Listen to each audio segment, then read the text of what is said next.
Roderick Hudson, Part 1 by Henry James. Chapter 1. Roland. Mallet had made his arrangements to sail for Europe on the 1st of September, and having in the interval a fortnight to spare, he determined to spend it with his cousin Cecilia, the widow of a nephew of his father. He was urged by the reflection that an affectionate farewell might help to exonerate him from the charge of neglect frequently preferred by this lady. It was not that the young man disliked her. On the contrary, he regarded her with a tender admiration, and he had not forgotten how, when his cousin had brought her home on her marriage, he had seemed to feel the upward sweep of the empty bough from which the golden fruit had been plucked, and had then and there accepted the prospect of bachelorhood. The truth was, that as it will be part of the entertainment of this narrative to exhibit, Roland Mallet had an uncomfortably sensitive conscience, and that, in spite of the seeming paradox, his visits to Cecilia were rare because she and her misfortunes were often uppermost in it. Her misfortunes were 3 in number. First, she had lost her husband. Second, she had lost her money or the greater part of it. And third, she lived at Northampton, Massachusetts. Mallet's compassion was really wasted because Cecilia was a very clever woman and a most skillful counterplotter to adversity. She had made herself a charming home, her economies were not obtrusive, and there was always a cheerful flutter in the folds of her crape. It was the consciousness of all this that puzzled Mallet whenever he felt tempted to put in his oar. He had money and he had time, but he never could decide just how to place these gifts gracefully at Cecilia's service. He no longer felt like marrying her in these 8 years that fancy had died a natural death. And yet, her extreme cleverness seemed somehow to make charity difficult and patronage impossible. He would rather chop off his hand than offer her a check, a piece of useful furniture, or a black silk dress. And yet, there was some sadness in seeing such a bright, proud woman living in such a small, dull way. Cecilia had, moreover, a turn for sarcasm, and her smile, which was her pretty feature, was never so pretty as when her sprightly phrase had a lurking scratch in it. Roland remembered that, for him, she was all smiles, and suspected, awkwardly, that he ministered not a little to her sense of the irony of things. And in truth, with his means, his leisure, and his opportunities, what had he done? He had an unaffected suspicion of his uselessness. Cecilia, meanwhile, cut out her own dresses, and was personally giving her little girl the education of a princess. This time, however, he presented himself bravely enough, for in the way of activity it was something definite, at least, to be going to Europe and to be meaning to spend the winter in Rome. Cecilia met him in the early dusk at the gate of her little garden, amid a studied combination of floral perfumes. A rosy widow of 28, half cousin, half hostess, doing the honors of an odorous cottage on a midsummer evening was a phenomenon to which the young man's imagination was able to do ample justice. Cecilia was always gracious, but this evening she was almost joyous. She was in a happy mood, and Mallet imagined there was a private reason for it, a reason quite distinct from her pleasure in receiving her honored kinsman. The next day he flattered himself he was on the way to discover it. For the present, after tea, as they sat on the rose-framed porch while Roland held his younger cousin between his knees, and she, enjoying her situation, listened timorously for the stroke of bedtime, Cecilia insisted on talking more about her visitor than about herself. "What is it you mean to do in Europe?" she asked, lightly, giving a turn to the frill of her sleeve, just such a turn as seemed to Mallet to bring out all the latent difficulties of the question. "Why, very much what I do here," he answered. "No great harm." "Is it true," Cecilia asked, "that here you do no great harm? Is not a man like you doing harm when he is not doing positive good?" "Your compliment is ambiguous," said Roland. "No," answered the widow, "you know what I think of you. You have a particular aptitude for beneficence. You have it in the first place in your character. You are a benevolent person. Ask Bessie if you don't hold her more gently and comfortably than any of her other admirers." "He holds me more comfortably than Mr. Hudson," Bessie declared roundly. Roland, not knowing Mr. Hudson, could but half appreciate the eulogy, and Cecilia went on to develop her idea. "Your circumstances, in the second place, suggest the idea of social usefulness. You are intelligent, you are well informed, and your charity, if one may call it charity, would be discriminating. You are rich and unoccupied, so that it might be abundant. Therefore, I say, you are a person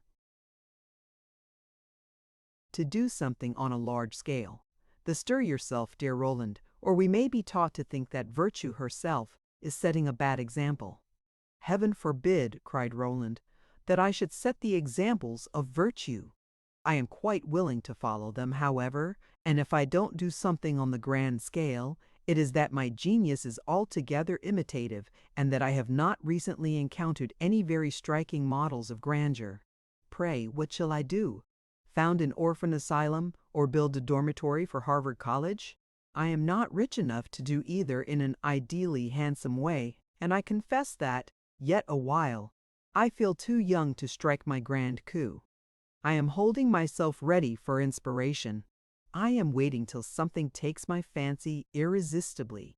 If inspiration comes at 40, it will be 100 pities to have tied up my money bag at 30. "Well, I give you till 40, said Cecilia. "It's only a word to the wise, A. Notification that you're expected not to run your course without having done something handsome for your fellow men." 9 o'clock sounded, and Bessie, with each stroke, courted a closer embrace. But a single-winged word from her mother overleaped her successive entrenchments. She turned and kissed her cousin, and deposited an irrepressible tear on his mustache. Then she went and said her prayers to her mother. It was evident she was being admirably brought up. Roland, with the permission of his hostess, lighted a cigar and puffed it a while in silence. Cecilia's interest in his career seemed very agreeable. That mallet was without vanity, I by no means intend to affirm. But there had been times when, seeing him accept, hardly less deferentially, advice even more peremptory than the widow's, you might have asked yourself what had become of his vanity. Now, in the sweet-smelling starlight, he felt gently wooed to egotism. There was a project connected with his going abroad which it was on his tongue's end to communicate. It had no relation to hospitals or dormitories, and yet it would have sounded very generous. That it was not because it would have sounded generous that poor Mallet at last puffed it away in the fumes of his cigar. Useful though it might be, it expressed most imperfectly the young man's own personal conception of usefulness. He was extremely fond of all the arts, and he had an almost passionate enjoyment of pictures. He had seen many, and he judged them sagaciously. It had occurred to him some time before that it would be the work of a good citizen to go abroad and with all expedition and secrecy purchase certain valuable specimens of the Dutch and Italian schools as to which he had received private proposals, and then present his treasures out of hand to an American city, not unknown to aesthetic fame, in which at that time there prevailed a good deal of fruitless aspiration toward an art museum. He had seen himself, in imagination, more than once, in some mouldy old saloon of a Florentine palace, turning toward the deep embrasure of the window some scarcely faded Ghirlandaio or Botticelli, while a host in reduced circumstances pointed out the lovely drawing of a hand. But he imparted none of these visions to Cecilia, and he suddenly swept them away with the declaration that he was of course an idle, useless creature, and that he would probably be even more so in Europe than at home. "The only thing is," he said, "that there I shall seem to be doing something. I shall be better entertained, and shall be therefore, I suppose, in a better humor with life. You may say that that is just the humor a useless man should keep out of. He should cultivate discontentment. I did a good many things when I was in Europe before, but I did not spend a winter in Rome. Everyone assures me that this is a peculiar refinement of bliss. Most people talk about Rome in the same way. It is evidently only a sort of idealized form of loafing, a passive life in Rome, thanks to the number and the quality of one's impressions, takes on a very respectable lightness to activity. It is still lotus eating, only you sit down at table, and the lotuses are served up on rococo china. It's all very well, but I have a distinct provision of this, that if Roman life does do something substantial to make you happier, it increases tenfold your liability to moral misery. It seems to me a rash thing for a sensitive soul deliberately to cultivate its sensibilities by rambling too often among the ruins of the Palatine, or riding too often in the shadow of the aqueducts. In such recreations, the chords of feeling grow tense, and after life, to spare your intellectual nerves, must play upon them with a touch as dainty as the tread of Mignon when she danced her egg dance. I should have said, my dear Roland, said Cecilia with a laugh, that your nerves were tough, that your eggs were hard. That being stupid, you mean, I might be happy? Upon my word, I am not. I am clever enough to want more than I bridle caught. I am tired of myself, my own thoughts, my own affairs, my own eternal company. True happiness, we are told, consists in getting out of one's self, but the point is not only to get out, you must stay out, and to stay out, you must have some absorbing errand. Unfortunately, I've got no errand, and nobody will trust me with one. I want to care for something, or for someone, and I want to care with a certain ardor, even, if you can believe it, with a certain passion. I can't just now feel ardent and passionate about a hospital or a dormitory. Do you know I sometimes think that I am a man of genius, half finished? The genius has been left out, the faculty of expression is wanting, but the need for expression remains, and I spend my days groping for the latch of a closed door. What an immense number of words, said Cecilia after a pause. To say you want to fall in love. I'd no doubt you have as good a genius for that as anyone, if you would only trust it. Of course I've thought of that, and I assure you I hold myself ready. But, evidently, I'm not inflammable. Is there in Northampton some perfect epitome of the graces? Of the graces, said Cecilia, raising her eyebrows and suppressing too distinct a consciousness of being herself a rosy embodiment of several. The household virtues are better represented. There are some excellent girls, and there are 2 or 3 very pretty ones. I will have them here, one by one, to tea if you like.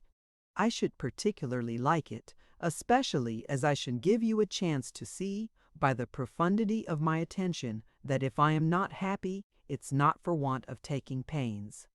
Cecilia was silent a moment, and then, on the whole, she resumed, I don't think there are any worth asking. There are none so very pretty, none so very pretty.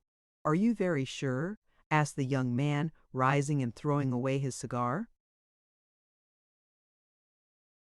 End. Upon my word, cried Cecilia, one would suppose I wished to keep you for myself.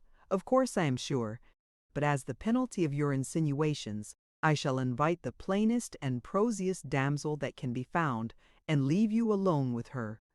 Roland smiled. Even against her, he said, I should be sorry to conclude until I had given her my respectful attention. This little profession of ideal chivalry which closed the conversation was not quite so fanciful on Mallet's lips as it would have been on those of many another man, as a rapid glance at his antecedents may help to make the reader perceive. His life had been a singular mixture of the rough and the smooth. He had sprung from a rigid Puritan stock, and had been brought up to think much more intently of the duties of this life than of its privileges and pleasures. His progenitors had submitted in the matter of dogmatic theology to the relaxing influences of recent years.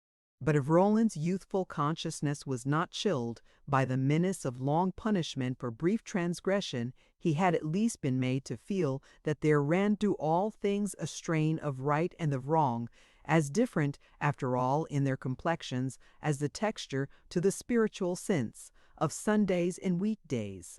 His father was a chip of the primal Puritan block, a man with an icy smile and a stony frown. He had always bestowed on his son, on principle, more frowns than smiles, and if the lad had not been turned to stone himself, it was because nature had blessed him, inwardly, with a well of vivifying waters. Mrs. Mallet had been a Miss Rowland, the daughter of a retired sea captain, once famous on the ships that sailed from Salem and Newburyport. He had brought to port many a cargo which crowned the edifice of fortunes already almost colossal, but he had also done a little sagacious trading on his own account, and he was able to retire prematurely for so seaworthy a maritime organism upon a pension of his own providing. He was to be seen for a year on the Salem wharves, smoking the best tobacco and eyeing the seaward horizon with an inveteracy which superficial minds interpreted as a sign of repentance. At last, one evening, he disappeared beneath it, as he had often done before. This time, however, not as a commissioned navigator, but simply as an amateur of an observing turn likely to prove oppressive to the officer in command of the vessel. 5 months later, his place at home knew him again, and made the acquaintance also of a handsome, blonde young woman of redundant contours, speaking a foreign tongue. The foreign tongue proved, after much conflicting research, to be the idiom of Amsterdam, and the young woman, which was stranger still, to be Captain Rowland's wife. Why he had gone forth so suddenly across the seas to marry her, what had happened between them before, and whether, though it was of questionable propriety for a good citizen to espouse a young person of mysterious origin, who did her hair in fantastically elaborate plaits, and in whose appearance figure enjoyed such striking predominance, he would not have had a heavy weight on his conscience if he had remained an irresponsible bachelor. These questions, and many others, bearing with varying degrees of immediacy on the subject, were much propounded, but scantily answered, and this history need not be charged with resolving them. Mrs. Rowland, for so handsome a woman, proved a tranquil neighbor and an excellent housewife.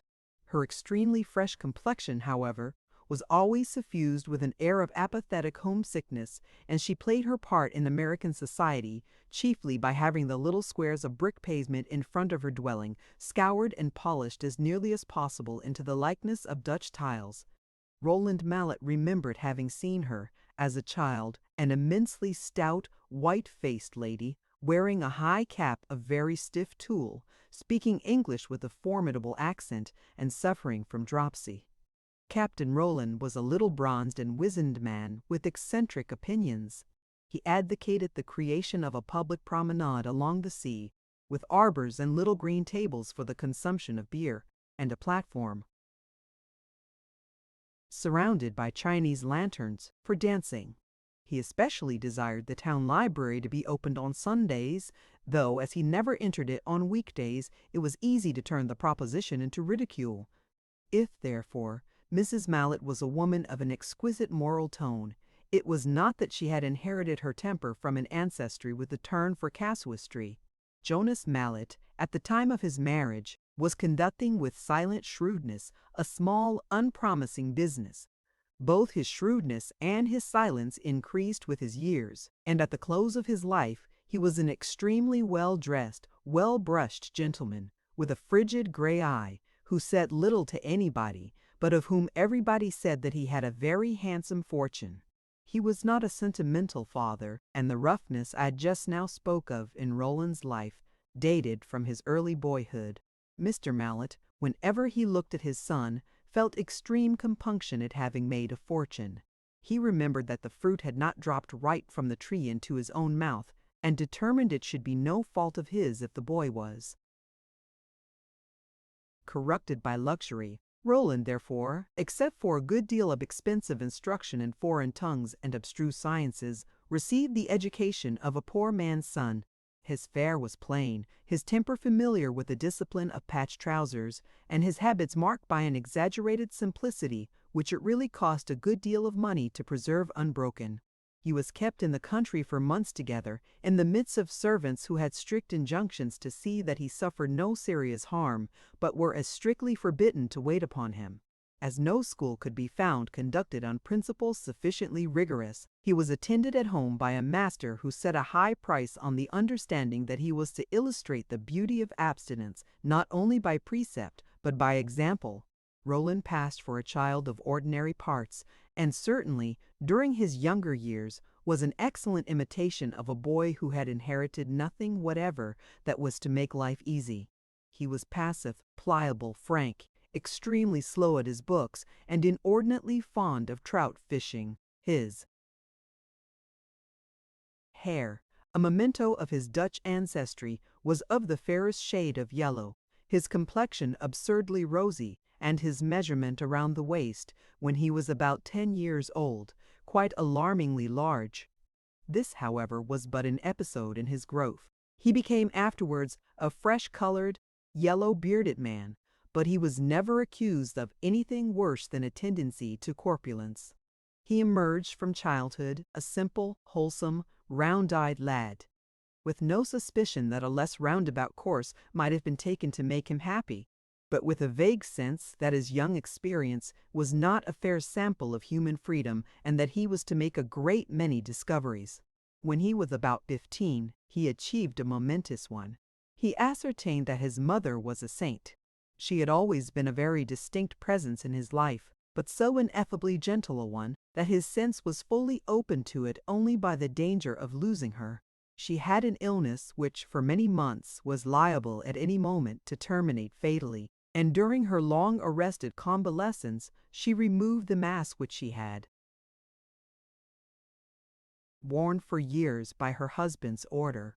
Roland spent his days at her side, and felt before long as if he had made a new friend. All his impressions at this period were commented and interpreted at leisure in the future, and it was only then that he understood that his mother had been for 15 years a perfectly unhappy woman. Her marriage had been an immitigable error which she had spent her life in trying to look straight in the face. She found nothing to oppose to her husband's will of steel but the appearance of absolute compliance. Her spirit sank, and she lived for a while in a sort of helpless moral torpor. But at last, as her child emerged from babyhood, she began to feel a certain charm in patience, to discover the uses of ingenuity, and to learn that, somehow or other, one can always arrange one's life. She cultivated from this time forward a little private plot of sentiment, and it was of this secluded precinct that, before her death, she gave her son the key. Roland's allowance at college was barely sufficient to maintain him decently, and as soon as he graduated, he was taken into his father's counting house to do small drudgery on a proportionate salary. For 3 years he earned his living as regularly as the obscure functionary in fustian who swept the office. Mr. Mallet was consistent, but the perfection of his consistency was known only on his death. He left but a third of his property to his son, and devoted the remainder to various public institutions and local charities. Roland's third was an easy competence, and he never felt a moment's jealousy of his fellow pensioners.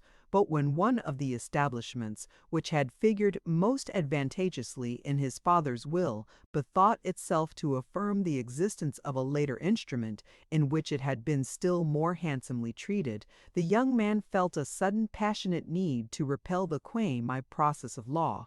There was a lively tussle, but he gained his case, immediately after which he made, in another quarter, a donation of the contested sum. He cared nothing for the money, but he had felt an angry desire to protest against a destiny which seemed determined to be exclusively salutary. It seemed to him that he would bear a little spoiling, and yet he treated himself to a very modest quantity, and submitted without reserve to the great national discipline which began in 1861. When the Civil War broke out, he immediately obtained a commission, and did his duty for 3 long years as a citizen soldier. His duty was obscure, but he never lost a certain private satisfaction in remembering that on 2 or 3 occasions it had been performed with something of an ideal precision. He had disentangled himself from business, and after the war he felt a profound disinclination to tie the knot again. He had no desire to make money, he had money enough, And although he knew and was frequently reminded that a young man is the better for a fixed occupation, he could discover no moral advantage in driving a lucrative trade. Yet few young men of means and leisure ever made less of a parade of idleness, and indeed idleness in any degree could hardly be laid at the door of a young man who took life in the serious, attentive, reasoning fashion of our friend. It often seemed to Mallet that he wholly lacked the prime requisite of a graceful flaneur, the simple, sensuous, confident relish of pleasure. He had frequent fits of extreme melancholy, in which he declared that he was neither fish nor flesh nor good red herring. He was neither an irresponsibly contemplative nature nor a sturdily practical one, and he was forever looking in vain for the uses of the things that please and the charm of the things that sustain. He was an awkward mixture of strong moral impulse and restless aesthetic curiosity. And yet he would have made a most ineffective reformer and a very indifferent artist. It seemed to him that the glow of happiness must be found either in action, of some immensely solid kind, on behalf of an idea, or in producing a masterpiece in one of the arts. Oftenest, perhaps, he wished he were a vigorous young man of genius without a penny. As it was, he could only buy pictures and not paint them, and in the way of action he had to content himself with making a rule to render scrupulous moral justice to handsome examples of it in others. On the whole, he had an incorruptible modesty. With his blooming complexion and his serene gray eye, he felt the friction of existence more than was suspected, but he asked no allowance on grounds of temper. He assumed that fate had treated him inordinately well, and that he had no excuse for taking an ill-natured view of life, and he undertook constantly to believe that all women were fair, all men were brave, and the world was a delightful place of sojourn until the contrary had been distinctly proved. Cecilia's blooming garden and shady porch had seemed so friendly to repose and a cigar that she reproached him the next morning with indifference to her little parlor, not less, in its way, a monument to her ingenious taste. "And by the way," she added as he followed her in, "if I refused last night to show you a pretty girl, I can at least show you a pretty boy." She threw open a window and pointed to a statuette which occupied the place of honor among the ornaments of the room. Roland looked at it a moment and then turned to her with an exclamation of surprise. She gave him a rapid glance, perceived that her statuette was of altogether exceptional merit, and then smiled, knowingly, as if this had long been an agreeable certainty. "Who did it? Where did you get it?" Roland demanded. "Oh," said Cecilia, adjusting the light, "it's a little thing of Mr. Hudson's." "And who the deuce is Mr. Hudson?" asked Roland. But he was absorbed. He lost her immediate reply. The statuette in bronze, something less than 2 feet high, represented a naked youth drinking from a gourd. The attitude was perfectly simple. The lad was squarely planted on his feet, with his legs a little apart. His back was slightly hollowed, his head thrown back, and both hands raised to support the rustic cup. There was a loosened fillet of wild flowers about his head, and his eyes, under their drooped lids, looked straight into the cup. On the base was scratched the Greek word ika, ou prou, cloche, a thirst. The figure might have been some beautiful youth of ancient fable, Hylas or Narcissus, Paris or Endymion. Its beauty was the beauty of natural movement. Nothing had been sought to be represented but the perfection of an attitude. This had been most attentively studied, and it was exquisitely rendered. Roland demanded more light, dropped his head on this side and that, uttered vague exclamations. He said to himself, as he had said more than once in the Louvre and the Vatican, "We ugly mortals, what beautiful creatures we are!" Nothing in a long time had given him so much pleasure. "Hudson," he asked again. "Who is Hudson?" "A young man of this place," said Cecilia. "A young man? How old?" "I suppose he is 3 or 4 and 20." Of this place, you say of Northampton, Massachusetts. He lives here, but he comes from Virginia. Is he a sculptor by profession? He's a law student. Roland burst out laughing. He has found something in Blackstone that I never did. He makes statues then simply for his pleasure. Cecilia, with a smile, gave a little toss of her head. For mine. I congratulate you, said Roland. I wonder whether he could be induced to do anything for me. This was a matter of friendship. I saw the figure when he had modeled it in clay, and of course, greatly admired it. He said nothing at the time, but a week ago, on my birthday, he arrived in a buggy with this. He had had it cast at the foundry at Shakopee. I believe it's a beautiful piece of bronze. He begged me to accept. Upon my word, said Mallet, he does things handsomely. And he fell to admiring the statue again. So then, said Cecilia, it's very remarkable. Why, my dear cousin, Roland answered, Mr. Hudson of Virginia is an extraordinary, then suddenly stopping. Is he a great friend of yours? He asked. A great friend? And Cecilia hesitated. I regard him as a child. Well, said Roland, he's a very clever child. Tell me something about him. I should like to see him. Cecilia was obliged to go to her daughter's music lesson, but she assured Roland that she would arrange for him a meeting with the young sculptor. He was a frequent visitor, and as he had not called for some days, it was likely he would come that evening. Roland, left alone, examined the statuette at his leisure, and returned more than once during the day to take another look at it. He discovered its weak points, but it wore well. It had the stamp of genius. Roland envied the happy youth who, in a New England village, without aid or encouragement, without models or resources, had found it so easy to produce a lovely work. In the evening, as he was smoking his cigar on the veranda, a light, quick step pressed the gravel of the garden path, and in a moment a young man made his bow to Cecilia. It was rather a nod than a bow, and indicated either that he was an old friend, or that he was scantily versed in the usual social forms. Cecilia, who was sitting near the steps, pointed to a neighboring chair, but the young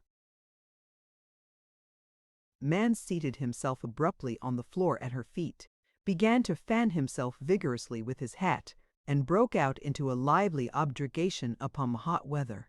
I am dripping wet, he said, without ceremony. You walk too fast, said Cecilia. You do everything too fast. I know it. I know it, he cried, passing his hand through his abundant dark hair and making it stand out in a picturesque shock. I can't be slow if I try. There's something inside of me that drives me. A restless fiend. Cecilia gave a light laugh, and Roland leaned forward in his hammock. He had placed himself in it at Bessie's request, and was playing that he was her baby and that she was rocking him to sleep. She sat beside him, swinging the hammock to and fro and singing a lullaby. When he raised himself, she pushed him back and said that the baby must finish its nap. But I want to see the gentleman with the fiend inside of him, said Roland. What is a fiend? Bessie demanded. It's only Mr. Hudson. Very well, I want to see him. Oh, never mind him, said Bessie with the brevity of contempt. You speak as if you did not like him. I don't, Bessie affirmed, and put Roland to bed again. The hammock was swung at the end of the veranda in the thickest shade of the vines, and this fragment of dialogue had passed unnoticed.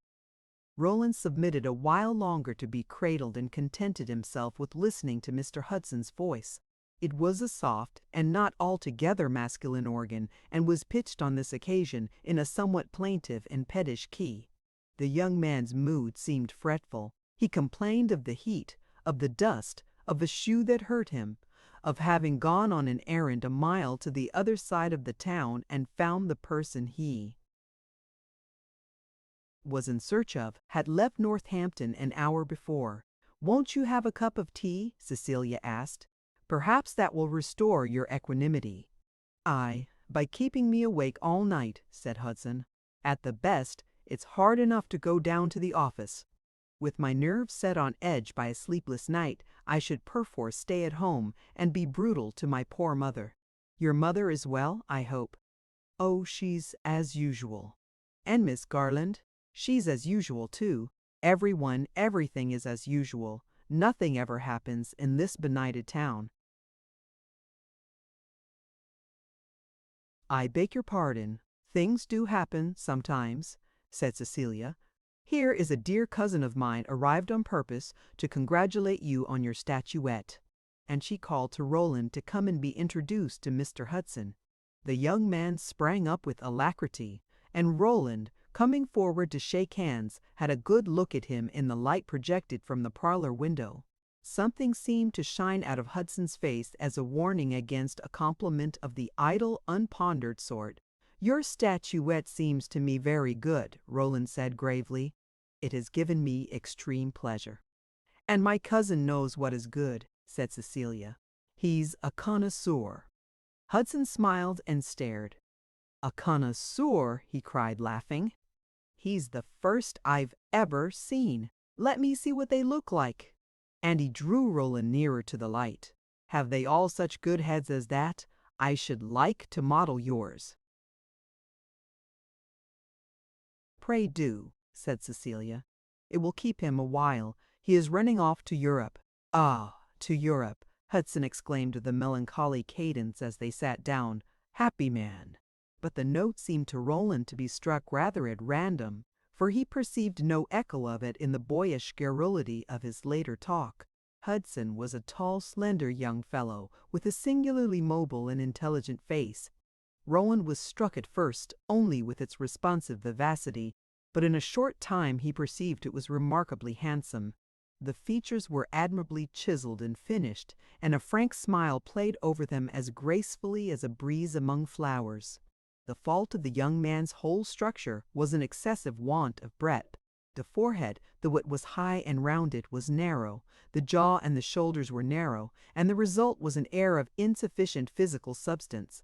But Mallard afterwards learned that this fair, slim youth could draw indefinitely upon a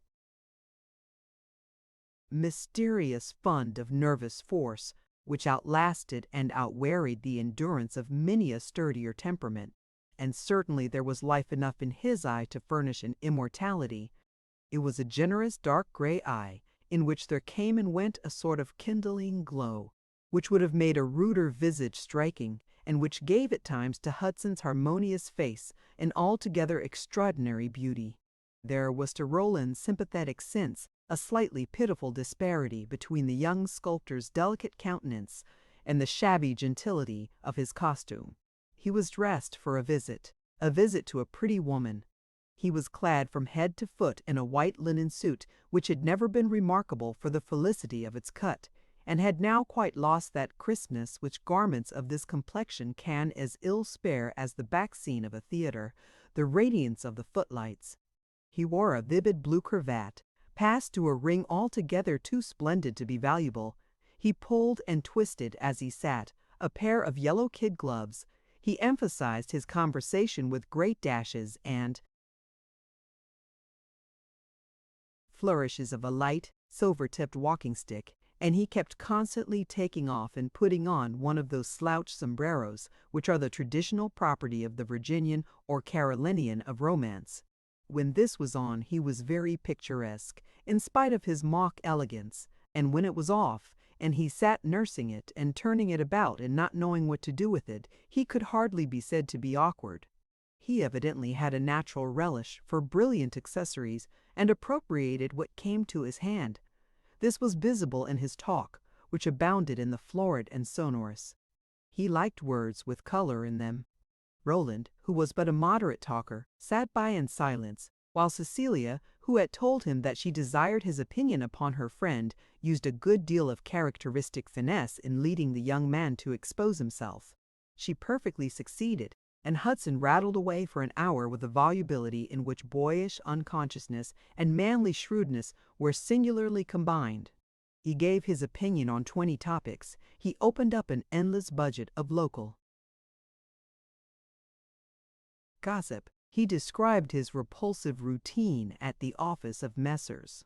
Stryker and Spooner, counselors at law, and he gave with great felicity and gusto an account of the annual boat race between Harvard and Yale, which he had lately witnessed at Worcester. He had looked at the straining oarsmen and the swaying crowd with the eye of the sculptor. Roland was a good deal amused and not a little interested. Whenever Hudson uttered some peculiarly striking piece of youthful grandiloquence, Cecilia broke into a long, light, familiar laugh. "What are you laughing at?" the young man then demanded. "Have I said anything so ridiculous?" Go on," Cecilia replied. "You are too delicious." Show Mr. Mallet how Mr. Stryker read the Declaration of Independence. Hudson, like most men with a turn for the plastic arts, was an excellent mimic, and he represented with a great deal of humor the accent and attitude of a bijou. Pompous country lawyer, sustaining the burden of this customary episode of our national festival.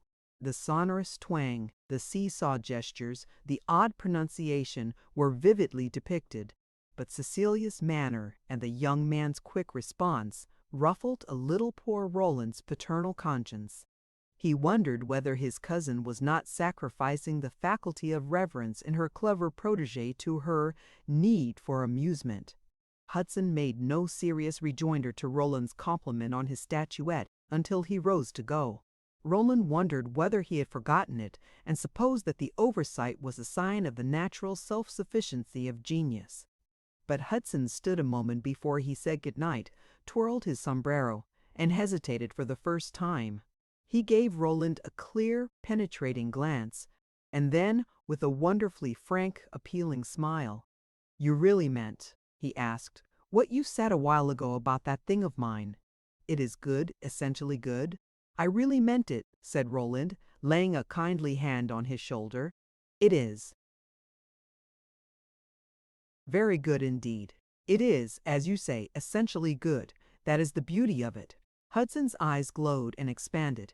He looked at Roland for some time in silence. "I have a notion you really know," he said at last. "But if you don't, it does not matter." "My cousin asked me today," said Cecilia, "whether I supposed you knew yourself how good it is." Hudson stared, blushing a little. "Perhaps not," he cried. "Very likely," said Mallet. "I read in a book the other day that great talent in action, in fact the book said genius, is a kind of somnambulism. The artist performs great feats in a dream. We must not wake him up, lest he should lose his balance." "Oh, when he's back in bed again," Hudson answered with a laugh. "Yes, call it a dream. It was a very happy one." "Tell me this," said Roland. "Did you mean anything by your young water drinker? Does he represent an idea? Is he a symbol?" Hudson raised his eyebrows and gently scratched his head. "Why, he's youth, you know. He's innocence. He's health. He's strength. He's curiosity." "Yes, he's a good many things. And is the cup also a symbol? The cup is knowledge, pleasure, experience, anything of that kind." "Well, he's guzzling in earnest," said Roland. Hudson gave a vigorous nod. "Aye, poor fellow, he's thirsty." And on this he cried good night and bounded down the garden path. "Well, what do you make of him?" asked Cecilia, returning a short time afterwards from a visit of investigation as to the sufficiency of Bessie's bedclothes. "I confess I like him," said Roland. "He's very immature, but there's stuff in him." "He's a strange being," said Cecilia musingly. "Who are his people?" "What has been his education?" Roland asked. "He has had no education beyond what he has picked up, with little trouble, for himself. His mother is a widow of a Massachusetts country family, a little timid, tremulous woman who is always on pins and needles about her son. She had some property herself and married a Virginian gentleman of good estates. He turned out, I believe, a very licentious personage and made great havoc in their fortune. Everything, or almost everything, melted away, including Mr. Hudson himself. This is literally true, for he drank himself to death. 10 years ago his wife was left a widow, with scanty means and a couple of growing boys. She paid her husband's debts as best she could and came to establish herself here, where by the death of a charitable relative she had inherited an old-fashioned ruinous house. Roderick, our friend, was her pride and joy, but Stephen, the elder, was her comfort and support. I remember him, later. He was an ugly, sturdy, practical lad, very different from his brother and, in his way, I imagine, a very fine fellow. When the war broke out, he found that the New England blood ran thicker in his veins than the Virginian, and immediately obtained a commission. He fell in some Western battle and left his mother inconsolable. Roderick, however, has given her plenty to think about, and she has induced him, by some mysterious art, to abide, nominally at least, in a profession that he abhors, and for which he is about as fit, I should say, as I am to drive a bite. Locomotive. He grew up à la grâce de Dieu and was horribly spoiled. 3 or 4 years ago, he graduated at a small college in this neighborhood where I am afraid he had given a good deal more attention to novels and billiards than to mathematics and Greek. Since then, he has been reading law at the rate of a page a day. If he is ever admitted to practice, I am afraid my friendship won't avail to make me give him my business. Good, bad, or indifferent, the boy is essentially an artist to his fingers' ends. Why, then, asked Roland, does not he deliberately take up the chisel? For several reasons. In the first place, I don't think he more than half suspects his talent. The flame is smoldering, but it is never fanned by the breath of criticism. He sees nothing, hears nothing, to help him to self-knowledge. He's hopelessly discontented, but he does know where to look for help. Then his mother, as she one day confessed to me, has a holy horror of a profession which consists exclusively, as she supposes, in making figures of people without their clothes on. Sculpture, to her mind, is an insidious form of immorality, and for a young man of a passionate disposition, she considers the law a much safer investment. Her father was a judge, she has 2 brothers at the bar, and her elder son had made a very promising beginning in the same line. She wishes the tradition to be perpetuated. I'm pretty sure the law won't make Roderick's fortune, and I'm afraid it will, in the long run, spoil his temper. What sort of a temper is it? One to be trusted, on the whole. It is quick, but it is generous. I have known it to breathe flame and fury at 10 o'clock in the evening, and soft, sweet music early on the morrow. It's a very entertaining temper to observe.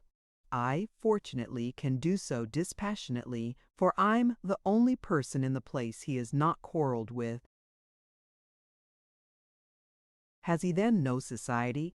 Who is Miss Garland, whom you asked about? A young girl staying with his mother, a sort of far-away cousin, a good plain girl, but not a person to delight a sculptor's eye. Roderick has a goodly share of the old Southern arrogance. He has the aristocratic temperament. He will have nothing to do with the small townspeople. He says they reign oble. He cannot endure his mother's friends, the old ladies and the ministers and the Tea Party people. They bore him to death. So he comes and lounges here and rails at everything and everyone. This graceful young scoffer reappeared a couple of evenings later and confirmed the friendly feeling he had provoked on Roland's part. He was in an easier mood than before. He chattered less extravagantly and asked Roland a number of rather naif questions about the condition of the fine arts in New York and Boston. Cecilia, when he had gone, said that this was the wholesome effect of Roland's praise of his statuette. Roderick was acutely sensitive, and Roland's tranquil commendation had stilled his restless pulses. He was ruminating the full-flavored verdict of culture. Roland felt an irresistible kindness for him, a mingled sense of his personal charm and his artistic capacity. He had an indefinable attraction, the something divine of unspotted, exuberant, confident youth. The next day was Sunday, and Roland proposed that they should take a long walk and that Roderick should show him the country. The young man assented gleefully, and in the morning, as Roland at the garden gate was giving his hostess Godspeed on her way to church, He came striding along the grassy margin of the road and out whistling the music of the church bells. It was one of those lovely days of August when you feel the complete exuberance of summer, just warned and checked by autumn. "Remember the day, and take care you rob no orchards," said Cecilia as they separated. The young men walked away at a steady pace, over hill and dale, through woods and fields, and at last found themselves on a grassy elevation studded with mossy rocks and red cedars. Just beneath them, in a great shining curve, flowed the goodly Connecticut. They flung themselves on the grass and tossed stones into the river. They talked like old friends. Roland lit a cigar, and Roderick refused one with a grimace of extravagant disgust. He thought them vile things. He did not see how decent people could tolerate them. Roland was amused and wondered what it was that made this ill-mannered speech seem perfectly inoffensive on Roderick's lips. He belonged to the race of mortals, to be pitied or envied according as we view the matter, who are not held to a strict account for their aggressions. Looking at him as he lay stretched in the shade, Roland vaguely likened him to some beautiful, supple, restless, bright-eyed animal, whose motions should have no deeper warrant than the tremulous delicacy of its structure, and be graceful even when they were most inconvenient. Roland watched the shadows on Mount Holyoke, listened to the gurgle of the river, and sniffed the balsam of the pines. A gentle breeze had begun to tickle their summits and brought the smell of the mown grass across from the elm-dotted river meadows. He sat up beside his companion and looked away at the far-spreading view. It seemed to him beautiful, and suddenly a strange feeling of prospective regret took possession of him. Something seemed to tell him that later, in a foreign land, he would remember it lovingly and penitently. "It's a wretched business," he said, "this practical quarrel of ours with our own country, this everlasting impatience to get out of it. Is one's only safety then in flight? This is an American day, an American landscape, an American atmosphere. It certainly has its merits, and some day when I am shivering with ague in classic Italy, I shall accuse myself of having slighted them." Roderick kindled with a sympathetic glow and declared that America was good enough for him and that he had always thought it the duty of an honest citizen to stand by his own country and help it along. He had evidently thought nothing whatever about it and was launching his doctrine on the inspiration of the moment. The doctrine expanded with the occasion, and he declared that he was above all an advocate for American art. He didn't see why we shouldn't produce the greatest works in the world. We were the biggest people, and we ought to have the biggest conceptions. The biggest conceptions, of course, would bring forth in time the biggest performances. We had only to be true to ourselves, to pitch in and not be afraid, to fling imitation overboard and fix our eyes upon our national individuality. "I declare," he cried, "there's a career for a man, and I've 20 minds to decide on the spot to embrace it to be the consummate, typical, original, national American artist.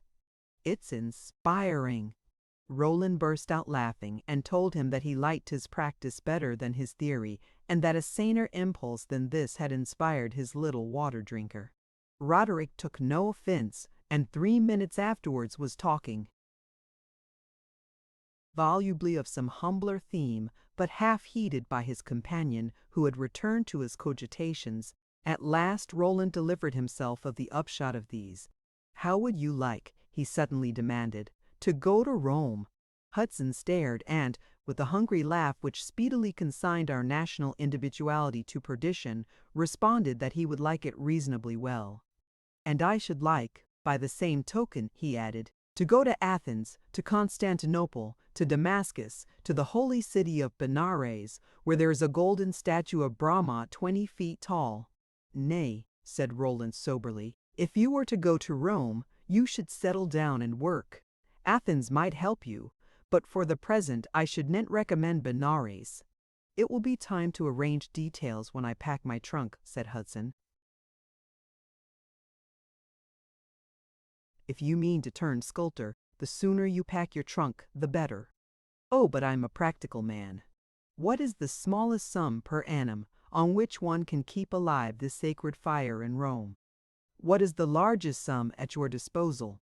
Roderick stroked his light mustache, gave it a twist, and then announced with mock pomposity, $300. The money question could be arranged, said Roland. There are ways of raising money. I should like to know a few. I never yet discovered one. One consists, said Roland, in having a friend with a good deal more than he wants, and not being too proud to accept a part of it. Roderick stared a moment and his face flushed. Do you mean? He stammered. He was greatly excited. Roland got up, blushing a little, and Roderick sprang to his feet. In 3 words, if you are to be a sculptor, you ought to go to Rome and study the antique. To go to Rome you need money. I'm fond of fine statues, but unfortunately I can't make them myself. I have to order them. I order a dozen from you to be executed at your convenience. To help you, I pay you in advance. Roderick pushed off his hat and wiped his forehead, still gazing at his companion. You believe in me, he cried at last. Allow me to explain, said Roland. I believe in you if you are prepared to work and to wait and to struggle and to exercise a great many virtues. And then, I am afraid to say it, lest I should disturb you more than I should help you. You must decide for yourself. I simply offer you an opportunity. Hudson stood for some time, profoundly meditative. You have not seen my other things, he said suddenly. Come and look at them. Now, yes, we'll walk home. We'll settle the question. He passed his hand through Roland's arm, and they retraced their steps. They reached the town and made their way along a broad country street, dusky with the shade of magnificent elms. Roland felt his companion's arm trembling in his own. They stopped at a large white house, flanked with melancholy hemlocks, and passed through a little front garden, paved with moss-coated bricks and ornamented with parterres, bordered with high box hedges. The mansion had an air of antiquated dignity, but it had seen its best days and evidently sheltered a shrunken household. Mrs. Hudson, Roland was sure, might be seen in the garden of a morning, in a white apron and a pair of old gloves, engaged in frugal horticulture. Roderick's studio was behind, in the basement, a large empty room with the paper peeling off the walls. This represented, in the fashion of 50 years ago, a series of small fantastic landscapes of a hideous pattern, and the young sculptor had presumably torn it away in great scraps, in moments of aesthetic exasperation. On a board in a corner was a heap of clay, and on the floor, against the wall, stood some dozen medallions, busts, and figures in various stages of completion. To exhibit them, Roderick had to place them one by one on the end of a long packing box, which served as a pedestal. He did so silently, making no explanations, and looking at them himself with a strange air of quickened curiosity. Most of the things were portraits, and the 3 at which he looked longest were finished busts. One was a colossal head of a Negro, tossed back, defiant, with distended nostrils. One was the portrait of a young man, whom Roland immediately perceived by the resemblance to be his deceased brother. The last represented a gentleman with a pointed nose, a long shaved upper lip, and a tuft on the end of his chin. This was a face peculiarly unadapted to sculpture, but as a piece of modeling it was the best, and it was admirable. It reminded Roland in its homely veracity, its artless artfulness, of the works of the early Italian Renaissance. On the pedestal was cut the name Barnaby Stryker-esque. Rowan remembered that this was the appellation of the legal luminary from whom his companion had undertaken to borrow a reflected ray, and although in the bust there was not flagrantly set down in malice, it betrayed, comically, to one who could relish the secret, that the features of the original had often been scanned with an irritated eye. Besides these, there were several rough studies of the nude, and 2 or 3 figures of a fanciful kind. The most noticeable, and it had singular beauty, was a small model design for a sepulchral monument. That, evidently, of Stephen Hudson. The young soldier lay, sleeping eternally, with his hand on his sword, like an old crusader in a Gothic cathedral. Roland made no haste to pronounce. Too much depended on his judgment. "Upon my word," cried Hudson at last, "they seem to me very good." And in truth, as Roland looked, he saw they were good. They were youthful, awkward, and ignorant. The effort often was more apparent than the success, but the effort was signally powerful and intelligent. It seemed to Roland that it needed only to let itself go to compass great things. Here and there, too, success, when grasped, had something masterly. Roland turned to his companion, who stood with his hands in his pockets and his hair very much crumpled, looking at him askance. The light of admiration was in Roland's eyes, and it speedily kindled a wonderful illumination on Hudson's handsome brow. Roland said at last, gravely, "You have only to work." "I think I know what that means," Roderick answered. He turned away, threw himself on a rickety chair, and sat for some moments with his elbows on his knees and his head in his hands. "Work," he said at last, looking up. "Ah, if I could only begin." He glanced round the room a moment, and his eye encountered on the mantel-shelf the vivid physiognomy of Mr. Barnaby Stryker. His smile vanished, and he stared at it with an air of concentrated enmity. "I want to begin," he cried, "and I can't make a better beginning than this. Goodbye, Mr. Stryker." He strode across the room, seized a mallet that lay at hand, and before Roland could interfere, in the interest of art if not of morals, dealt a merciless blow upon Mr. Stryker's skull. The bust cracked into a dozen pieces, which toppled with a great crash upon the floor.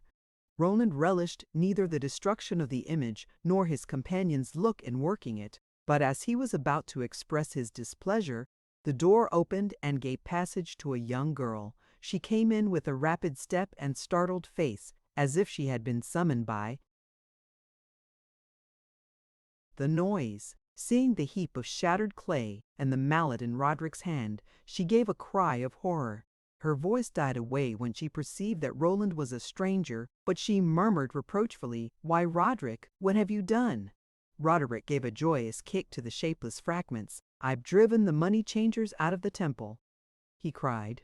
The traces retained shape enough to be recognized, and she gave a little moan of pity.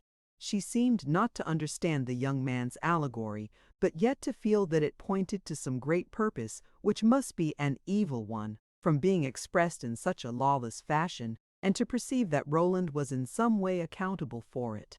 She looked at him with a sharp, frank mistrust, and turned away through the open door. Roland looked after her with extraordinary interest. Chapter 2. Roderick. Early on the morrow, Roland received a visit from his new friend. Roderick was in a state of extreme exhilaration, tempered, however, by a certain amount of righteous wrath. He had had a domestic struggle, but he had remained master of the situation. He had shaken the dust of Mr. Stryker's office from his feet. "I had it out last night with my mother," he said. "I dreaded the scene, for she takes things terribly hard. She does not scold nor storm, and she does not argue nor insist.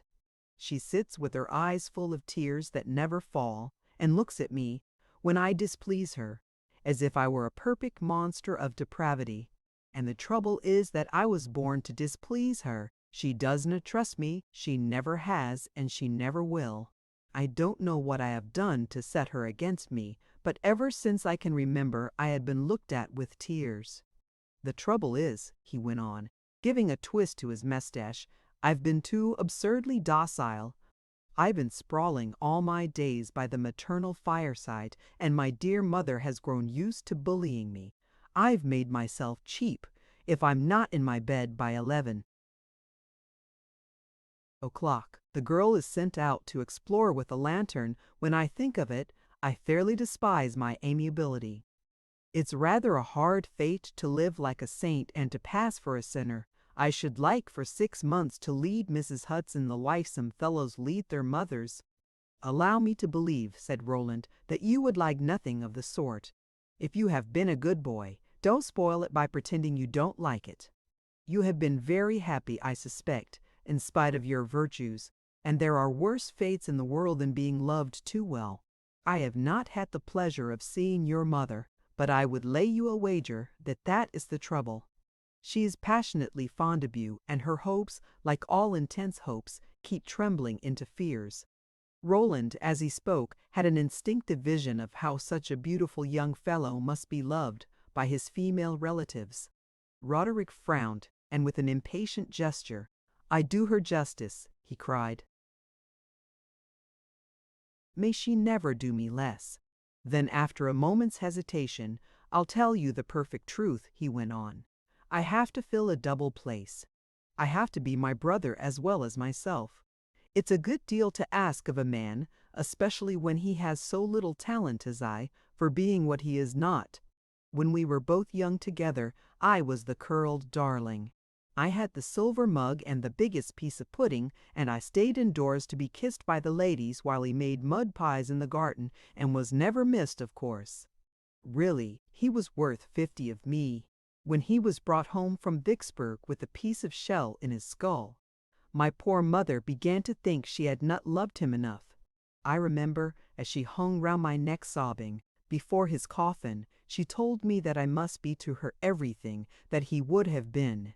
I swore in tears and in perfect good faith that I would, but naturally I have not kept my promise. I have been utterly different.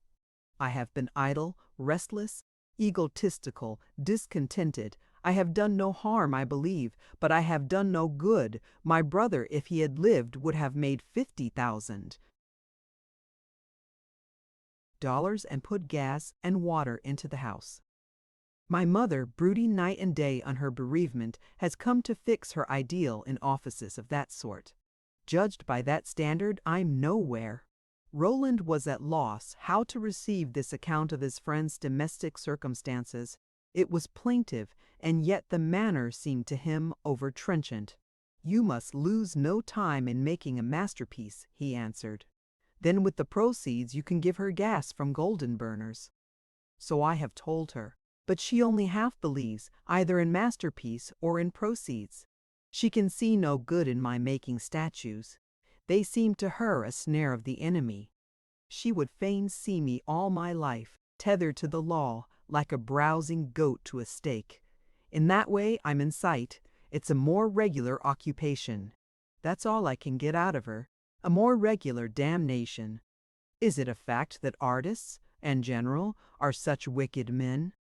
I never had the pleasure of knowing one, so I could not confute her with an example.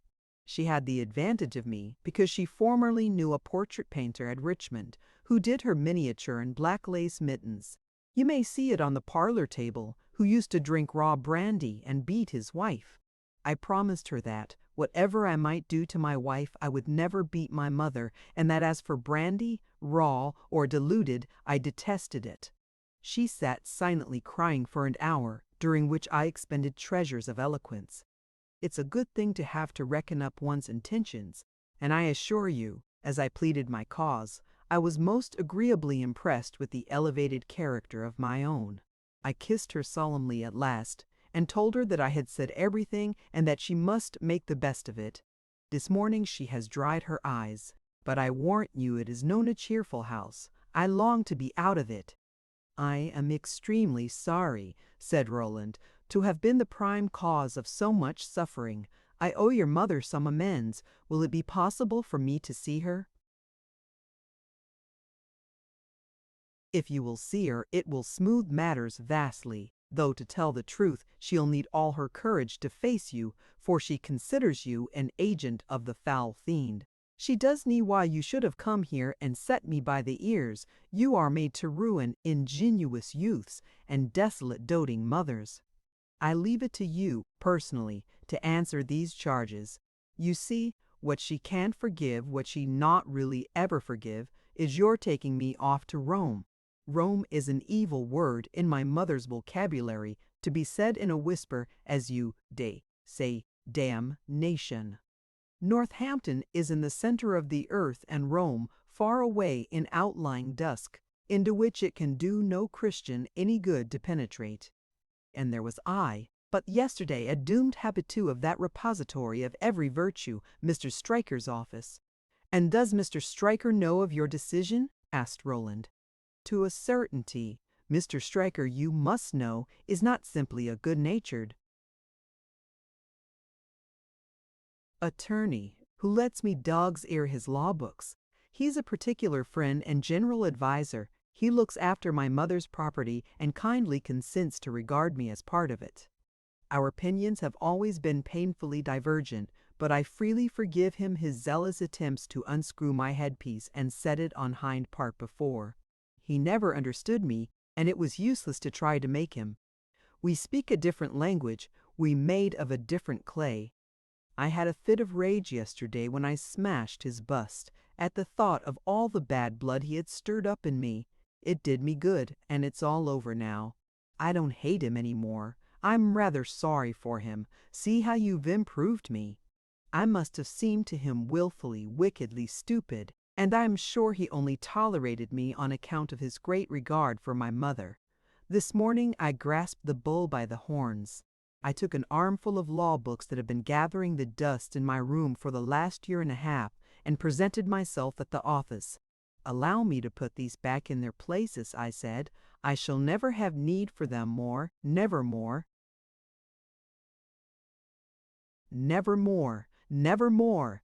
So you've learned everything they contain? Asked Stryker, leering over his spectacles. Better late than never.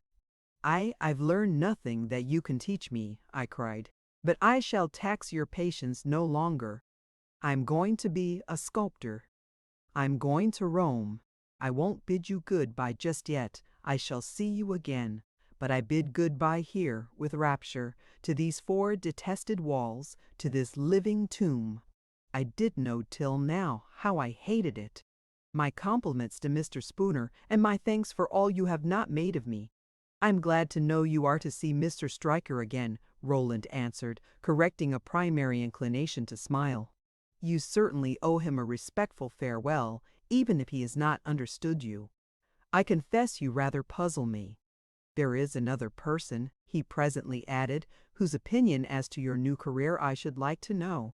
What does Miss Garland think? Hudson looked at him keenly, with a slight blush. Then, with a conscious smile, What makes you suppose she thinks anything? He asked. Because, though I saw her but for a moment yesterday, she struck me as a very intelligent person, and I am sure she has opinions. The smile on Roderick's mobile face passed rapidly into a frown. Oh, she thinks what I think, he answered. Before the 2 young men separated, Roland attempted to give as harmonious a shape as possible to his companion's scheme.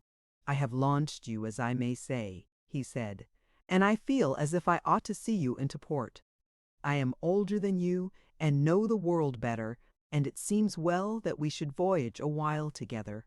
It's on my conscience that I ought to take you to Rome, walk you through the Vatican, and then lock you up with a heap of clay.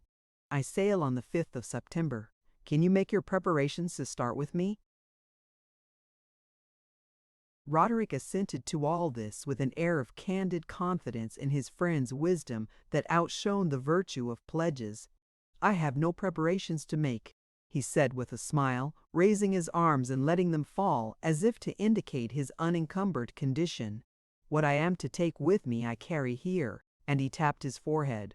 Happy man, murmured Roland with a sigh, thinking of the light stowage in his own organism in the region indicated by Roderick, and of the heavy one in deposit at his banker's, of bags and boxes. When his companion had left him, he went in search of Cecilia. She was sitting at work at a shady window and welcomed him to a low chintz-covered chair. He sat some time, thoughtfully snipping tape with her scissors. He expected criticism, and he was preparing a rejoinder.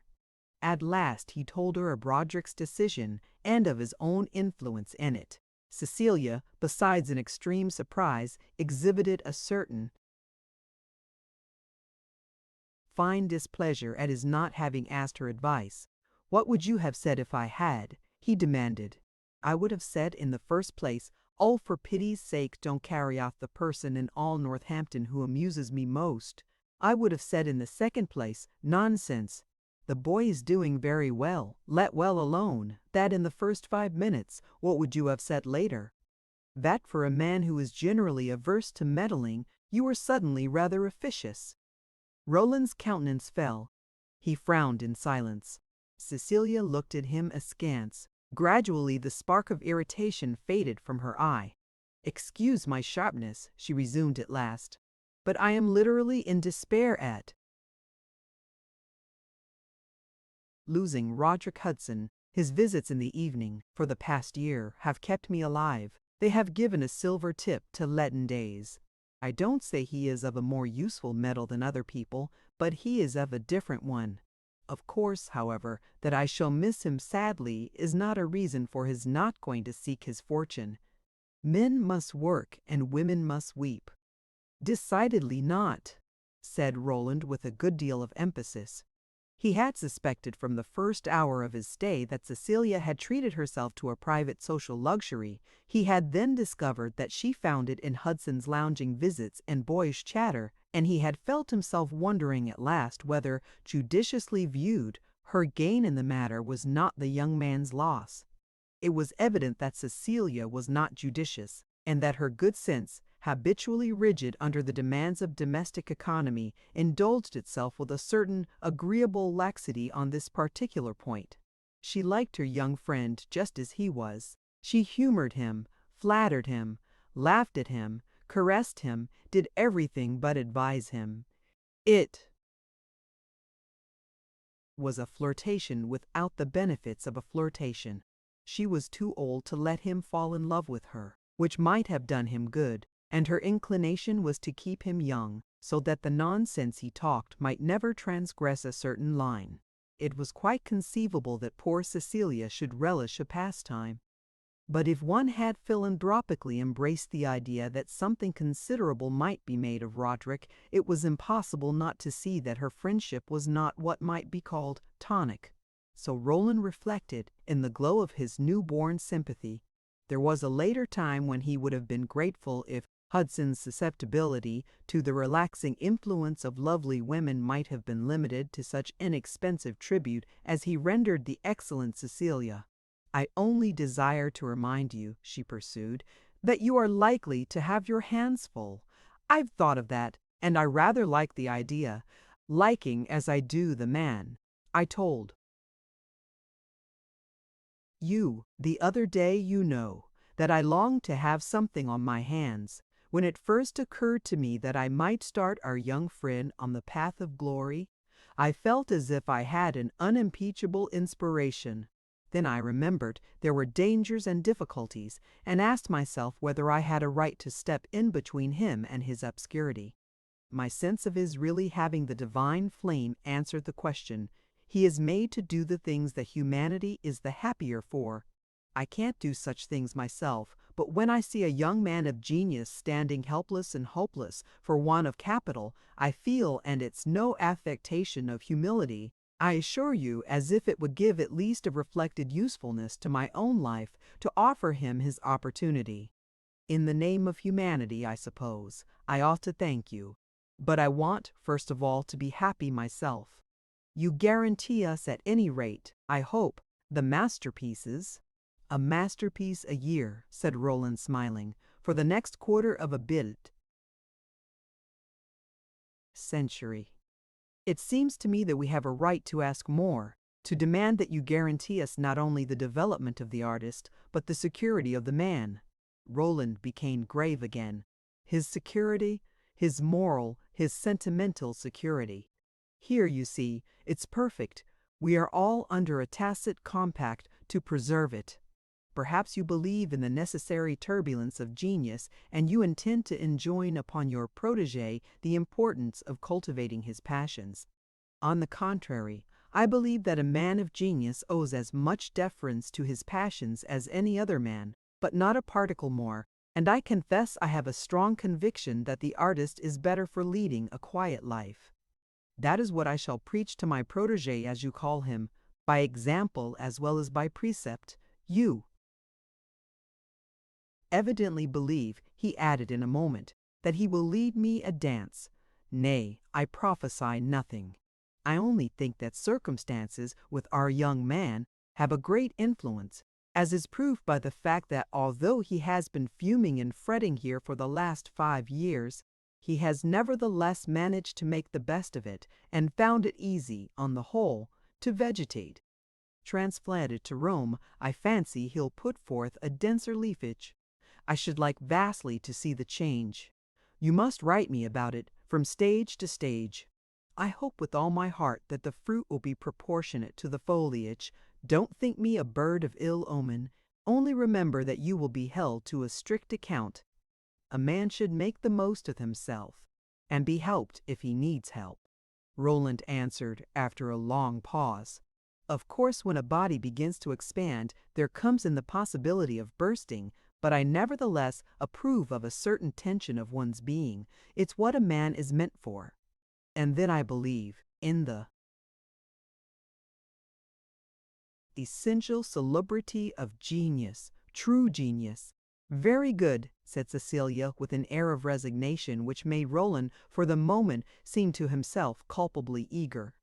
We'll drink then, today, at dinner to the health of our friend.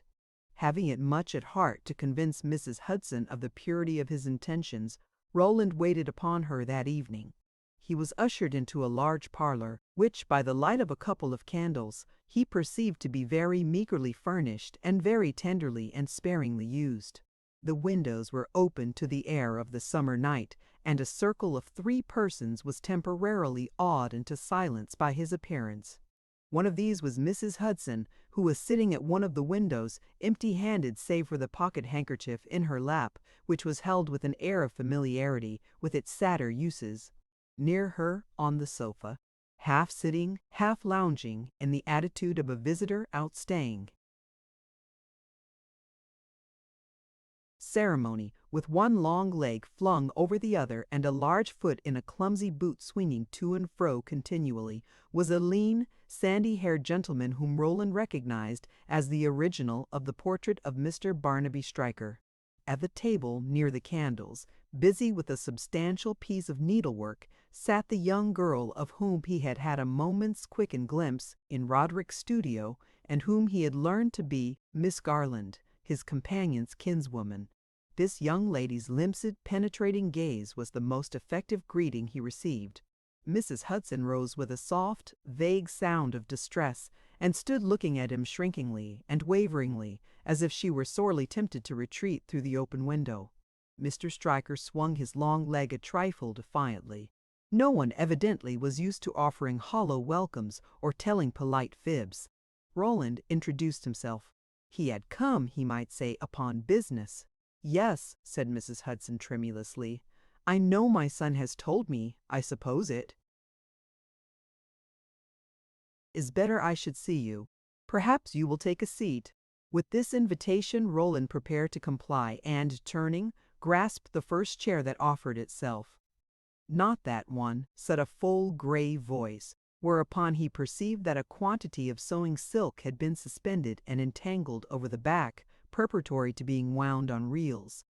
He felt the least bit irritated at the curtness of the warning, coming as it did from a young woman whose countenance he had mentally pronounced interesting, and with regard to whom he was conscious of the germ of the inevitable desire to produce a responsive interest.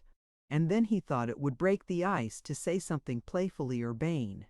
"Oh, you should let me take the chair," he answered, "and have the pleasure of holding the skeins myself." For all reply to this sally he received a stare of undisguised amazement from Miss Garland, who then looked across at Mrs. Hudson with a glance which plainly said, "You see, he's quite the insidious personage we feared." The elder lady, however, sat with her eyes fixed on the ground and her 2 hands tightly clasped. But touching her Roland felt much more compassion than resentment. Her attitude was not coldness, it was a kind of dread, almost a terror. She was a small, eager woman, with a pale, troubled face, which added to her apparent age. After looking at her for some minutes, Roland saw that she was still young, and that she must have been a very girlish bride. She had been a pretty one too, though she probably had looked terribly frightened at the altar. She was very delicately made, and Roderick had come honestly by his physical slimness and elegance. She wore no cap, and her flaxen hair, which was of extraordinary fineness, was smoothed and confined with puritanic precision. She was excessively shy and evidently very humble-minded. It was singular to see a woman to whom the experience of life had conveyed so little reassurance as to her own resources or the chances of things turning out well. Roland began immediately to like her and to feel impatient to persuade her that there was no harm in him and that 20 to 1 her son would make her a well-pleased woman yet. He foresaw that she would be easy to persuade and that a benevolent conversational tone would probably make her pass, fluttering, from distrust into an oppressive extreme of confidence. But he had an indefinable sense that the person who was testing that strong young eyesight of hers in the dim candlelight was less readily beguiled from her mysterious feminine preconceptions. Miss Garland, according to Cecilia's judgment, as Roland remembered, had not a countenance to inspire a sculptor. But it seemed to Roland that her countenance might fairly inspire a man who was far from being a sculptor. She was not pretty, as the eye of habit judges prettiness, but when you made the observation, you somehow failed to set it down against her, for you had already passed from measuring contours to tracing meanings. In Mary Garland's face there were many possible ones, and they gave you the more to think about that it was not like Roderick Hudson's, for instance, a quick and mobile face, over which expression flickered like a candle in a wind. They followed each other slowly, distinctly, gravely, sincerely, and you might almost have fancied that, as they came and went, they gave her a sort of pain. She was tall and slender, and had an air of maidenly strength and decision. She had a broad forehead and dark eyebrows, a trifle thicker than those of classic beauties. Her gray eye was clear but not brilliant, and her features were perfectly irregular. Her mouth was large. Fortunately for the principal grace of her physiognomy was her smile, which displayed itself with magnificent amplitude. Roland, indeed, had not yet seen her smile, but something assured him that her rigid gravity had a radiant counterpart. She wore a scanty white dress, and had a nameless rustic air which would have led one to speak of her less as a young lady than as a young woman. She was evidently a girl of a great personal force, but she lacked pliancy. She was hemming a kitchen towel with the aid of a large steel thimble. She bent her serious eyes at last on her work again, and let Roland explain himself. "I have become suddenly so very intimate with your son," he said at last, addressing himself to Mrs. Hudson, "that it seems just I should make your acquaintance." "Very just," murmured the poor lady, and after a moment's hesitation was on the point of adding something more, but Mr. Stryker here interposed after a prefatory clearance of the throat. "I should like to take the liberty," he said, "of addressing you a simple question. For how long a period of time have you been acquainted with our young friend?" He continued to kick the air, but his head was thrown back and his eyes fixed on the opposite wall, as if in aversion to the spectacle of Roland's inevitable confusion.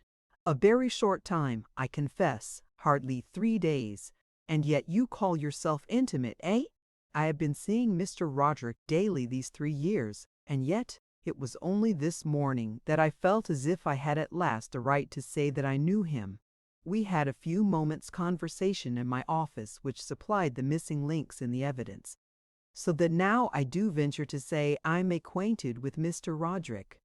But wait 3 years, sir, like me," and Mr. Stryker laughed, with a closed mouth and a noiseless shake of all his long person. Mrs. Hudson smiled confusedly at hazard. Miss Garland kept her eyes on her stitches, but it seemed to Roland that the latter colored a little. "Oh, in 3 years, of course," he said. "We shall know each other better. Before many years are over, madam," he pursued, "I expect the world to know him. I expect him to be a great man."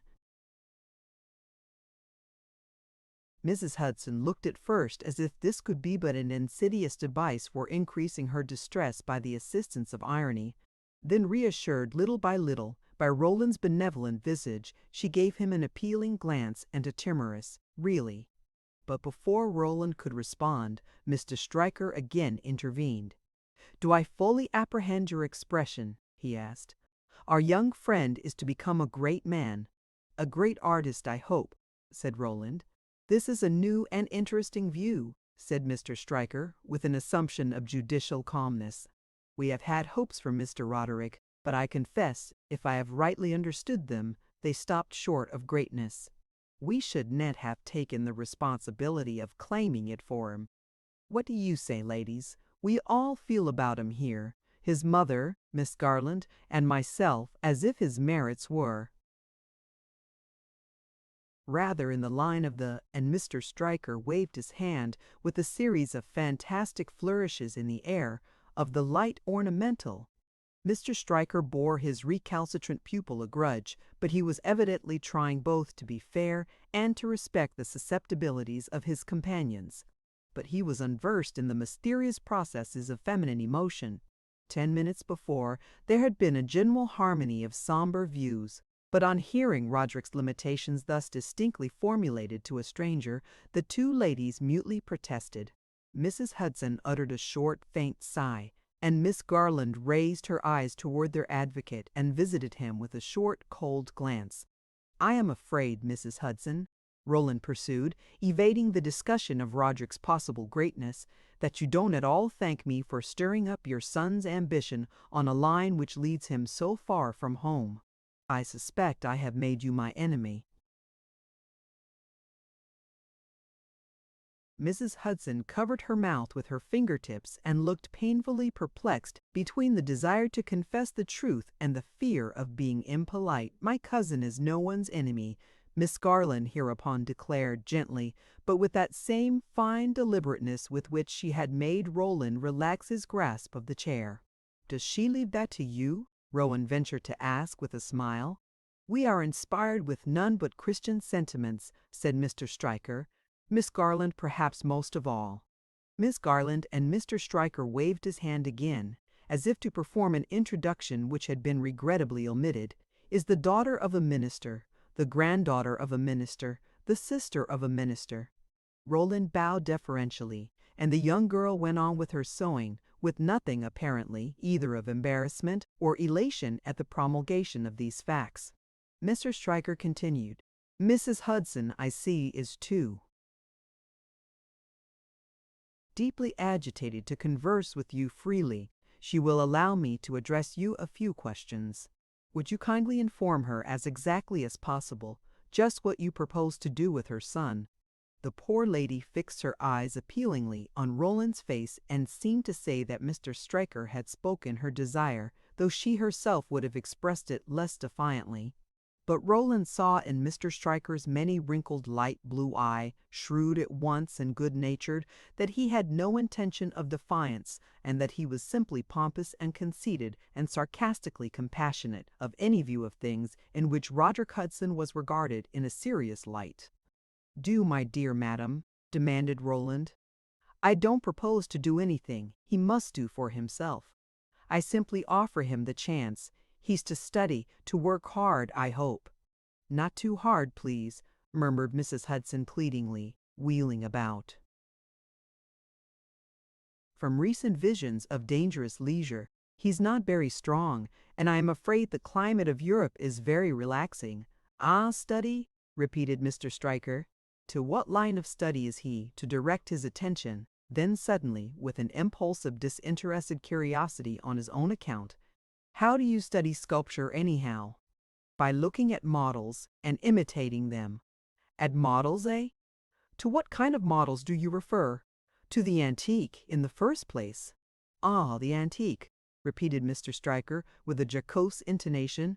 "Do you hear, madam? Roderick is going off to Europe to learn to imitate the antique." "I suppose it's all right," said Mrs. Hudson, twisting herself in a sort of delicate anguish. "An antique, as I understand it," the lawyer continued, "is an image of a pagan deity, with considerable dirt sticking to it, and no arms, no nose, and no clothing."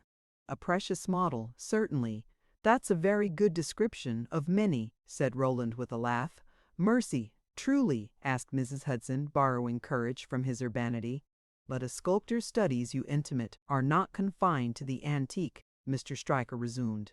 "After he has been looking 3 or 4 years at the objects I describe, he studies the living model," said Roland. "Does it take 3 or 4 years?" asked Mrs. Hudson imploringly. "That depends upon the artist's aptitude. After 20 years a real artist is still studying." "Oh, my poor boy," moaned Mrs. Hudson, finding the prospect, under every light, still terrible. "Now this study of the living model," Mr. Stryker pursued. "Inform Mrs. Hudson about that." "Oh dear, no!" cried Mrs. Hudson, shrinkingly. "That too," said Roland, "is one of the reasons for studying in Rome. It's a handsome race, you know, and you find very well-made people. I suppose they "'Rare no better made than a good tough Yankee,'" objected Mr. Stryker, transposing his interminable legs. "The same God made us." "Surely," sighed Mrs. Hudson, but with a questioning glance at her visitor, which showed that she had already begun to concede much weight to his opinion. Roland hastened to express his assent to Mr. Stryker's proposition.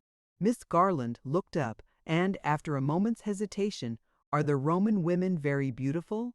she asked. Roland, too, in answering, hesitated.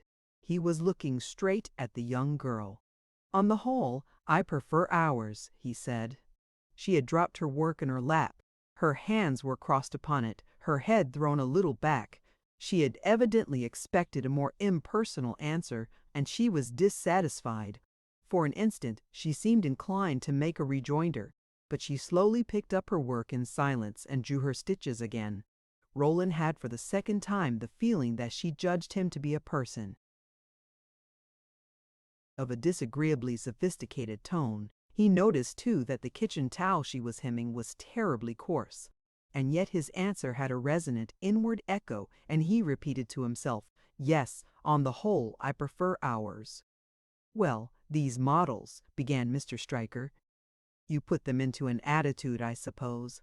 "An attitude, exactly, and then you sit down and look at them. You must not sit too long. You must go at your clay and try to build up something that looks like them. Well, there you are with your model in an attitude on one side, yourself in an attitude too, I suppose, on the other, and your pile of clay in the middle, building up, as you say. So you pass the morning. After that I hope you go out and take a walk, and rest from your exertions, unquestionably. But to a sculptor who loves his work there is no time lost. Everything he looks at teaches or suggests something.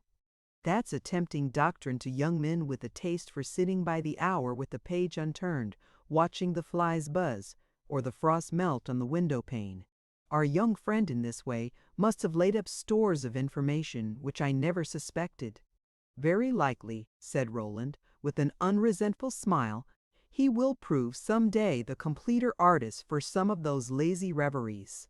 This theory was apparently very grateful to Mrs. Hudson, who had never had the case put for her son with such ingenious hopefulness, and found herself disrelishing the singular situation of seeming to side against her own flesh, and blood with a lawyer whose conversational tone betrayed the habit of cross-questioning. "My son, then?" she ventured to ask. "My son has what you would call great powers. To my sense, very great powers." Poor Mrs. Hudson actually smiled, broadly, gleefully, and glanced at Miss Garland as if to invite her to do likewise. But the young girl's face remained serious, like the eastern sky when the opposite sunset is too feeble to make it glow. "Do you really know?" she asked, looking at Roland. "One cannot know in such a matter save after proof, and proof takes time. But one can believe." "And you believe?" "I believe," but even then Miss Garland vouchsafed no smile. Her face became graver than ever. "Well, well," said Mrs. Hudson, "we must hope that it is all for the best." Mr. Stryker eyed his old friend for a moment with a look of some displeasure. He saw that this was but a cunning feminine imitation of resignation, and that, through some untraceable process of transition, she was now taking more comfort in the opinions of this insinuating stranger than in his own tough dogmas. He rose to his feet, without pulling down his waistcoat, but with a wrinkled grin at the inconsistency of women. "Well, sir, Mr. Roderick's powers are nothing to me," he said, "nor no use he makes of them. Good or bad, he's no son of mine. But, in a friendly way, I'm glad to hear so fine an account of him. I'm glad, madam, you're so satisfied with the prospect. Affection, sir, you see, must have its guarantees." He paused a moment, stroking his beard, with his head inclined and one eye half closed, looking at Roland. The look was grotesque, but it was significant, and it puzzled Roland more than it amused him. "I suppose you were a very brilliant young man," he went on, "very enlightened, very cultivated, quite up to the mark in the fine arts and all that sort of thing. I'm a plain, practical old boy, content to follow an honorable profession in a free country. I did not go off to the old world to learn my business. No one took me by the hand. I had to grease my wheels myself, and, such as I am, I'm a self-made man, every inch of me. Well, if our young friend is booked for fame and fortune, I don't suppose his going to Rome will stop him. But mind you, it won't help him such a long way either. If you have undertaken to put him through, there's a thing or two you'd better remember. The crop we gather depends upon the seed we sow. He may be the biggest genius of the age, his potatoes won't come up without his hoeing them. If he takes things so, almighty easy as well as one or two young fellows of genius I've had under my eye, his produce will never gain the prize. Take the word for it of a man who has made his way inch by inch, and does not believe that we'll wake up to find our work done because we lain all night a-dreaming of it. Anything worth doing is devilish hard to do. If your young protege finds things easy and has a good time and says he likes the life, it's a sign that, as I may say, you had better step round to the office and look at the books. That's all I desire to remark. No offense intended. I hope you'll have a first-rate time." Roland could honestly reply that this seemed pregnant sense, and he offered Mr. Stryker a friendly handshake as the latter withdrew. But Mr. Stryker's rather grim view of matters cast a momentary shadow on his companions, and Mrs. Hudson seemed to feel that it necessitated between them some little friendly agreement not to be overawed. Roland sat for some time longer, partly because he wished to please the two women, and partly because he was strangely pleased himself. There was something touching in their unworldly fears and diffident hopes, something almost terrible in the way poor little Mrs. Hudson seemed to flutter and quiver with intense maternal passion. She put forth one timid conversational venture after another, and asked Roland a number of questions about himself, his age, his family, his occupations, his taste, his religious opinions. Roland had an odd feeling at last that she had begun to consider him very exemplary, and that she might make, later, some perturbing discovery. He tried, therefore, to invent something that would prepare her to find him fallible, but he could think of nothing. It only seemed to him that Miss Garland secretly mistrusted him, and that he must leave her to render him the service, after he had gone, of making him the object of a little firm derogation. Mrs. Hudson talked with low-voiced eagerness about her son. "He's very lovable, sir, I assure you. When you come to know him, you'll find him very lovable. He's a little spoiled, of course. He has always done with me as he pleased, but he's a good boy. I'm sure he's a good boy, and everyone thinks him very attractive. I'm sure he'd be noticed anywhere. Don't you think he's very handsome, sir? He features his poor father. I had another. Perhaps you've been told. He was killed." And the poor little lady bravely smiled, for fear of doing worse. "He was a very fine boy, but very different from Roderick. Roderick is a little strange. He has never been an easy boy. Sometimes I feel like the goose was knitted a goose, dear. and startled by the audacity of her comparison, she appealed to Miss Garland, the goose or the hen who hatched a swan's egg. I have never been able to give him what he needs. I have always thought that in more and more brilliant circumstances he might find his place and be happy. But at the same time I was afraid of the world for him. It was so large and dangerous and dreadful. No doubt I know very little about it. I never suspected, I confess, that it contained persons of such liberality as yours. Roland replied that evidently she had done the world but scanty justice. No, objected Miss Garland after a pause, it is like something in a fairy tale. What, pray? Your coming here all unknown, so rich and so polite, and carrying off my cousin in a golden cloud. If this was badinage, Miss Garland had the best of it, for Roland almost fell a musing silently over the question whether there was a possibility of irony in that transparent gaze. Before he withdrew, Mrs. Hudson made him tell her again that Roderick's powers were extraordinary. He had inspired her with a clinging, caressing faith in his wisdom. He will really do great things, she asked, the very greatest. I see no reason in his talent itself why he should not. Well, we'll think of that as we sit here alone, she rejoined. Mary and I will sit here and talk about it. So I give him up, she went on as he was going. I am sure you'll be the best of friends to him, but if you should ever forget him, or grow tired of him, or lose your interest in him, and he should come to any harm or any trouble, please, sir, remember, and she paused with a tremulous voice, remember, my dear madam, that he is all I have, that he is everything, and that it would be very terrible. Insofar as I can help him, he shall succeed, was all Roland could say.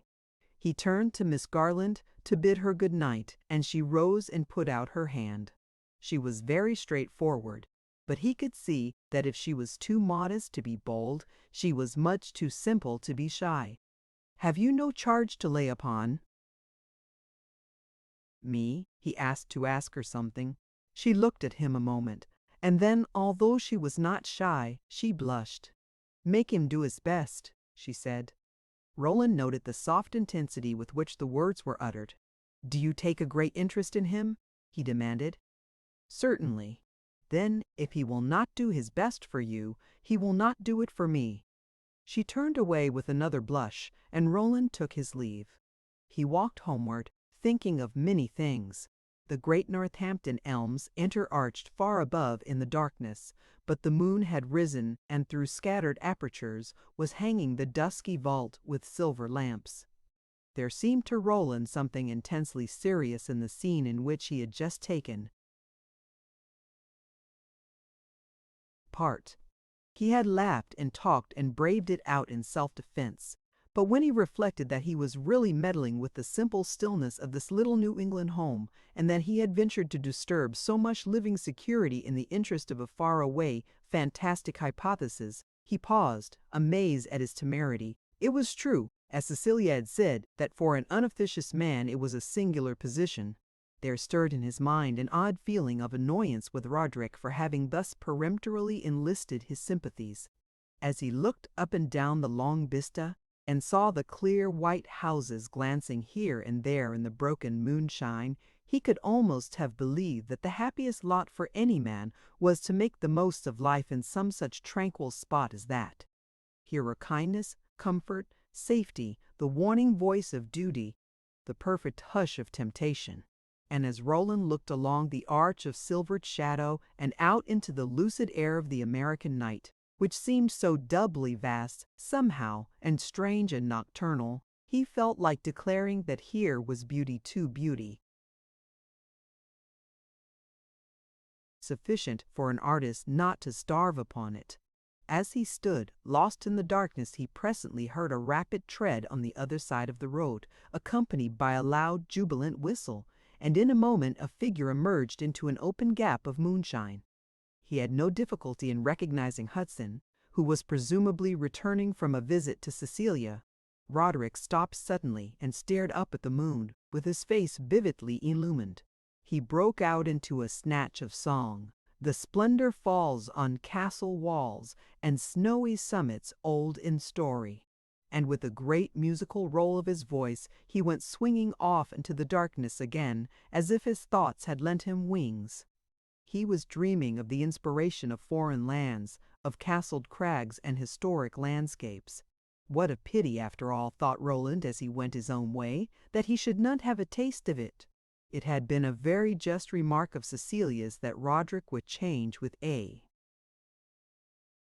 change in his circumstances. Roland had telegraphed to New York for another berth on his steamer, and from the hour the answer came, Hudson's spirits rose to incalculable heights. He was radiant with good humor, and his kindly jollity seemed the pledge of a brilliant future. He had forgiven his old enemies and forgotten his old grievances, and seemed every way reconciled to a world in which he was going to count as an active force. He was inexhaustibly loquacious and fantastic, and as Cecilia said, he had suddenly become so good that it was only to be feared he was going to start not for Europe but for heaven. He took long walks with Roland, who felt more and more the fascination of what he would have called his giftedness. Roland returned several times to Mrs. Hudson's, and found the two ladies doing their best to be happy in their companion's happiness. Miss Garland, he thought, was succeeding better than her demeanor on his first visit had promised. He tried to have some especial talk with her, but her extreme reserve forced him to content himself with such response to his rather urgent overtures as might be extracted from a keenly attentive smile. It must be confessed, however, that if the response was vague, the satisfaction was great, and that Roland, after his second visit, kept seeing a lurking reflection of this smile in the most unexpected places. It seemed strange that she should please him so well at so slender a cost, but please him she did, prodigiously, and his pleasure had a quality altogether new to him. It made him restless, and a trifle melancholy. He walked about absently, wondering and wishing. He wondered, among other things, why fate should have condemned him to make the acquaintance of a girl whom he would make a sacrifice to know better, just as he was leaving the country for years. It seemed to him that he was turning his back on a chance of happiness of a sort of which the slenderest germ should be cultivated. He asked himself whether, feeling as he did, if he had only himself to please, he would give up his journey and wait. He had Roderick to please now, for whom disappointment would be cruel, but he said to himself that certainly, if there were no Roderick in the case, the ship should sail without him. He asked Hudson several questions about his cousin, but Roderick, confidential on most points, seemed to have reasons of his own for being reticent on this one. His measured answers quickened Roland's curiosity, for Miss Garland, with her own irritating half-suggestions, had only to be a subject of guarded allusion in others to become intolerably interesting. He learned from Roderick that she was the daughter of a country minister, a far-away cousin of his mother, settled in another part of the state, that she was one of a half-a-dozen daughters, that the family was very poor, and that she had come a couple of months before to pay his mother a long visit. "It is to be a very long one now," he said, "for it is settled that she is to remain while I am away." The fermentation of contentment in Roderick's soul reached its climax a few days before the young men were to make their farewells. He had been sitting with his friends on Cecilia's veranda, but for half an hour past he had said nothing, lounging back against a vine-wreathed column and gazing idly at the stars. He kept caroling softly to himself with that indifference to ceremony for which he always found allowance, and which in him had a sort of pleading grace. At last, springing up, "I want to strike out hard," he exclaimed. "I want to do something violent, to let off steam. I'll tell you what to do this lovely weather," said Cecilia. "Give a picnic. It can be as violent as you please, and it will have the merit of leading off our emotion into a safe channel as well as yours." Roderick laughed uproariously at Cecilia's very practical remedy for his sentimental need, but a couple of days later, nevertheless, The picnic was given. It was to be a family party, but Roderick, in his magnanimous geniality, insisted on inviting Mr. Stryker, a decision which Roland mentally applauded. "And we'll have Mrs. Stryker too," he said, "if she'll come to keep my mother in countenance, and at any rate we'll have Miss Stryker, the divine Petronilla." The young lady thus denominated formed, with Mrs. Hudson, Miss Garland, and Cecilia, the feminine half of the company. Mr. Stryker presented himself, sacrificing a morning's work with a magnanimity greater even than Roderick's, and foreign support was further secured in the person of Mr. Whitefoot, the young Orthodox minister. Roderick had chosen the feasting place. He knew it well and had passed many a summer afternoon there, lying at his length on the grass and gazing at the blue undulations of the horizon. It was a meadow on the edge of a wood, with mossy rocks protruding through the grass and a little lake on the other side. It was a cloudless August day. Roland always remembered it, and the scene, and everything that was said and done, with extraordinary distinctness. Roderick surpassed himself in friendly jollity, and at one moment, when exhilaration was at the highest, was seen in Mr. Stryker's high white hat, drinking champagne from a broken teacup to Mr. Stryker's health. Miss Stryker had her father's pale blue eye. She was dressed as if she were going to sit for her photograph, and remained for a long time with Roderick on a little promontory overhanging the lake. Mrs. Hudson sat all day with a little meek, apprehensive smile. She was afraid of an accident, though unless Miss Stryker, who indeed was a little of a romp, should push Roderick into the lake, it was hard to see what accident could occur. Mrs. Hudson was as neat and crisp and uncrumpled at the end of the festival as at the beginning. Mr. Whitefoot, who but a 12-month later became a convert to episcopacy and was already cultivating a certain conversational sonority, devoted himself to Cecilia. He had a little book in his pocket, out of which he read to her at intervals, lying stretched at her feet, and it was a lasting joke with Cecilia afterwards that she would never tell what Mr. Whitefoot's little book had been. Roland had placed himself near Miss Garland, while the feasting went forward on the grass. She wore a so-called gypsy hat, a little straw hat, tied down over her ears so as to cast her eyes into shadow by a ribbon passing outside of it. When the company dispersed, after lunch, he proposed to her to take a stroll in the wood. She hesitated a moment and looked toward Mrs. Hudson, as if for permission to leave her.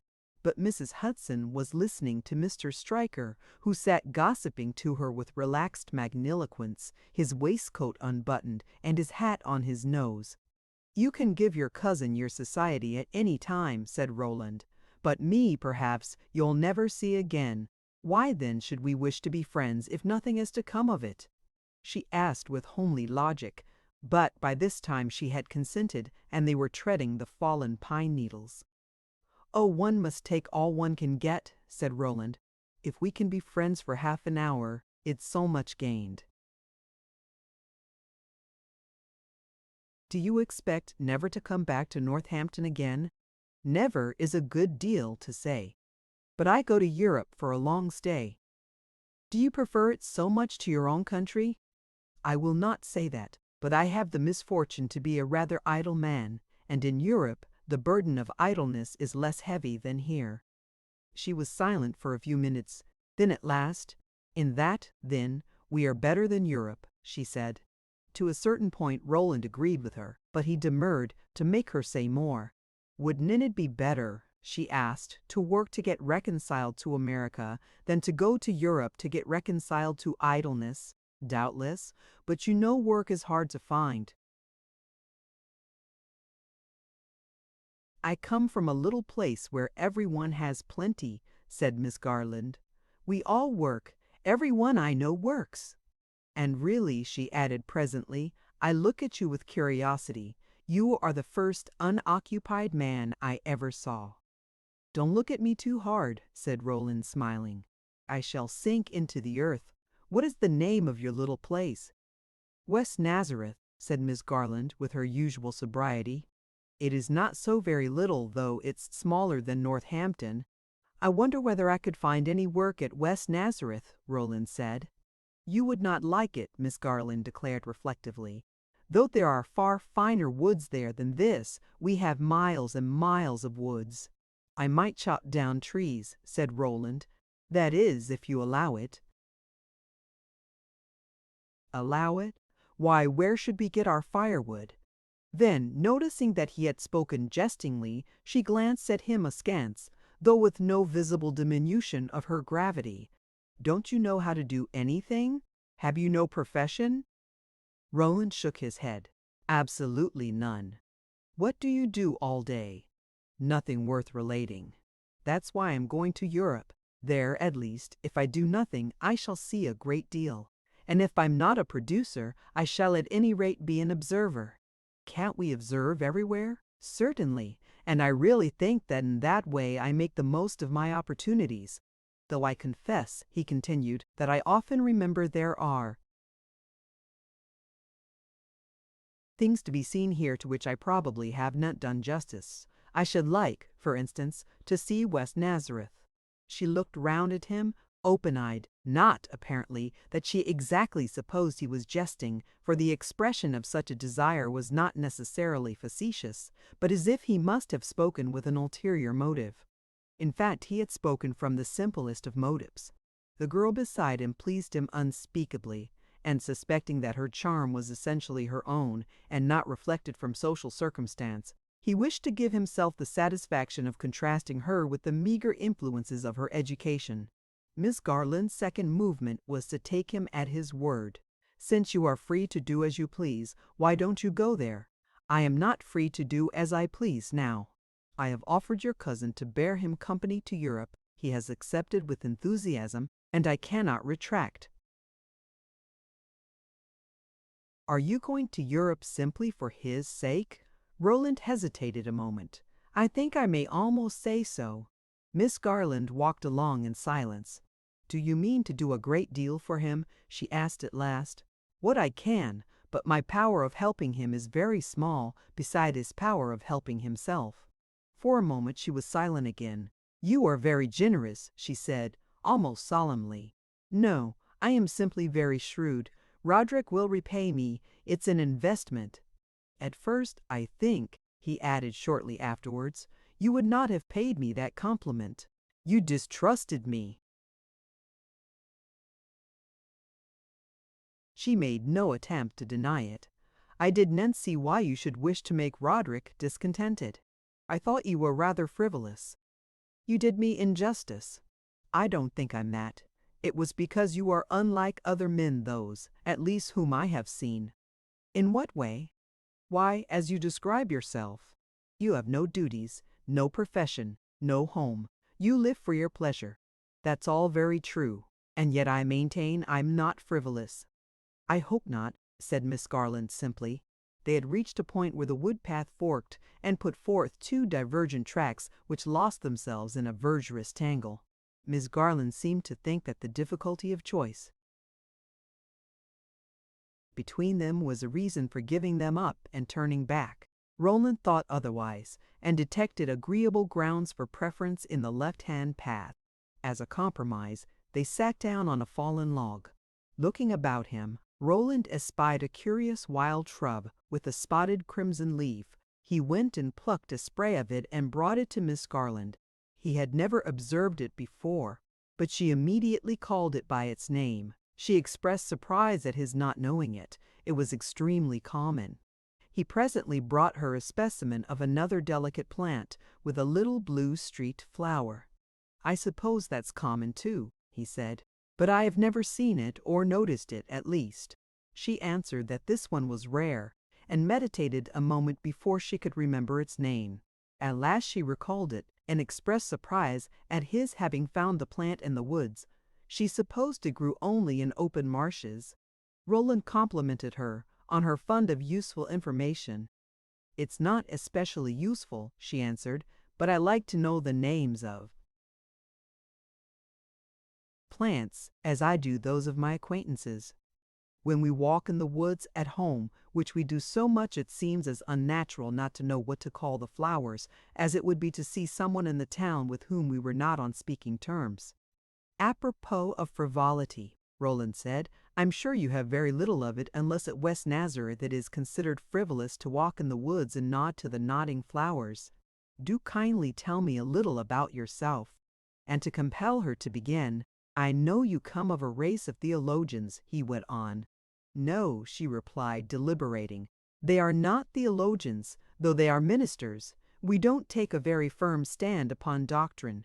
We are practical, rather. We write sermons and preach them, but we do a great deal of hard work beside. And of this hard work, what has your share been? The hardest part? Doing nothing. What do you call nothing? I taught school a while. I must make the most of that. But I confess I did like it. Otherwise, I have only done little things at home, as they turned up. What kind of things? Oh, every kind. If you had seen my home, you would understand. Roland would have liked to make her specify, but he felt a more urgent need to respect her simplicity than he had ever felt to defer to the complex circumstance of certain other women. To be happy, I imagine, he contented himself with saying, You need to be occupied. You need to have something to expend yourself upon. That is not so true as it once was. Now that I am older, I am sure I am less impatient of leisure. Certainly, these 2 months that I have been with Mrs. Hudson, I have had a terrible amount of it, and yet I have liked it. And now that I am probably to be with her all the while that her son is away, I look forward to more, with a resignation that I don't quite know what to make of. It is settled, then, that you are to remain with your cousin? It depends upon their writing from home that I may stay, but that is probable. Only I must not forget, she said, rising, that the ground for my doing so is that she be not left alone. I am glad to know, said Roland, that I shall probably often hear about you. I assure you I shall often think about you. These words were half impulsive, half deliberate. They were the simple truth, and he had asked himself why he should not tell her the truth. And yet they were not all of it. Her hearing the rest would depend upon the way she received this. She received it not only as Roland foresaw, without a shadow of coquetry, of any apparent thought of listening to it gracefully, but with a slight movement of nervous deprecation which seemed to betray itself in the quickening of her step. Evidently, if Roland was to take pleasure in hearing about her, it would have to be a highly disinterested pleasure. She answered nothing, and Roland, too, as he walked beside her, was silent. But as he looked along the shadow-woven wood-path, what he was really facing was a level 3 years of disinterestedness. He ushered them in by talking composed civility until he had brought Miss Garland back to her companions. He saw her but once again. He was obliged to be in New York a couple of days before sailing, and it was arranged that Roderick should overtake him at the last moment. The evening before he left Northampton he went to say farewell to Mrs. Hudson. The ceremony was brief. Roland soon perceived that the poor little lady was in the melting mood, and as he dreaded her tears, he compressed a multitude of solemn promises into a silent handshake and took his leave. Miss Garland, she had told him, was in the back garden with Roderick. He might go out to them. He did so, and as he drew near he heard Roderick's high-pitched voice ringing behind the shrubbery. In a moment emerging, he found Miss Garland leaning against a tree, with her cousin before her talking with great emphasis. He asked pardon for interrupting them, and said he wished only to bid her good-bye. She gave him her hand, and he made her his bow in silence. "Don't forget," he said to Roderick as he turned away, "and don't, in this company, repent of your bargain."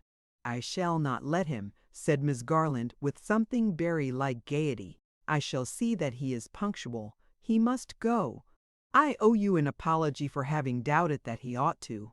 And in spite of the dusk, Roland could see that she had an even finer smile than he had supposed. Roderick was punctual, eagerly punctual, and they went. Roland for several days was occupied with material cares and lost sight of his sentimental perplexities. But they only slumbered, and they were sharply awakened. The weather was fine, and the two young men always sat together upon deck late into the evening. One night, toward the last, they were at the stern of the great ship, watching her grind the solid blackness of the ocean into phosphorescent foam. They talked on these occasions of everything conceivable, and had the air of having no secrets from each other. But it was on Roderick's conscience that this air belied him, and he was too frank by nature, moreover, for permanent reticence on any point. "I must tell you something," he said at last. "I should like you to know it, and you will be so glad to know it. Besides, it's only a question of time. 3 months hence probably you would have guessed it. I am engaged to Mary Garland." Roland sat staring. Though the sea was calm, it seemed to him that the ship gave a great dizzying lurch. But in a moment he contrived to answer coherently, "Engaged to Miss Garland!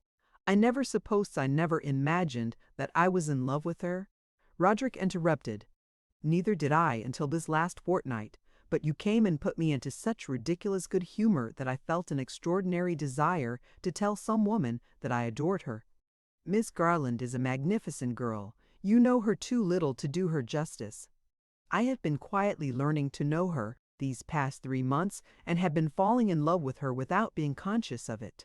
It appeared, when I spoke to her, that she had a kindness for me. So the thing was settled. I must of course make some money before we can marry. It's rather droll, certainly, to engage oneself to a girl whom one is going to leave the next day, for years. We shall be condemned, for some time to come, to do a terrible deal of abstract thinking about each other. But I wanted her blessing on my career, and I could not help asking for it. Unless a man is unnaturally selfish, he needs to work for someone else than himself, and I am sure I shall run a smoother and swifter course for knowing that that fine creature is waiting at Northampton for news of my greatness. If ever I am a dull companion and over-addicted to moping, remember in justice to me that I am in love, and that my sweetheart is 5,000 miles away." Roland listened to all this with a sort of feeling that fortune had played him an elaborately devised trick. It had lured him out into mid-ocean and smoothed the sea and stilled the winds, and given him a singularly sympathetic comrade, and then it had turned and delivered him a thumping blow in mid-chest. "Yes," he said, after an attempt at the usual formal congratulation, "you certainly ought to do better with Miss Garland waiting for you at Northampton." Roderick, now that he had broken ground, was eloquent and rung 100 changes on the assurance that he was a very happy man. Then at last, suddenly, his climax was a yawn, and he declared that he must go to bed. Roland let him go alone and sat there late, between sea and sky. Chapter 3. Rome. One warm, still day, late in the Roman autumn, our two young men were sitting beneath one of the high-stemmed pines of the Villa Ludovisi. They had been spending an hour in the moldy little garden house, where the colossal mask of the famous Juno looks out with blank eyes from that dusky corner which must seem to her the last possible stage of a lapse from Olympus. Then they had wandered out into the gardens, and were lounging away the morning under the spell of their magical picturesqueness. Roderick declared that he would go nowhere else, that after the Juno it was a profanation to look at anything but sky and trees. There was a fresco of Guercino, to which Roland, though he had seen it on his former visit to Rome, went dutifully to pay his respects. But Roderick, though he had never seen it, declared that it could not be worth a fig, and that he did not care to look at ugly things. He remained stretched on his overcoat, which he had spread on the grass, while Roland went off envying the intellectual comfort of genius, which can arrive at serene conclusions without disagreeable processes. When the latter came back, his friend was sitting with his elbows on his knees and his head in his hands. Roland, in the geniality of a mood attuned to the mellow charm of a Roman villa, found a good word to say for the Guercino. But he chiefly talked of the view from the little belvedere on the roof of the casino, and how it looked like the prospect from a castle turret in a fairy tale. "Very likely," said Roderick, throwing himself back with a yawn, "but I must let it pass. I have seen enough for the present. I have reached the top of the hill. I have an indigestion of impressions. I must work them off before I go in for any more. I don't want to look at any more of other people's works for a month, not even at nature's own. I want to look at Roderick Hudson's. The result of it all is that I'm afraid. I can but try, as well as the rest of them. The fellow who did that gazing goddess yonder only made an experiment. The other day, when I was looking at Michelangelo's Moses, I was seized with a kind of defiance, reaction against all this mere passive enjoyment of grandeur. It was a rousing great success, certainly, that rose there before me. But somehow it was not an inscrutable mystery, and it seemed to me not perhaps that I should some day do as well, but that at least I might. As you say, you can but try, said Roland. Success is only passionate effort. Well, the passion is blazing. We have been piling on fuel handsomely. It came over me just now that it is exactly 3 months to a day since I left Northampton. I can't believe it. It certainly seems more. It seems like 10 years. What an exquisite ass I was. Do you feel so wise now? Verily, don't I look so? Surely I have not the same face. Have not I a different eye, a different expression, a different voice? I can hardly say, because I has seen the transition, but it's very likely you are, in the literal sense of the word, more civilized. I dare say, added Roland, that Miss Garland would think so. That's not what she would call it. She would say I was corrupted. Roland asked few questions about Miss Garland, but he always listened narrowly to his companion's voluntary observations. Are you very sure? He replied. Why, she's a stern moralist, and she would infer from my appearance that I had become a cynical sybarite. Roderick had, in fact, a Venetian watch chain round his neck and a magnificent Roman intaglio on the 3rd finger of his left hand. Will you think I take a liberty, asked Roland, if I say you judge her superficially? For heaven's sake, cried Roderick, laughing. Don't tell me she's not a moralist. It was for that I fell in love with her, and with rigid virtue in her person. She is a moralist, but not, as you imply, a narrow one. That's more than a difference in degree, it's a difference in kind. I don't know whether I ever mentioned it, but I admire her extremely. There is nothing narrow about her but her experience. Everything else is large. My impression of her is of a person of great capacity, as yet wholly unmeasured and untested. Some day or other, I'm sure she will judge fairly and wisely of everything. Stay a bit, cried Roderick. You're a better Catholic than the Pope. I shall be content if she judges fairly of me, of my merits, that is. The rest she must not judge at all. She's a grimly devoted little creature. May she always remain so. Changed as I am, I adore her none the less. What becomes of all our emotions, our impressions, he went on, after a long pause, all the material of thought that life pours into us at such a rate during such a memorable 3 months as these? There are 20 moments a week a day, for that matter, some days that seem supreme. 20 impressions that seem ultimate, that appear to form an intellectual era. But others come treading on their heels and sweeping them along, and they all melt like water into water, and settle the question of precedence among themselves. The curious thing is that the more the mind takes in, the more it has space for, and that all one's ideas are like the Irish people at home who live in the different corners of a room and take boarders. I fancy it is our peculiar good luck that we don't see the limits of our minds. Said Roland, we are young compared with what we may one day be. That belongs to youth. It is perhaps the best part of it. They say that old people do find themselves at last face to face with a solid blank wall and stand thumping against it in vain. It resounds. It seems to have something beyond it, but it won't move. That's only a reason for living with open doors as long as we can. Open doors? Murmured Roderick. Yes, let us close no doors that open upon Rome. For this, for the mind, is eternal summer. But though my doors may stand open today, he presently added, I shall see no visitors. I want to pause and breathe. I want to dream of a statue. I have been working hard for 3 months. I have earned a right to a reverie. Roland, on his side, was not without provision for reflection, and they lingered on in broken, desultory talk.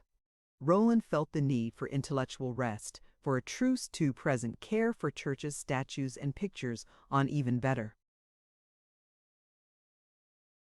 grounds than his companion, inasmuch as he had really been living Roderick's intellectual life the past 3 months, as well as his own.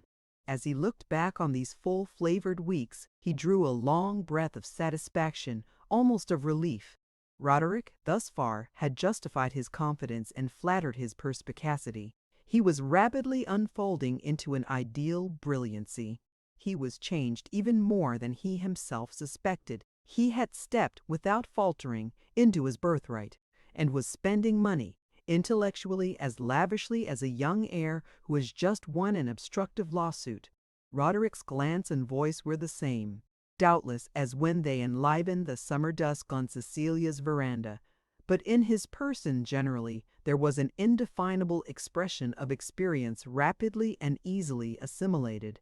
Roland had been struck at the outset with the instinctive quickness of his observation and his free appropriation of whatever might serve his purpose. He had not been, for instance, half an hour on English soil before he perceived that he was dressed like a rustic, and he had immediately reformed his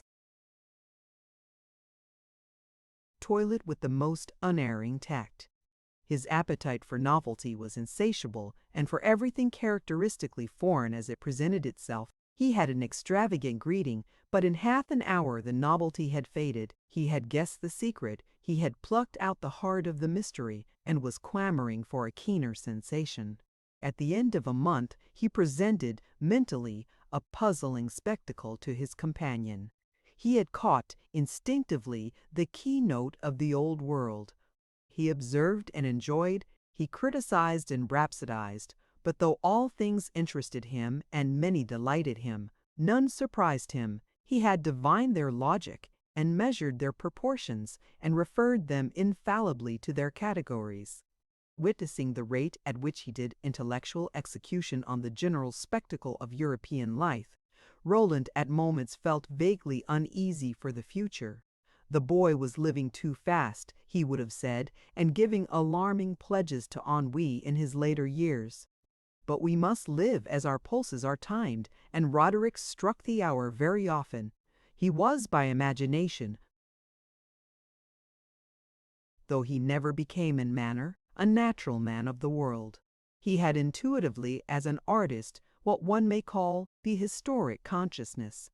He had a relish for social subtleties and mysteries, and, in perception, when occasion offered him an inch, he never failed to take an ell. A single glimpse of a social situation of the elder type enabled him to construct the whole, with all its complex chiaroscuro, and Roland more than once assured him that he made him believe in the metempsychosis, and that he must have lived in European society, in the last century, as a gentleman in a cocked hat and brocaded waistcoat. Hudson asked Roland questions which poor Roland was quite unable to answer, and of which he was equally unable to conceive where he had picked up the data. Roderick ended by answering them himself, tolerably to his satisfaction, and in a short time he had almost turned the tables and become in their walks and talks the accredited source of information. Roland told him that when he turned sculptor, a capital novelist was spoiled, and that to match his eye for social detail one would have to go to Honoré de Balzac. In all this Roland took a generous pleasure. He felt an especial kindness for his comrade's radiant youthfulness of temperament. He was so much younger than he himself had ever been, and surely youth and genius hand in hand were the most beautiful sight in the world. Roderick added to this the charm of his more immediately personal qualities. The vivacity of his perceptions, the audacity of his imagination, the picturesqueness of his phrase when he was pleased, and even more when he was displeased, his abounding good humor, his candor, his unclouded frankness, his unfailing impulse to share every emotion and impression with his friend, all this made comradeship a pure felicity, and interfused with a deeper amenity their long evening talks at café doors in Italian towns. They had gone almost immediately to Paris, and had spent their days at the Louvre and their evenings at the theater. Roderick was divided in mind as to whether Titian or Mademoiselle de Laporte was the greater artist. They had come down through France to Genoa and Milan, had spent a fortnight in Venice and another in Florence, and had now been a month in Rome. Roderick had said that he meant to spend 3 months in simply looking, absorbing, and reflecting without putting pencil to paper. He looked indefatigably and certainly saw great things greater, doubtless at times, than the intentions of the artist. And yet he made few false steps and wasted little time in theories of what he ought to like and to dislike. He judged instinctively and passionately, but never vulgarly. At Venice for a couple of days he had half a fit of melancholy over the pretended discovery that he had missed his way, and that the only proper vestment of plastic conceptions was the coloring of Titian and Paul Veronese. Then one morning the two young men had themselves rowed out to Torcello, and Roderick lay back for a couple of hours, watching a brown-breasted gondolier making superb muscular movements in high relief the Adriatic, and at the end jerked himself up with a violence that nearly swamped the gondola, and declared that the only thing worth living for was to make a colossal bronze and set it aloft in the light of a public square. In Rome his first care was for the Vatican. He went there again and again, but the old imperial and papal city altogether delighted him. Only there he really found what he had been looking for from the first, the complete antipodes of Northampton. And indeed, Rome is the natural home of those spirits with which we just now claimed fellowship. For Roderick, the spirits with a deep relish for the artificial element in life and the infinite superpositions of history. It is the immemorial city of convention. The stagnant Roman air is charged with convention. It colors the yellow light and deepens the chilly shadows. And in that still recent day the most impressive convention in all history was visible to men's eyes, in the Roman streets, erect in a gilded coach drawn by 4 black horses. Roderick's first fortnight was a high aesthetic revel. He declared that Rome made him feel and understand more things than he could express. He was sure that life must have there, for all one's senses, an incomparable fineness, that more interesting things must happen to one than anywhere else. And he gave Roland to understand that he meant to live freely and largely and be as interested as occasion demanded. Roland saw no reason to regard this as a menace of dissipation because, in the first place, there was in all dissipation, refine it as one might, a grossness which would disqualify it for Roderick's favor, and because, in the second, the young sculptor was a man to regard all things in the light of his art, to hand over his passions to his genius to be dealt with, and to find that he could live largely enough without exceeding the circle of wholesome curiosity. Roland took immense satisfaction to make something of all his impressions. Some of these indeed found their way into a channel which did not lead to statues, but it was none the less a safe one. He wrote frequent long letters to Miss Garland. When Roland went with him to post them, he thought wistfully of the fortune of the great loosely written missives, which cost Roderick unconscionable sums in postage. He received punctual answers of a more frugal form, written in a clear, minute hand, on paper vexatiously thin. If Roland was present when they came, he turned away and thought of other things or tried to. These were the only moments when his sympathy halted, and they were brief, For the rest, he let the days go by unprotestingly and enjoyed Roderick's serene efflorescence as he would have done a beautiful summer sunrise. Rome, for the past month, had been delicious. The annual descent of the Goths had not yet begun, and sunny leisure seemed to brood over the city. Roderick had taken out a notebook and was roughly sketching on the mantel of the great Juno. Suddenly there was a noise on the gravel, and the young men, looking up, saw 3 persons advancing. One was a woman of middle age, with a rather grand air and a great many furbelows. She looked very hard at our friends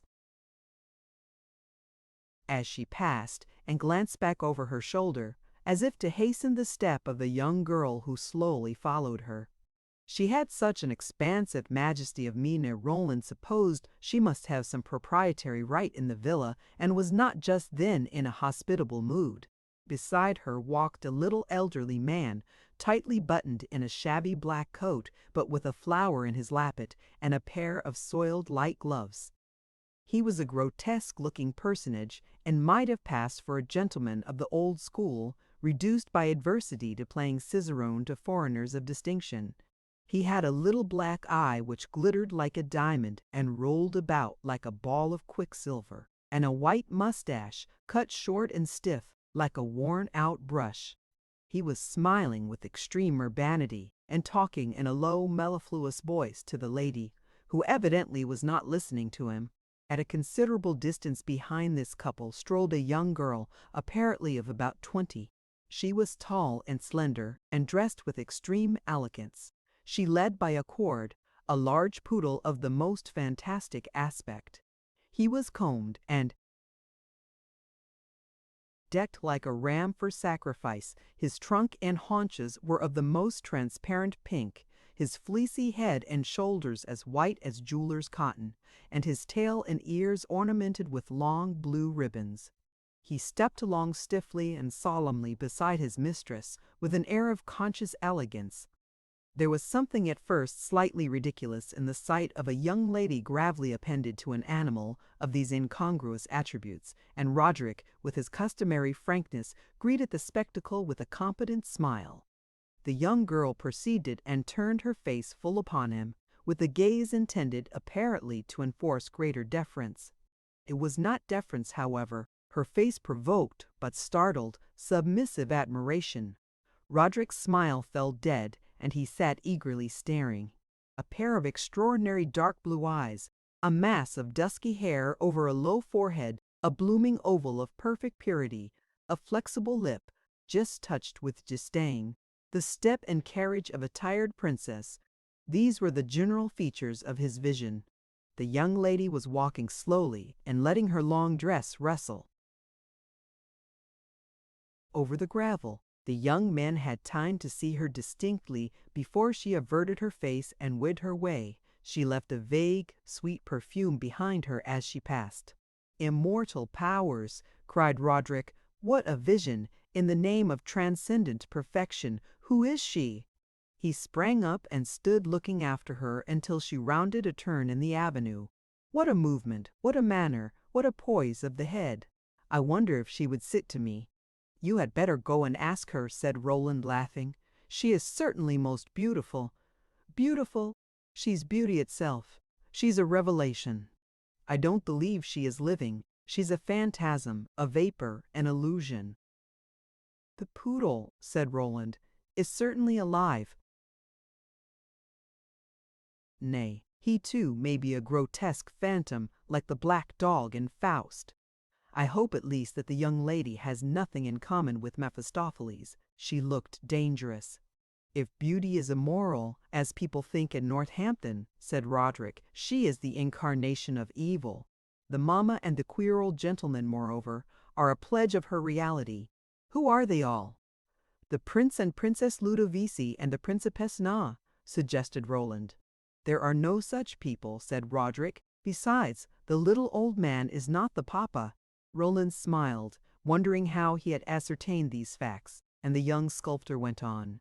"The old man is a Roman, a hanger-on of the mamma, a useful personage who now and then gets asked to dinner. The ladies are foreigners, from some northern country, I won't say which. "Perhaps from the state of Maine," said Roland. "No, she's not an American. I'll lay a wager on that. She's a daughter of this elder world. We shall see her again, I pray my stars. But if we don't, I shall have done something I never expected to. I shall have had a glimpse of ideal beauty." He sat down again and went on with his sketch of the Juno, scrawled away for 10 minutes, and then handed the result in silence to Roland. Roland uttered an exclamation of surprise and applause. The drawing represented the Juno as to the position of the head, the brow, and the broad fillet across the hair. But the eyes, the mouth, the physiognomy were a vivid portrait of the young girl with the poodle. "I have been wanting a subject," said Roderick. "There's one made to my hand. And now for work." They saw no more of the young girl, though Roderick looked hopefully, for some days, into the carriages on the Pincian. She had evidently been but passing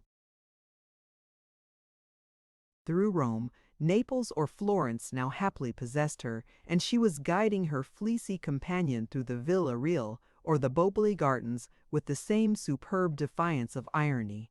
Roderick went to work and spent a month shut up in his studio. He had an idea, and he was not to rest till he had embodied it. He had established himself in the basement of a huge, dusky, dilapidated old house, in that long, tortuous, and preeminently Roman street which leads from the Corso to the bridge of St. Angelo. The black archway which admitted you might have served as the portal of the Iugean stables, but you emerged presently upon a mouldy little court, of which the fourth side was formed by a narrow terrace overhanging the Tiber. Here, along the parapet, were stationed half a dozen shapeless fragments of sculpture, with a couple of meeker orange trees in terracotta tubs and an oleander that never flowered. The unclean, historic river swept beneath. Behind were dusky, reeking walls, spotted here and there with hanging rags and flower pots in windows. Opposite, at a distance, were the bare brown banks of the stream, the huge rotunda of St. Angelo, tipped with its seraphic statue, the dome of St. Peter's, and the broad-topped pines of the Villa Doria. The place was crumbling and shabby and melancholy, but the river was delightful. The rent was a trifle, and everything was picturesque.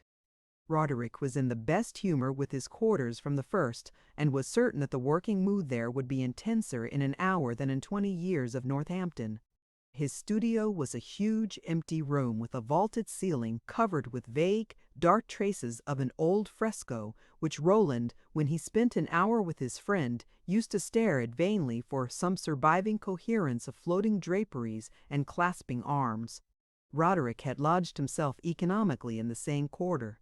He occupied a 5th floor on the Ripetta, but he was only at home to sleep, for when he was not at work he was either lounging in Roland's more luxurious rooms or strolling through streets and churches and gardens. Roland had found a convenient corner in a stately old palace, not far from the Fountain of Trevi, and made himself a home to which books and pictures and prints and odds and ends of curious furniture gave an air of leisurely permanence. He had the tastes of a collector. He spent half his afternoons ransacking the dusty magazines of the curiosity mongers, and often made his way, in quest of a prize, into the heart of impecunious Roman households, which had been prevailed upon to listen with closed doors and an impenetrably wary smile to proposals for an hereditary antique. In the evening, often under the lamp, amid dropped curtains and the scattered gleam of firelight upon polished carvings and mellow paintings, the two friends sat with their heads together, criticizing intaglios and etchings, watercolor drawings and illuminated missals. Roderick's quick appreciation of every form of artistic beauty reminded his companion of the flexible temperament of those Italian artists of the 16th century who were indifferently painters and sculptors, sonneteers and engravers of the 16th. At times when he saw how the young sculptor's day passed in a single sustained pulsation, while his own was broken into a dozen conscious devices for disposing of the hours, and intermingled with sighs, half suppressed, some of them, for conscience sake, over what he failed of in action and missed in possession, he felt a pang of something akin to envy. But Roland had two substantial aids for giving patience the air of contentment. He was an inquisitive reader and a passionate writer. He plunged into bulky German octavos on Italian history, and he spent long afternoons in the saddle, ranging over the grassy desolation of the Campagna. As the season went on and the social groups began to constitute themselves, he found that he knew a great many people and that he had easy opportunity for knowing others. He enjoyed a quiet corner of a drawing room beside an agreeable woman, and although the machinery of what calls itself society seemed to him to have many superfluous wheels, he accepted invitations and made visits punctiliously from the conviction that the only way not to be overcome by the ridiculous side of most of such observances is to take them with exaggerated gravity. He introduced Roderick right and left, and suffered him to make his way himself an enterprise for which Roderick very soon displayed an all-sufficient capacity. Wherever he went he made, not exactly what is called a favorable impression, but what, from a practical point of view, is better a puzzling one. He took to evening parties as a duck to water, and before the winter was half over was the most freely and frequently discussed young man in the heterogeneous foreign colony. Roland's theory of his own duty was to let him run his course and play his cards, only holding himself ready to point out shoals and pitfalls and administer a friendly propulsion through tight places. Roderick's manners on the precincts of the pension were quite the same as his manners on Cecilia's veranda. That is, they were no manners at all, but it remained as true as before that it would have been impossible on the whole to violate ceremony with less of lasting offense. He interrupted, he contradicted, he spoke to people he had never seen, and left his social creditors without the smallest conversational interest on their loans. He lounged and yawned. He talked loud when he should have talked low, and low when he should have talked loud. Many people, in consequence, thought him insufferably conceited, and declared that he ought to wait till he had something to show for his powers before he assumed the airs of a spoiled celebrity. But to Roland and to most friendly observers this judgment was quite beside the mark, and the young man's undiluted naturalness was its own justification. He was impulsive, spontaneous, sincere. There were so many people at dinner tables and in studios who were not, that it seemed worthwhile to allow this rare specimen all possible freedom of action. If Roderick took the words out of your mouth when you were just prepared to deliver them with the most effective accent, he did it with a perfect good conscience, and with no pretension of a better right to being heard, but simply because he was full to overflowing of his own momentary thought, and it sprang from his lips without asking leave. There were persons who waited on your periods much more deferentially, who were 100 times more capable than Roderick of a reflective impertinence. Roderick received from various sources, chiefly feminine, enough finely adjusted advice to have established him in life as an embodiment of the proprieties, and he received it, as he afterwards listened to criticisms on his statues, with unfaltering candor and good humor. Here and there, doubtless, as he went, he took in a reef in his sail, but he was too adventurous a spirit to be successfully tamed, and he remained at most points the florid, rather strident young Virginian, whose serene inflexibility had been the despair of Mr. Ravdave Dryker. All this was what friendly commentators, still chiefly feminine, alluded to when they spoke of his delightful freshness, and critics of harsher sensibilities of the other sex when they denounced his damned impertinence.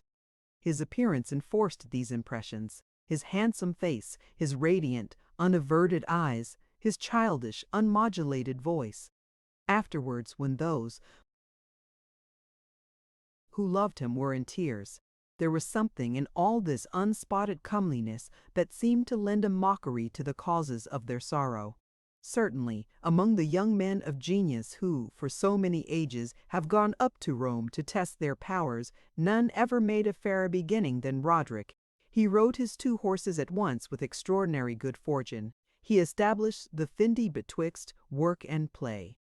He wrestled all day with a mountain of clay in his studio, and chattered half the night away in Roman drawing rooms. It all seemed part of a kind of divine facility. He was passionately interested. He was feeling his powers, now that they had thoroughly kindled in the glowing aesthetic atmosphere of Rome. The ardent young fellow should be pardoned for believing that he never was to see the end of them. He enjoyed immeasurably, after the chronic obstruction of home, the downright act of production. He kept models in his studio till they dropped with fatigue. He drew on other days, at the Capitol and the Vatican, till his own head swam with his eagerness, and his limbs stiffened with the cold. He had promptly set up a life-size figure, which he called an atom, and was pushing it rapidly toward completion.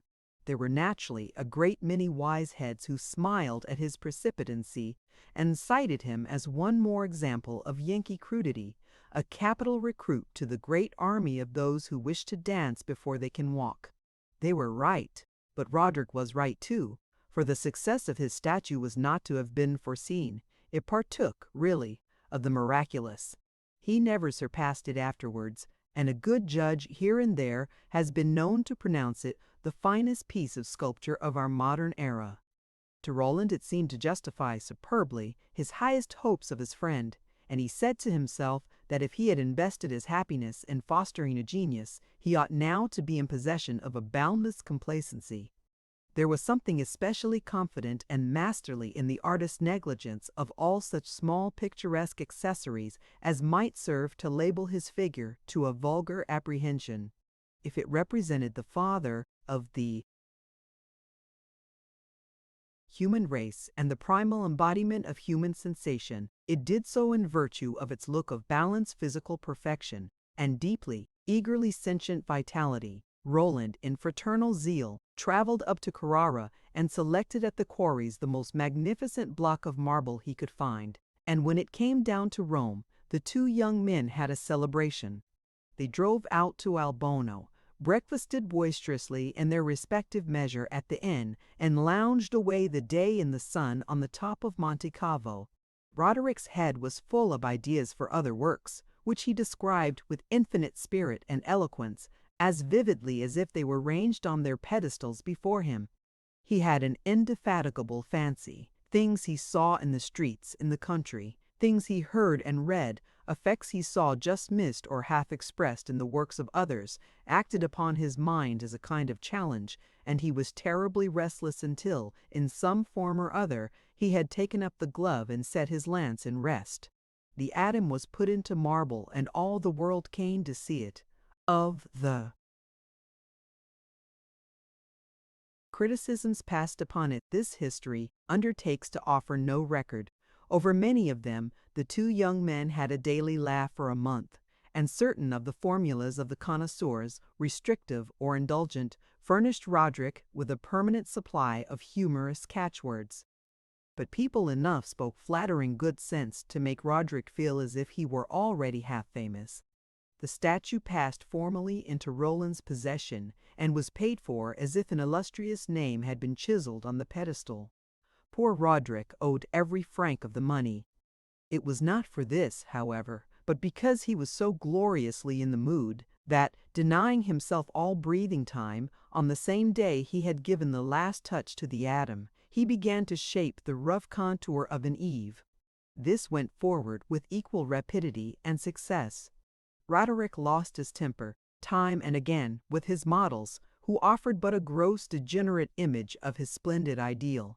But his ideal, as he assured Roland, became gradually such a fixed, vivid presence that he had only to shut his eyes to behold a creature far more to his purpose than the poor girl who stood posturing at 40 sous an hour. The Eve was finished in a month, and the feat was extraordinary, as well as the statue, which represented an admirably beautiful woman. When the spring began to muffle the rugged old city with its clambering festoons, it seemed to him that he had done a handsome winter's work and had fairly earned a holiday. He took a liberal one and lounged away the lovely Roman May, doing nothing. He looked very contented. With himself, perhaps, at times a trifle too obviously, but who could have said without good reason? He was flushed with triumph. This classic phrase portrayed him, to Roland's sense. He would lose himself in long reveries and emerge from them with a quickened smile and a heightened color. Roland grudged him none of his smiles and took an extreme satisfaction in his two statues. He had the Adam and the Eve transported to his own apartment, and one warm evening in May he gave a little dinner in honor of the artist. It was small, but Roland had meant it should be very agreeably composed, he thought, over his friends, and chose four. They were all persons with whom he lived in a certain intimacy. One of them was an American sculptor of French extraction, or remotely perhaps of Italian, for he rejoiced in the somewhat fervid name of Gloriani. He was a man of 40. He had been living for years in Paris and in Rome, and he now drove a very pretty trade in sculpture of the ornamental and fantastic sort. In his youth he had had money, but he had spent it recklessly, much of it scandalously, and at 26 had found himself obliged to make capital of his talent. This was quite inimitable, and 15 years of indefatigable exercise had brought it to perfection. Roland admitted its power, though it gave him very little pleasure. What he relished in the man was the extraordinary vivacity and frankness, not to call it the impudence, of his ideas. He had a definite, practical scheme of art, and he knew at least what he meant. In this sense, he was solid and complete. There were so many of the aesthetic fraternity who were floundering in unknown seas, without a notion of which way their noses were turned, that Gloriani, conscious and compact, unlimitedly intelligent and consummately clever, dogmatic only as to his own duties, and at once gracefully deferential and profoundly indifferent to those of others, had for Roland a certain intellectual refreshment quite independent of the character of his works. These were considered by most people to belong to a very corrupt, and by many to a positively indecent school. Others thought them tremendously knowing and paid enormous prices for them, and indeed, to be able to point to one of Gloriani's figures in a shady corner of your library was tolerable proof that you were not a fool. Corrupt things they certainly were. In the line of sculpture they were quite the latest fruit of time. It was the artist's opinion that there is no essential difference between beauty and ugliness, that they overlap and intermingle in a quite inextricable manner, that there is no saying where one begins and the other ends, that hideousness grimaces at you suddenly from out of the very bosom of loveliness, and beauty blooms before your eyes in the lap of vileness, that it is a waste of wit to nurse metaphysical distinctions and a sadly meager entertainment to caress imaginary lines, that the thing to aim at is the expressive and the way to reach it is by ingenuity, that for this purpose everything may serve, and that a consummate work is a sort of hotchpotch of the pure and the impure, the graceful and the grotesque. Its prime duty is to amuse, to puzzle, to fascinate, to savor of a complex imagination. Gloriani's statues were florid and meretrices. They looked like magnified goldsmith's work. They were extremely elegant, but they had no charm for Roland. He never bought one, but Gloriani was such an honest fellow, and withal was so deluged with orders, that this made no difference in their friendship. The artist might have passed for a Frenchman. He was a great talker, and a very picturesque one. He was almost bald. He had a small, bright eye, a broken nose, and a mustache with waxed ends. When sometimes he received you at his lodging, he introduced you to a lady with a plain face, whom he called Madame Gloriani, which she was not. Roland's second guest was also an artist, but of a very different type. His friends called him Sam Singleton. He was an American, and he had been in Rome a couple of years. He painted small landscapes, chiefly in watercolors. Roland had seen one of them in a shop window, had liked it extremely, and, ascertaining his address, had gone to see him and found him established in a very humble studio near the Piazza Barberini, where, apparently, fame and fortune had not yet found him out.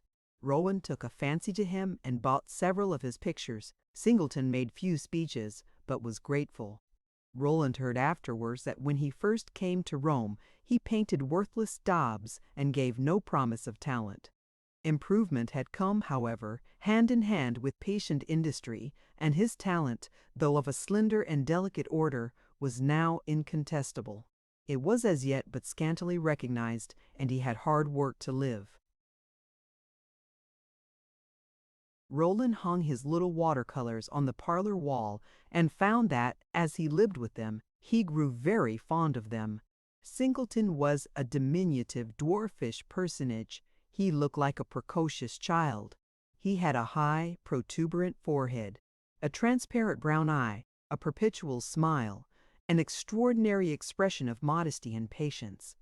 He listened much more willingly than he talked, with a little fixed, grateful grin.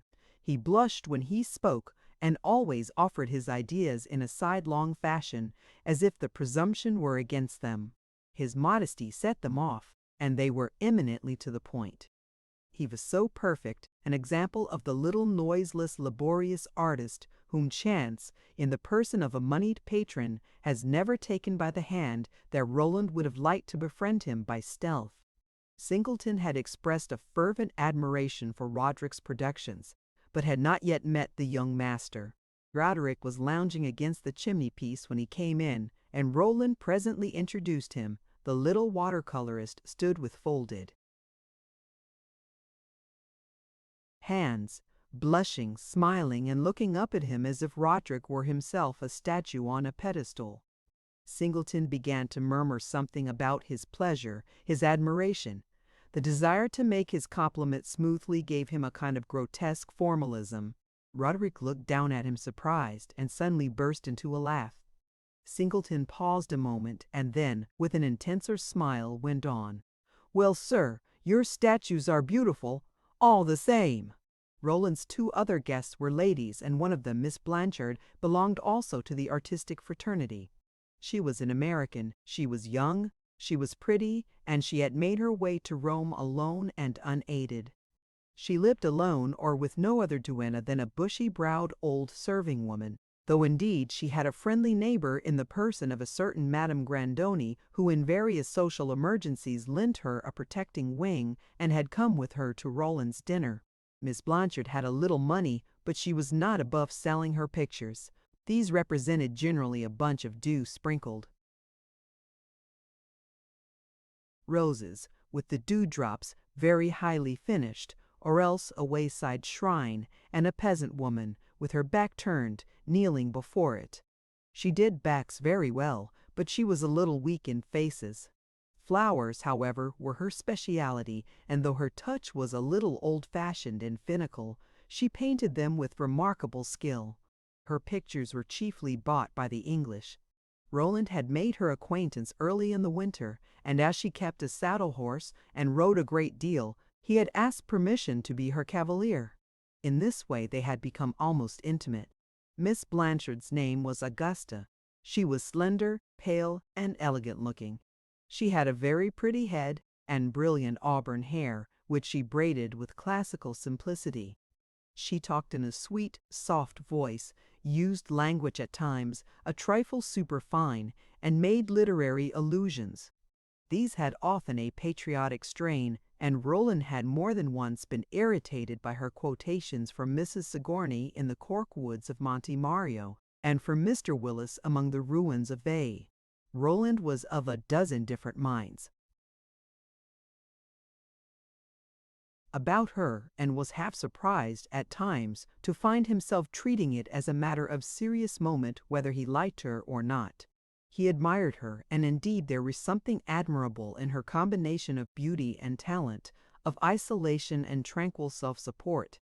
He used sometimes to go into the little, high-niched, ordinary room which served her as a studio, and find her working at a panel 6 inches square, at an open casement, profiled against the deep blue Roman sky.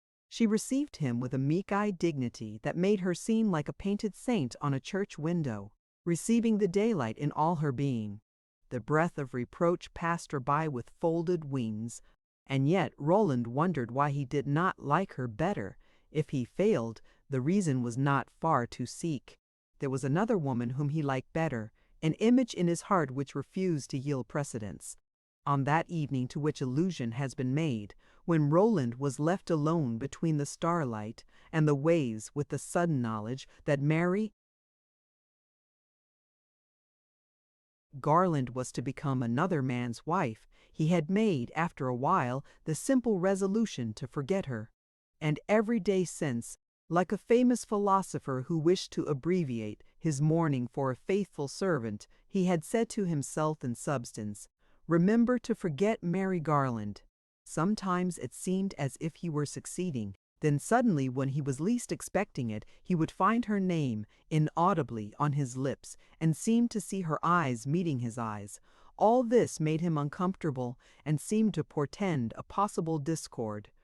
Discord was not to his taste. He shrank from imperious passions, and the idea of finding himself jealous of an unsuspecting friend was absolutely repulsive. More than ever, then, the path of duty was to forget Mary Garland, and he cultivated oblivion, as we may say, in the person of Miss Blanchard. Her fine temper, he said to himself, was a trifle cold and conscious, her purity prudish perhaps, her culture pedantic.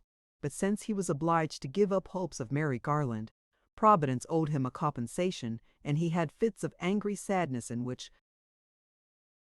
it seemed to him that to attest his right to sentimental satisfaction, he would be capable of falling in love with a woman he absolutely detested, if she were the best that came in his way. And what was the use, after all, of bothering about a possible which was only perhaps a dream? Even if Mary Garland had been free, what right had he to assume that he would have pleased her? The actual was good enough. Miss Blanchard had beautiful hair, and if she was a trifle old-maidish, there is nothing like matrimony for curing old-maidishness. Madame Grandoni, who had formed with the companion of Roland's rides an alliance which might have been called defensive on the part of the former and attractive on that of Miss Blanchard, was an excessively ugly old lady, highly esteemed in Roman society for her homely benevolence and her shrewd and humorous good sense. She had been the widow of a German archaeologist who had come to Rome in the early ages as an attaché of the Prussian legation on the Capitoline. Her good sense had been wanting on but a single occasion, that of her second marriage. This occasion was certainly a momentous one, but these, by common consent, are not test cases. A couple of years after her first husband's death, she had accepted the hand and the name of a Neapolitan music master, 10 years younger than herself, and with no fortune but his fiddle bow. The marriage was most unhappy, and the Maestro Grandoni was suspected of using the fiddle bow as an instrument of conjugal correction. He had finally run off with a prima donna assoluta, who, it was to be hoped, had given him a taste of the quality implied in her title. He was believed to be living still, but he had shrunk to a small black spot in Madame Grandoni's life, and for 10 years she had not mentioned his name. She wore a light flaxen wig, which was never very artfully adjusted, but this mattered little, as she made no secret of it. She used to say, "I was not always so ugly as this. As a young girl I had beautiful golden hair, very much the color of my wig." She had worn from time immemorial an old blue satin dress and a white crepe shawl embroidered in colors. Her appearance was ridiculous, but she had an interminable Teutonic pedigree, and her manners in every presence were easy and jovial as became a lady whose ancestor had been cup-bearer to Frederick Barbarossa. 30 years' observation of Roman society had sharpened her wits and given her an inexhaustible store of anecdotes, but she had beneath her crumpled bodice a deep-welling fund of Teutonic sentiment, which she communicated only to the objects of her particular favor. Roland had a great regard for her, and she repaid it by wishing him to get married. She never saw him without whispering to him that Augusta Blanchard was just the girl. It seemed to Roland a sort of foreshadowing of matrimony to see Miss Blanchard standing gracefully on his hearthrug and blooming behind the central bouquet at his circular dinner table. The dinner was very prosperous, and Roderick amply filled his position as hero of the feast. He had always an air of buoyant enjoyment in his work, but on this occasion he manifested a good deal of harmless pleasure in his glory. He drank freely and talked bravely. He leaned back in his chair with his hands in his pockets and flung open the gates of his eloquence. Singleton sat gazing and listening open-mouthed, as if Apollo in person were talking. Gloriani showed a twinkle in his eye and an evident disposition to draw Roderick out. Roland was rather regretful, for he knew that theory was not his friend's strong point, and that it was never fair to take his measure from his talk. "As you have begun with Adam and Eve," said Gloriani, "I suppose you are going straight through the Bible." He was one of the persons who thought Roderick delightfully fresh. "I may make a David," said Roderick, "but I shall not try any more of the Old Testament people. I don't like the Jews. I don't like pendulous noses. David, the boy David, is rather an exception. You can think of him and treat him as a young." Greek.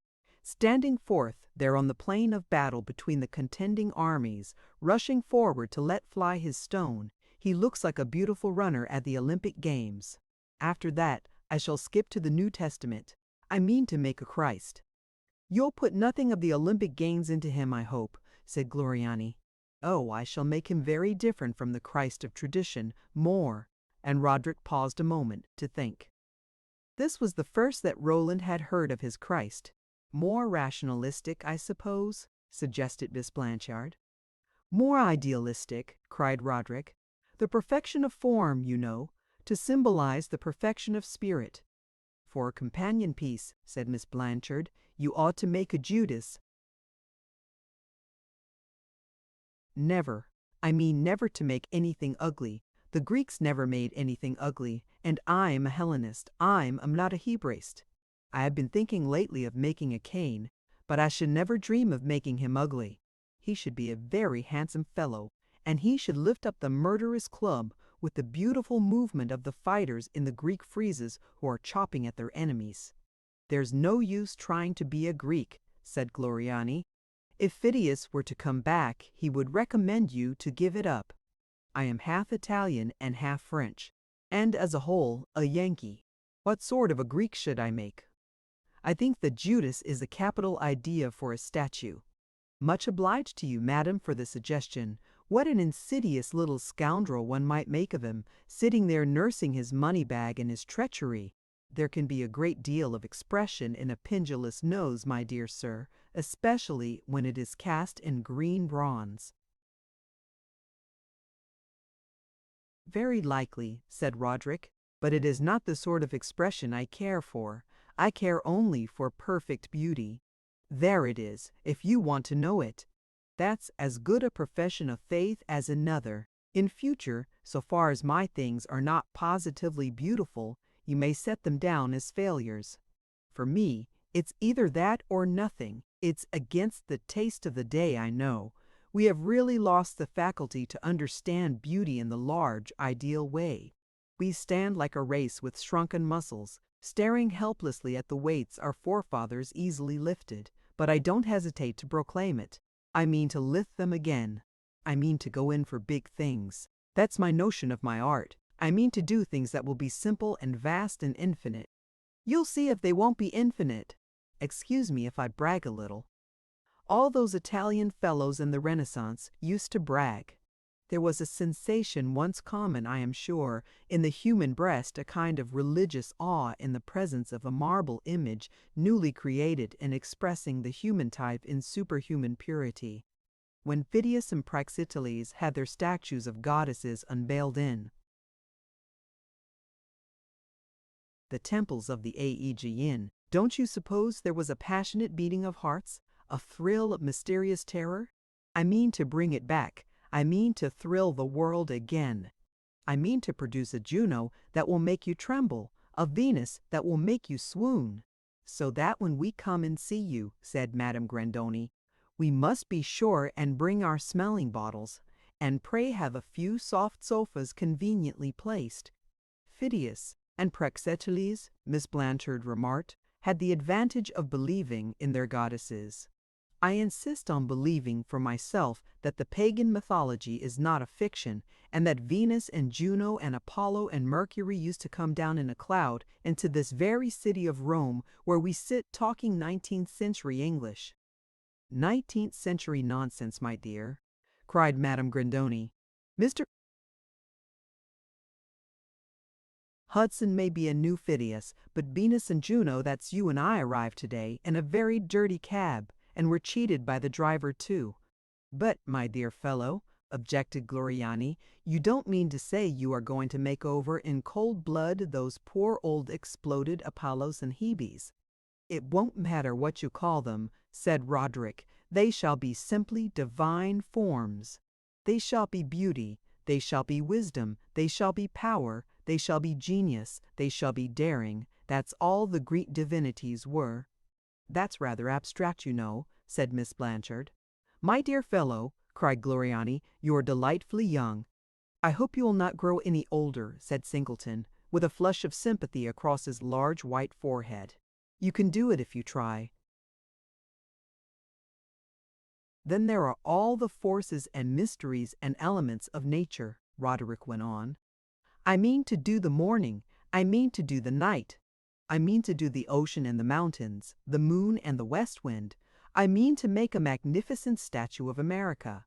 "America, the mountains, the moon," said Gloriani. "You'll find it rather hard, I'm afraid, to compress such subjects into classic forms." "Oh, there's a way," cried Roderick, "and I shall think it out. My figures shall make no contortions, but they shall mean a tremendous deal." "I'm sure there are contortions enough in Michelangelo," said Madame Grandoni. "Perhaps you don't approve of him."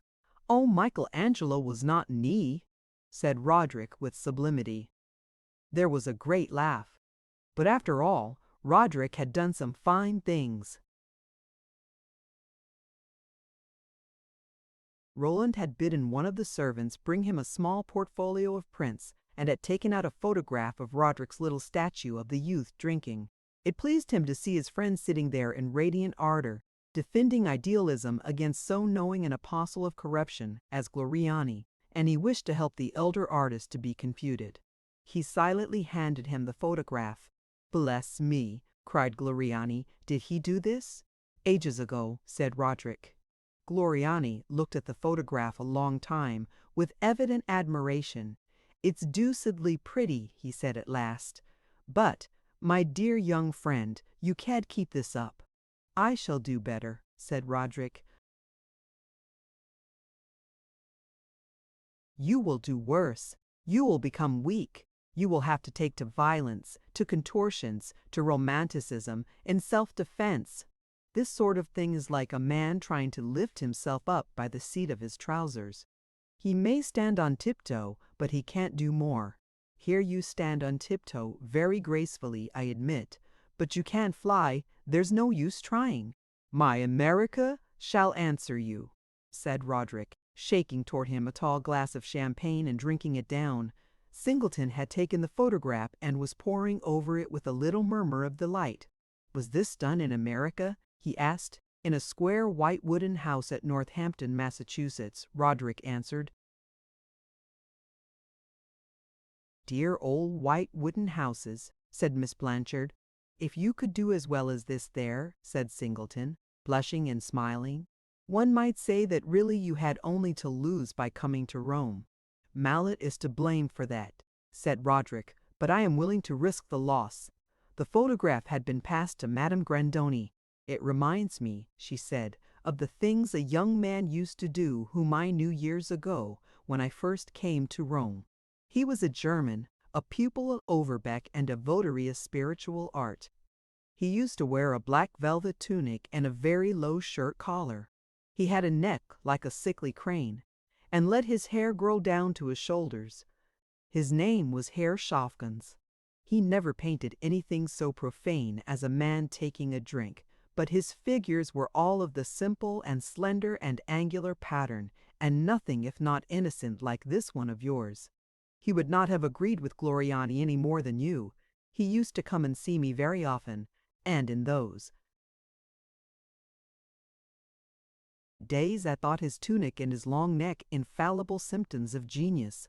His talk was all of gilded aureoles and beatific visions. He lived on weak wine and biscuits and wore a lock of Saint Somebody's hair in a little bag round his neck. If he was not a Beato Angelico, it was not his own fault. I hope with all my heart that Mr. Hudson will do the fine things he talks about, but he must bear in mind the history of dear Mr. Shaftwin's as a warning against high-flown pretensions. One fine day this poor young man fell in love with a Roman model, though she had never sat to him, I believe, for she was a buxom, bold-faced, high-colored creature, and he painted none but pale, sickly women. He offered to marry her, and she looked at him from head to foot, gave a shrug, and consented. But he was ashamed to set up his menage in Rome. They went to Naples, and there, a couple of years afterwards, I saw him. The poor fellow was ruined. His wife used to beat him, and he had taken to drinking. He wore a ragged black coat, and he had a blotchy red face. Madame had turned washerwoman and used to make him go and fetch the dirty linen. His talent had gone heaven knows where. He was getting his living by painting views of Vesuvius in eruption on the little boxes they sell at Sorrento. Moral: don't fall in love with the buxom Roman model, said Roderick. I'm much obliged to you for your story, but I don't mean to fall in love with anyone. Gloriani had possessed himself of the photograph again and was looking at it curiously. It's a happy bit of youth, he said, but you can't keep it up, you can't keep it up. The two sculptors pursued their discussion after dinner in the drawing-room. Roland left them to have it out in a corner, where Roderick's Eve stood over them in the shaded lamplight in vague white beauty like the guardian angel of the young idealist. Singleton was listening to Madame Grandoni, and Roland took his place on the sofa, near Miss Blanchard. They had a good deal of familiar, desultory talk. Every now and then Madame Grandoni looked round at them. Miss Blanchard at last asked Roland certain questions about Roderick, who he was, where he came from, whether it was true, as she had heard, that Roland had discovered him and brought him out at his own expense. Roland answered her questions. To the last he gave a vague affirmative. Finally, after a pause, looking at him, "You're very generous," Miss Blanchard said. The declaration was made with a certain richness of tone, but it brought to Roland's sense neither delight nor confusion. He had heard the words before. He suddenly remembered the grave sincerity with which Miss Garland had uttered them as he strolled with her in the woods the day of Roderick's picnic. They had pleased him then. Now he asked Miss Blanchard whether she would have some tea. When the two ladies withdrew, he attended them to their carriage. Coming back to the drawing-room, he paused outside the open door. He was struck by the group formed by the three men. They were standing before Roderick's statue of Eve, and the young sculptor had lifted up the lamp and was showing different parts of it to his companions. He was talking ardently, and the lamplight covered his head and face. Roland stood looking on, for the group struck him with its picturesque symbolism. Roderick, bearing the lamp and glowing in its radiant circle, seemed the beautiful image of a genius which combined sincerity with power. Gloriani, with his head on one side, pulling his long mustache and looking keenly from half-closed eyes at the lighted marble, represented art with a worldly motive, skill unleavened by faith, the mere base maximum of cleverness. Poor little Singleton, on the other side, with his hands behind him, his head thrown back and his eyes following devoutly the course of Roderick's elucidation, might pass for an embodiment of aspiring candor, with feeble wings to rise up. In all this, Roderick's was certainly the beau role. Gloriani turned to Roland as he came up and pointed back with his thumb to the statue with a smile half sardonic, half good-natured. "A pretty thing. A devilish pretty thing," he said. "It's as fresh as the foam in the milk pail. He can do it once, he can do it twice, he can do it at a stretch half a dozen times, but he was returning to his former refrain, but Roland intercepted him. "Oh, he will keep it up," he said, smiling. "I will answer for him." Gloriani was not encouraging, but Roderick had listened smiling. He was floating unperturbed on the tide of his deep self-confidence. Now, suddenly, however, he turned with a flash of irritation in his eye and demanded in a ringing voice, "In a word, then, you prophesy that I am to fail." Gloriani answered imperturbably, patting him kindly on the shoulder, "My dear fellow, passion burns out, inspiration runs to seed. Some fine day every artist finds himself sitting face to face with his lump of clay, with his empty canvas, with his sheet of blank paper, waiting in vain for the revelation to be made, for the muse to descend. He must learn to do without the muse. When the fickle jade forgets the way to your studio, don't waste any time in tearing your hair and meditating on suicide. Come round and see me, and I will show you how to console yourself." "If I break down," said Roderick passionately, "I shall stay down. If the muse deserts me, she shall at least have her infidelity on her conscience." "You have no business," Roland said to Gloriani, "to talk lightly of the muse in this company. Mr. Singleton, too, has received pledges from her which place her constancy beyond suspicion." And he pointed out on the wall, near by, two small landscapes by the modest watercolorist. The sculptor examined them with deference, and Singleton himself began to laugh nervously. He was trembling with hope that the great Gloriani would be pleased. "Yes, these are fresh too," Gloriani said. "Extraordinarily fresh. How old are you?" "26, sir," said Singleton. "For 26 they are famously fresh. They must have taken you a long time. You work slowly." "Yes, unfortunately, I work very slowly. One of them took me 6 weeks, the other 2 months." "Upon my word." "The muse pays you long visits," and Gloriani turned and looked from head to foot at so unlikely an object of her favors. Singleton smiled and began to wipe his forehead very hard. "Oh, you," said the sculptor, "you'll keep it up." A week after his dinner party, Roland went into Roderick's studio and found him sitting before an unfinished piece of work, with a hanging head and a heavy eye. He could have fancied that the fatal hour foretold by Gloriani had struck. Roderick rose with a somber yawn and flung down his tools. "It's no use," he said. "I give it up." "What is it?" "I have struck a shallow. I have been sailing bravely, but for the last day or two my keel has been crunching the bottom." "A difficult place?" Roland asked, with a sympathetic inflection, looking vaguely at the roughly modeled figure. "Oh, it's not the poor clay," Roderick answered.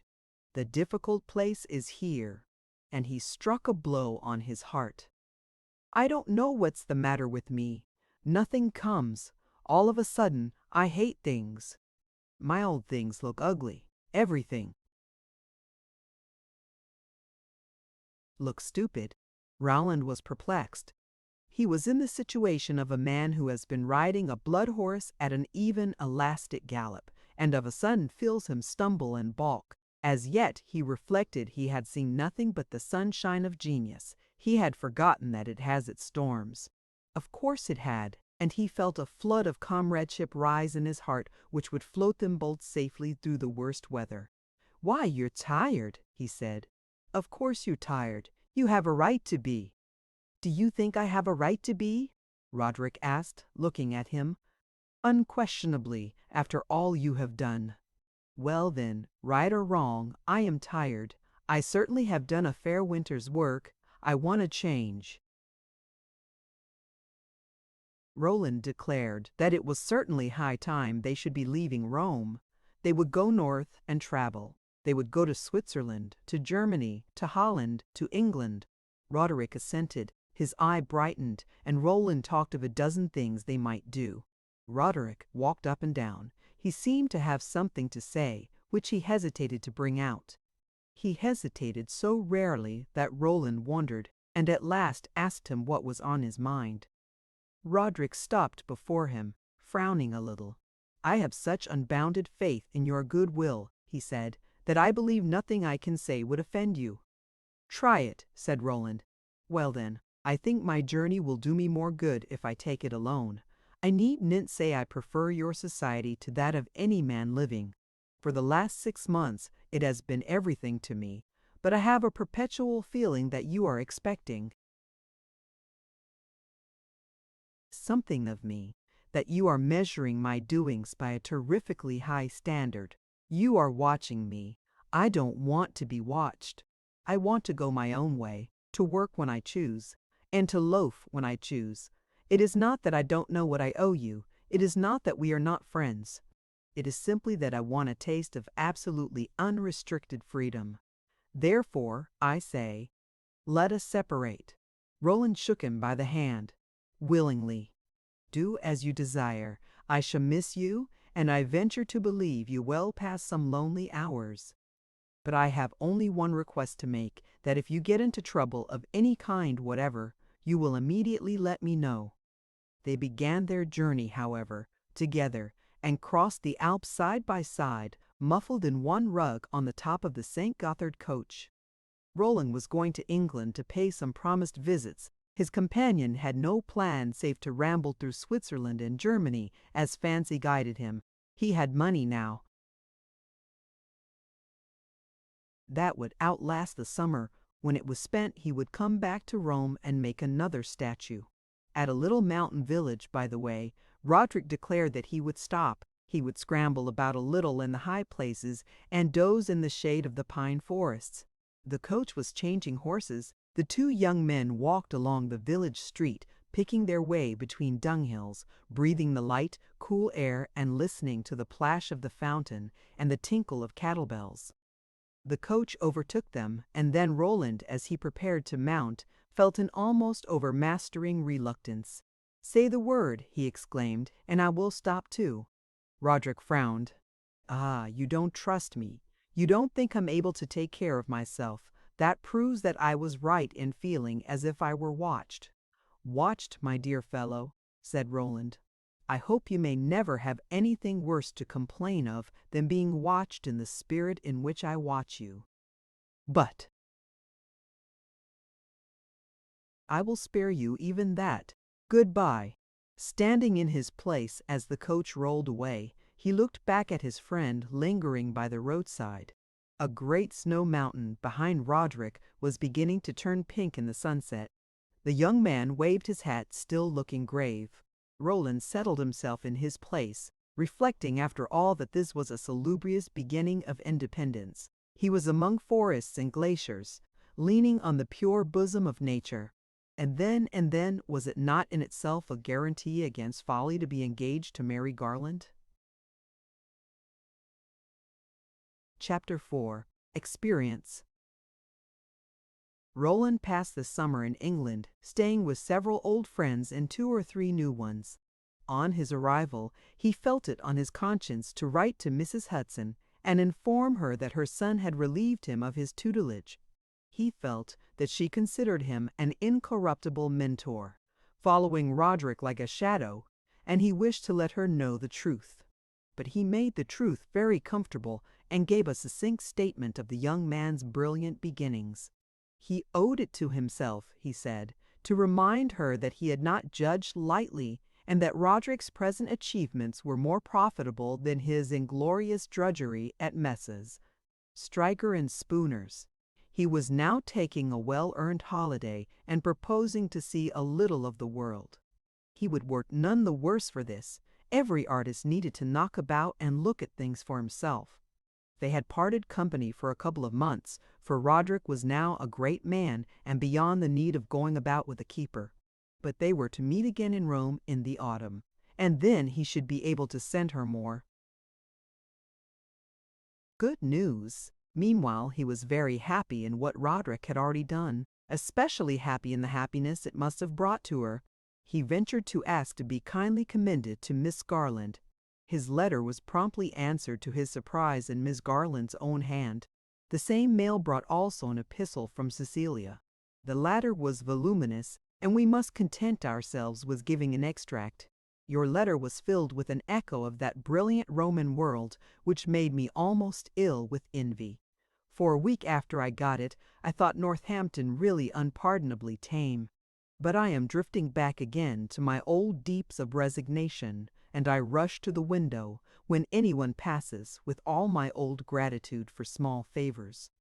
So Roderick Hudson is already a great man, and you turn out to be a great prophet? My compliments to both of you. I never heard of anything working so smoothly. And he takes it all very quietly and does not lose his balance, nor let it turn his head? You judged him, then, in a day better than I had done in 6 months, for I really did not expect that he would settle down into such a jog-trot of prosperity. I believed he would do fine things, but I was sure he would intersperse them with a good many follies, and that his beautiful statues would spring up out of the midst of a straggling plantation of wild oats. But from what you tell me, Mr. Stryker may now go hang himself. There is one thing, however, to say as a friend, in the way of warning. That candid soul can keep a secret, and he may have private designs on your equanimity which you don't begin to suspect. What do you think of his being engaged to Miss Garland? The two ladies had given no hint of it all winter, but a fortnight ago, when those big photographs of his statues arrived, they first pinned them up on the wall and then trotted out into the town, made a dozen calls, and announced the news. Mrs. Hudson did, at least.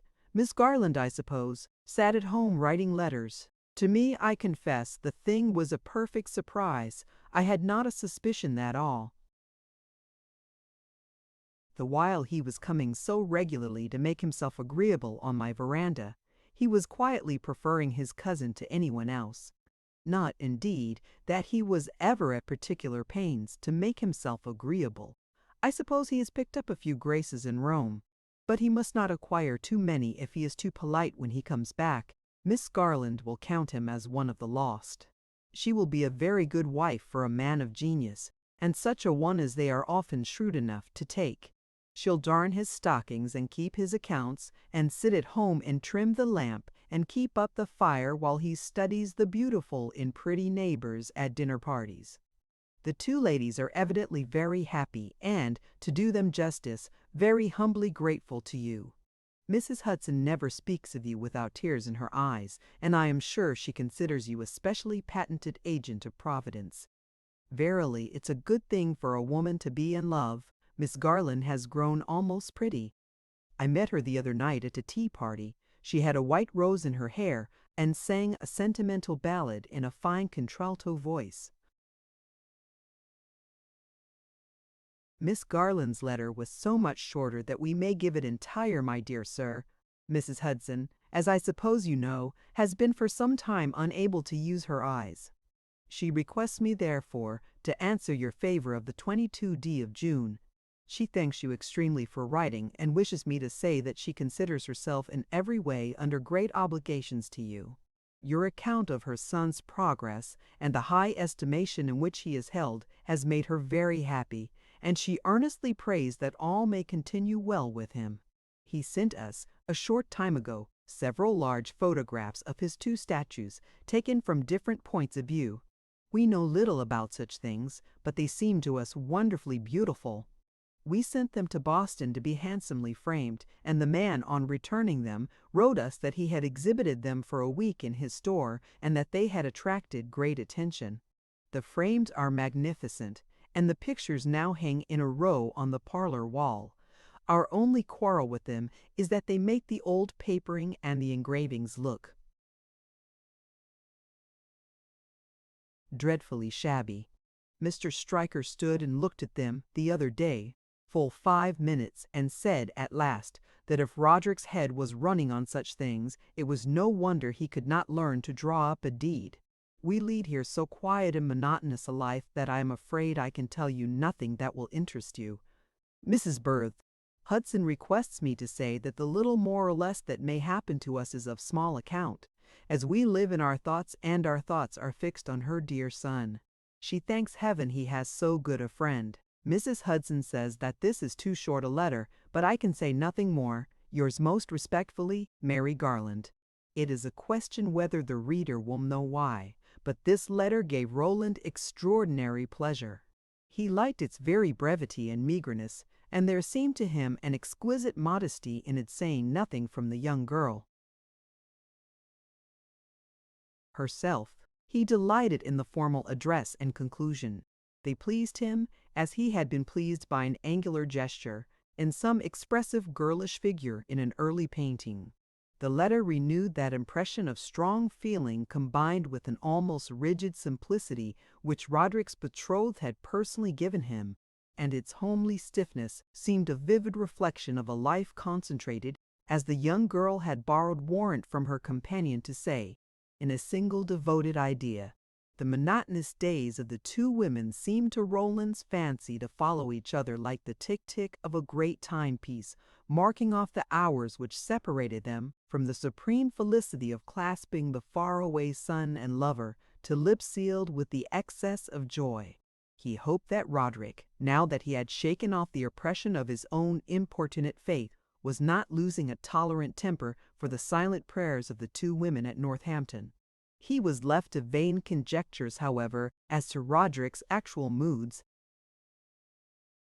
occupations. He knew he was no letter writer, and that, in the young sculptor's own phrase, he had at any time rather build a monument than write a note. But when a month had passed without news of him, he began to be half anxious and half angry, and wrote him 3 lines, in the care of a continental banker, begging him at least to give some sign of whether he was alive or dead. A week afterwards came an answer brief and dated Baden-Baden. "I know I have been a great brute," Roderick wrote, "not to have sent you a word before, but really I don't know what has got into me. I have lately learned terribly well how to be idle. I am afraid to think how long it is since I wrote to my mother or to Mary. Heaven help them, poor, patient, trustful creatures. I don't know how to tell you what I am doing. It seems all amusing enough while I do it, but it would make a poor show in a narrative intended for your formidable eyes. I found Baxter in Switzerland, or rather he found me, and he grabbed me by the arm and brought me here. I was walking 20 miles a day in the Alps, drinking milk in lonely chalets, sleeping as you sleep, and thinking it was all very good fun. But Baxter told me it would never do, that the Alps were die Rot, that Baden-Baden was the place, and that if I knew what was good for me, I would come along with him. It is a wonderful place, certainly, though, thank the Lord, Baxter departed last week, blaspheming horribly, at Trente Tawarante, Bay Trante. But you know all about it, and what one does what one is liable to do. I have succumbed in a measure to the liabilities, and I wish I had someone here to give me a thundering good blowing up. Not you, dear friend. You would draw it too mild. You have too much of the milk of human kindness. I have fits of horrible homesickness for my studio, and I shall be devoutly grateful when the summer is over and I can go back and swing a chisel. I feel as if nothing but the chisel would satisfy me, as if I could rush in a rage at a block of unshaped marble. There are a lot of the Roman people here, English and American. I live in the midst of them and talk nonsense from morning till night. There is also someone else, and to her I don't talk sense, nor they, Kevin, mean what I say. I confess, I need a month's work to recover my self-respect. These lines brought Roland no small perturbation, the more that what they seemed to point to surprised him. During the 9 months of their companionship, Roderick had shown so little taste for dissipation that Roland had come to think of it as a cancelled danger, and it greatly perplexed him to learn that his friend had apparently proved so pliant to opportunity. But Roderick's allusions were ambiguous, and it was possible they might simply mean that he was out of patience with the frivolous way of life and fretting wholesomely over his absent work. It was a very good thing, certainly, that idleness should prove on experiment to sit heavily on his conscience. Nevertheless, the letter needed, to Roland's mind, a key. The key arrived a week later. "In common charity," Roderick wrote, "lend me £100. I have gambled away my last franc. I have made a mountain of debts. Send me the money first. Lecture me." Afterwards, Roland sent the money by return of mail. Then he proceeded, not to lecture, but to think. He hung his head. He was acutely disappointed. He had no right to be, he assured himself, but so it was. Roderick was young, impulsive, unpracticed in stoicism. It was 100 to 1 that he was to pay the usual vulgar tribute to folly. But his friend had regarded it as securely gained to his own belief, in virtue that he was not as other foolish youths are, and that he would have been capable of looking at folly in the face and passing on his way. Roland for a while felt a sore sense of wrath. What right had a man who was engaged to that fine girl in Northampton to behave as if his consciousness were a common blank, to be overlaid with coarse sensations? Yes, distinctly he was disappointed. He had accompanied his missive with an urgent recommendation to leave Baden-Baden immediately, and an offer to meet Roderick at any point he would name. The answer came promptly. It ran as follows: "Send me another £50. I have been back to the tables. I will leave as soon as the money comes, and meet you at Geneva. There I will tell you everything. There is an ancient terrace at Geneva, planted with trees and studded with benches, overlooked by gravely aristocratic old dwellings, and overlooking the distant Alps. A great many generations have made it a lounging place. A great many friends and lovers strolled there, a great many confidential talks and momentous interviews gone forward. Here, one morning, sitting on one of the battered green benches, Roderick, as he had promised, told his friend everything. He had arrived late the night before. He looked tired, and yet flushed and excited. He made no professions of penitence, but he practiced an unmitigated frankness, and his self-reprobation might be taken for granted. He implied in every phrase that he had done with it all, and that he was counting the hours till he could get back to work. We shall not rehearse his confession in detail. Its main outline will be sufficient. He had fallen in with some very idle people, and had discovered that a little example and a little practice were capable of producing on his own part a considerable relish for their diversions. What could he do? He never read, and he had no studio. In one way or another he had to pass the time. He passed it in dangling about several very pretty women in wonderful Paris toilets, and reflected that it was always something gained for a sculptor to sit under a tree, looking at his leisure into a charming face and saying things that made it smile and play its muscles, and part its lips and show its teeth. Attached to these ladies were certain gentlemen who walked about in clouds of perfume, rose at midday, and supped at midnight. Roderick had found himself in the mood for thinking them very amusing fellows. He was surprised at his own taste, but he let it take its course. It led him to the discovery that to live with ladies who expect you to present them with expensive bouquets, to ride with them in the Black Forest on well-looking horses, to come into their opera boxes on nights when Patti sang and prices were consequent, to propose little light suppers at the Conversation House after the opera or drives by moonlight to the castle, to be always arrayed and anointed, trinketed, and gloved, that to move in such society, we say, though it might be a privilege, was a privilege with a penalty attached. But the tables made such things easy. Half the Baden world lived by the tables. Roderick tried them, and found that at first they smoothed his path delightfully. This simplification of matters, however, was only momentary, for he soon perceived that to seem to have money, and to have it in fact, exposed a good-looking young man to peculiar liabilities. At this point of his friend's narrative, Roland was reminded of Madame de Cruchecassy in the Newcomes, and though he had listened in tranquil silence to the rest of it, he found it hard not to say that all this had been, under the circumstances, a very bad business. Roderick admitted it with bitterness, and then told how much measured simply financially it had cost him. His luck had changed. The tables had ceased to back him, and he had found himself up to his knees in debt. Every penny had gone of the solid sum which had seemed a large equivalent of those shining statues in Rome. He had been an ass, but it was not irreparable. He could make another statue in a couple of months. Roland frowned. "For heaven's sake," he said, "don't play such dangerous games with your facility. If you have got facility, revere it, respect it, adore it, treasure it. Don't speculate on it.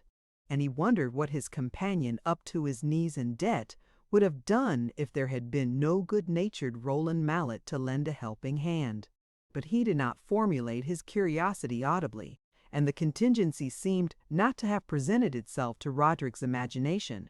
The young sculptor reverted to his late adventures again in the evening, and this time talked of them more objectively, as the phrase is, more as if they had been the adventures of another person. He related half a dozen droll things that had happened to him, and as if his responsibility had been disengaged by all this free discussion, he laughed extravagantly at the memory of them. Roland sat perfectly grave, on principle. Then Roderick began to talk of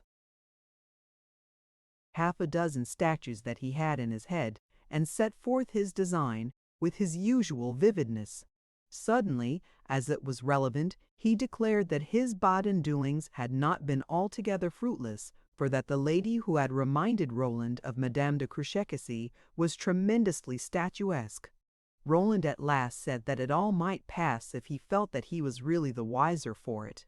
By the wiser, he added, I mean the stronger in purpose, in will. Oh, don't talk about will, Roderick answered, throwing back his head and looking at the stars. This conversation also took place in the open air, on the little island in the shooting Rhone, where Jean-Jacques has a monument. The will, I believe, is the mystery of mysteries. Who can answer for his will? Who can say beforehand that it's strong? There are all kinds of indefinable currents moving to and fro between one's will and one's inclinations. People talk as if the two things were essentially distinct, on different sides of one's organism, like the heart and the liver. Mine, I know, are much nearer together.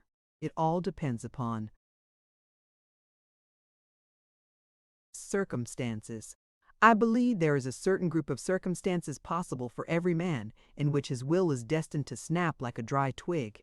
My dear boy, said Roland, don't talk about the will being destined. The will is destiny itself.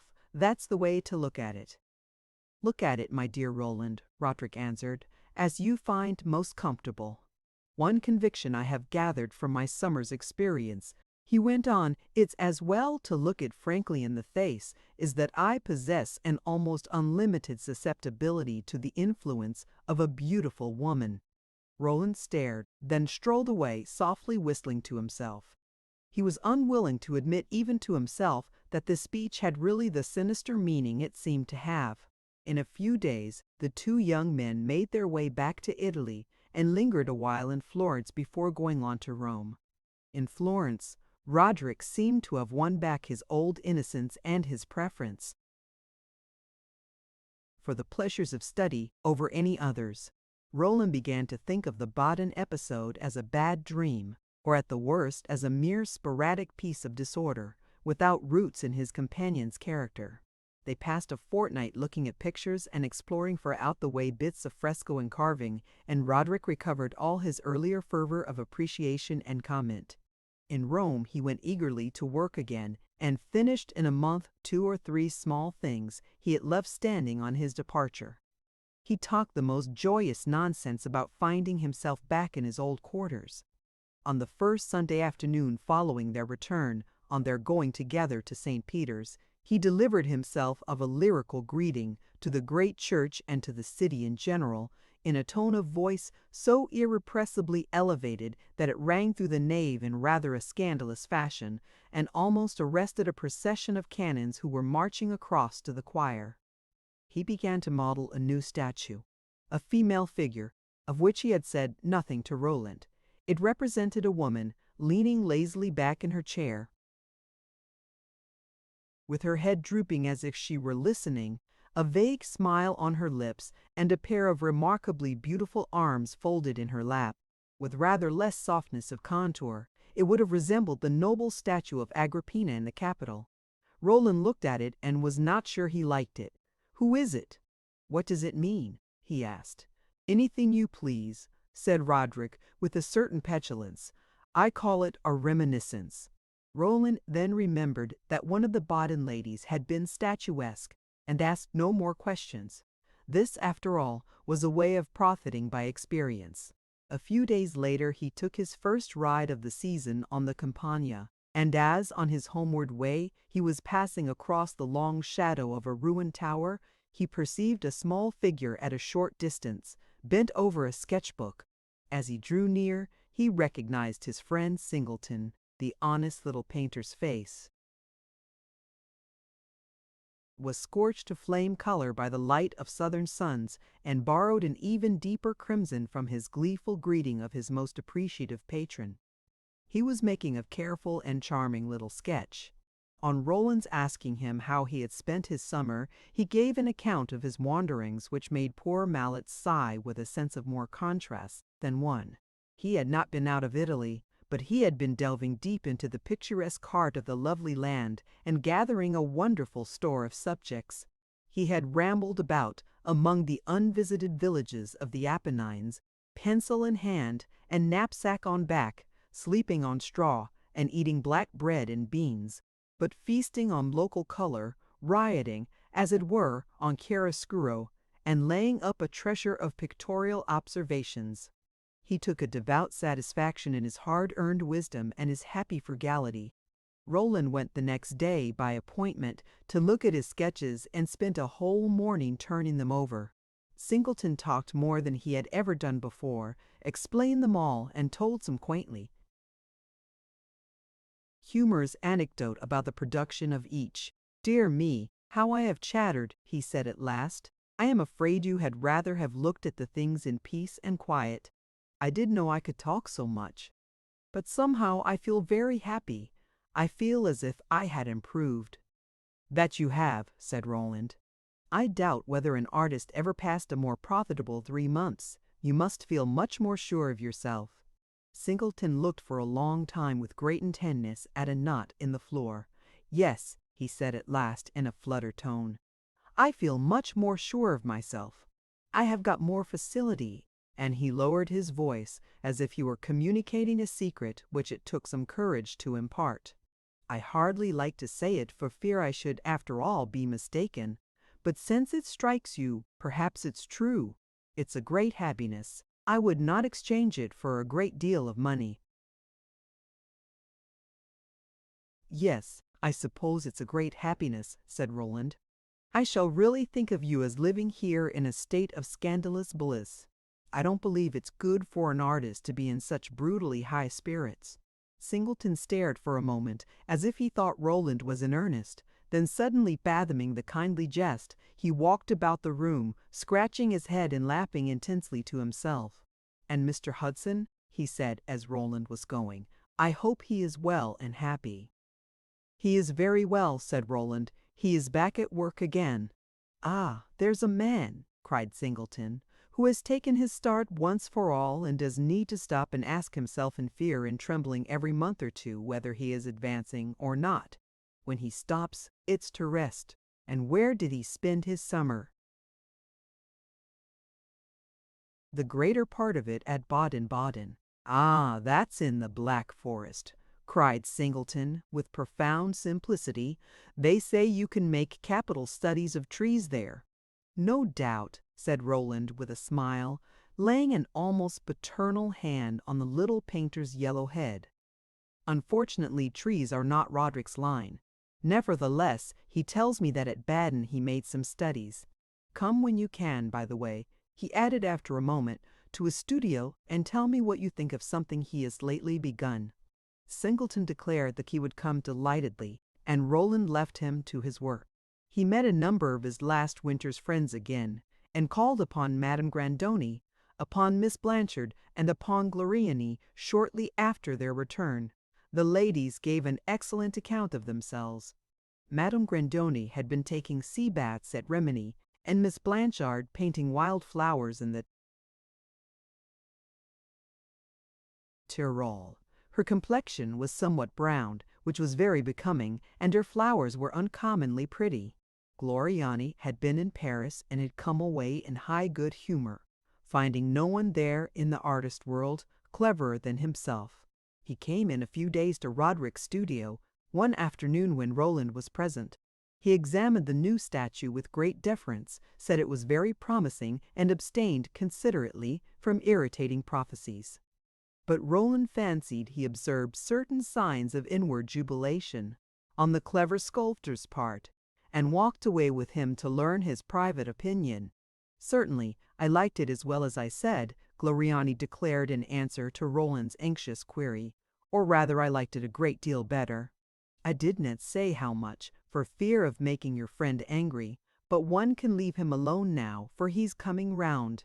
I told you he could not keep up the transcendental style, and he has already broken down. Don't you see it yourself, man?" "I don't particularly like this new statue," said Roland. "That's because you a purist.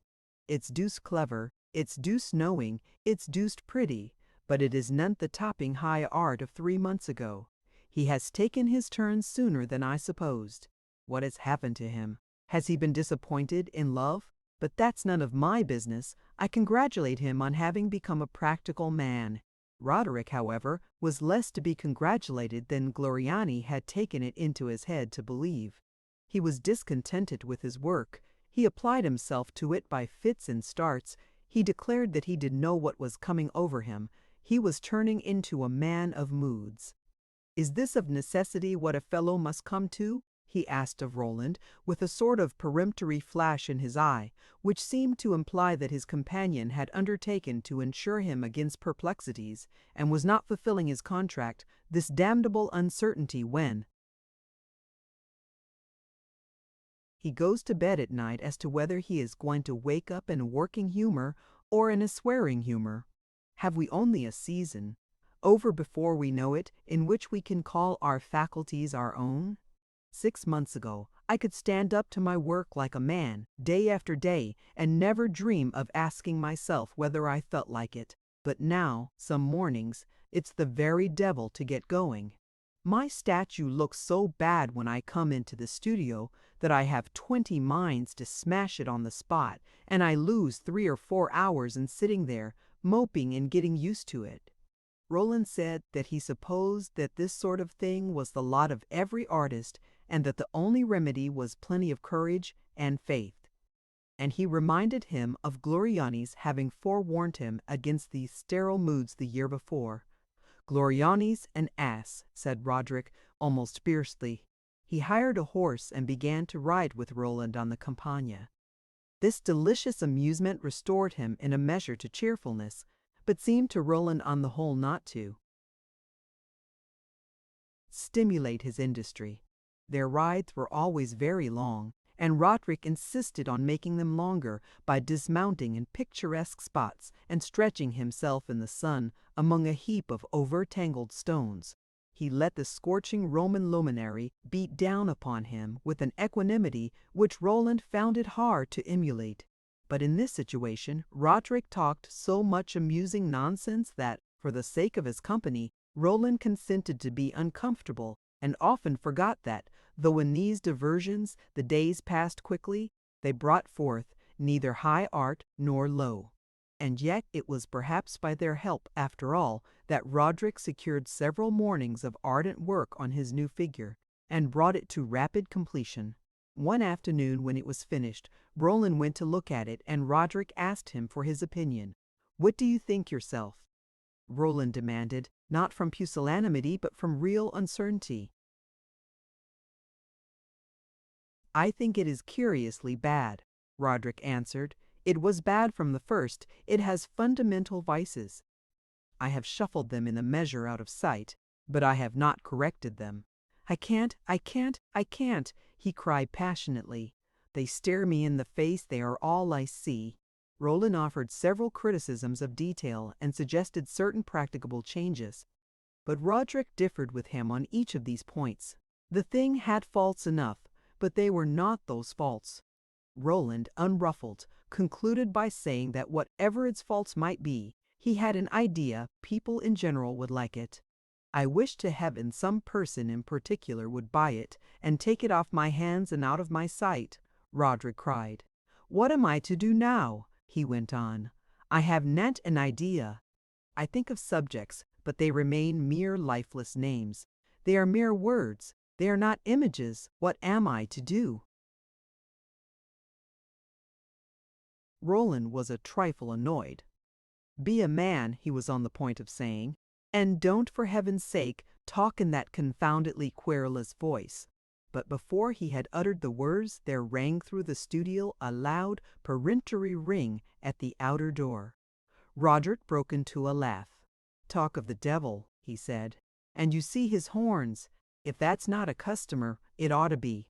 The door of the studio was promptly flung open, and a lady advanced to the threshold, an imposing, voluminous person, who quite filled up the doorway.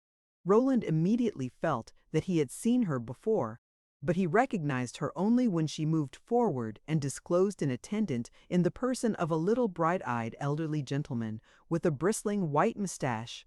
Then he remembered that just a year before he and his companion had seen in the Ludovisi Gardens a wonderfully beautiful girl strolling in the train of this conspicuous couple. He looked for her now, and in a moment she appeared, following her companions with the same nonchalant step as before, and leading her great snow-white poodle, decorated with motley ribbons. The elder lady offered the two young men a sufficiently gracious salute. The little old gentleman bowed and smiled with extreme alertness. The young girl, without casting a glance either at Roderick or at Roland, looked about for a chair and, on perceiving one, sank into it listlessly, pulled her poodle towards her, and began to rearrange his top knot. Roland saw that, even with her eyes dropped, her beauty was still dazzling. "I trust we are at liberty to enter," said the elder lady with majesty. "We were told that Mr. Hudson had no fixed day and that we might come at any time. Let us not disturb you." Roderick, as one of the lesser lights of the Roman art world, had not hitherto been subject to incursions from inquisitive tourists, and, having no regular reception day, was not versed in the usual formulas of welcome. He said nothing, and Roland, looking at him, saw that he was looking amazedly at the young girl and was apparently unconscious of everything else. "By Jove!" he cried precipitately, "it's that goddess of the Villa Ludovisi." Roland, in some confusion, did the honors as he could, but the little old gentleman begged him, with the most obsequious of smiles, to give himself no trouble. "I have been in many a studio," he said, with his finger on his nose and a strong Italian accent. "We are going about everywhere," said his companion. "I am passionately fond of art." Roland smiled sympathetically and let them turn to Roderick's statue. He glanced again at the young sculptor to invite him to bestir himself, but Roderick was still gazing wide-eyed at the beautiful young mistress of the poodle, who by this time had looked up and was gazing straight at him. There was nothing bold in her look. It expressed a kind of languid, imperturbable indifference. Her beauty was extraordinary. It grew and grew as the young man observed her. In such a face the maidenly custom of averted eyes and ready blushes would have seemed an anomaly. Nature had produced it for man's delight, and meant that it should surrender itself freely and coldly to admiration. It was not immediately apparent, however, that the young lady found an answering entertainment in the physiognomy of her host. She turned her head after a moment and looked idly round the room, and at last let her eyes rest on the statue of the woman seated. It being left to Roland to stimulate conversation, he began by complimenting her on the beauty of her dog. "Yes, he's very handsome," she murmured. "He's a Florentine. The dogs in Florence are handsomer than the people." And on Roland's caressing him, "His name is Stentorello," she added. "Stentorello, give your hand to the gentleman." This order was given in Italian, "Se buongiorno a lei." Stentorello thrust out his paw and gave 4 short, shrill barks, upon which the elder lady turned round and raised her forefinger. My dear, remember where you are. Excuse my foolish child," she added, turning to Roderick with an agreeable smile. "She can think of nothing but her poodle." "I am teaching him to talk for me," the young girl went on, without heeding her mother, "to say little things in society. It will save me a great deal of trouble. Stentarello, love, give a pretty smile, and say tanti complimenti. The poodle wagged his white pate. It looked like one of those little pads in Swan's down for applying powder to the face, and repeated the barking process. He is a wonderful beast, said Roland. He is not a beast, said the young girl. A beast is something black and dirty, something you can't touch. He is a very valuable dog, the elder lady explained. He was presented to my daughter by a Florentine nobleman. It is not for that I care about him, it is for himself. He is better than the prince. My dear, repeated the mother in deprecating accents, but with a significant glance at Roland, which seemed to bespeak his attention to the glory of possessing a daughter who could deal in that fashion with the aristocracy. Roland remembered that when their unknown visitors had passed before them a year previous in the Villa Ludovici, Roderick and he had exchanged conjectures as to their nationality and social quality. Roderick had declared that they were old-world people, but Roland now needed no telling to feel that he might claim the elder lady as a fellow countrywoman.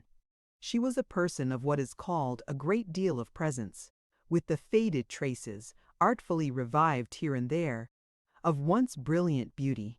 Her daughter had come lawfully by her loveliness, but Roland mentally made the distinction that the mother was silly and that the daughter was not. The mother had a very silly mouth, a mouth, Roland suspected, capable of expressing an inordinate degree of unreason.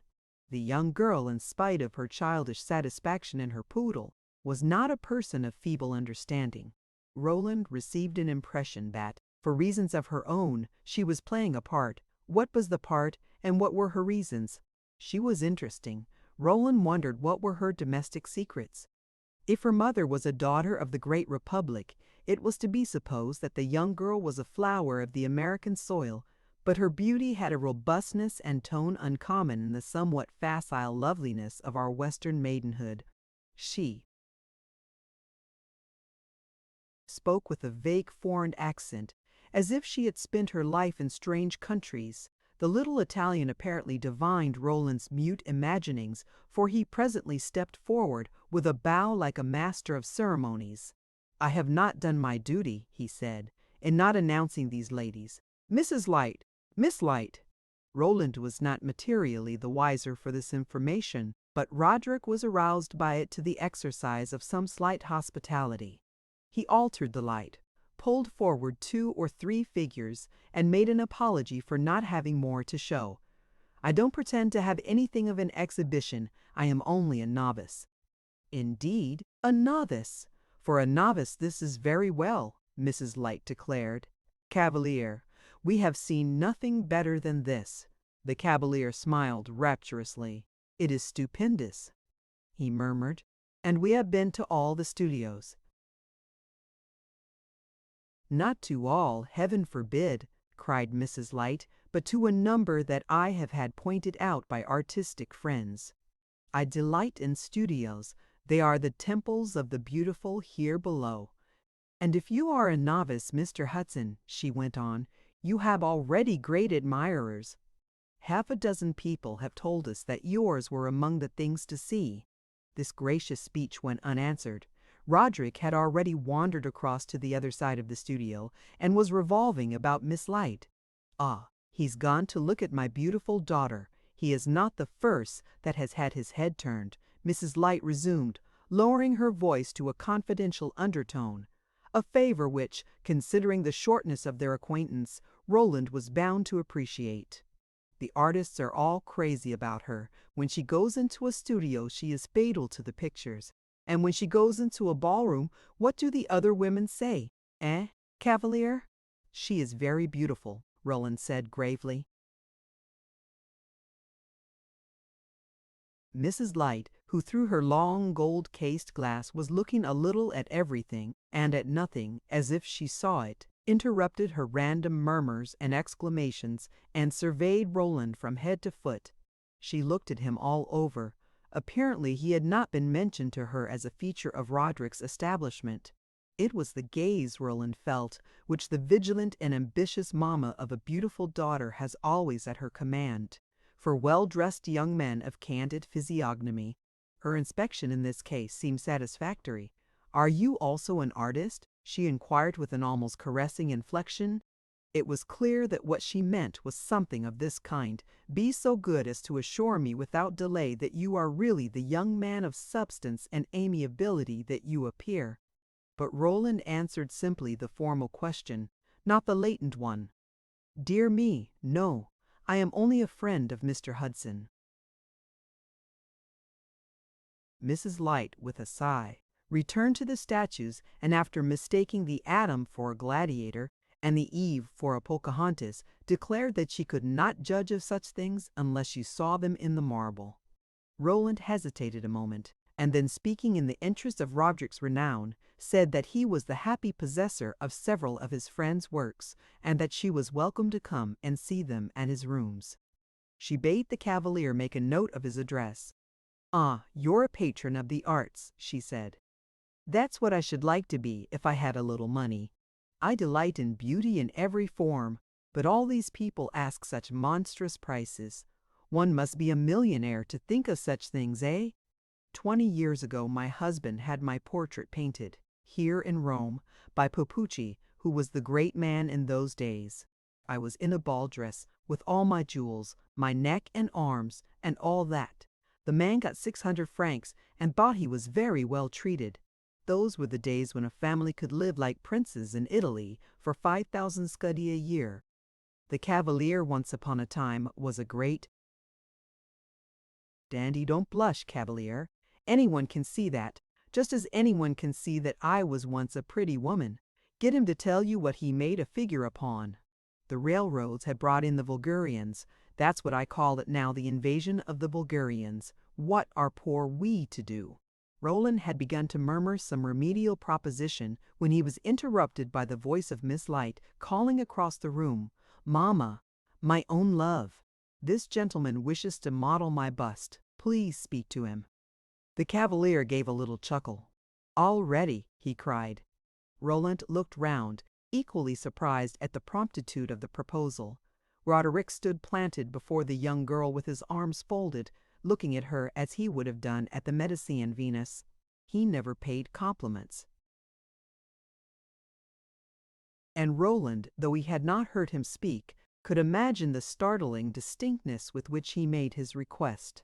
"He saw me a year ago," the young girl went on, "and he has been thinking of me ever since." Her tone in speaking was peculiar. It had a kind of studied inexpressiveness, which was yet not the vulgar device of a drawl. "I must make your daughter's bust, that's all, madam," cried Roderick with warmth. "I had rather you made the poodle's," said the young girl. "Is it very tiresome? I have spent half my life sitting for my photograph, in every conceivable attitude, and with every conceivable coiffure. I think I have posed enough." "My dear child," said Mrs. Light, "it may be one's duty to pose, but as to my daughter sitting to you, sir, to a young sculptor whom we don't know, it is a matter that needs reflection. It is not a favor that's to be had for the mere asking. If I don't make her from life," said Roderick with energy, "I will make her from memory, and if the thing's to be done, you had better have it done as well as possible." "Mamma hesitates," said Miss Light, "because she does know whether you mean she shall pay you for the bust. I can assure you that she will not pay you a sou." "My darling, you forget yourself," said Mrs. Light, with an attempt at majestic severity. "Of course," she added in a moment, with a change of note, "the bust would be my own property." "Of course," cried Roderick impatiently. "Dearest mother," interposed the young girl, "how can you carry a marble bust about the world with you? Is it not enough to drag the poor original? My dear, you nonsensical!" cried Mrs. Light, almost angrily. "You can always sell it," said the young girl with the same artful artlessness. Mrs. Light turned to Roland, who pitied her, flushed and irritated. "She is very wicked today." The cavalier grinned in silence and walked away on tiptoe with his hat to his lips, as if to leave the field clear for action. Roland, on the contrary, wished to avert the coming storm. "You had better not refuse," he said to Miss Light, "until you have seen Mr. Hudson's things in the marble. Your mother is to come and look at some that I possess. Thank you. I have no doubt you will see us. I dare say Mr. Hudson is very clever, but I don't care for modern sculpture. I can't look at it. You shall care for my bust, I promise you," cried Roderick with a laugh. "To satisfy Miss Light," said the Cavalier, "one of the old Greeks ought to come to life." "It would be worth his while," said Roderick, paying, to Roland's knowledge, his first compliment. "I might sit to Phidias, if he would promise to be very amusing and make me laugh." "What do you say, Stentorello? Would you set to Phidias?" "We must talk of this some other time," said Mrs. Light. "We're in Rome for the winter. Many thanks. Cavalier, call the carriage." The Cavalier led the way out, backing like a silver stick, and Miss Light, following her mother, nodded, without looking at them, to each of the young men. "Immortal powers, what a head!" cried Roderick when they had gone. "There's my fortune." "She is certainly very beautiful," said Roland, "but I am sorry you have undertaken her bust." "And why, pray? I suspect it will bring trouble with it." "What kind of trouble?" "I hardly know. They are queer people. The mamma, I suspect, is the least bit of an adventuress. Heaven knows what the daughter is." "She's a goddess!" cried Roderick. "Just so. She is all the more dangerous." "Dangerous? What will she do to me? She does not bite, I imagine. It remains to be seen. There are two kinds of women, you ought to know it by this time, the safe and the unsafe. Miss Light, if I am not mistaken, is one of the unsafe. A word to the wise." "Much obliged," said Roderick, and he began to whistle a triumphant air in honor, apparently, of the advent of his beautiful model. In calling this young lady and her mamma queer people, Roland but roughly expressed his sentiment. There was so marked a variation from the monotonous troop of his fellow country people that he felt much curiosity as to the sources of the change, especially since he doubted greatly whether, on the whole, it elevated the type. For a week he saw the two ladies driving daily in a well-appointed landau, with the Cavalier and the poodle in the front seat. From Mrs. Light he received a gracious salute timbered by her native majesty, but the young girl, looking straight before her, seemed profoundly indifferent to observers. Her extraordinary beauty, however, had already made observers numerous and given the habitués of the pension plenty to talk about. The echoes of their commentary reached Roland's ears, but he had little taste for random gossip and desired a distinctly veracious informant. He had found one in the person of Madame Grandoni, for whom Mrs. Light and her beautiful daughter were a pair of old friends. "I have known the mamma for 20 years," said this judicious critic, "and if you ask any of the people who have been living here as long as I, you will find they remember her well. I have held the beautiful Christina on my knee when she was a little wizen baby, with a very red face and no promise of beauty but those magnificent eyes. 10 years ago Mrs. Light disappeared and has not since been seen in Rome, except for a few days last winter when she passed through on her way to Naples. Then it was you met the trio in the Ludovisi Gardens. When I first knew her, she was the unmarried but very marriageable daughter of an old American painter of very bad landscapes, which people used to buy from charity and use for fireboards. His name was Savage. It used to make everyone laugh. He was such a mild, melancholy, pitiful old gentleman. He had married a horrible wife, an Englishwoman who had been on the stage. It was said she used to beat poor Savage with his maul-stick, and when the domestic finances were low, to lock him up in his studio and tell him he should not come out until he had painted half a dozen of his daubs. She had a good deal of showy beauty. She would then go forth, and, her beauty helping, she would make certain people take the pictures. It helped her at last to make an English lord run away with her. At the time I speak of, she had quite disappeared. Mrs. Light was then a very handsome girl, though by no means so handsome as her daughter has now become. Mr. Light was an American consul, newly appointed at one of the Adriatic ports. He was a mild, fair-whiskered young man with some little property, and my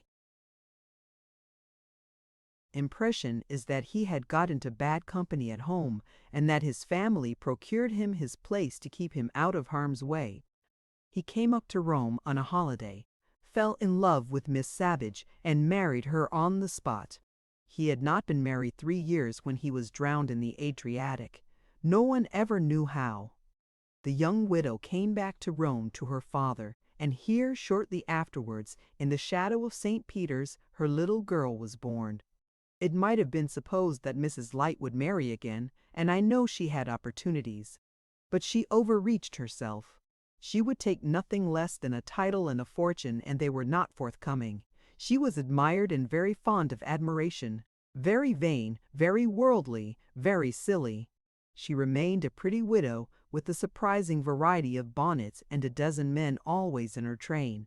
Giacosa dates from this period. He calls himself a Roman, but I have an impression he came up from Ancona with her. He was l'ami de la maison. He used to hold her bouquets, clean her gloves, I was told, run her errands, get her opera boxes, and fight her battles with the shopkeepers. For this he needed courage, for she was smothered in debt. She at last left Rome to escape her creditors. Many of them must remember her still, but she seems now to have money to satisfy them. She left her poor old father here alone, helpless, infirm, and unable to work.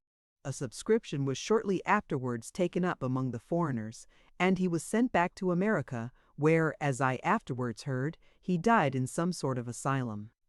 From time to time, for several years, I heard vaguely of Mrs. Light as a wandering beauty at French and German watering places. Once came a rumor that she was going to make a grand marriage in England. Then we heard that the gentleman had thought better of it and left her to keep afloat as she could. She was a terribly scatterbrained creature. She pretends to be a great lady, but I consider that old Philomena, my washerwoman, is in essentials a greater one. But certainly, after all, she has been fortunate. She embarked at last on a lawsuit about some property with her husband's family, and went to America to attend to it.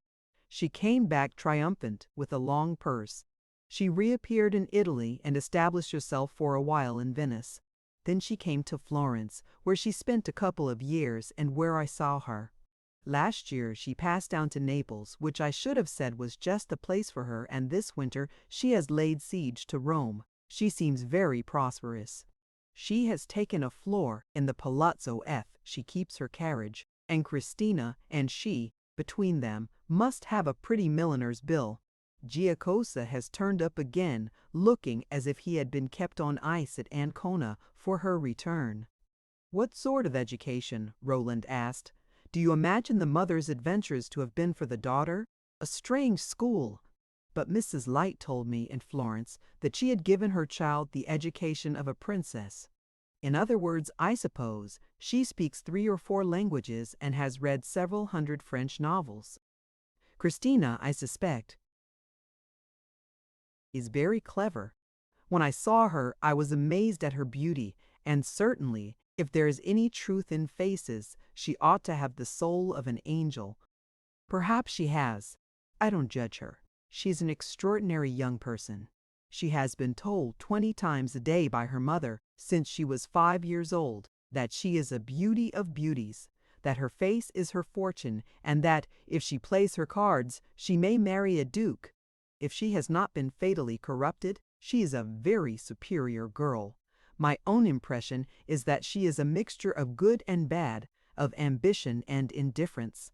Mrs. Light, having failed to make her own fortune in matrimony, has transferred her hopes to her daughter, and nursed them till they have become a kind of monomania. She has a hobby, which she rides in secret, but some day she will let you see it. I'm sure that if you go in some evening unannounced, you will find her scanning the tea leaves in her cup, or telling her daughter's fortune with the greasy pack of cards preserved for the purpose. She promises her a prince, a reigning prince. But if Mrs. Light is silly, she is shrewd too, and, lest considerations of state should deny her prince the luxury of a love match, she keeps on hand a few common mortals. At the worst, she would take a duke, an English lord, or even a young American with a proper number of millions. The poor woman must be rather uncomfortable. She is always building castles and knocking them down again, always casting her nets and pulling them in. If her daughter were less of a beauty, her transparent ambition would be very ridiculous. But there is something in the girl, as one looks at her, that seems to make it very possible she is marked out for one of those wonderful romantic fortunes that history now and then relates. Who, after all, was the Empress of the French? Mrs. Light is forever saying, and beside Christina the Empress is a dowdy. And what does Christina say? She makes no scruple, as you know, of saying that her mother is a fool. What? She thinks, heaven knows. I suspect that, practically, she does not commit herself. She is excessively proud and thinks herself good enough to occupy the highest station in the world. But she knows that her mother talks nonsense and that even a beautiful girl may look awkward in making unsuccessful advances. So she remains superbly indifferent and lets her mother take the risks. If the prince is secured, so much the better. If he is not, she need never confess to herself that even a prince has slighted her. Your report is as solid, Roland said to Madame Grandoni, thanking her, as if it had been prepared for the Academy of Sciences. And he congratulated himself on having listened to it when, a couple of days later, Mrs. Light and her daughter, attended by the Cavalier and the poodle, came to his rooms to look at Roderick's statues. It was more comfortable to know just with whom he was dealing. Mrs. Light was prodigiously gracious and showered down compliments not only on the statues but on all his possessions. "Upon my word," she said, "you men know how to make yourselves comfortable. If one of us poor women had half as many easy chairs and knickknacks, we should be famously abused. It's really selfish to be living all alone in such a place as this. Cavalier, how should you like this suite of rooms and a fortune to fill them with pictures and statues? Christina, love, look at that mosaic table. Mr. Mallet, I could almost beg it from you. Yes, that Eve is certainly very fine. We needn't be ashamed of such a great-grandmother as that. If she was really such a beautiful woman, it accounts for the good looks of some of us. Where is Mr. What's his name, the young sculptor? Why isn't he here to be complimented?" Christina had remained but for a moment in the chair which Roland had placed for her, had given but a cursory glance at the statues, and then, leaving her place, had begun to wander round the room, looking at herself in the mirror. Touching the ornaments and curiosities, glancing at the books and prints, Roland's sitting room was encumbered with bric-a-brac, and she found plenty of occupation. Roland presently joined her, and pointed out some of the objects he most valued. "It's an odd jumble," she said frankly. "Some things are very pretty, some are very ugly. But I like ugly things, when they have a certain look. Prettiness is terribly vulgar nowadays, and it is not everyone that knows just the sort of ugliness that has chic. But chic is getting dreadfully common too. There's a hint of it even in Madame Baldy's bonnets. I like looking at people's things," she added in a moment, turning to Roland and resting her eyes on him. "It helps you to find out their characters. Am I to suppose," asked Roland, smiling, "that you have arrived at any conclusions as to mine?"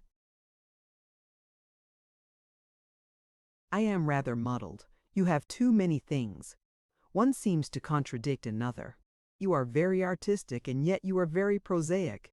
You have what is called a Catholic taste, and yet you are full of obstinate little prejudices and habits of thought, which, if I knew you, I should find very tiresome. I don't think I like you. You make a great mistake," laughed Roland. "I assure you I am very amiable. Yes, I am probably wrong, and if I knew you, I should find out I was wrong, and that would irritate me and make me dislike you more. So you see we are necessary enemies." "No, I don't dislike you. Worse and worse. For you certainly will not like me. You are very discouraging." I am fond of facing the truth, though some day you will deny that. Where is that queer friend of yours? You mean Mr. Hudson. He is represented by these beautiful works. Miss Light looked for some moments at Roderick's statues. Yes, she said, they are not so silly as most of the things we have seen. They have no chic, and yet they are beautiful. You describe them perfectly, said Roland. They are beautiful, and yet they have no chic. That's it. If he will promise to put none into my bust, I have a mind to let him make it. A request made in those terms deserves to be granted. In what terms? Didn't you hear him? Mademoiselle, you almost satisfy my conception of the beautiful. I must model your bust. That almost should be rewarded. He is like me. He likes to face the truth. I think we should get on together. The cavalier approached Roland to express the pleasure he had derived from his beautiful collection.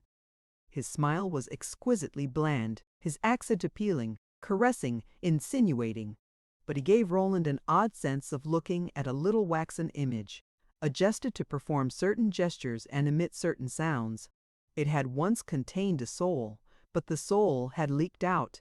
Nevertheless, Roland reflected, there are more profitless things than mere sound and gesture in a consummate Italian. And the cavalier, too, had soul enough left to desire to speak a few words on his own account, and call Roland's attention to the fact that he was not, after all, a hired cicerone, but an ancient Roman gentleman. Roland felt sorry for him. He hardly knew why. He assured him in a friendly fashion that he must come again, that his house was always at his service. The cavalier bowed down to the ground. You do me too much honor, he murmured. If you will allow me, it is not impossible. Mrs. Light, meanwhile, had prepared to depart. If you are not afraid to come and see two quiet little women, we shall be most happy, she said. We have no statues nor pictures. We have nothing but each other. Eh, darling? I beg your pardon, said Christina. Oh, and the cavalier, added her mother. The poodle, please, cried the young girl. Roland glanced at the cavalier. He was smiling more blandly than ever. A few days later Roland presented himself, as civility demanded, at Mrs. Light's door. He found her living in one of the stately houses of the Via della Angelo custode and, rather to his surprise, was told she was at home.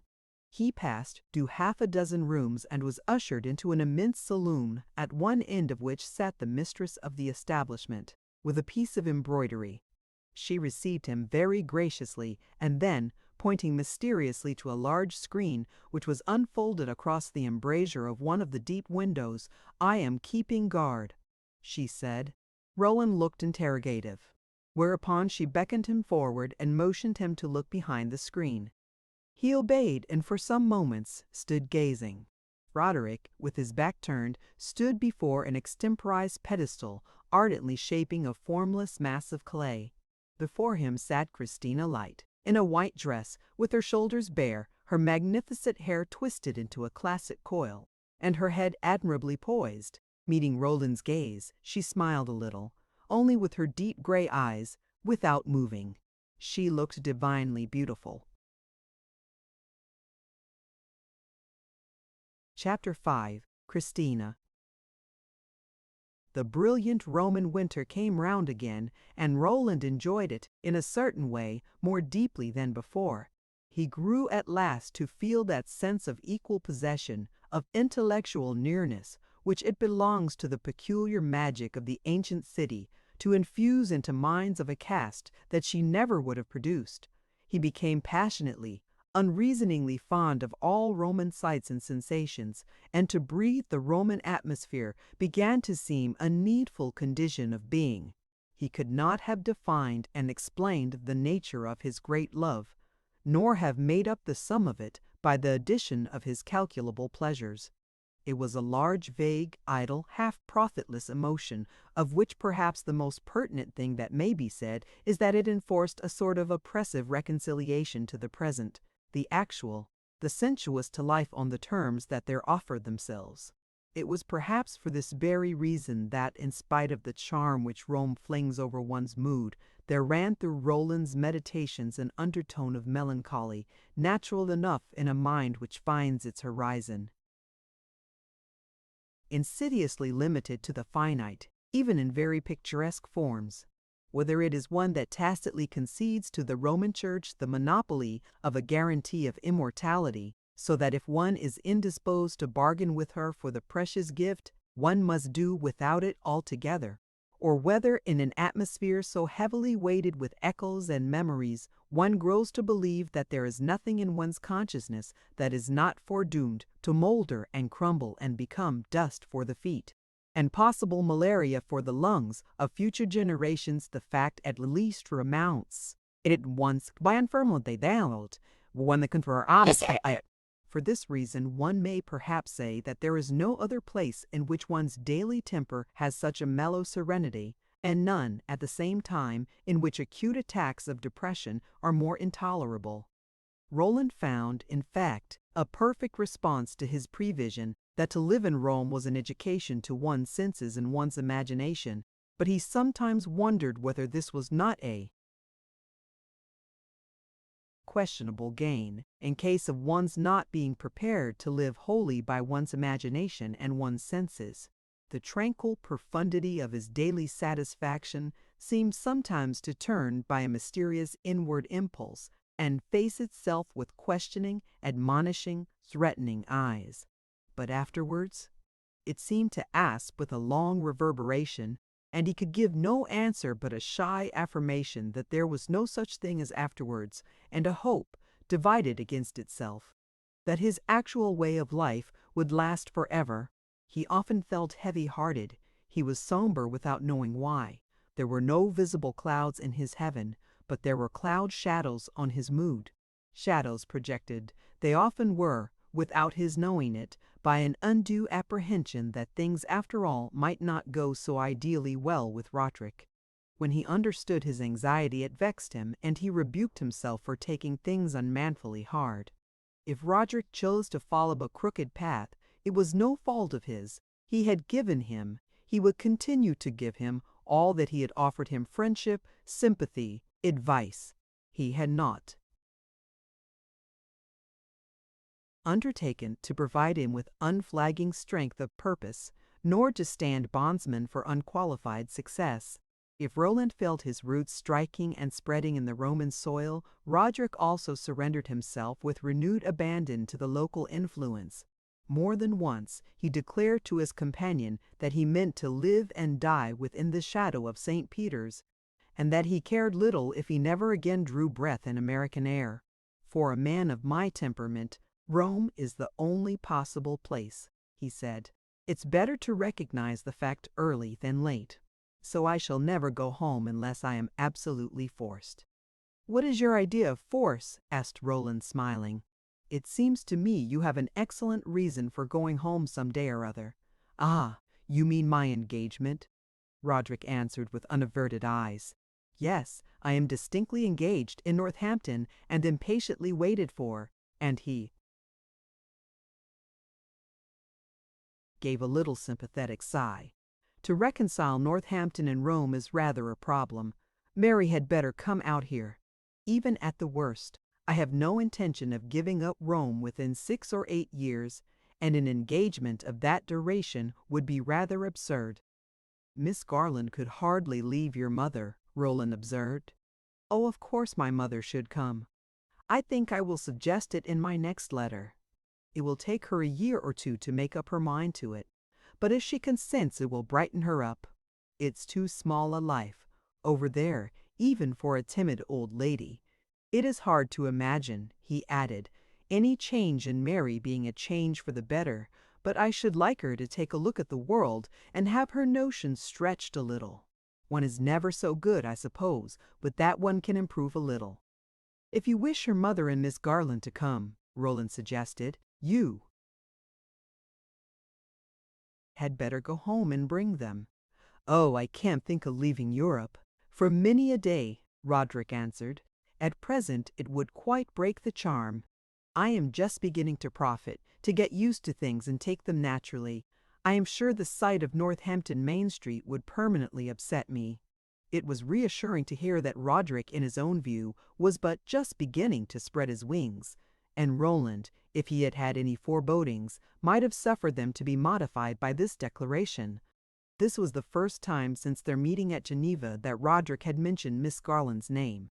But the ice being broken, he indulged for some time afterward in frequent allusions to his betrothed, which always had an accent of scrupulous, of almost studied, consideration. An uninitiated observer, hearing him, would have imagined her to be a person of a certain age, possibly an affectionate maiden, and who had once done him a kindness which he highly appreciated, perhaps presented him with a check for $1,000. Roland noted the difference between his present frankness and his reticence during the first 6 months of his engagement, and sometimes wondered whether it was not rather an anomaly that he should expatiate more largely as the happy event receded. He had wondered over the whole matter, first and last, in a great many different ways, and looked at it in all possible lights. There was something terribly hard to explain in the fact of his having fallen in love with his cousin.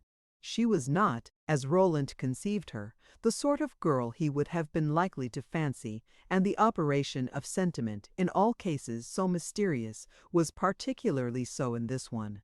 Just why it was that Roderick should not logically have fancied Miss Garland, his companion would have been at loss to say, but I think the conviction had its roots in an unformulated comparison between himself and the accepted suitor. Roderick and he were as different as two men could be, and yet Roderick had taken it into his head to fall in love with a woman for whom he himself had been keeping in reserve, for years, a profoundly characteristic passion. That if he chose to conceive a great notion of the merits of Roderick's mistress, the irregularity here was hardly Roderick's, was a view of the case to which poor Roland did scanty justice. There were women, he said to himself, whom it was everyone's business to fall in love with, a little women, beautiful, brilliant, artful, easily fascinating. Miss Light, for instance, was one of these. Every man who spoke to her did so, if not in the language, at least with something of the agitation, the divine tremor, of a lover. There were other women, they might have great beauty, they might have small, perhaps they were generally to be classified as plain, whose triumphs in this line were rare but immutably permanent. Such a one preeminently was Mary Garland. Upon the doctrine of probabilities, it was unlikely that she had had an equal charm for each of them, and was it not possible, therefore, that the charm for Roderick had been simply the charm, imagined, unquestioningly accepted, the general charm of youth, sympathy, kindness of the present feminine, in short, enhanced indeed by several fine facial traits? The charm in this case for Roland was the charm, the mysterious, individual, essential woman. There was an element in the charm, as his companion saw it, which Roland was obliged to recognize, but which he forbore to ponder, the rather important attraction, namely, of reciprocity. As to Miss Garland being in love with Roderick and becoming charming thereby, this was a point with which his imagination ventured to take no liberties, partly because it would have been indelicate, and partly because it would have been vain. He contented himself with feeling that the young girl was still as vivid an image in his memory as she had been 5 days after he left her, and with drifting nearer and nearer to the impression that at just that crisis any other girl would have answered Roderick's sentimental needs as well. Any other girl, indeed, would do so still. Roderick had confessed as much to him at Geneva, in saying that he had been taking at Baden the measure of his susceptibility to female beauty. His extraordinary success in modeling the bust of the beautiful Miss Light was pertinent evidence of this amiable quality. She sat to him repeatedly for a fortnight, and the work was rapidly finished. On one of the last days, Roderick asked Roland to come and give his opinion as to what was still wanting. For the sittings had continued to take place in Mrs. Light's apartment, the studio being pronounced too damp for the fair model. When Roland presented himself, Christina, still in her white dress with her shoulders bare, was standing before a mirror readjusting her hair, the arrangement of which, on this occasion, had apparently not met the young sculptor's approval. He stood beside her, directing the operation with a peremptoriness of tone which seemed to Roland to denote a considerable advance in intimacy. As Roland entered, Christina was losing patience. "Do it yourself, then," she cried, and with a rapid movement unloosed the great coil of her tresses and let them fall over her shoulders. They were magnificent, and with her perfect face dividing their rippling flow, she looked like some immaculate saint of legend being led to martyrdom. Roland's eyes presumably betrayed his admiration, but her own manifested no consciousness of it. If Christina was a coquette, as the remarkable timeliness of this incident might have suggested, she was not a superficial one. "Hudson's a sculptor," said Roland with warmth, "but if I were only a painter—" "Thank heaven you are not," said Christina. "I am having quite enough of this minute inspection of my charms. My dear young man, hands off!" cried Mrs. Light, coming forward and seizing her daughter's hair. "Christina, love, I am surprised. Is it indelicate?" Christina asked. "I beg Mr. Mallet's pardon." Mrs. Light gathered up the dusky locks and let them fall through her fingers, glancing at her visitor with a significant smile. Roland had never been in the East, but if he had attempted to make a sketch of an old slave merchant, calling attention to the points of a Circassian beauty, he would have depicted such a smile as Mrs. Light's. "Mamma's not really shocked," added Christina in a moment, as if she had guessed her mother's by play. "She is only afraid that Mr. Hudson might have injured my hair and that, per consequenza, I should sell for less." "You unnatural child!" cried Mamma. "You deserve that I should make a fright of you." And with half a dozen skillful passes, she twisted the tresses into a single picturesque braid, placed high on the head as a kind of coronal. "What does your mother do when she wants to do you justice?" Roland asked, observing the admirable line of the young girl's neck. "I do her justice when I say she says very improper things. What is one to do with such a thorn in the flesh?" Mrs. Light demanded. "Think of it at your leisure, Mr. Mallet," said Christina, "and when you've discovered something, let us hear. But I must tell you that I shall not willingly believe in any remedy of yours, for you have something in your physiognomy that particularly provokes me to make the remarks that my mother so sincerely deplores. I noticed it the first time I saw you. I think it's because your face is so broad. For some reason or other, broad faces exasperate me. They fill me with a kind of rebellia. Last summer, at Carlsbad, there was an Austrian count with enormous estates and some great office at court. He was very attentive, seriously so. He was really very far gone. Cela ne tenait qu'à moi. But I could not. He was impossible. He must have measured from ear to ear at least 1.5 yards. And he was blond too, which made it worse, as blond as Stentorello. Pure fleece. So I said to him frankly, 'Many thanks, Herr Graf, your uniform is magnificent, but your face is too fat.' 'I am afraid that mine also,' said Roland with a smile, 'seems just now to have assumed an unpardonable latitude.' 'Oh, I take it. You know very well that we are looking for a husband, and that none but tremendous swells need apply. Surely, before these gentlemen, Mamma, I may speak freely, they are disinterested. Mr. Mallet won't do because, though he's rich, he's not rich enough. Mamma made that discovery the day after we went to see you, moved to it by the promising look of your furniture. I hope she was right, eh? Unless you have millions, you know, you have no chance." "I feel like a beggar," said Roland. "Oh, some better girl than I will decide some day, after mature reflection, that on the whole you have enough. Mr. Hudson, of course, is nowhere. He has nothing but his genius and his beaux yeux." Roderick had stood looking at Christina intently while she delivered herself, softly and slowly, of this surprising nonsense. When she had finished, she turned and looked at him. Their eyes met, and he blushed a little. "Let me model you, and he who can may marry you," he said abruptly. Mrs. Light, while her daughter talked, had been adding a few touches to her coiffure. "She is not so silly as you might suppose," she said to Roland with dignity. "If you will give me your arm, we will go and look at the bust. Does that represent a silly girl?" Christina demanded, when they stood before it. Roland transferred his glance several times from the portrait to the original. "It represents a young lady," he said, "whom I should not pretend to judge offhand. She may be a fool, but you are not sure. Many thanks. You have seen me half a dozen times. You are either very slow, or I am very deep." "I am certainly slow," said Roland. "I don't expect to make up my mind about you within 6 months. I give you 6 months if you will promise, then a perfectly frank opinion.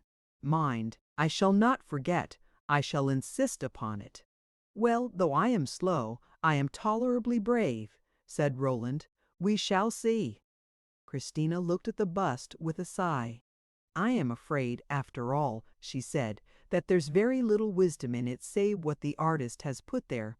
Mr. Hudson looked particularly wise while he was working. He scowled and growled, but he never opened his mouth. "It is very kind of him not to have represented me gaping." "If I had talked a lot of stuff to you," said Roderick roundly, "the thing would not have been a tenth so good. Is it good, after all? Mr. Mallet is a famous connoisseur. Has he not come here to pronounce?" The bust was in fact a very happy performance, and Roderick had risen to the level of his subject.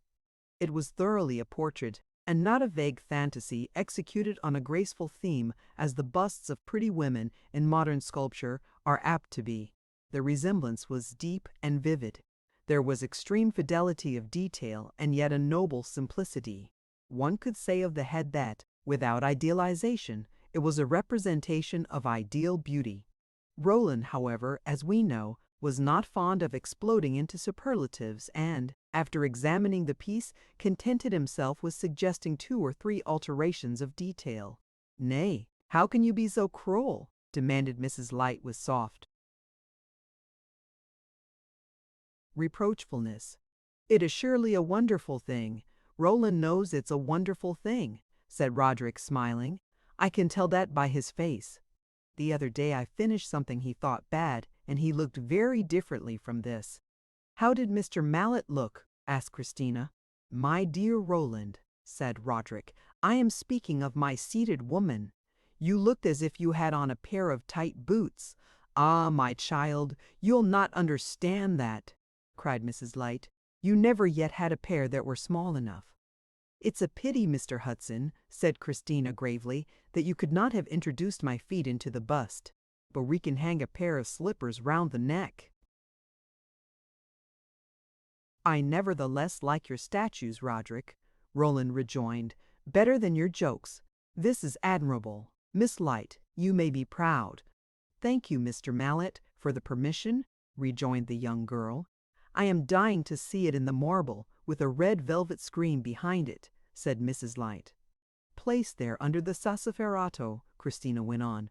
"I hope you keep well in mind, Mr. Hudson, that you have not a grain of property in your work, and that if Mamma chooses, she may have it photographed, and the copies sold in the Piazza di Spagna at 5 francs apiece, without your having a sou of the profits." "Amen," said Roderick. "It was so nominated in the bond. My profits are here." And he tapped his forehead. "It would be prettier if you said here." And Christina touched her heart.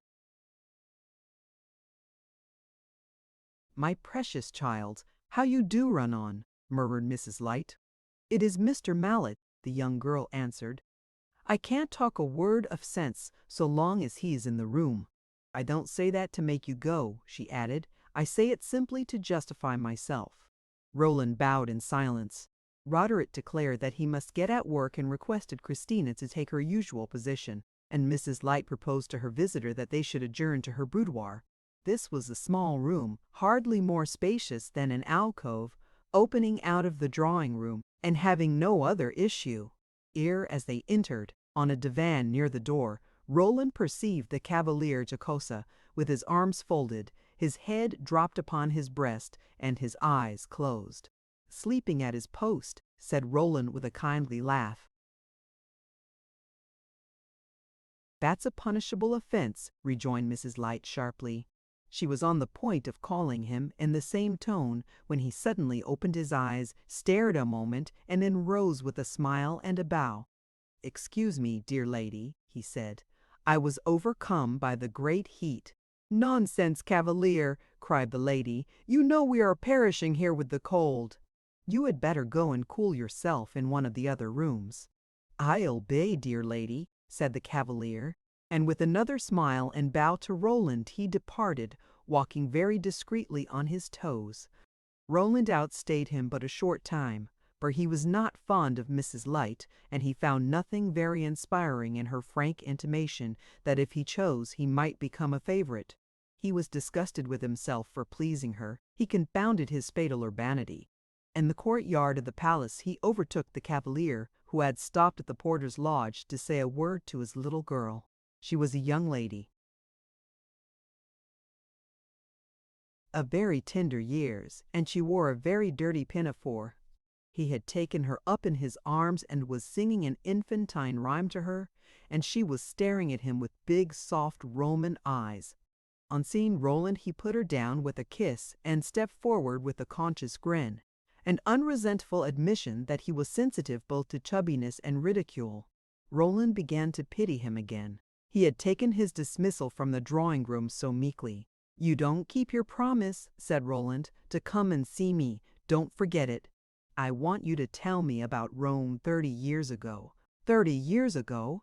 Ah, dear sir, Rome is Rome still, a place where strange things happen. But happy things too, since I have your renewed permission to call. You do me too much honor. Is it in the morning or in the evening that I should least intrude? Take your own time, Cavalier. Only come sometime. I depend upon you, said Roland. The Cavalier thanked him with an humble obeisance. To the Cavalier, too, he felt that he was, in Roman phrase, sympathetic, but the idea of pleasing this extremely reduced gentleman was not disagreeable to him. Miss Light's bust stood for a while on exhibition in Roderick's studio, and half the foreign colony came to see it. With the completion of his work, however, Roderick's visits at the Palazzo F by no means came to an end. He spent half his time in Mrs. Light's drawing-room and began to be talked about as attentive to Christina. The success of the bust restored his equanimity, and in the garrulity of his good humor he suffered Roland to see that she was just now the object uppermost in his thoughts. Roland, when they talked of her, was rather listener than speaker, partly because Roderick's own tone was so resonant and exultant, and partly because, when his companion laughed at him for having called her unsafe, he was too perplexed to defend himself. The impression remained that she was unsafe, that she was a complex, willful, passionate creature who might easily engulf a too confiding spirit in the eddies of her capricious temper. And yet he strongly felt her charm. The eddies had a strange fascination. Roderick, in the glow of that renewed admiration provoked by the fixed attention of portrayal, was never weary of descanting on the extraordinary perfection of her beauty. "I had no idea of it," he said, "till I began to look at her with an eye to reproducing line for line and curve for curve. Her face is the most exquisite piece of modeling that ever came from creative hands. Not a line without meaning, not a hair's breadth that is not admirably finished. And then her mouth. It's as if a pair of lips had been shaped to utter pure truth without doing it dishonor." Later, after he had been working for a week, he declared if Miss Light were inordinately plain, she would still be the most fascinating of women. "I would quite forgotten her beauty," he said. "Or rather, I have ceased to perceive it as something distinct and defined, something independent of the rest of her. She is all one, and all consummately interesting." "What does she do? What does she say that is so remarkable?" Roland had asked. "Say? sometimes nothing, sometimes everything. She is never the same. Sometimes she walks in and takes her place without a word, without a smile, gravely, stiffly, as if it were an awful bore. She hardly looks at me, and she walks away without even glancing at my work. On other days, she laughs and chatters and asks endless questions and pours out the most irresistible nonsense. She is a creature of moods. You can't count upon her. She keeps observation on the stretch. And then, bless you, she has seen such a lot. Her talk is full of the oddest allusions. It is altogether a very singular type of young lady, said Roland after the visit which I have related at length. It may be a charm, but it is certainly not the orthodox charm of marriageable maidenhood, the charm of shrinking innocence and soft docility. Our American girls are accused of being more knowing than any others, and Miss Light is nominally an American. But it has taken 20 years of Europe to make her what she is. The first time we saw her, I remember you called her a product of the old world, and certainly you are not far wrong.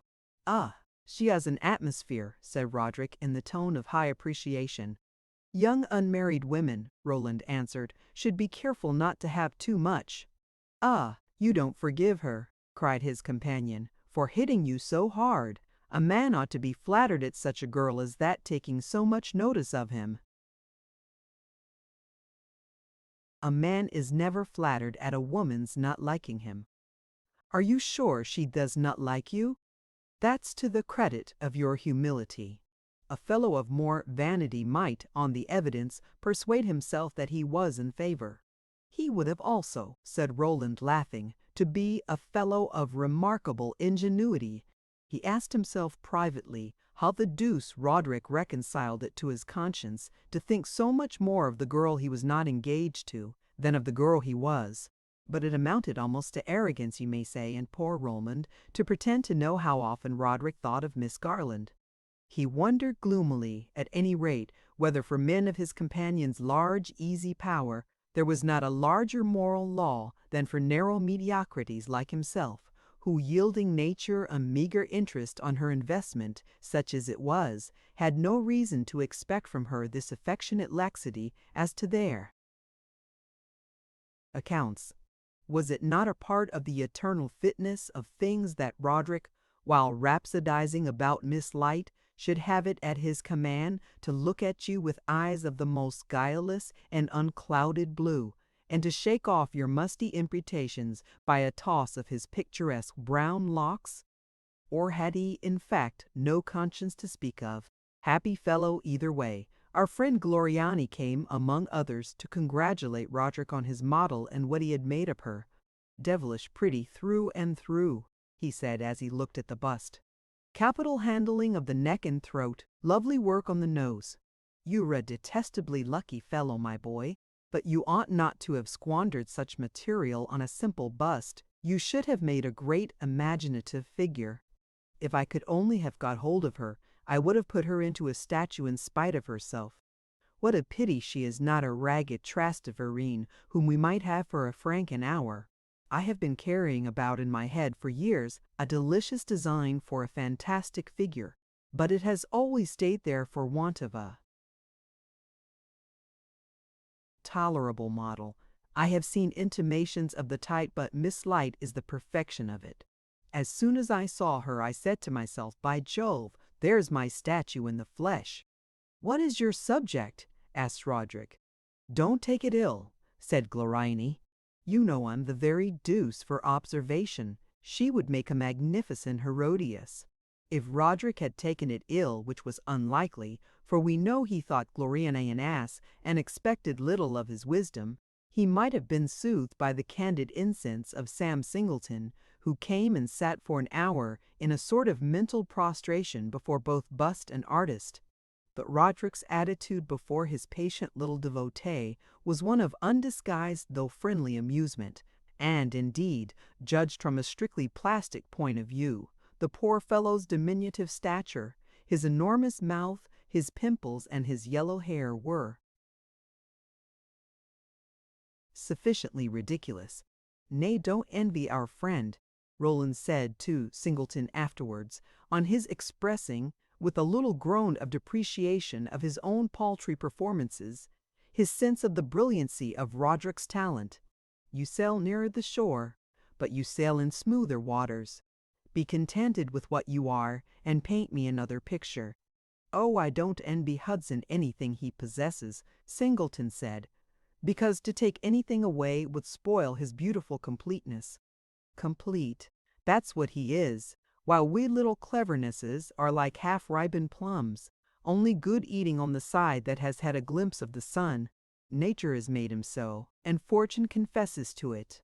He is the handsomest fellow in Rome. He has the most genius, and, as a matter of course, the most beautiful girl in the world comes and offers to be his model. If that is not completeness, where shall we find it? One morning, going into Roderick's studio, Roland found the young sculptor entertaining Miss Blanchard, if this is not too flattering a description of his gracefully passive tolerance of her presence. He had never liked her and never climbed into her sky studio to observe her wonderful manipulation of petals. He had once quoted Tennyson against her, and is there any moral shut within the bosom of the rose? "In all Miss Blanchard's roses you may be sure there is a moral," he had said. "You can see it sticking out its head, and, if you go to smell the flower, it scratches your nose." But on this occasion she had come with a propitiatory gift introducing her friend, Mr. Leavenworth.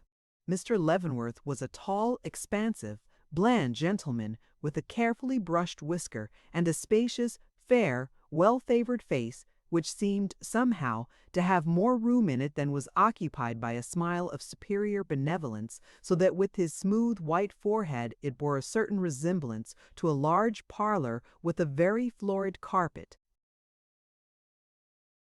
but no pictures on the walls. He held his head high, topped sonorously, and told Roderick within 5 minutes that he was a widower, traveling to distract his mind, and that he had lately retired from the proprietorship of large mines of borax in Pennsylvania. Roderick supposed at first that, in his character of depressed widower, he had come to order a tombstone, but observing then the extreme blandness of his address to Miss Blanchard, he credited him with a judicious prevision that by the time the tombstone was completed, a monument of his inconsolability might have become anachronism. But Mr. Leavenworth was disposed to order something. "You will find me eager to patronize our indigenous talent," he said. "I am putting up a little shanty in my native town, and I propose to make a rather nice thing of it. It has been the will of heaven to plunge me into mourning, but art has consolations. In a tasteful home, surrounded by the memorials of my wanderings, I hope to take more cheerful views. I ordered in Paris the complete appurtenances of a dining room. Do you think you could do something for my library? It is to be filled with well-selected authors, and I think a pure white image in this style, pointing to one of Roderick's statues, standing out against the morocco and gilt, would have a noble effect. The subject I have already fixed upon. I desire an allegorical representation of culture." "Do you think, now," asked Mr. Leavenworth encouragingly, "you could rise to the conception?" "A most interesting subject for a truly serious mind," remarked Miss Blanchard. Roderick looked at her a moment, and then, "The simplest thing I could do," he said, "would be to make a full-length portrait of Miss Blanchard. I could give her a scroll in her hand, and that would do for the allegory." Miss Blanchard colored. The compliment might be ironical, and there was ever afterwards a reflection of her uncertainty in her opinion of Roderick's genius. Mr. Tay. Leavenworth responded that with all deference to Miss Blanchard's beauty, he desired something colder, more monumental, more impersonal. "If I were to be the happy possessor of a likeness of Miss Blanchard," he added, "I should prefer to have it in no factitious disguise." Roderick consented to entertain the proposal, and while they were discussing it, Roland had a little talk with the fair artist. "Who is your friend?" he asked. "A very worthy man. The architect of his own fortune, which is magnificent, one of nature's gentlemen." This was a trifle sententious, and Roland turned to the busts of Miss Light. Like everyone else in Rome by this time, Miss Blanchard had an opinion on the young girl's beauty, and, in her own fashion, she expressed it epigrammatically. "She looks half like a Madonna and half like a ballerina," she said. Mr. Leavenworth and Roderick came to an understanding, and the young sculptor good-naturedly promised to do his best to rise to his patron's conception. "His conception be hanged!" Roderick exclaimed after he had departed. "His conception is sitting on a globe, with a pin in her ear, and a photographic album in her hand. I shall have to conceive myself.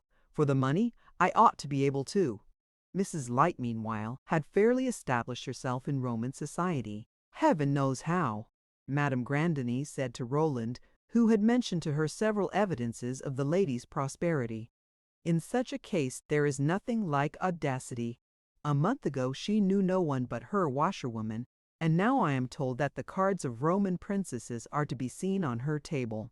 She is evidently determined to play a great part, and she has the wit to perceive that, to make remunerative acquaintances, you must seem yourself to be worth knowing. You must have striking rooms and a confusing variety of dresses, and give good dinners and so forth. She is spending a lot of money, and you'll see that in 2 or 3 weeks she will take upon herself to open the season by giving a magnificent ball. Of course it is Christina's beauty that floats her. People go to see her because they are curious, and they go again because they are charmed," said Roland. "Miss Christina is a very remarkable young lady." "Oh, I know it well. I had occasion to say so to myself the other day. She came to see me, of her own free will, and for an hour she was deeply interesting. I think she's an actress, but she believes in her part while she is playing it. She took it into her head the other day to believe that she was very unhappy, and she sat there, where you are sitting, and told me a tale of her miseries which brought tears into my eyes. She cried herself profusely and as naturally as possible. She said she was weary of life, and that she knew no one but me she could speak frankly to. She must speak or she would go mad. She sobbed as if her heart would break. I assure you it's well for you susceptible young men that you don't see her when she sobs. She said in so many words that her mother was an immoral woman.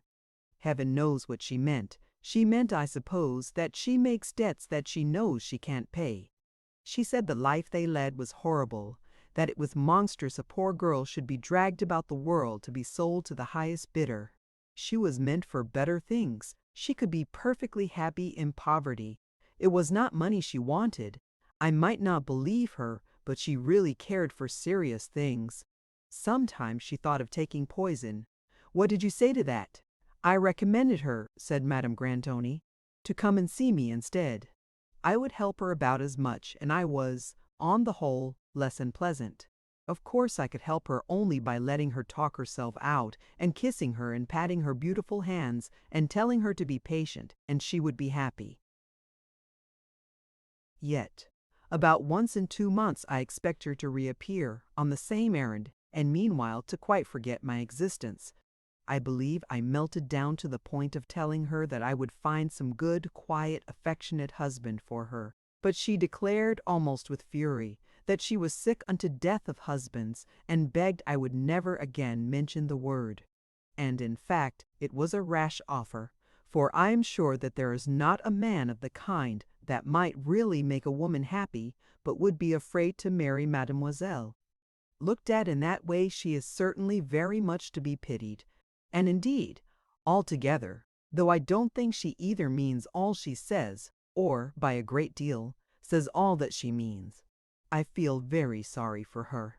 Roland met the 2 ladies about this time at several entertainments, and looked at Christina with a kind of distant attendrissement. He imagined more than once that there had been a passionate scene between them about coming out, and wondered what arguments Mrs. Light had found effective. But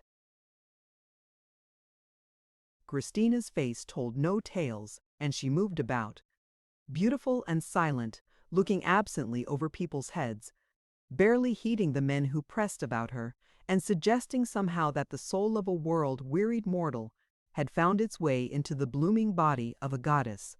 Where in the world has Miss Light been before she is 20? Observers asked. To have left all her illusions behind. And the general verdict was that though she was incomparably beautiful, she was intolerably proud.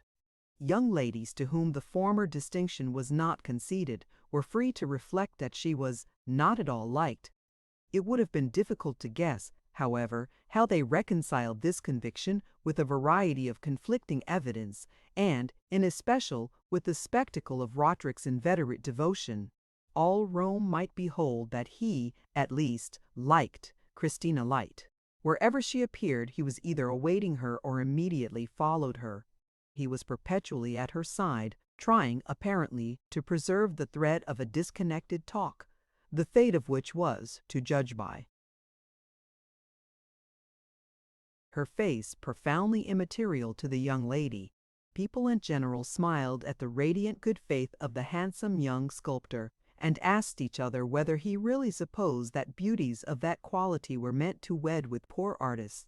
But although Christina's deportment, as I have said, was one of superb inexpressiveness, Roland had derived from Roderick no suspicion that he suffered from snubbing, and he was therefore surprised at an incident which befell one evening at a large musical party.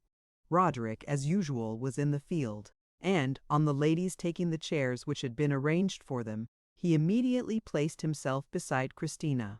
As most of the gentlemen were standing, his position made him as conspicuous as Hamlet at Ophelia's feet at the play. Roland was leaning somewhat apart against the chimney-piece. There was a long, solemn pause before the music began, and in the midst of it Christina rose, left her place, came the whole length of the immense room, with everyone looking at her, and stopped before him. She was neither pale nor flushed. She had a soft smile. "Will you do me a favor?" she asked. "1,000. Not now, but at your earliest convenience. Please remind Mr. Hudson that he is not in a New England village, that it is not the custom in Rome to address one's conversation exclusively night after night to the same poor girl, and that—" The music broke out with a great blare and covered her voice. She made a gesture of impatience, and Roland offered her his arm and led her back to her seat. The next day he repeated her words to Roderick, who burst into joyous laughter.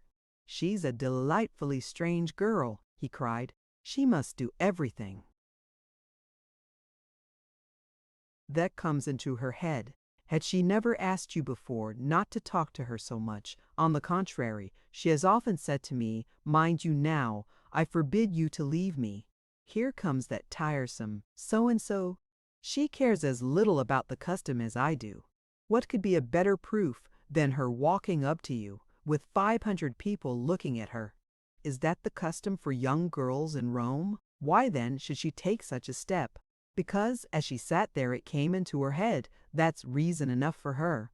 I have imagined she wishes me well, as they say here, though she has never distinguished me in such a way as that." Madame Grandoni had foretold the truth. Mrs. Light, a couple of weeks later, convoked all Roman society to a brilliant ball. Roland went late and found the staircase so encumbered with flower-pots and servants that he was a long time making his way into the presence of the hostess. At last he approached her, as she stood making courtesies at the door with her daughter by her side. Some of Mrs. Light's courtesies were very low, for she had the happiness of receiving a number of the social potentates of the Roman world.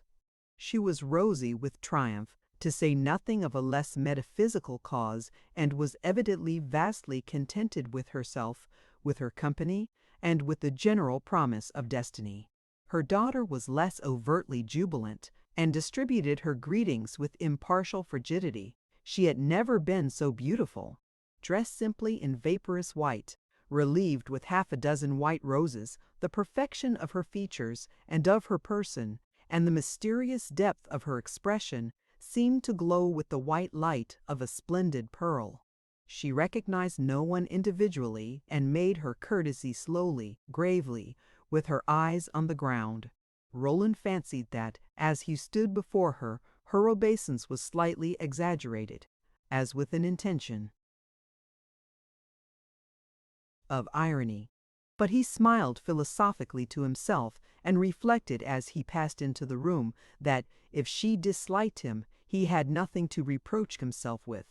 He walked about, had a few words with Miss Blanchard, who, with a fillet of cameos in her hair, was leaning on the arm of Mr. Leavenworth, and at last came upon the Cavalier Giacosa, modestly stationed in a corner.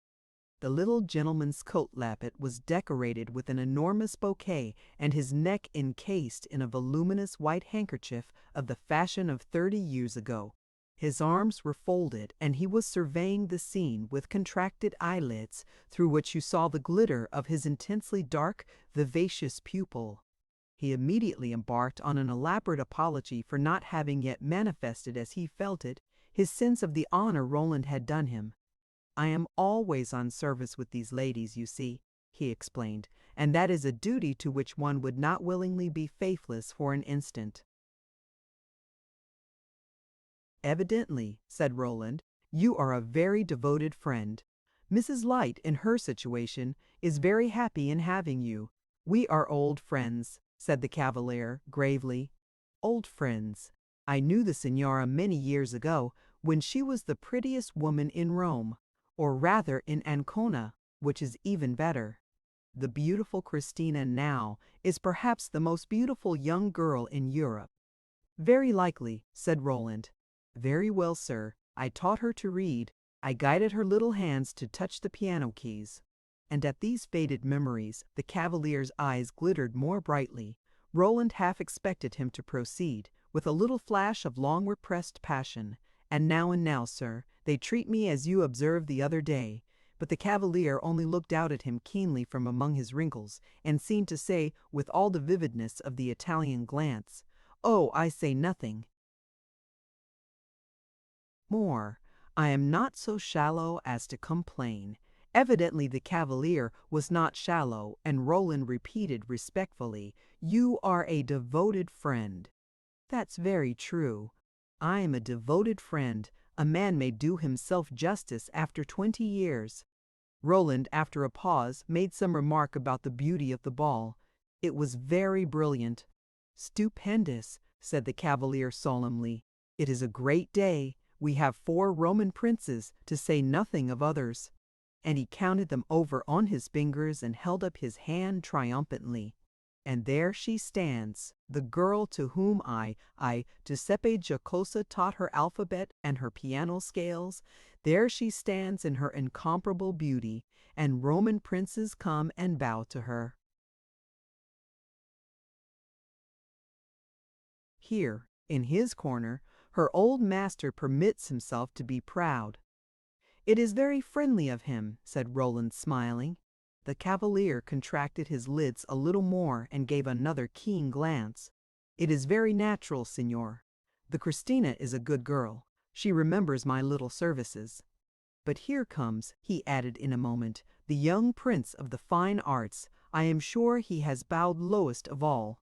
Roland looked round and saw Roderick moving slowly across the room and casting about him his usual luminous, unshrinking looks. He presently joined them, nodded familiarly to the Cavalier, and immediately demanded of Roland, "Have you seen her?" "I have seen Miss Light," said Roland. "She's magnificent." "I'm half crazy," cried Roderick, so loud that several persons turned round. Roland saw that he was flushed and laid his hand on his arm. Roderick was trembling. "If you will go away," Roland said instantly, "I will go with you." "Go away," cried Roderick almost angrily. "I intend to dance with her." The Cavalier had been watching him attentively. He gently laid his hand on his other arm. "Softly, softly, dear young man," he said. "Let me speak to you as a friend." "Oh, speak even as an enemy, and I shall not mind it," Roderick answered, frowning. "Be very reasonable, then, and go away." "Why the deuce should I go away?" "Because you are in love," said the Cavalier. I might as well be in love here as in the streets. Carry your love as far as possible from Christina. She will not listen to you. She can't, demanded Roderick. She is not a person of whom you may say that. She can if she will. She does as she chooses. Up to a certain point. It would take too long to explain. I only beg you to believe that if you continue to love Miss Light, you will be very unhappy. Have you a princely title? Have you a princely fortune? Otherwise you can never have her. And the cavalier folded his arms again, like a man who has done his duty. Roderick wiped his forehead and looked askance at Roland. He seemed to be guessing his thoughts, and they made him blush a little. But he smiled blandly. And addressing the cavalier, "I'm much obliged to you for the information," he said. "Now that I have obtained it, let me tell you that I am no more in love with Miss Light than you are. Mr. Mallet knows that. I admire her, yes, profoundly, but that's no one's business but my own, and though I have, as you say, neither a princely title nor a princely fortune, I mean to suffer neither those advantages nor those that possess them to diminish my right." "If you are not in love, my dear young man," said the cavalier, with his hand on his heart and an apologetic smile, "so much the better. But let me entreat you, as an affectionate friend, to keep a watch on your emotions. You are young, you are handsome, you have a brilliant genius and a generous heart, but I may say it almost with authority, Christina is not for you." Whether Roderick was in love or not, he was nettled by what apparently seemed to him an obtrusive negation of an inspiring possibility. "You speak as if she had made her choice," he cried. "Without pretending to confidential information on the subject, I am sure she has not." "No, but she must make it soon," said the cavalier, and raising his forefinger, he laid it against his underlip. "She must choose a name and a fortune, and she will. She will do exactly as her inclination prompts. She will marry the man who pleases her, if he has net $1. I know her better than you." The cavalier turned a little paler than usual, and smiled more urbanely. "No, no, my dear young man, you do not know her better than I. You have not watched her, day by day, for 20 years. I too have admired her. She is a good girl. She has never said an unkind word to me. The Blessed Virgin be thanked. But she must have a brilliant destiny. It has been marked out for her, and she will submit. You had better believe me. It may save you much suffering." "We shall see," said Roderick with an excited laugh. "Certainly we shall see. But I retire from the discussion," the cavalier added. "I have no wish to provoke you to attempt to prove to me that I am wrong. You are already excited. No more than is natural to a man who in an hour or so is to dance the cotillon with Miss Light." "The cotillon? Has she promised?" Roderick patted the air with a grand confidence. "You'll see." His gesture might almost have been taken to mean that the state of his relations with Miss Light was such that they quite dispensed with vain formalities. The cavalier gave an exaggerated shrug. "You make a great many mourners." "He has made one already," Roland murmured to himself. This was evidently not the first time that reference had been made between Roderick and the cavalier to the young man's possible passion, and Roderick had failed to consider it the simplest and most natural course to say in 3 words to the vigilant little gentleman that there was no cause for alarm. His affections were preoccupied. Roland hoped, silently, with some dryness, that his motives were of a finer kind than they seemed to be. He turned away. It was irritating to look at Roderick's radiant, unscrupulous eagerness. The tide was setting toward the supper-room, and he drifted with it to the door. The crowd at this point was dense, and he was obliged to wait for some minutes before he could advance. At last he felt his neighbors dividing behind him, and turning he saw Christina pressing her way forward alone. She was looking at no one, and, save for the fact of her being alone, you would not have supposed she was in her mother's house. As she recognized Roland, she beckoned to him, took his arm, and motioned him to lead her into the supper-room. She said nothing until he had forced a passage and they stood somewhat isolated. "Take me into the most out-of-the-way corner you can find," she then said, "and then go and get me a piece of bread." Nothing more. There seems to be everything conceivable. A simple roll, nothing more on your peril, only bring something for yourself. It seemed to Roland that the embrasure of a window embrasures in Roman palaces are deep, was a retreat sufficiently obscure for Miss Light to execute whatever design she might have contrived against his equanimity. A roll after he had found her seat was easily procured.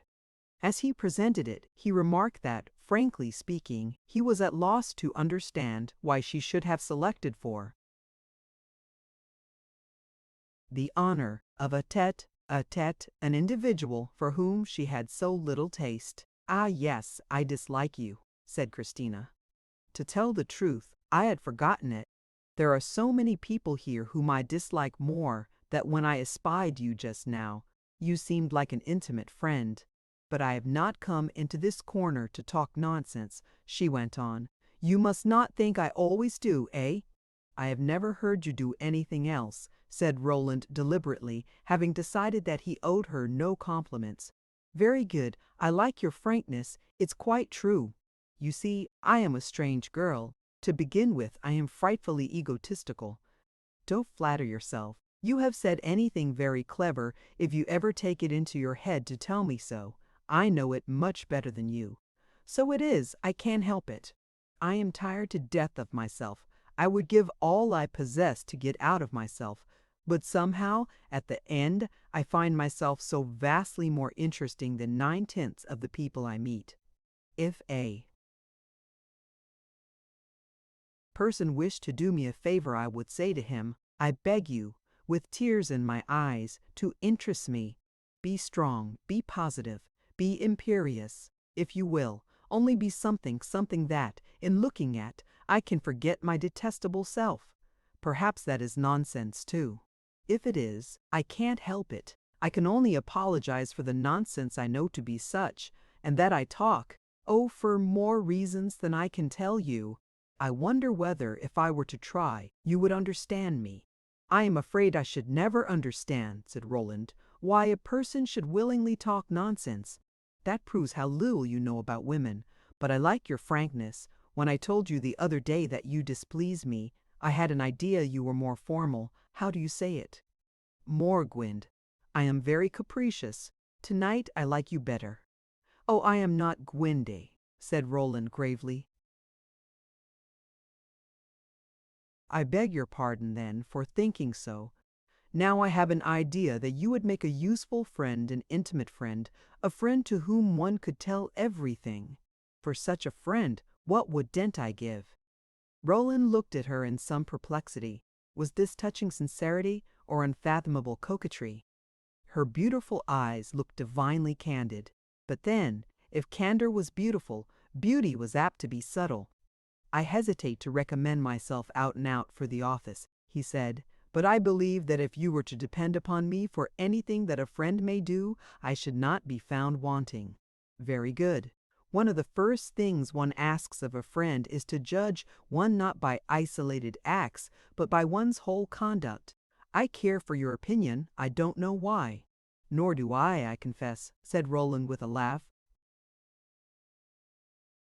What do you think of this affair? She continued, without heeding his laugh. Of your ball? Why, it's a very grand affair. It's horrible, that's what it is. It's a mere rabble. There are people here whom I never saw before, people who were never asked.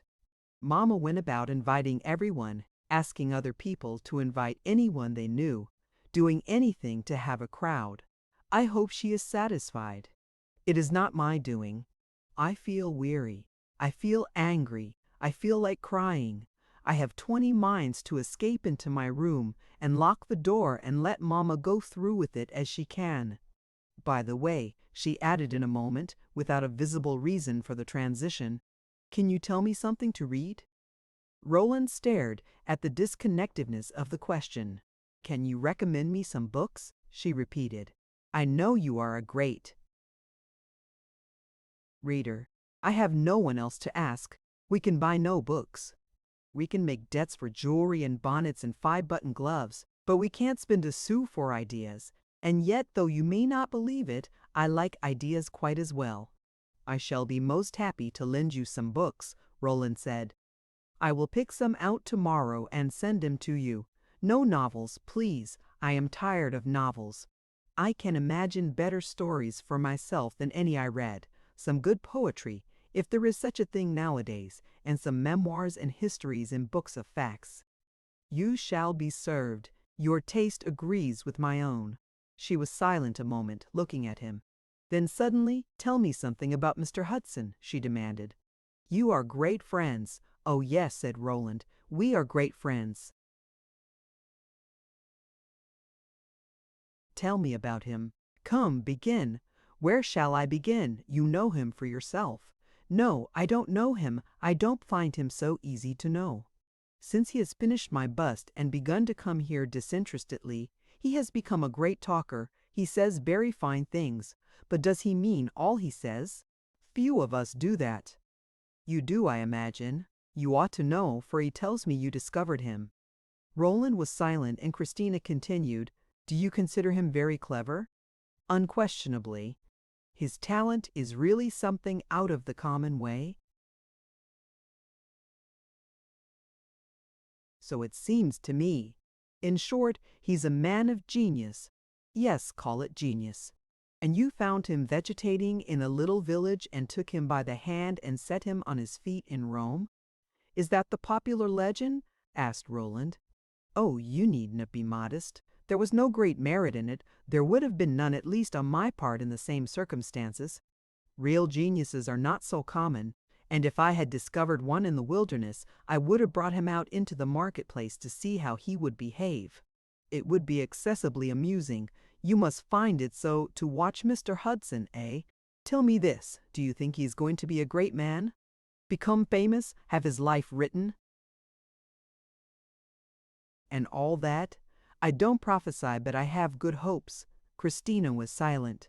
She stretched out her bare arm and looked at it a moment absently, turning it so as to see or almost to see the dimple in her elbow. This was apparently a frequent gesture with her. Roland had already observed it. It was as coolly and naturally done as if she had been in her room alone. So he's a man of genius, she suddenly resumed. Don't you think I ought to be extremely flattered to have a man of genius perpetually hanging about? He is the first I ever saw, but I should have known he was not a common mortal. There is something strange about him. To begin with, he has no manners. You may say that it's not for me to blame him, for I have none myself. That's very true, but the difference is that I can have them when I wish to, and very charming ones too. I'll show you some day, whereas Mr. Hudson will never have them. And yet, somehow, one sees he's a gentleman. He seems to have something urging, driving, pushing him, making him restless and defiant. You see it in his eyes. They are the finest, by the way, I ever saw. When a person has such eyes as that, you can forgive him his bad manners. I suppose that is what they call the sacred fire. Roland made no answer except to ask her in a moment if she would have another roll. She merely shook her head and went on. Tell me how you found him. Where was he? How was he? He was in a place called Northampton. Did you ever hear of it? He was studying law, but not learning it. It appears it was something horrible, eh? Something horrible? This little village. No society, no pleasures, no beauty, no life. You have received a false impression. Northampton is not as gay as Rome. But Roderick had some charming friends. Tell me about them. Who were they? Well, there was my cousin through whom I made his acquaintance, a delightful woman. Young, pretty? Yes, a good deal of both, and very clever. Did he make love to her? Not in the least. Well, who else? He lived with his mother. She is the best of women. Ah yes, I know all that one's mother is, but she does not count as society. And who else? Roland hesitated. He wondered whether Christina's insistence was the result of a general interest in Roderick's antecedents or of a particular suspicion. He looked at her. She was looking at him a little askance, waiting for his answer. As Roderick had said nothing about his engagement to the Cavalier, it was probable that with this beautiful girl he had not been more explicit. And yet the thing was announced. It was public. That other girl was happy in it, proud of it. Roland felt a kind of dumb anger rising in his heart. He deliberated a moment intently. "What are you frowning at?" Christina asked. "There was another person," he answered, "the most important of all, the young girl to whom he is engaged." Christina stared a moment, raising her eyebrows. "Ah, Mr. Hudson is engaged," she said, very simply. "Is she pretty?" "She is not called a beauty," said Roland.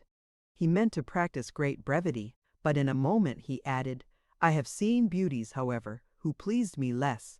"Ah, she pleases you too. Why don't they marry?" "Roderick is waiting till he can afford to marry." Christina slowly put out her arm again and looked at the dimple in her elbow. "Ah, he's engaged?" she repeated in the same tone. "He never told me." Roland perceived at this moment that the people about them were beginning to return to the dancing room, and immediately afterwards he saw Roderick making his way toward themselves. Roderick presented himself before Miss Light. "I don't claim that you have promised me the cotillon," he said, "but I consider that you have given me hopes which warrant the confidence that you will dance with me." Christina looked at him a moment. "Certainly I have made no promises," she said. "It seemed to me that, as the daughter of the house, I should keep myself free and let it depend on circumstances." "I beseech you to dance with me," said Roderick with vehemence. Christina rose and began to laugh. "You say that very well, but the Italians do it better." This assertion seemed likely to be put to the proof. Mrs. Light hastily approached, leading rather than led by a tall, slim young man of an unmistakably Southern physiognomy. "My precious love," she cried, "what a place to hide in! We have been looking for you for 20 minutes. I have chosen a cavalier for you, and chosen well." The young man disengaged himself, made a ceremonious bow, joined his two hands, and murmured with an ecstatic smile, "May I venture to hope, dear Signorina, for the honor of your hand?" "Of course you may," said Mrs. Light. "The honor is for us." Christina hesitated but for a moment, then swept the young man a courtesy as profound as his own bow. "You are very kind, but you are too late. I have just accepted." "Ah, my own darling," almost moaned Mrs. Light. Christina and Roderick exchanged a single glance, a glance brilliant on both sides. She passed her hand into his arm. He tossed his clustering locks and led her away. A short time afterwards, Roland saw the young man whom she had rejected leaning against a doorway. He was ugly, but what is called distinguished looking.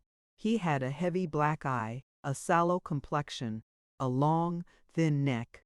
His hair was cropped in bras. He looked very young, yet extremely bored. He was staring at the ceiling and stroking an imperceptible mustache. Roland espied the cavalier Jocosa hard by and, having joined him, asked him the young man's name. "Oh," said the cavalier, "he's a pezzo grosso, a Neapolitan. Prince Casamassima." Chapter 6. Frascati. One day, on entering Roderick's lodging, not the modest rooms on the Ripetta which he had first occupied, but a much more sumptuous apartments on the Corso, Roland found a letter on the table addressed to himself. It was from Roderick, and consisted of but 3 lines. "I am gone to Frascati for meditation. If I am not at home on Friday, you had better join me." On Friday he was still absent, and Roland went out to Frascati. Here he found his friend living at the inn, and spending his days, according to his own account, lying under the trees of the Villa Mondragone, reading Ariosto. He was in a somber mood. Meditation seemed not to have been fruitful. Nothing especially pertinent to our narrative had passed between the two young men since Mrs. Light's ball, save a few words bearing on an incident of that entertainment. Roland informed Roderick the next day that he had told Miss Light of his engagement. "I don't know whether you will thank me," he had said, "but it's my duty to let you know it. Miss Light perhaps has already done so." Roderick looked at him a moment intently with his color slowly rising. "Why shouldn't I thank you?" he asked. "I am not ashamed of my engagement. As you had not spoken of it yourself, I thought you might have a reason for not having it known." "A man does not gossip about such a matter with strangers," Roderick rejoined with the ring of irritation in his voice. "With strangers, no," said Roland, smiling. Roderick continued his work, but after a moment, turning round with a frown, "If you supposed I had a reason for being silent, pray why should you have spoken?" "I did not speak idly, my dear Roderick. I weighed the matter before I spoke, and promised myself to let you know immediately afterwards. It seemed to me that Miss Light had better know that your affections are pledged." "The Cavalier has put it into your head, then, that I am making love to her?" "No, in that case I would not have spoken to her first." "Do you mean, then, that she is making love to me?"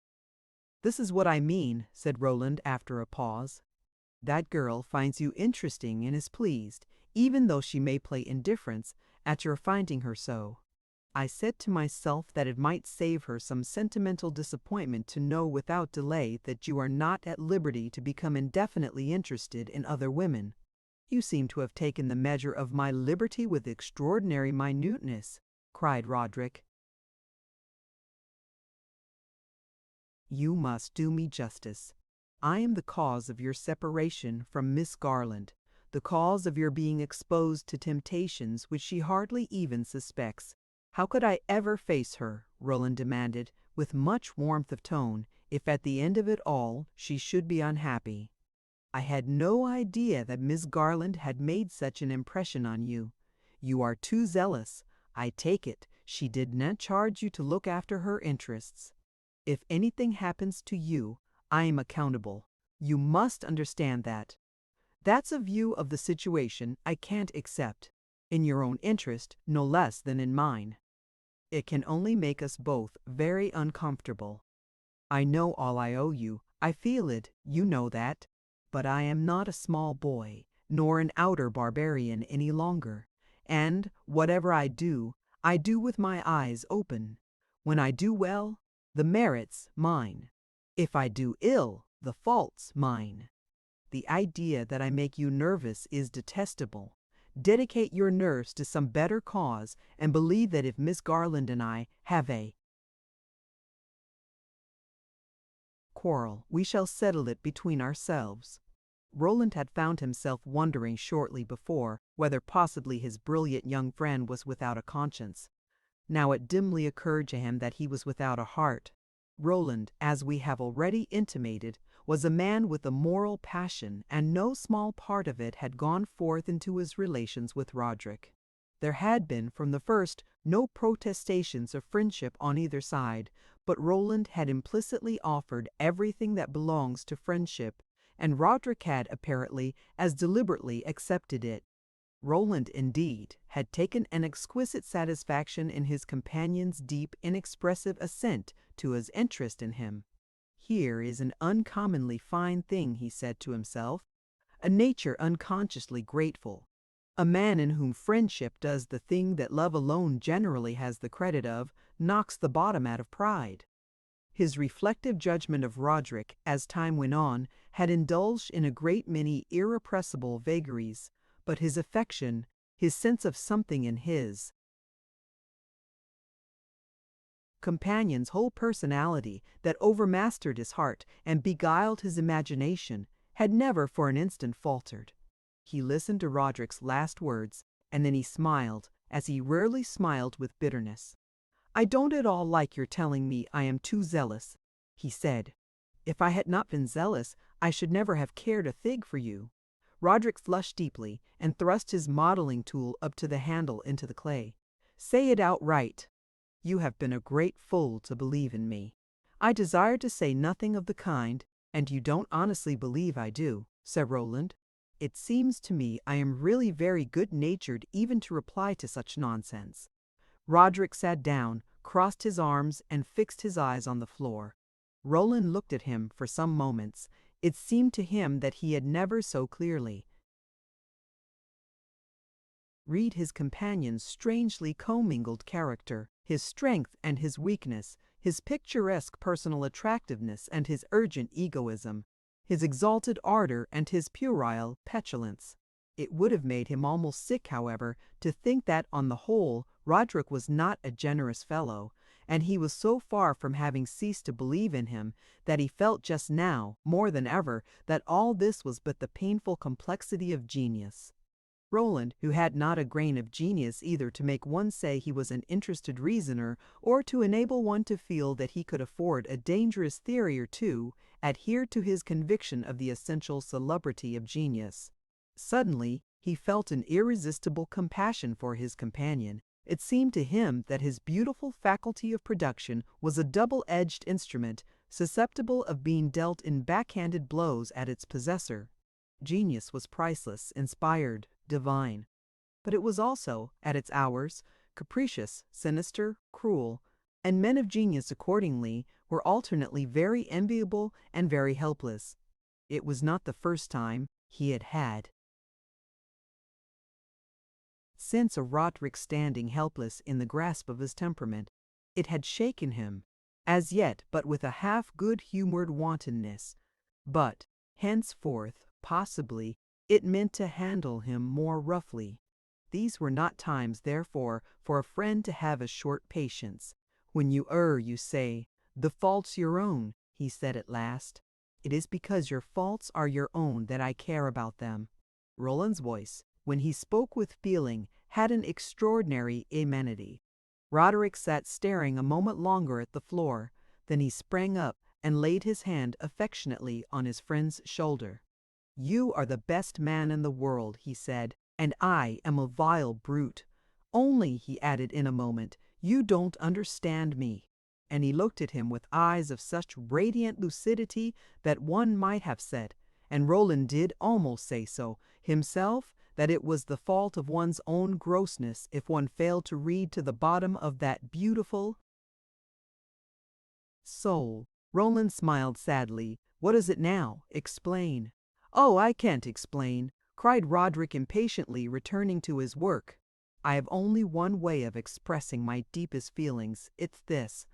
And he swung his tool. He stood looking at the half-wrought clay for a moment, and then flung the instrument down.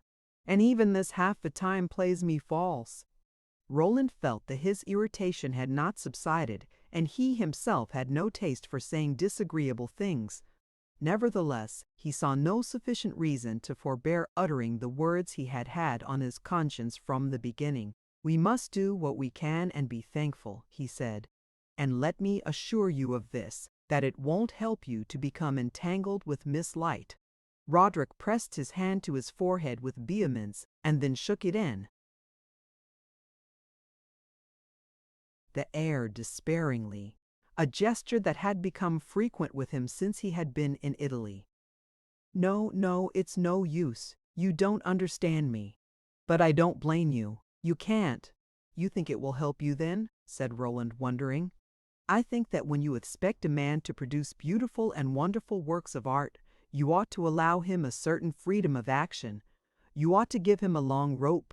You ought to let him follow his fancy and look for his material wherever he thinks he may find it.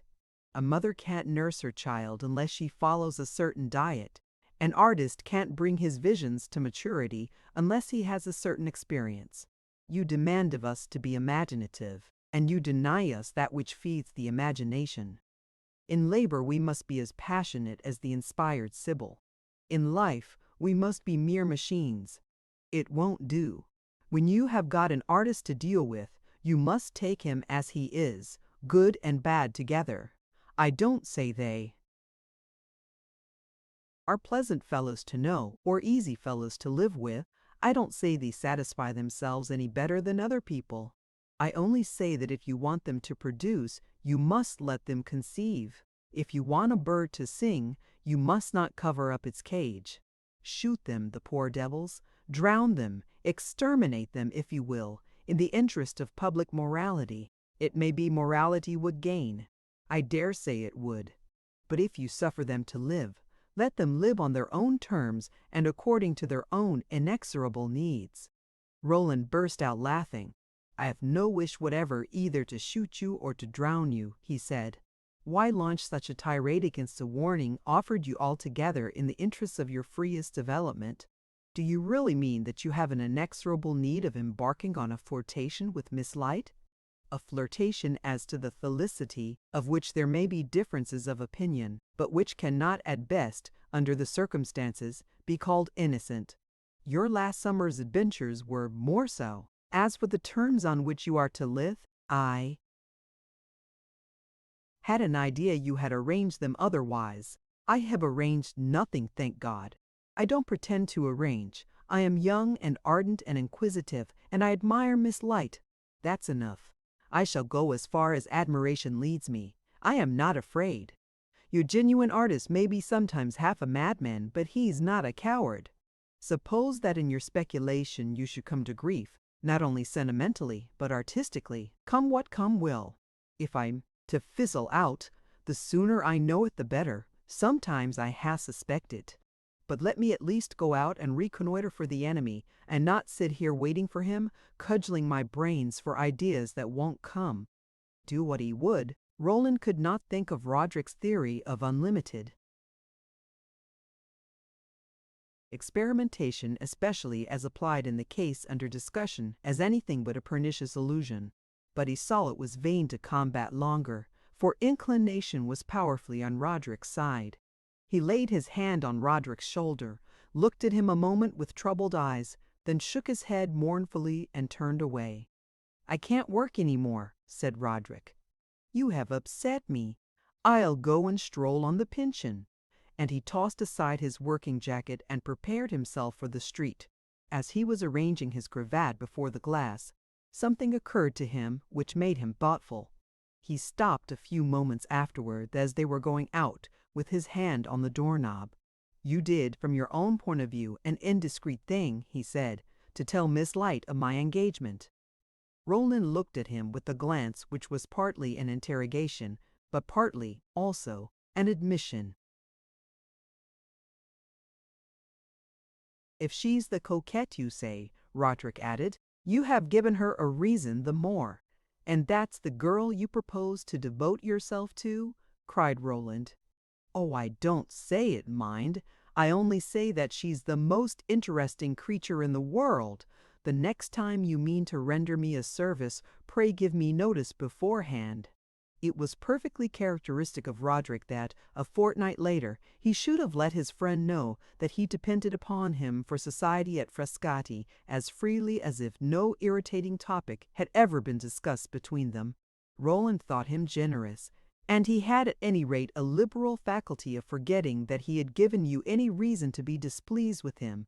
It was equally characteristic of Roland that he complied with his friend's summons without a moment's hesitation. His cousin Cecilia had once told him that he was the dupe of his intense benevolence. She put the case with too little favor or too much, as the reader chooses. It is certain, at least, that he had a constitutional tendency towards magnanimous interpretations. Nothing happened, however, to suggest to him that he was deluded in thinking that Roderick's secondary impulses were wiser than his primary ones, and that the rounded total of his nature had a harmony perfectly attuned to the most amiable of its brilliant parts. Roderick's humor, for the time, was pitched in a minor key. He was lazy, listless, and melancholy, but he had never been more friendly and kindly and appealingly submissive. Winter had begun, by the calendar, but the weather was divinely mild, and the two young men took long, slow strolls on the hills and lounged away the mornings in the villas. The villas at Frascati are delicious places and replete with romantic suggestiveness. Roderick, as he had said, was meditating, and if a masterpiece was to come of his meditations, Roland was perfectly willing to bear him company and coax along the process. But Roderick let him know from the first that he was in a miserably sterile mood and, cudgel his brains as he would, could think of nothing that would serve for the statue he was to make for Mr. Leavenworth. "It is worse out here than in Rome," he said, "for here I am face to face with the dead blank of my mind. There I could n't think of anything either, but there I found things to make me forget that I needed to." This was as frank an allusion to Christina Light as could have been expected under the circumstances. It seemed, indeed, to Roland surprisingly frank, and a pregnant example of his companion's often strangely irresponsible way of looking at harmful facts. Roderick was silent sometimes for hours, with a puzzled look on his face and a constant fold between his even eyebrows. At other times he talked unceasingly, with a slow, idle, half-nonsensical drawl. Roland was half a dozen times on the point of asking him what was the matter with him. He was afraid he was going to be ill. Roderick had taken a great fancy to the Villa Mondragone and used to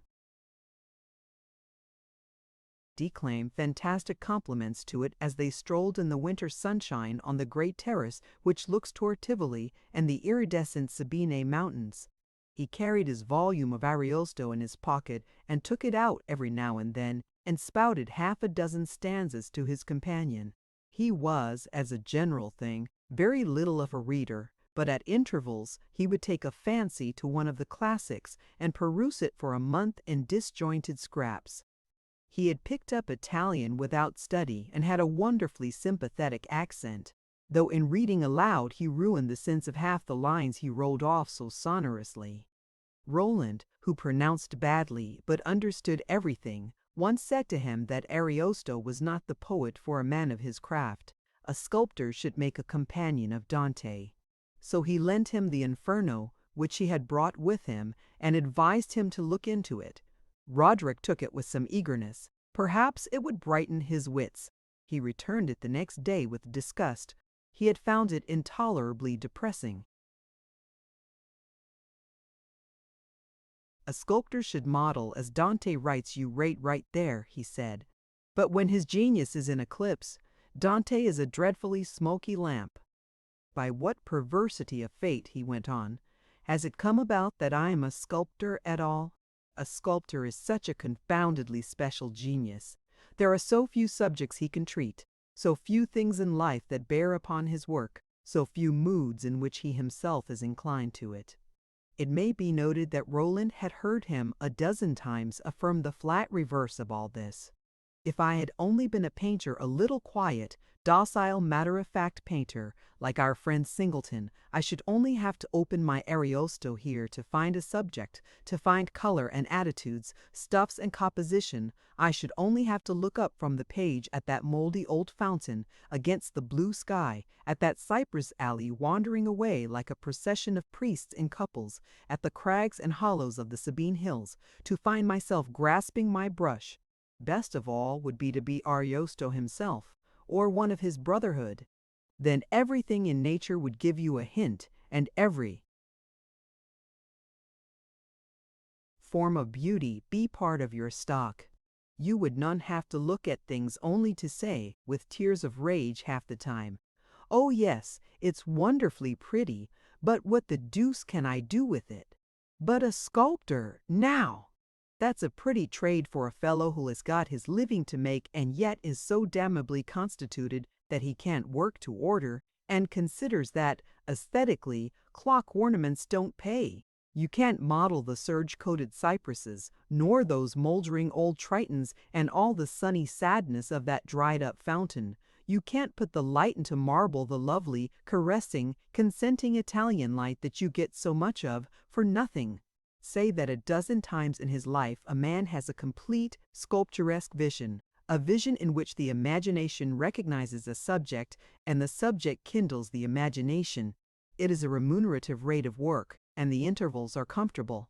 One morning, as the two young men were lounging on the sun-warmed grass at the foot of one of the slanting pines of the Villa Mondragone, Roderick delivered, himself of a tissue of lugubrious speculations as to the possible mischances of one's genius. What if the watch should run down, he asked, and you should lose the key? What if you should wake up some morning and find it stopped, inexorably, appallingly stopped? Such things had been, and the poor devils to whom they happen have had to grin and bear it. The whole matter of genius is a mystery. It bloweth where it listeth, and we know nothing of its mechanism. If it gets out of order, we can't mend it. If it breaks down altogether, we can't set it going again. We must let it choose its own pace, and hold our breath, lest it should lose its balance. It's dealt out in different doses, in big cups and little, and when you have consumed your portion, it's as naif to ask for more, as it was for Oliver Twist to ask for more porridge. Lucky for you if you got one of the big cups. We drink them down in the dark, and we can't tell their size until we tip them up and hear the last gurgle. Those of some men last for life, those of others for a couple of years. Nay, what are you smiling at so damnably? He went on. Nothing is more common than for an artist to have set out on his journey on a high-stepping horse to find himself all of a sudden dismounted and invited to go his way on foot. You can number them by the thousand, the people of 2 or 3 successes, the poor fellows whose candle burnt out in a night.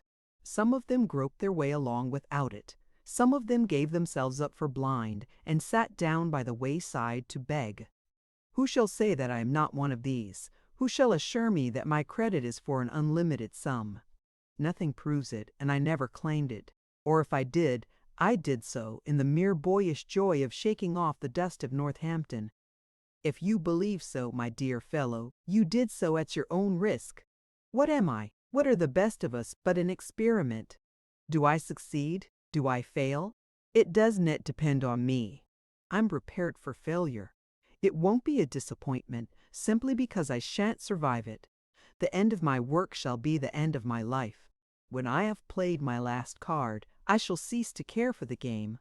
I'm not making vulgar threats of suicide, for destiny, I trust, won't add insult to injury by putting me to that abominable trouble. But I have a conviction that if the hour strikes here, and he tapped his forehead, I shall disappear, dissolve, be carried off in a cloud. For the past 10 days I have had the vision of some such fate perpetually swimming before my eyes. My mind is like a dead calm in the tropics, and my imagination as motionless as the phantom ship and the ancient mariner. Roland listened to this outbreak as he often had occasion to listen to Roderick's heated monologues with a number of mental restrictions. Both in gravity and in gaiety he said more than he meant, and you did him simple justice if you privately concluded that neither the glow of purpose nor the chill of despair was of so intense a character as his florid diction implied. The moods of an artist, his exultations and depressions, Roland had often said to himself, were like the pen flourishes a writing master makes in the air when he begins to set his copy.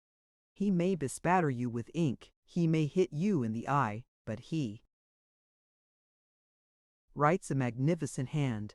It was nevertheless true that at present poor Roderick gave unprecedented tokens of moral stagnation, and as for genius being held by the precarious tenure he had sketched, Roland was at a loss to see whence he could borrow the authority to contradict him. He sighed to himself, and wished that his companion had a trifle more of little Sam Singleton's evenness of impulse. But then, was Singleton a man of genius? He answered that such reflections seemed to him unprofitable, not to say morbid, that the proof of the pudding was in the eating, that he did not know about bringing a genius that had palpably spent its last breath back to life again, but that he was satisfied that vigorous effort was a cure for a great many ills that seemed far gone. Don't heed your mood, he said, and don't believe there is any calm so dead that your own lungs can't ruffle it with a breeze. If you have work to do, don't wait to feel like it. Set to work and you will feel like it. Set to work and produce abortions, cried Roderick with ire. Preach that to others. Production with me must be either pleasure or nothing. As I said just now, I must either stay in the saddle or not go at all. I won't do second-rate work. I can't if I would. I have no cleverness, apart from inspiration. I am not a Glorani. You are right, he added after a while. This is unprofitable talk, and it makes my head ache. I shall take a nap and see if I can dream of a bright idea or two. He turned his face upward to the parasol of the great pine, closed his eyes, and in a short time forgot his somber fancies. January though it was, the mild stillness seemed to vibrate with faint midsummer sounds. Roland sat listening to them and wishing that, for the sake of his own felicity, Roderick's temper were graced with a certain absent ductility. He was brilliant, but was he, like many brilliant things, brittle? Suddenly, to his musing sense, the soft atmospheric hum was overscored with distincter sounds. He heard voices beyond a mass of shrubbery, at the turn of a neighboring path. In a moment one of them began to seem familiar, and an instant later a large white poodle emerged into view. He was slowly followed by his mistress. Miss Light paused a moment on seeing Roland and his companion, but, though the former perceived that he was recognized, she made no bow. Presently she walked directly toward him. He rose and was on the point of waking Roderick, but she laid her finger on her lips and motioned him to forbear. She stood a moment looking at Roderick's handsome slumber. "What delicious oblivion," she said. "Happy man, Stentarello," and she pointed to his face. "Wake him up." The poodle extended a long pink tongue and began to lick Roderick's cheek. "Why?" asked Roland. "If he is happy? Oh, I want companions in misery. Besides, I want to show off my dog." Roderick roused himself, sat up, and stared.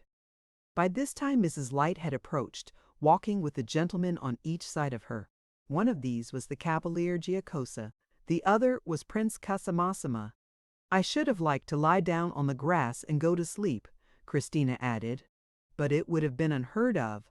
"Oh, not quite," said the prince in English, with a tone of great precision. "There was already a sleeping beauty in the wood." "Charming!"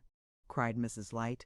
"Do you hear that, my dear? When the prince says a brilliant thing it would be a pity to lose it," said the young girl. "Your servant, sir." And she smiled at him with a grace that might have reassured him if he had thought her compliment ambiguous. Roderick, meanwhile, had risen to his feet, and Mrs. Light began to exclaim on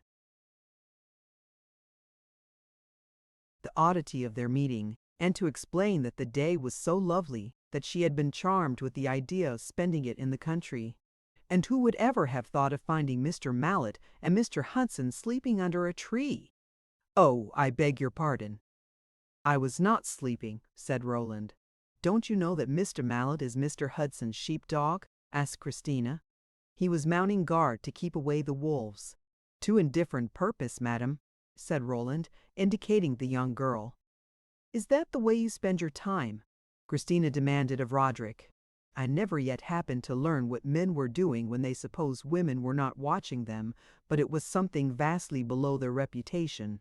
"When, pray," said Roderick, smoothing his ruffled locks, "are women not watching them?" "We shall give you something better to do, at any rate. How long have you been here?" "It's an age since I have seen you. We consider you domiciled here, and expect you to play host and entertain us." Roderick said that he could offer them nothing but to show them the great terrace with its view, and 10 minutes later the group was assembled there. Mrs. Light was extravagant in her satisfaction. Christina looked away at the Sabine Mountains in silence. The prince stood by, frowning at the rapture of the elder lady. "This is nothing," he said at last. "My word of honor, have you seen the terrace at San Gaetano?" "Ah, that terrace," murmured Mrs. Light amorously. "I suppose it is magnificent." "It is 400 feet long and paved with marble, and the view is 1,000 times more beautiful than this. You see, far away, the blue, blue sea and the little smoke of Vesuvio." "Christina, love," cried Mrs. Light forthwith, "the prince has a terrace 400 feet long, all paved with marble." The Cavalier gave a little cough, and began to wipe his eyeglass. "Stupendous," said Christina. To go from one end to the other, the prince must have out his golden carriage. This was apparently an allusion to one of the other items of the young man's grandeur. "You always laugh at me," said the prince. "I know no more what to say." She looked at him with a sad smile and shook her head. "No, no, dear prince, I don't laugh at you. Heaven forbid. You are much too serious an affair, I assure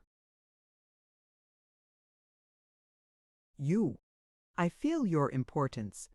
What did you inform us was the value of the hereditary diamonds of the Princess Casamasama?" "Ah, you are laughing at me yet," said the poor young man, standing rigid and pale. "It does not matter," Christina went on. "We have a note of it. Mamma writes all those things down in a little book." "If you are laughed at, dear prince, at least it's in company," said Mrs. Light caressingly, and she took his arm as if to resist his possible displacement under the shock of her daughter's sarcasm. But the prince looked heavy-eyed toward Roland and Roderick, to whom the young girl was turning, as if he had much rather his lot were cast with theirs. "Is the villa inhabited?" Christina asked, pointing to the vast melancholy structure which rises above the terrace. "Not privately," said Roderick. "It is occupied by a Jesuits' college for little boys." "Can women go in?" "I am afraid not." And Roderick began to laugh. Fancy the poor little devils looking up from their Latin declensions and seeing Miss Light standing there. I should like to see the poor little devils with their rosy cheeks and their long black gowns. And when they were pretty, I should not scruple to kiss them. But if I can't have that amusement, I must have some other. We must not stand planted on this enchanting terrace as if we were stakes driven into the earth. We must dance, we must feast, we must do something picturesque. Mamma has arranged, I believe, that we are to go back to Frascati to lunch at the inn. I decree that we lunch here and send the cavalier to the inn to get the provisions. He can take the carriage, which is waiting below." Miss Light carried out this undertaking with unfaltering ardor. The cavalier was summoned, and he stood to receive her commands hat in hand, with his eyes cast down, as if she had been a princess addressing her major domo. She, however, laid her hand with friendly grace upon his buttonhole, and called him a dear good old cavalier for being always so willing. Her spirits had risen with the occasion, and she talked irresistible nonsense. "Bring the best they have," she said, "no matter if it ruins us. And if the best is very bad, it will be all the more amusing. I shall enjoy seeing Mr. Mallet try to swallow it for propriety's sake. Mr. Hudson will say out like a man that it's horrible stuff, and that he'll be choked first. Be sure you bring a dish of macaroni. The prince must have the diet of the Neapolitan nobility, but I leave all that to you, my poor dear cavalier. You know what's good. Only be sure, above all, you bring a guitar. Mr. Mallet will play us a tune. I'll dance with Mr. Hudson, and Mamma will pair off with the prince of whom she is so fond." And as she concluded her recommendations, she patted her bland old servitor caressingly on the shoulder. He looked askance at Roland. His little black eye glittered. It seemed to say, "Didn't I tell you she was a good girl?" The cavalier returned with zealous speed, accompanied by one of the servants of the inn, laden with a basket containing the materials of a rustic luncheon. The porter of the villa was easily induced to furnish a table and half a dozen chairs, and the repast, when set forth, was pronounced a perfect success, not so good as to fail of the proper picturesqueness, nor yet so bad as to defeat the proper function of repasts. Christina continued to display the most charming animation, and compelled Roland to reflect privately that, think what one might of her, the harmonious gaiety of a beautiful girl was the most beautiful sight in nature. Her good humor was contagious. Roderick, who an hour before had been descanting on madness and suicide, commingled his laughter with hers in ardent devotion. Prince Casamasama stroked his young mustache and found a fine, cool smile for everything. His neighbor, Mrs. Light, who had Roland on the other side, made the friendliest confidences to each of the young men, and the cavalier contributed to the general hilarity by the solemnity of his attention to his plate. As for Roland, the spirit of kindly mirth prompted him to propose the health of this useful old gentleman as the effective author of their pleasure. A moment later, he wished he had held his tongue, for although the toast was drunk with demonstrative good-will, the cavalier received it with various small signs of eager self-effacement, which suggested to Roland that his diminished gentility but half-relished honors which had a flavor of patronage. To perform punctiliously his mysterious duties toward the two ladies, and to elude or to baffle observation on his own merits, this seemed the cavalier's modest program. Roland perceived that Mrs. Light, who was not always remarkable for tact, seemed to have divined his humor on this point. She touched her glass to her lips, but offered him no compliment, and immediately gave another direction to the conversation. He had brought no guitar, so that when the feast was over, there was nothing to hold the little group together. Christina wandered away with Roderick to another part of the terrace. The prince, whose smile had vanished, sat gnawing the head of his cane near Mrs. Light, and Roland strolled apart with the cavalier, to whom he wished to address a friendly word in compensation for the discomfort he had inflicted on his modesty. The cavalier was a mine of information upon all Roman places and people. He told Roland a number of curious anecdotes about the old Villa Mondragone. If history could always be taught in this fashion, thought Roland, it's the ideal strolling up and down on the very spot commemorated, hearing sympathetic anecdotes from deeply indigenous lips. At last, as they passed, Roland observed the mournful physiognomy of Prince Casamassima, and, glancing toward the other end of the terrace, saw that Roderick and Christina had disappeared from view.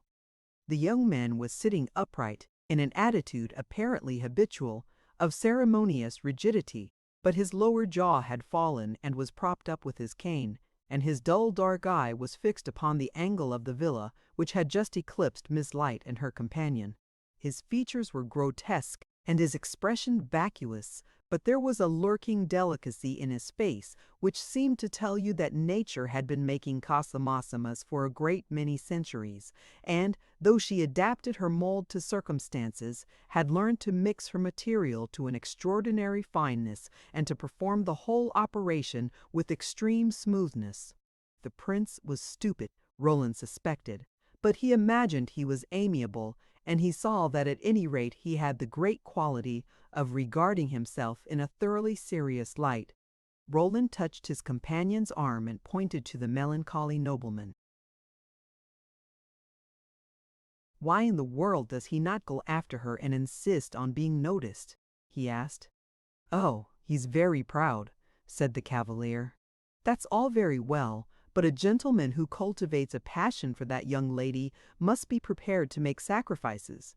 He thinks he has already made a great many. He comes of a very great family, a race of princes who for 600 years have married none but the daughters of princes. But he is seriously in love, and he would marry her tomorrow. And she will not have him? Ah, she is very proud too." The cavalier was silent a moment, as if he were measuring the propriety of frankness. He seemed to have formed a high opinion of Roland's discretion, for he presently continued, "It would be a great match,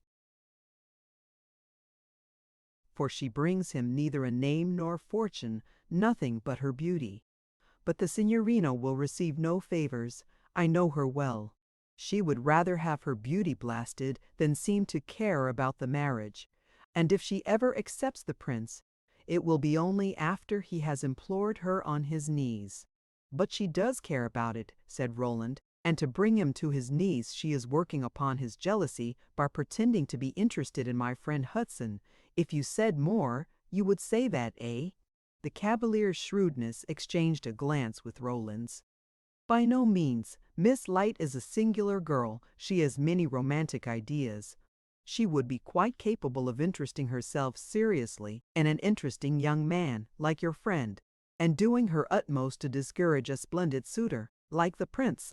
She would act sincerely and she would go very far, but it would be unfortunate for the young man, he added after a pause, for at the last she would retreat.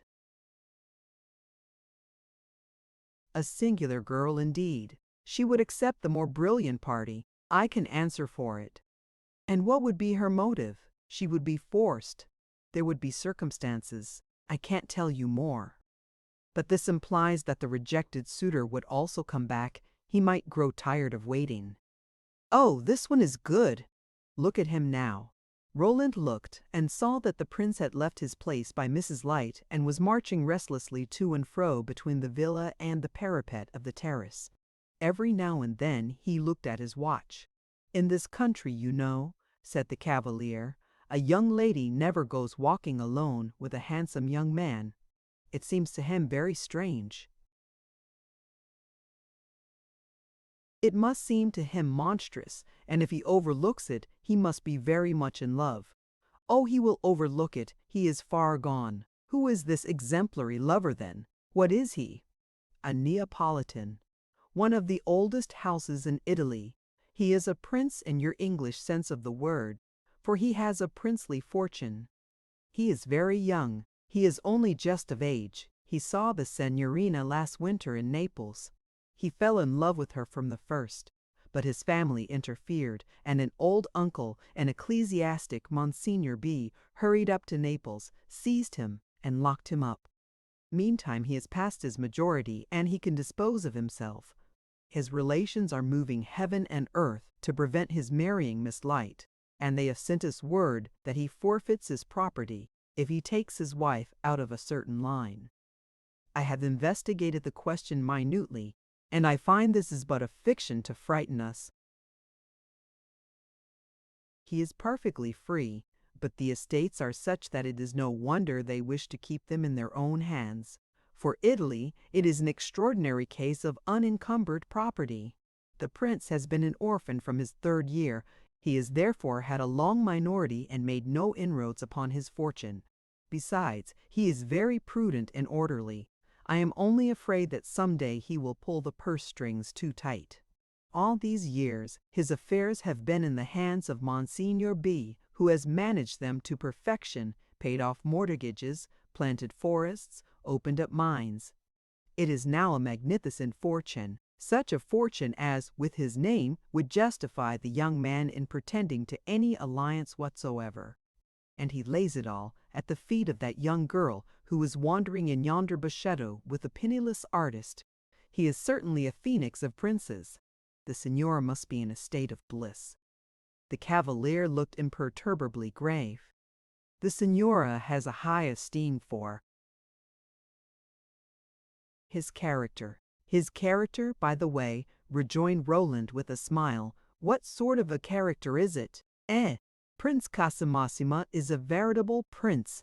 He is a very good young man. He is not brilliant, nor witty, but he'll not let himself be made a fool of. He's very grave and very devout. Though he does propose to marry a Protestant, he will handle that point after marriage. He's as you see him there, a young man without many ideas, but with a very firm grasp of a single one, the conviction that Prince Casamassima is a very great person, that he greatly honors any young lady by asking for her hand, and that things are going very strangely when the young lady turns her back upon him. The poor young man, I am sure, is profoundly perplexed, but I whisper to him every day, "Pazienza, Signor Principe." So you firmly believe, said Roland in conclusion, that Miss Light will accept him just in time not to lose him. I count upon it. She would make too perfect a princess to miss her destiny. And you hold that, nevertheless, in the meanwhile, in listening to, say, my friend Hudson, she will have been acting in good faith. The cavalier lifted his shoulders a trifle and gave an inscrutable smile. Dear signor, the Christina is very romantic. So much so, you intimate, that she will eventually retract, in consequence not of a change of sentiment, but of a mysterious outward pressure. If everything else fails, there is that resource. But it is mysterious, as you say, and you needn't try to guess it. You will never know. The poor signorina then will suffer. Not too much, I hope. And the poor young man. You maintain that there is nothing but disappointment in store for the infatuated youth who loses his heart to her. The cavalier hesitated. He had better, he said in a moment, go and pursue his studies in Florence. There are very fine antiques in the Uffizi. Roland presently joined Mrs. Light, to whom her restless protégé had not yet returned. "That's right," she said. "Sit down here. I have something serious to say to you. I am going to talk to you as a friend. I want your assistance. In fact, I demand it. It's your duty to render it. Look at that unhappy young man." "Yes," said Roland, "he seems unhappy. He is just come of age. He bears one of the greatest names in Italy and owns one of the greatest properties, and he is pining away with love for my daughter. So the cavalier tells me." "The cavalier should not gossip," said Mrs. Light dryly. "Such information should come from me. The prince is pining, as I say. He's consumed, he's devoured. It's a real Italian passion. I know what that means." And the lady gave a speaking glance, which seemed to coquet for a moment with retrospect. "Meanwhile, if you please, my daughter is hiding in the woods with your dear friend, Mr. Hudson." I could cry with rage. "If things are so bad as that," said Roland, "it seems to me that you ought to find nothing easier than to dispatch the cavalier to bring the guilty couple back." "Never in the world. My hands are tied. Do you know what Christina would do? She would tell the cavalier to go about his business. Heaven forgive her! And send me word that if she had a mind to, she would walk in the woods till midnight. Fancy the cavalier coming back and delivering such a message as that before the prince. Think of a girl wantonly making light of such a chance as hers. He would marry her tomorrow at 6 o'clock in the morning." "It is certainly very sad," said Roland. "That costs you little to say. If you had left your precious young meddler to vegetate in his native village, you would have saved me a world of distress.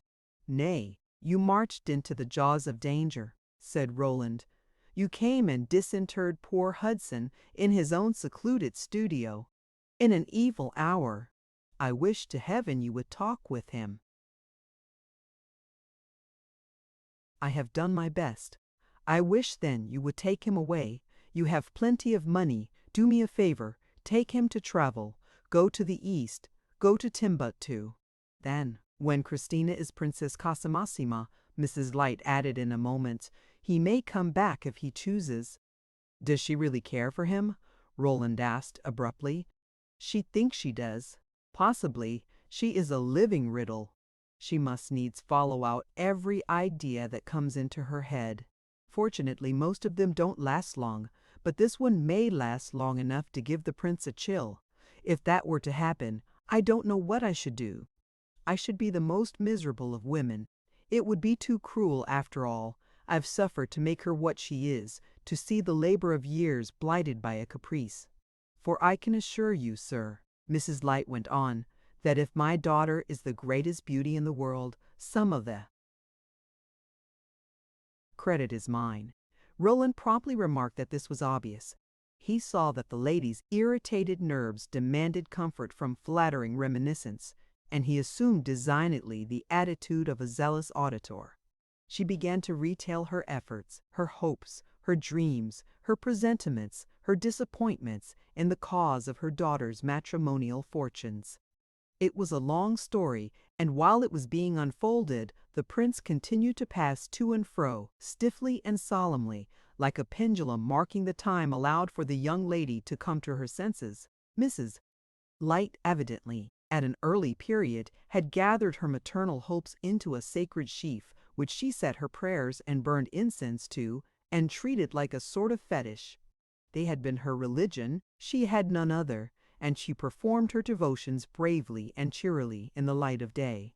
The poor old fetish had been so caressed and manipulated, so thrust in and out of its niche, so passed from hand to hand, so dressed and undressed, so mumbled and fumbled over, that it had lost by this time much of its early freshness, and seemed a rather battered and disfeatured divinity. But it was still brought forth in moments of trouble to have its tinseled petticoat twisted about and be set up on its altar. Roland observed that Mrs. Light had a genuine maternal conscience. She considered that she had been performing a sacred duty in bringing up Christina to set her cap for a prince. And when the future looked dark, she found consolation in thinking that destiny could never have the heart to deal a blow at so deserving a person. This conscience upside down presented to Roland's fancy a real physical image. He was on the point, half a dozen times, of bursting out laughing. "I don't know whether you believe in presentiments," said Mrs. Light, "and I don't care. I have had one for the last 15 years. People have laughed at it, but they have not laughed me out of it. It has been everything to me. I could not have lived without it. One must believe in something." It came to me in a flash when Christina was 5 years old. I remember the day and the place as if it were yesterday. She was a very ugly baby. For the first 2 years I could hardly bear to look at her, and I used to spoil my own looks with crying about her. She had an Italian nurse who was very fond of her and insisted that she would grow up pretty. I could not believe her. I used to contradict her, and we were forever squabbling. I was just a little silly in those days, surely I may say it now, and I was very fond of being amused. If my daughter was ugly, it was not that she resembled her mamma. I had no lack of amusement. People accused me, I believe, of neglecting my little girl. If it was so, I've made up for it since. One day I went to drive on the Pincio in very low spirits. A trusted friend had greatly disappointed me. While I was there, he passed me in a carriage, driving with a horrible woman who had made trouble between us. I got out of my carriage to walk about, and at last sat down on a bench. I can show you the spot at this hour. While I sat there, a child came wandering along the path, a little girl of 4 or 5, very fantastically dressed in crimson and orange. She stopped in front of me and stared at me, and I stared at her queer little dress, which was a cheap imitation of the costume of one of these contadine. At last I looked up at her face and said to myself, "Bless me, what a beautiful child! What a splendid pair of eyes! What a magnificent head of hair! If my poor Christina were only like that!" The child turned away slowly, but looking back with its eyes fixed on me. All of a sudden I gave a cry, pounced on it, pressed it in my arms, and covered it with kisses. It was Christina, my own precious child, so disguised by the ridiculous dress which the nurse had amused herself in making for her that her own mother had not recognized her. She knew me, but she said afterwards that she had not spoken to me because I looked so angry. Of course my face was sad. I rushed with my child to the carriage, drove home post-haste, pulled off her rags, and, as I may say, wrapped her in cotton. I had been blind. I had been insane. She was a creature in 10 millions. She was to be a beauty of beauties, a priceless treasure. Every day after that the certainty grew. From that time I lived only for my daughter. I watched her. I caressed her from morning till night. I worshipped her. I went to see doctors about her. I took every sort of advice. I was determined she should be perfection. The things that have been done for that girl, sir, you would not believe them. They would make you smile. Nothing was spared. If I had been told that she must have a bath every morning of molten pearls, I would have found means to give it to her. She never raised a finger for herself. She breathed nothing but perfumes. She walked upon velvet. She never was out of my sight, and from that day to this I have never said a sharp word to her.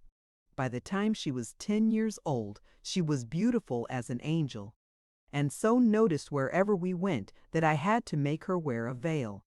Like a woman of 20, her hair reached down to her feet. Her hands were the hands of a princess.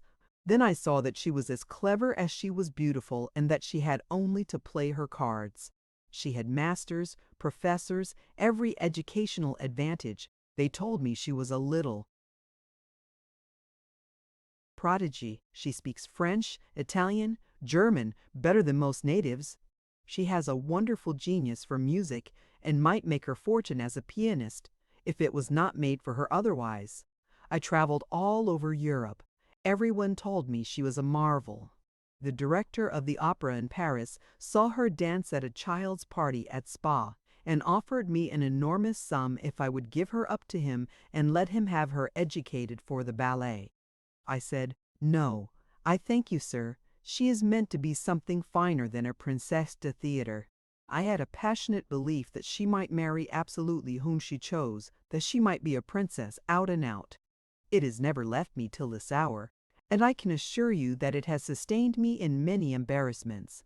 Financial, some of them, I don't mind confessing it. I have raised money on that girl's face. I've taken her to the Jews and bade her put up her veil and asked if the mother of that young lady was not safe. She, of course, was too young to understand me. And yet, as a child, you would have said she knew what was in store for her. Before she could read, she had the manners, the tastes, the instincts of a little princess. She would have nothing to do with shabby things or shabby people. If she stained one of her frocks, she was seized with a kind of frenzy and tore it to pieces.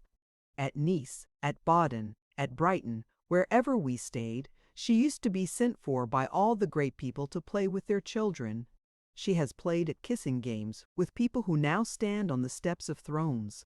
I've gone so far as to think at times that those childish kisses were a sign, a symbol, a portent. You may laugh at me if you like, but have not such things happened again and again without half as good a cause, and does not history notoriously repeat itself? There was a little Spanish girl at a second-rate English boarding school 30 years ago. The Empress certainly is a pretty woman, but what is my Christina, pray? I dreamt of it, sometimes every night for a month. I won't tell you I have been to consult those old women who advertise in the newspapers. You'll call me an old imbecile.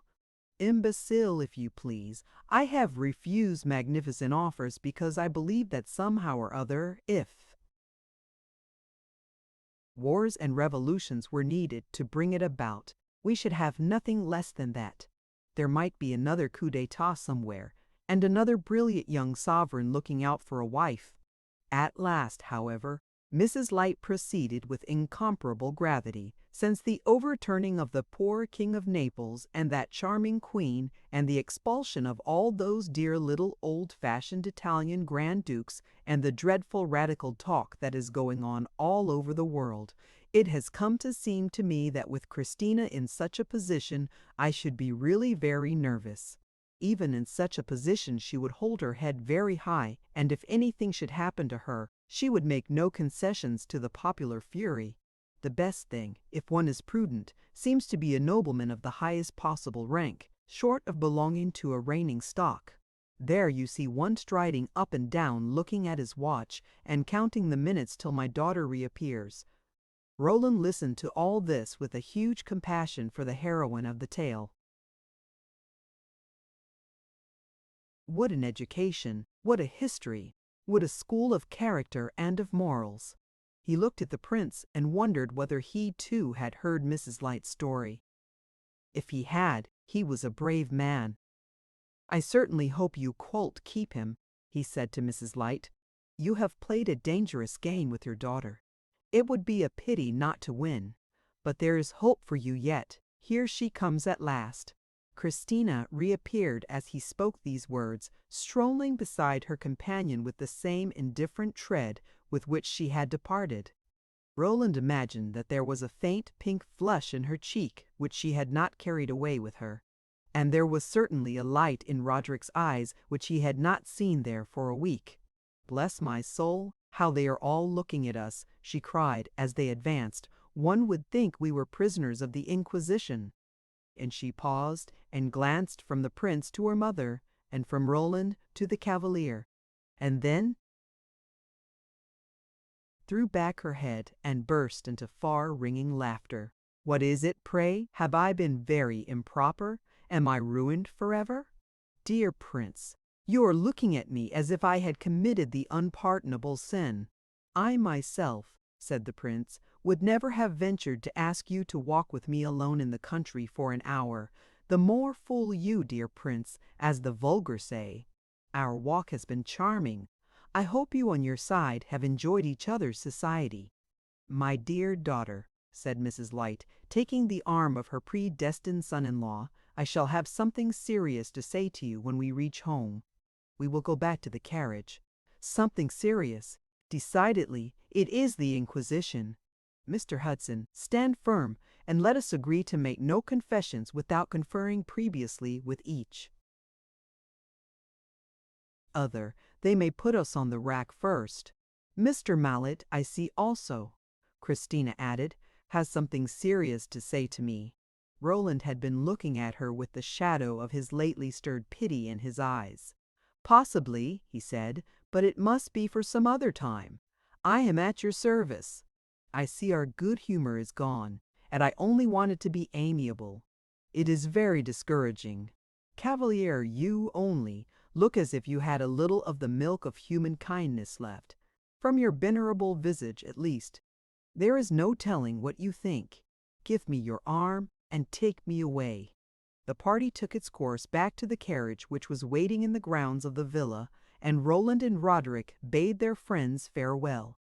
Christina threw herself back in her seat and closed her eyes, a maneuver for which Roland imagined the prince was grateful, as it enabled him to look at her without seeming to depart from his attitude of distinguished disapproval. Roland found himself aroused from sleep early the next morning to see Roderick standing before him, dressed for departure, with his bag in his hand. "I am off," he said. "I am back to work. I have an idea. I must strike while the iron's hot. Farewell." And he departed by the first train. Roland went alone by the next. Chapter 7. St. Cecilia's. Roland went often to the Colosseum.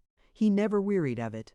One morning, about a month after his return from Frascati, as he was strolling across the vast arena, he observed a young woman seated on one of the fragments of stone which are ranged along the line of the ancient parapet.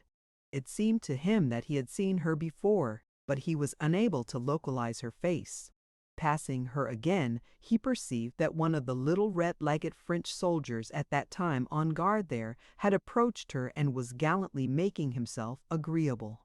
She smiled brilliantly, and Roland recognized the smile it had always pleased him of a certain comely Assunta, who sometimes opened the door for Mrs. Light's visitors.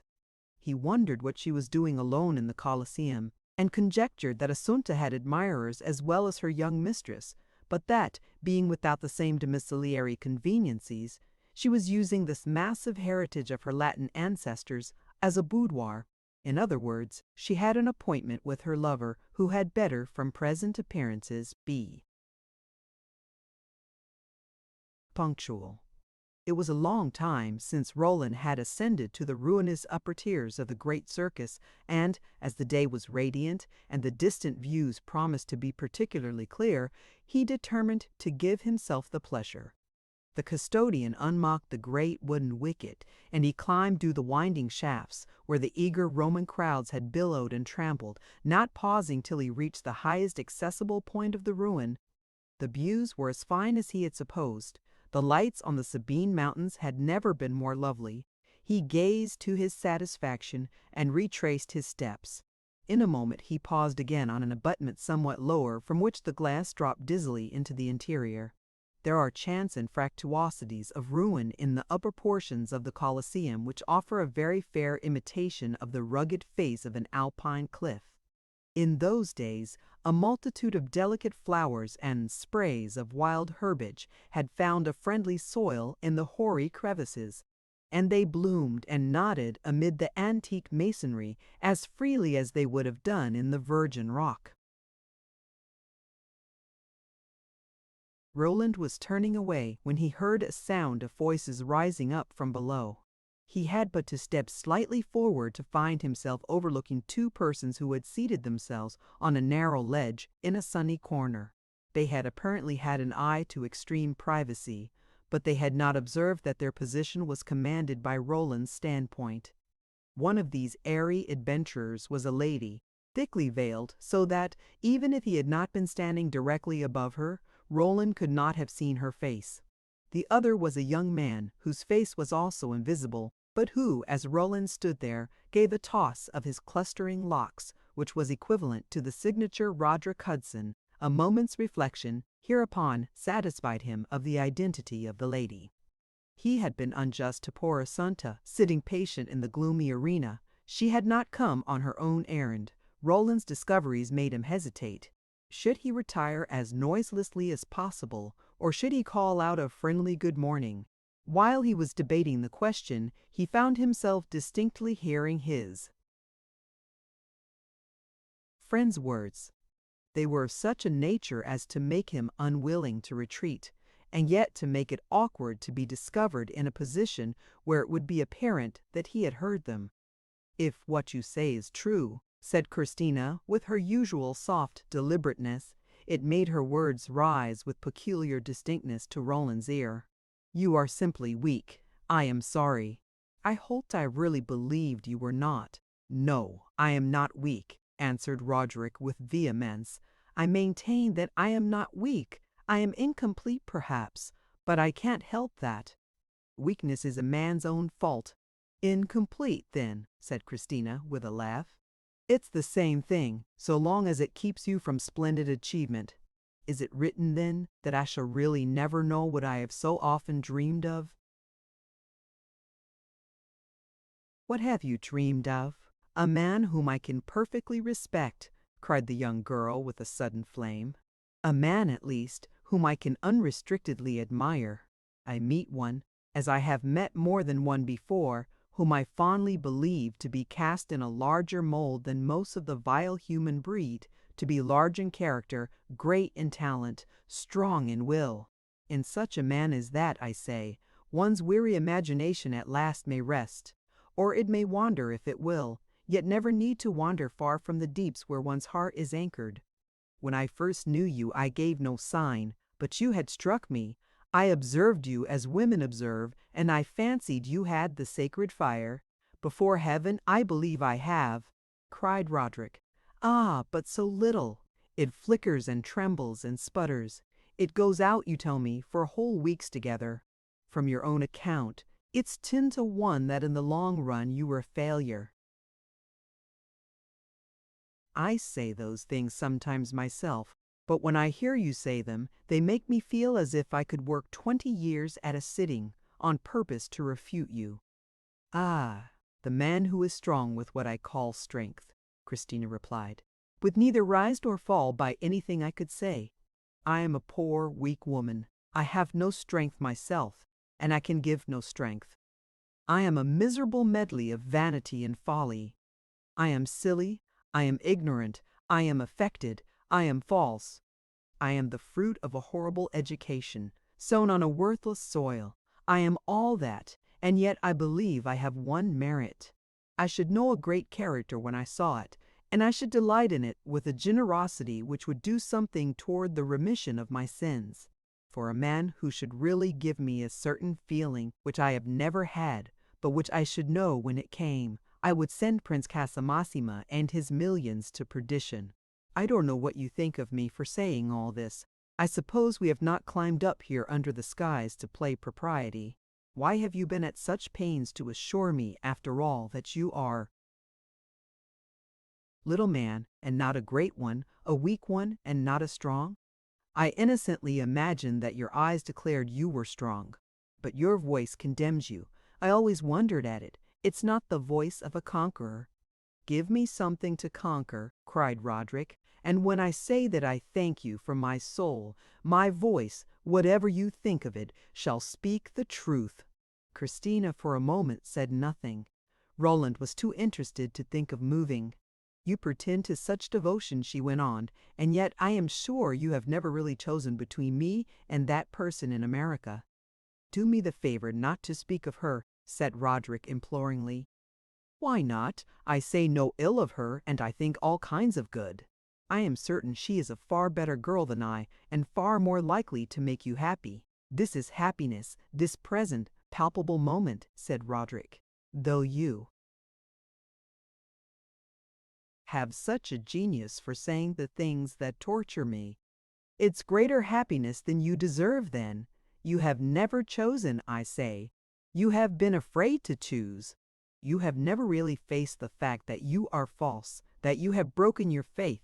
You have never looked at it and seen that it was hideous, and yet said, no matter, I'll brave the penalty, I'll bear the shame.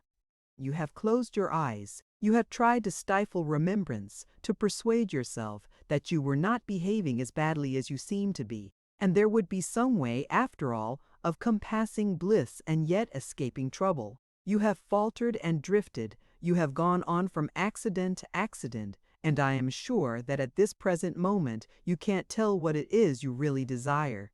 Roderick was sitting with his knees drawn up and bent, and his hands clasped around his legs. He bent his head and rested his forehead on his knees. Christina went on with a sort of infernal calmness. I believe that, really, you don't greatly care for your friend in America any more than you do for me. You are one of the men who care only for themselves and for what they can make of themselves. That's very well when they can make something great, and I could interest myself in a man of extraordinary power who should wish to turn all his passions to account.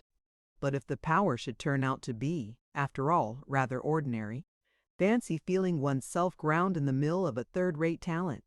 If you have doubts about yourself, I can't reassure you. I have too many doubts myself about everything in this weary world. You have gone up like a rocket in your profession, they tell me.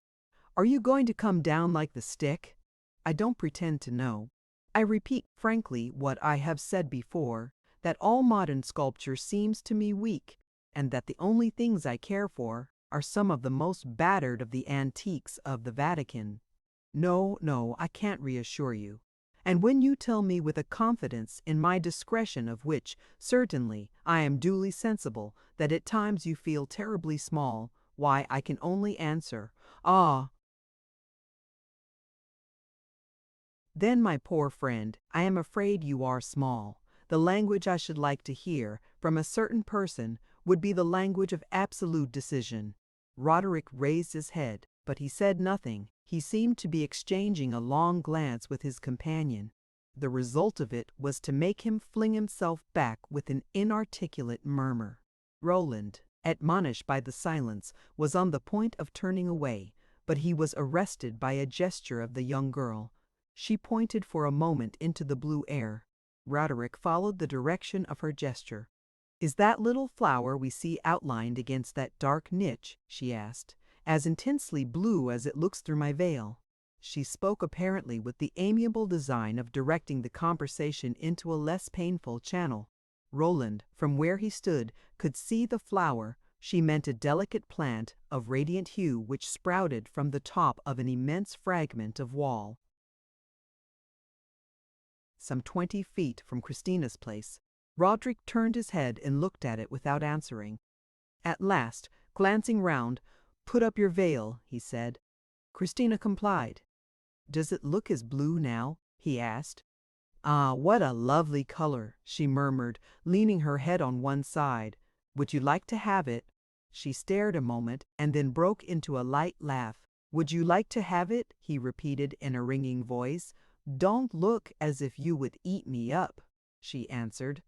"It's harmless if I say yes." Roderick rose to his feet and stood looking at the little flower.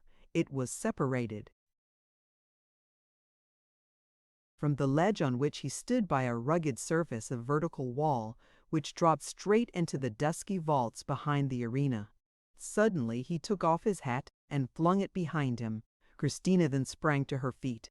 "I will bring it you," he said. She seized his arm. "Are you crazy? Do you mean to kill yourself?" "I shall not kill myself." "Sit down. Excuse me. Not till you do." And she grasped his arm with both hands. Roderick shook her off and pointed with a violent gesture to her former place. "Go there," he cried fiercely. "You can never, never," she murmured beseechingly, clasping her hands. "I implore you." Roderick turned and looked at her, And then in a voice which Roland had never heard him use, a voice almost thunderous, a voice which awakened the echoes of the mighty ruin, he repeated, "Sit down!" She hesitated a moment, and then she dropped on the ground and buried her face in her hands. Roland had seen all this, and he saw more. He saw Roderick clasp in his left arm the jagged corner of the vertical partition along which he proposed to pursue his crazy journey, stretch out his leg, and feel for a resting place for his foot. Roland had measured with a glance the possibility of his sustaining himself and pronounced it absolutely nil. The wall was garnished with a series of narrow projections, the remains apparently of a brick cornice supporting the arch of a vault which had long since collapsed. It was by lodging his toes on these loose brackets and grasping with his hands at certain moldering protuberances on a level with his head that Roderick intended to proceed. The relics of the cornice were utterly worthless as a support. Roland had observed this, and yet for a moment he had hesitated. If the thing were possible, he felt a sudden admiring glee at the thought of Roderick's doing it. It would be finely done. It would be gallant. It would have a sort of masculine eloquence as an answer to Christina's sinister persiflage. But it was not possible. Roland left his place with a bound and scrambled down some neighboring steps, and the next moment a stronger pair of hands than Christina's were laid upon Roderick's shoulder. He turned, staring, pale and angry. Christina rose, pale and staring too, but beautiful in her wonder and alarm. "My dear Roderick," said Roland, "I am only preventing you from doing a very foolish thing. That's an exploit for spiders, not for young sculptors of promise." Roderick wiped his forehead, looked back at the wall, and then closed his eyes, as if with a spasm of retarded dizziness. "I won't resist you," he said. "But I have made you obey," he added, turning to Christina. "Am I weak now?" She had recovered her composure. She looked straight past him and addressed Roland, "Be so good as to show me the way out of this horrible place." He helped her back into the corridor. Roderick followed after a short interval. Of course, as they were descending the steps, came questions for Roland to answer, and more or less surprise. Where had he come from? How happened he to have appeared at just that moment? Roland answered that he had been rambling overhead, and that, looking out of an aperture, he had seen a gentleman preparing to undertake a preposterous gymnastic feat, and a lady swooning away in consequence. Interference seemed justifiable, and he had made it as prompt as possible. Roderick was far from hanging his head, like a man who has been caught in the perpetration of an extravagant folly. But if he held it more erect than usual, Roland believed that this was much less because he had made a show of personal daring than because he had triumphantly proved to Christina that, like a certain person she had dreamed of, he too could speak the language of two. Decision. Christina descended to the arena in silence, apparently occupied with her own thoughts. She betrayed no sense of the privacy of her interview with Roderick needing an explanation. Roland had seen stranger things in New York. The only evidence of her recent agitation was that, on being joined by her maid, she declared that she was unable to walk home. She must have a carriage. A fiacre was found resting in the shadow of the Arch of Constantine, and Roland suspected that after she had got into it, she disburdened herself, under her veil, of a few natural tears. Roland had played eavesdropper to so good a purpose that he might justly have omitted the ceremony of denouncing himself to Roderick. He preferred, however, to let him know that he had overheard a portion of his talk with Christina. "Of course it seems to you," Roderick said, "a proof that I am utterly infatuated." "Miss Light seemed to me to know very well how far she could go," Roland answered. "She was twisting you round her finger. I don't think she exactly meant to defy you, but your crazy pursuit of that flower was a proof that she could go all lengths in the way of making a fool of you." "Yes," said Roderick, meditatively, "she is making a fool of me. And what do you expect to come of it? Nothing good." And Roderick put his hands into his pockets and looked as if he had announced the most colorless fact in the world. "And in the light of your late interview, what do you make of your young lady? If I could tell you that, it would be plain sailing, but she'll not tell me again. I am weak." "Are you very sure you are not weak?" "I may be, but she shall never know it."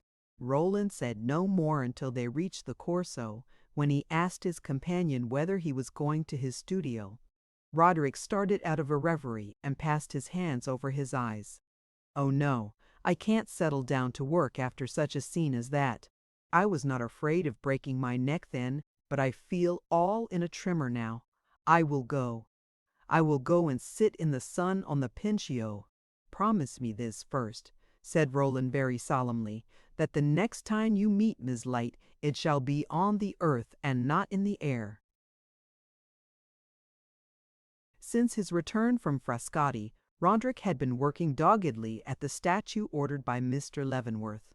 To Roland's eye he had made a very fair beginning, but he had himself insisted, from the first, that he liked neither his subject nor his patron, and that it was impossible to feel any warmth of interest in a work which was to be incorporated into the ponderous personality of Mr. Leavenworth. It was all against the grain. He wrought without love. Nevertheless, after a fashion he wrought, and the figure grew beneath his hands. Miss Blanchard's friend was ordering works of art on every side, and his purveyors were in many cases persons whom Roderick declared it was infamy to be paired with. There had been grand tailors, he said, who declined to make you a coat unless you got the hat you were to wear with it from an artist of their own choosing. It seemed to him that he had an equal right to exact that his statue should not form part of the same system of ornament as the Pearl of Perugia, a picture by an American confrere who had, in Mr. Leavenworth's opinion, a prodigious eye for color. As a customer, Mr. Leavenworth used to drop into Roderick's studio to see how things were getting on and give a friendly hint or so. He would seat himself squarely, plant his gold-topped cane between his legs, which he held very much apart, rest his large white hands on the head, and enunciate the principles of spiritual art as he hoisted them one by one, as you might say, out of the depths of his moral consciousness. His benignant and imperturbable pomposity gave Roderick the sense of suffocating beneath a large fluffy bolster, and the worst of the matter was that the good gentleman's placid vanity had an integument whose toughness no sarcastic shaft could pierce. Roderick admitted that in thinking over the tribulations of struggling genius, the danger of dying of over-patronage had never occurred to him. The deterring effect of the episode of the Colosseum was apparently of long continuance. If Roderick's nerves had been shaken, his hand needed time to recover its steadiness. He cultivated composure upon principles of his own, by frequenting entertainments from which he returned at 4 o'clock in the morning, and lapsing into habits which might fairly be called irregular. He had hitherto made few friends among the artistic fraternity, chiefly because he had taken no trouble about it, and there was in his demeanor an elastic independence of the favor of his fellow mortals which made social advances on his own part peculiarly necessary. Roland had told him more than once that he ought to fraternize a trifle more with the other artists, and he had always answered that he had not the smallest objection to fraternizing. Let them come. But they came on rare occasions, and Roderick was not punctilious about returning their visits. He declared there was not one of them whose works gave him the smallest desire to make acquaintance with the insides of their heads. For Gloriani he professed a superb contempt, and, having been once to look at his wares, never crossed his threshold again. The only one of the fraternity for whom by his own admission he cared a straw was little Singleton, but he expressed his regard only in a kind of sublime hilarity whenever he encountered this humble genius, and quite forgot his existence in the intervals. He had never been to see him, but Singleton edged his way, from time to time, timidly, into Roderick's studio, and agreed with characteristic modesty that brilliant fellows like the sculptor might consent to receive homage, but could hardly be expected to render it. Roderick never exactly accepted homage, and apparently did not quite observe whether poor Singleton spoke in admiration or in blame. Roderick's taste as to companions was singularly capricious. There were very good fellows who were disposed to cultivate him, who bored him to death, and there were others in whom even Roland's good nature was unable to discover a pretext for tolerance, in whom he appeared to find the highest social qualities. He used to give the most fantastic reasons for his likes and dislikes. He would declare he could not speak a civil word to a man who brushed his hair in a certain fashion, and he would explain his unaccountable fancy for an individual of imperceptible merit by telling you that he had an ancestor who in the 13th century had walled up his wife alive. "I like to talk to a man whose ancestor has walled up his wife alive," he would say. "You may not see the fun of it and think poor P is a very dull fellow. It's very possible. I don't ask you to admire him. But, for reasons of my own, I like to have him about." The old fellow left her for 3 days with her face uncovered, and placed a long mirror opposite to her so that she could see, as he said, if her gown was a fit. His relish for an odd flavor in his friends had led him to make the acquaintance of a number of people outside of Roland's well-ordered circle, and he made no secret of their being very queer fish. He formed an intimacy, among others, with a crazy fellow who had come to Rome as an emissary of one of the Central American republics to drive some ecclesiastical bargain with the papal government. The Pope had given him the cold shoulder, but since he had not prospered as a diplomatist, he had sought compensation as a man of the world. And his great flamboyant curricle and negro lackeys were for several weeks one of the striking ornaments of the pension. He spoke a queer jargon of Italian, Spanish, French, and English, humorously relieved with scraps of ecclesiastical Latin, and to those who inquired of Roderick what he found to interest him in such a fantastic jackanapes, the latter would reply, looking at his interlocutor with his lucid blue eyes, that it was worth any sacrifice to hear him talk nonsense. The two had gone together one night to a ball given by a lady of some renown in the Spanish colony, and very late on his way home, Roderick came up to Roland's rooms in whose he had seen a light. Roland was going to bed, but Roderick flung himself into an armchair and chatted for an hour. The friends of the Costa Rican envoy were as amusing as himself, and in very much the same line. The mistress of the house had worn a yellow satin dress and gold heels to her slippers, and at the close of the entertainment had sent for a pair of castanets, tucked up her petticoats, and danced a fandango, while the gentleman sat cross-legged on the floor. It was awfully low, Roderick said. All of a sudden I perceived it and bolted. Nothing of that kind ever amuses me to the end. Before it's half over it bores me to death. It makes me sick. Hang it, why can't a poor fellow enjoy things in peace? My illusions are all broken-winded. They won't carry me 20 paces. I can't laugh and forget. My laugh dies away before it begins. Your friend Stendhal writes on his book covers, "I never got farther that he has seen too early in life la beauté parfaite." I don't know how early he saw it. I saw it before I was born in another state of being. I can't describe it positively. I can only say I don't find it anywhere now. Not at the bottom of champagne glasses, not, strange as it may seem, in that extra half-yard or so of shoulder that some women have their ball dresses cut to expose. I don't find it at merry supper tables, where half a dozen ugly men with pomatumed heads are rapidly growing uglier still with heat and wine. Not when I come away and walk through these squalid black streets and go out into the Forum and see a few old battered stone posts standing there like gnawed bones stuck into the earth. Everything is mean and dusky and shabby, and the men and women who make up this so-called brilliant society are the meanest and shabbiest of all. They have no real spontaneity. They are all cowards and popinjays. They have no more dignity than so many grasshoppers. Nothing is good but one.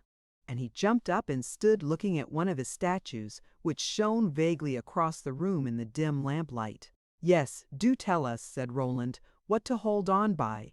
"Those things of mine were tolerably good," he answered, "but my idea was better, and that's what I mean." Roland said nothing. He was willing to wait for Roderick to complete the circle of his metamorphoses, but he had no desire to officiate as chorus to the play. If Roderick chose to fish in troubled waters, he must land his prizes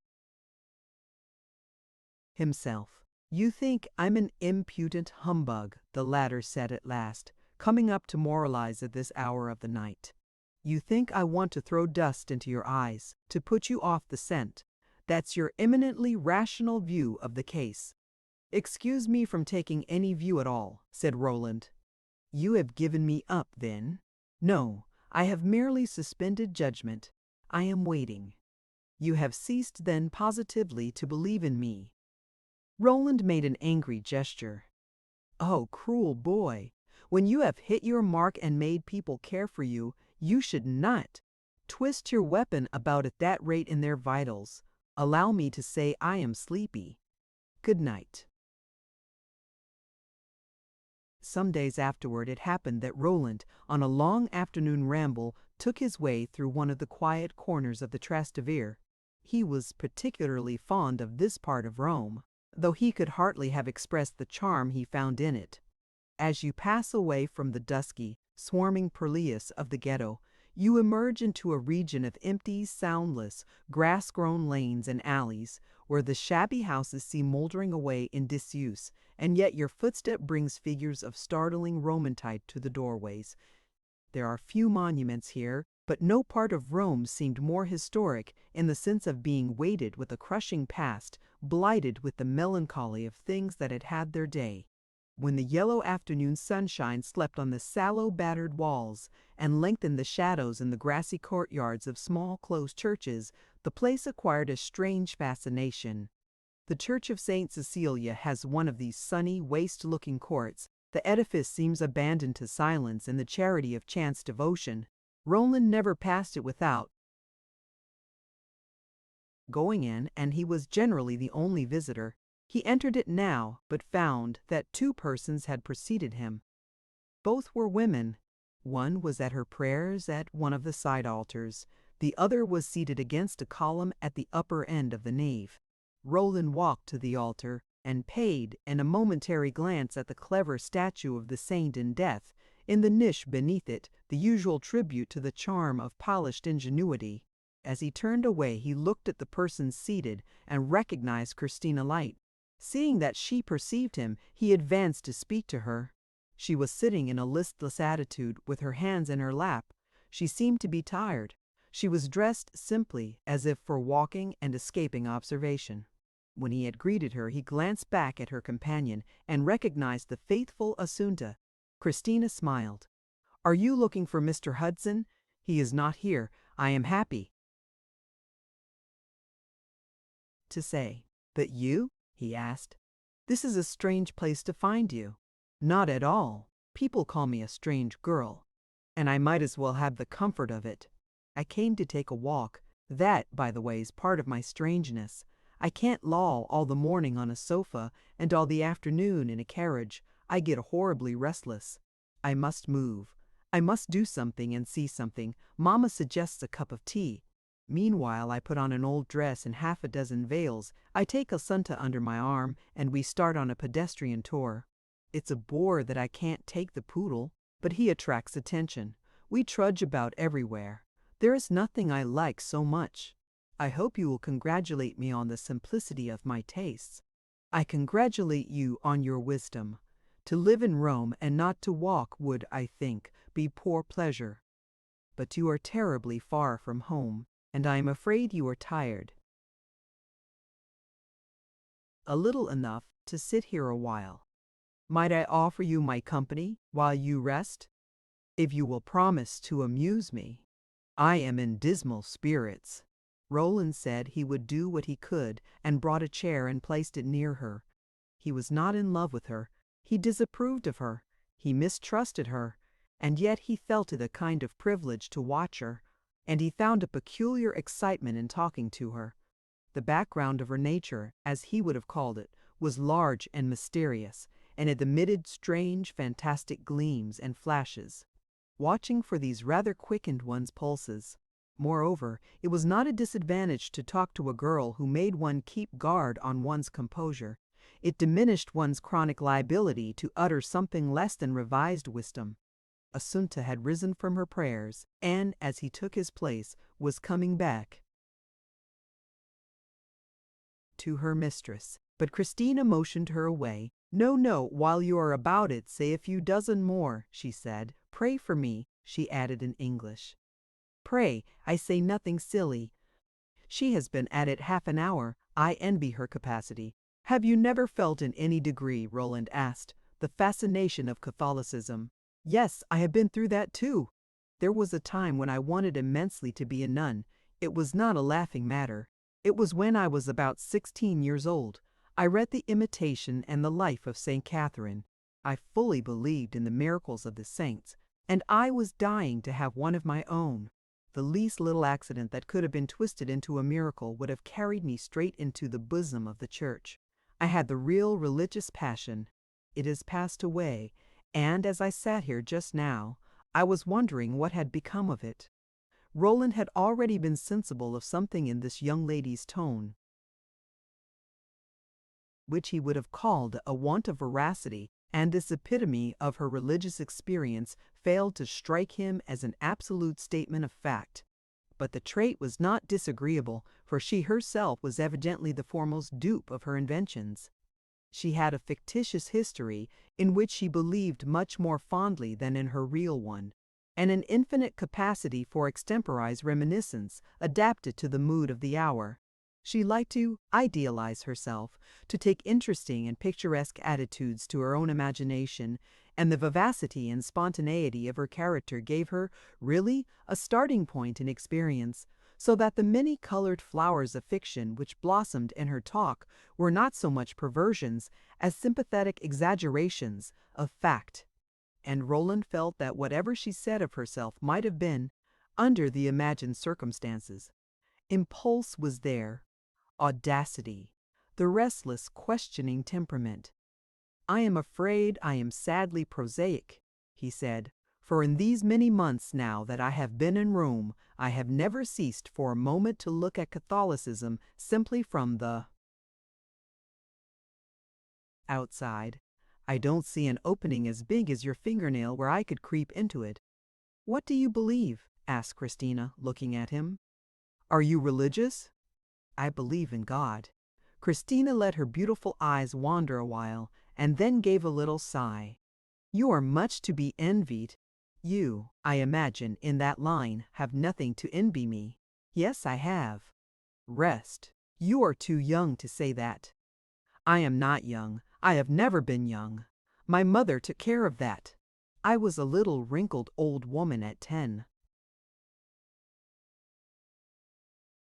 "I am afraid," said Roland in a moment, "that you are fond of painting yourself in dark colors." She looked at him a while in silence. "Do you wish," she demanded at last, "to win my eternal gratitude? Prove to me that I am better than I suppose. I should have first to know what you really suppose." She shook her head. "It wouldn't do. You would be horrified to learn even the things I imagine about myself, and shocked at the knowledge of evil displayed in my very mistakes." "Well then," said Roland, "I will ask no questions. But, at a venture, I promise you to catch you some day in the act of doing something very good." Can it be," she asked, "that you too are trying to flatter me? I thought you and I had fallen, from the first, into rather a truth-speaking vein." "Oh, I have not abandoned it," said Roland, and he determined, since he had the credit of homely directness, to push his advantage farther.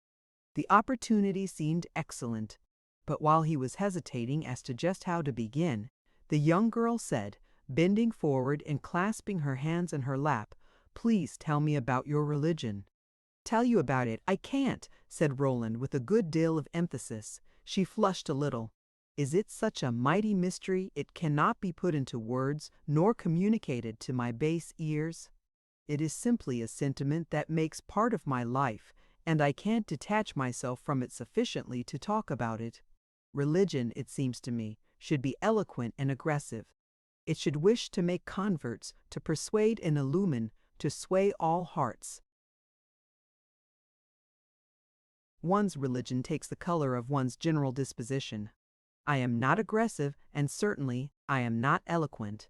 Beware, then, of finding yourself confronted with doubt and despair.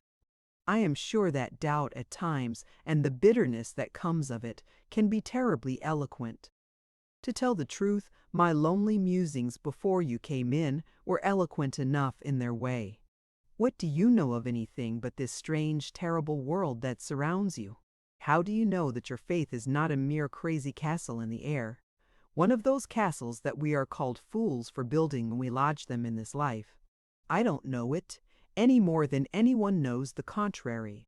But one's religion is extremely ingenious in doing without knowledge. In such a world as this, it certainly needs to be. Roland smiled. What is your particular quarrel with this world? It's a general quarrel. Nothing is true, or fixed, or permanent. We all seem to be playing with shadows more or less grotesque. It all comes over me here so dismally. The very atmosphere of this cold, deserted church seems to mock at one's longing to believe in something. Who cares for it now? Who comes to it? Who takes it seriously? Poor stupid Assunta there gives in her adhesion in a jargon she doesn't understand, and you and I, proper passionless tourists, come lounging in to rest from a walk. And yet the Catholic Church was once the proudest institution in the world, and had quite its own way with men's souls. When such a mighty structure as that turns out to have a flaw, what faith is one to put in one's poor little views and philosophies? What is right and what is wrong? What is one really to care for? What is the proper rule of life? I am tired of trying to discover, and I suspect it's not worth the trouble. Live as most amuses you. Your perplexities are so terribly comprehensive, said Roland, smiling, that one hardly knows where to meet them first. I don't care much for anything you can say, because it's sure to be half-hearted. You are not in the least contented yourself. How do you know that? Oh, I am an observer. No one is absolutely contented, I suppose, but I assure you I complain of nothing. So much the worse for your honesty. To begin with, you are in love. You would not have me complain of that, and it does not go well. There are grievous obstacles. So much I know. You needn't protest. I ask no questions. You will tell no one, me least of all. Why does one never see you? Why, if I came to see you, said Roland, deliberating, it couldn't that be, for a trivial reason, because I had not been in a month, because I was passing, because I admire you. It would be because I should have something very particular to say. I have not come because I have been slow in making up my mind to say it. You are simply cruel. Something particular in this ocean of inanities. In common charity, speak. I doubt whether you will like it. Oh, I hope to heaven it's not a compliment. It may be called a compliment to your reasonableness. You perhaps remember that I gave you a hint of it the other day at Frascati. Has it been hanging fire all this time? Explode. I promise not to stop my ears. It relates to my friend Hudson. And Roland paused. She was looking at him expectantly. Her face gave no sign. I am rather disturbed in mind about him. He seems to me at times to be in an unpromising way. He paused again, but Christina said nothing. The case is simply this, he went on. It was by my advice he renounced his career at home and embraced his present one. I made him burn his ships. I brought him to Rome. I launched him in the world, and I stand surety, in a measure, to his mother for his prosperity. It is not such smooth sailing as it might be, and I am inclined to put up prayers for fair winds. If he is to succeed, he must work quietly, devotedly. It is not news to you, I imagine, that Hudson is a great admirer of yours. Christina remained silent. She turned away her eyes with an air not of confusion, but of deep deliberation. surprising frankness had, as a general thing, struck Roland as the keynote of her character, but she had more than once given him a suggestion of an unfathomable power of calculation, and her silence now had something which it is hardly extravagant to call portentous. He had, of course, asked himself how far it was questionable taste to inform an unprotected girl, for the needs of a cause, that another man admired her. The thing superficially had an uncomfortable analogy with the shrewdness that uses a cat's paw and lets it risk being singed. But he decided that even rigid discretion is not bound to take a young lady at more than her own valuation, and Christina presently reassured him as to the limits of her susceptibility. "Mr. Hudson is in love with me," she said. Roland flinched a trifle. "Then am I," he asked, "from this point of view of mine, to be glad or sorry?" "I don't understand you. Why, is Hudson to be happy or unhappy?" She hesitated a moment. "You wish him to be great in his profession, and for that you consider that he must be happy in his life?" "Decidedly. I don't say it's a general rule, but I think it is a rule for him, so that if he were very happy, he would become very great. He would at least do himself justice. And by that you mean a great deal?" "A great deal." Christina sank back in her chair and rested her eyes on the cracked and polished slabs of the pavement. At last, looking up, "You have not forgotten, I suppose, that you told me he was engaged?" "By no means." "He is still engaged, then?" "To the best of my belief." "And yet you desire that, as you say, he should be made happy by something I can do for him?" "What I desire is this, that your great influence with him should be exerted for his good, that it should help him and not retard him. Understand me. You probably know that your lovers have rather a restless time of it. I can answer for two of them.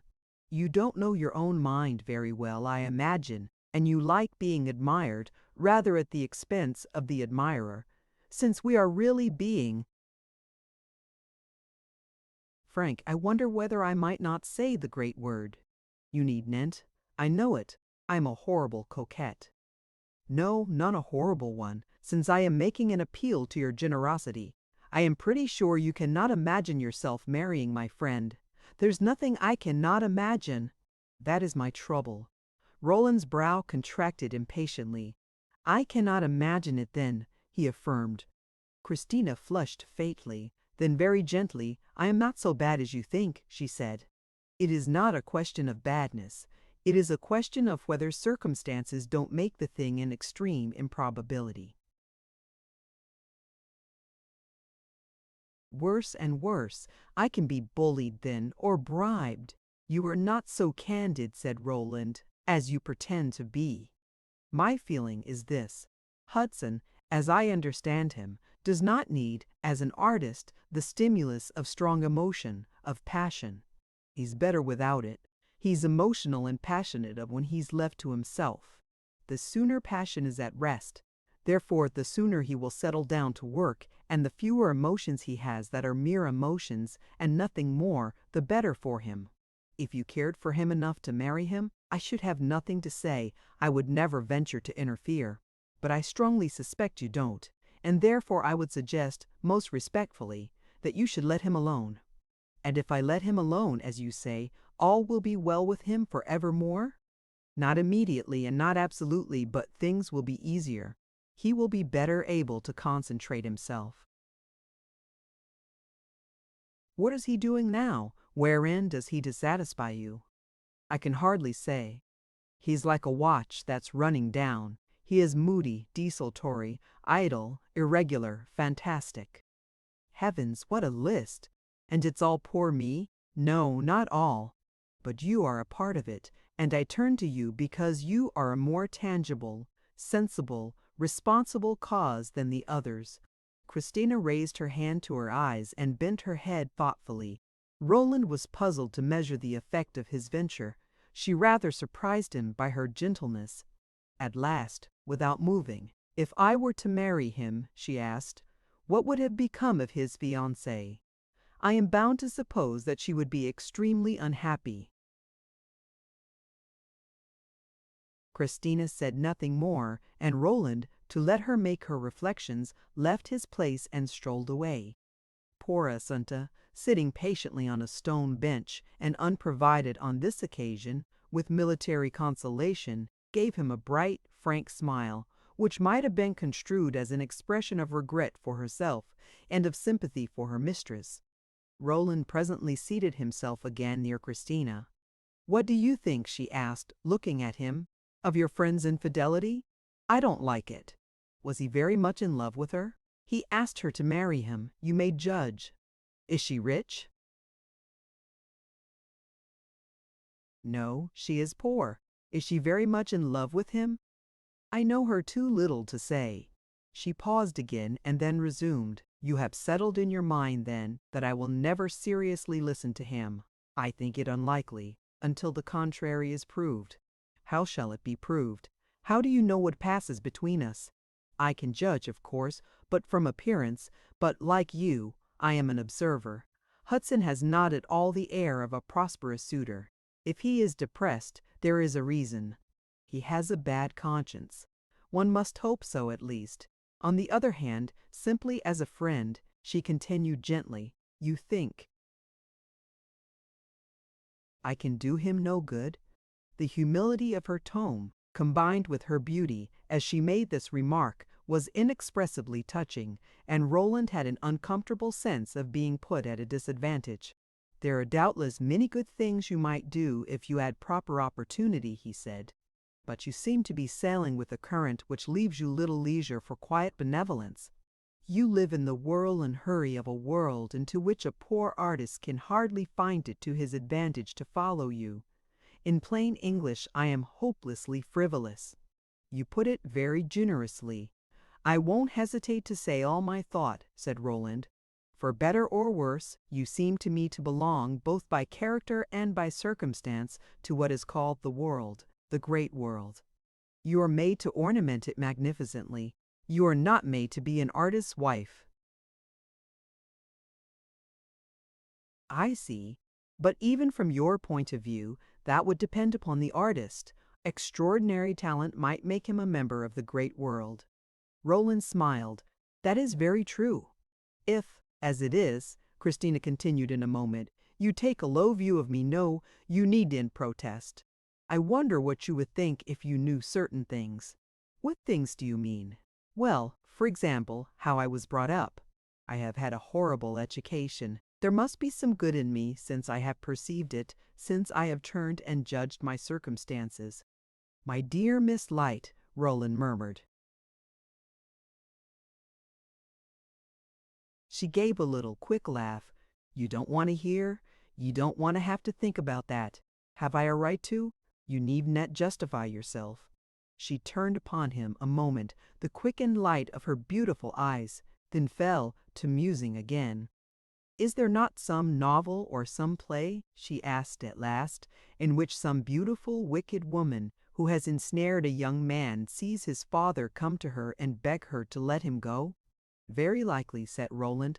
"I hope she consents. I forget.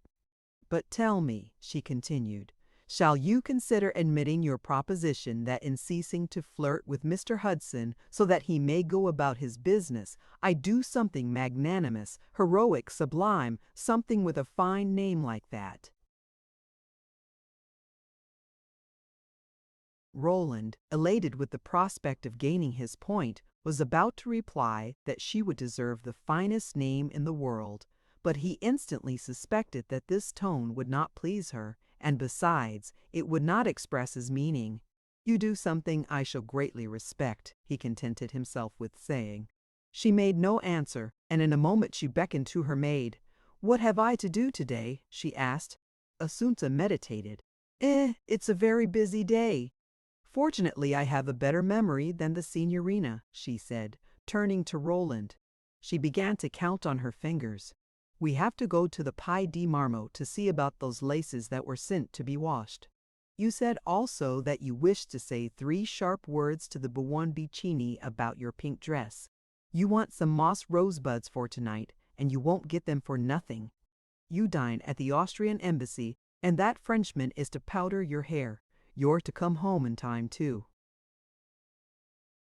Receive, for the Signora gives a dance, and so away, away till morning."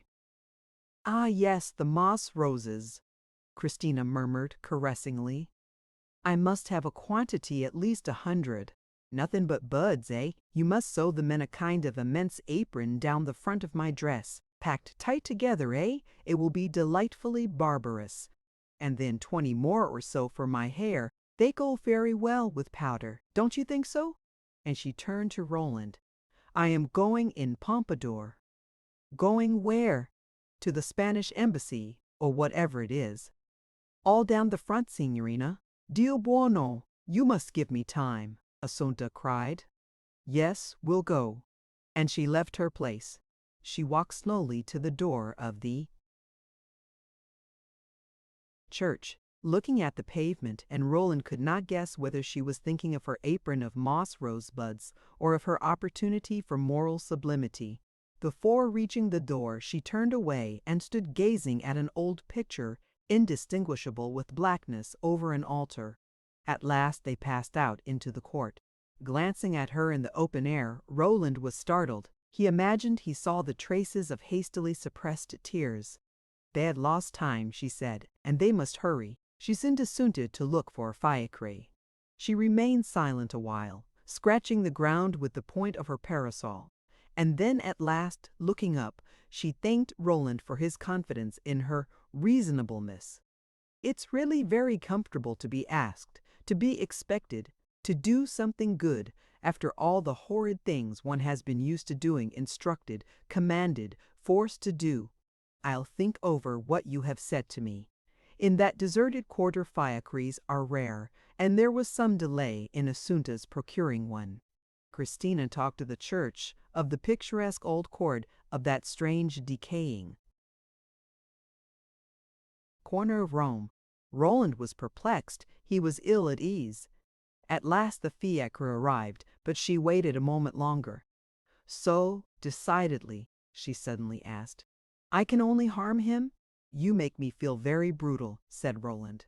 "And he is such a fine fellow that it would be really a great pity, eh?" "I shall praise him no more," Roland said. She turned away quickly, but she lingered still. "Do you remember promising me, soon after we first met, that at the end of 6 months you would tell me definitely what you thought of me?" "It was a foolish promise." "You gave it. Bear it in mind. I will think of what you have said to me. Farewell." She stepped into the carriage, and it rolled away. Roland stood for some minutes, looking after it, and then went his way with a sigh. If this expressed general mistrust, he ought, 3 days afterward, to have been reassured. He received by the post a note containing these words: "I have done it. Begin and respect me. C.L." To be perfectly satisfactory indeed, the note required a commentary. He called that evening upon Roderick, and found one in the information offered him at the door by the old serving woman, the startling information that the Signorino had gone to Naples. Chapter 8. Provocation. About a month later, Roland addressed to his cousin Cecilia a letter of which the following is a portion: "So much for myself. Yet I tell you but a tithe of my own story, unless I let you know how matters stand with poor Hudson, for he gives me more to think about just now than anything else in the world. I need a good deal of courage to begin this chapter. You warned me, you know, and I made rather light of your warning. I have had all kinds of hopes and fears, but hitherto, in writing to you, I have resolutely put the hopes foremost. Now, however, my pride has forsaken me, and I should like hugely to give expression to a little comfortable despair. I should like to say, my dear wise woman, you were right and I was wrong. You were a shrewd observer and I was a meddlesome donkey. When I think of a little talk we had about the salubrity of genius, I feel my ears tingle. If this is salubrity, give me raging disease. I am pestered to death. I go about with a chronic heartache. There are moments when I could shed salt tears. There's a pretty portrait of the most placid of men. I wish I could make you understand. Or rather, I wish you could make me. I don't understand a jot. It's a hideous, mocking mystery. I give it up. I don't in the least give it up, you know. I'm incapable of giving it up. I sit holding my head by the hour, racking my brain, wondering what under heaven is to be done. You told me at Northampton that I took the thing too easily. You would tell me now, perhaps, that I take it too hard. I do, altogether, but it can't be helped. Without flattering myself, I may say I'm sympathetic. Many another man before this would have cast his perplexities to the winds and declared that Mr. Hudson must lie on his bed as he had made it. Some men, perhaps, would even say that I am making a mighty ado about nothing, that I have only to give him rope and he will tire himself out. But he tugs at his rope altogether too hard for me to hold it comfortably. I certainly never pretended the thing was anything else than an experiment. I promised nothing. I answered for nothing. I only said the case was hopeful and that it would be a shame to neglect it. I have done my best, and if the machine is running down, I have a right to stand aside and let it scuttle. Amen. Amen. No, I can write that, but I can't feel it. I can't be just. I can only be generous. I love the poor fellow, and I can't give him up. As for understanding him, that's another matter. Nowadays, I don't believe even you would. One's wits are sadly pestered over here, I assure you, and I'm in the way of seeing more than one puzzling specimen of human nature. Roderick and Miss Light, between them.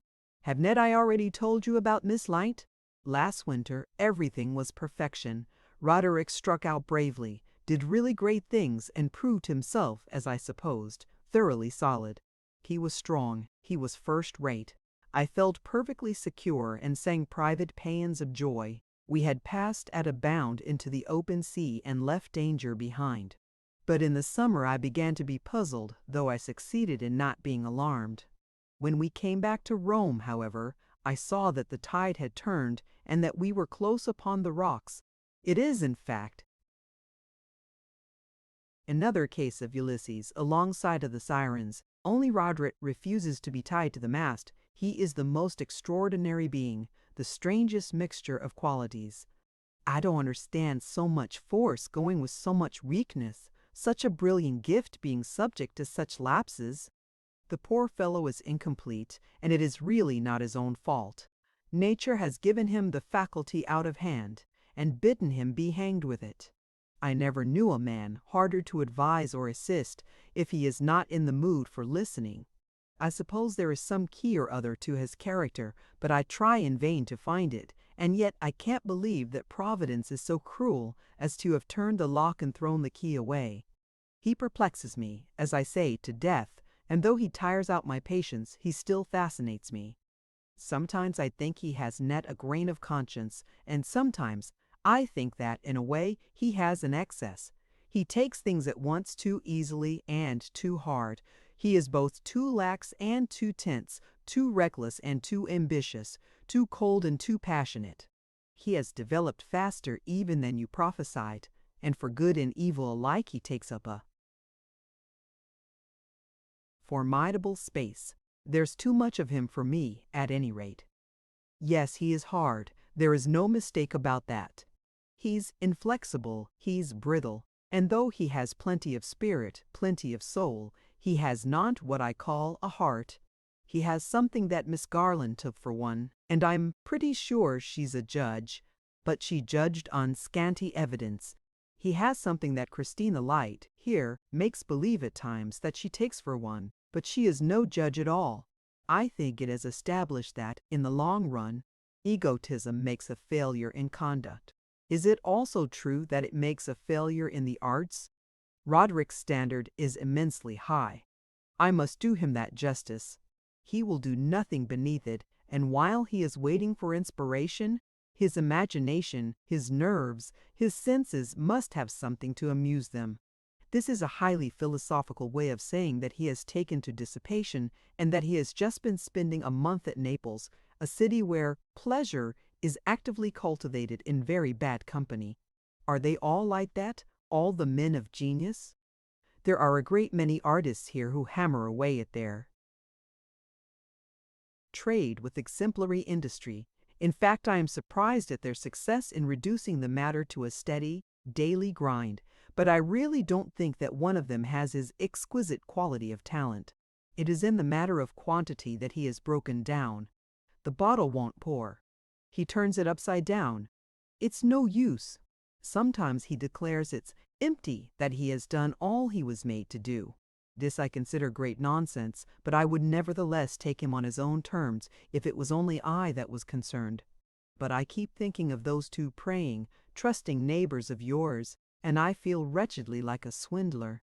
If his working mood came but once in 5 years, I would willingly wait for it and maintain him in leisure if need be, in the intervals. But that would be a sorry account to present to them. 5 years of this sort of thing, moreover, would effectually settle the question. I wish he were less of a genius and more of a charlatan. He's too confoundedly all of one piece. He won't throw overboard a grain of the cargo to save the rest. Fancy him thus with all his brilliant personal charm, his handsome head, his careless step, his look as of a nervous 19th-century Apollo, and you will understand that there is mighty little comfort in seeing him in a bad way.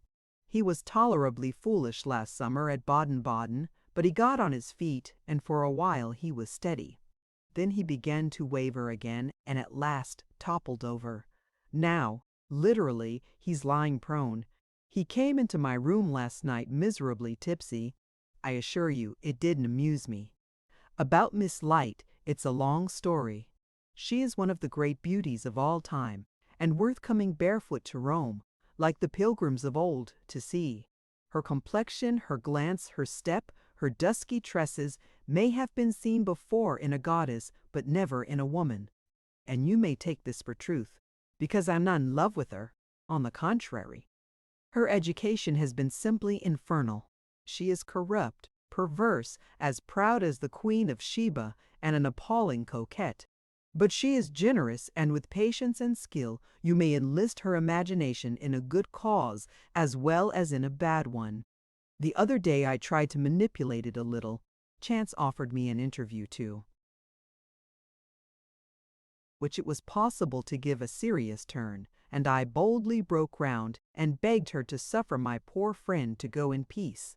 After a good deal of finessing, she consented, and the next day, with a single word, packed him off to Naples to drown his sorrow in debauchery.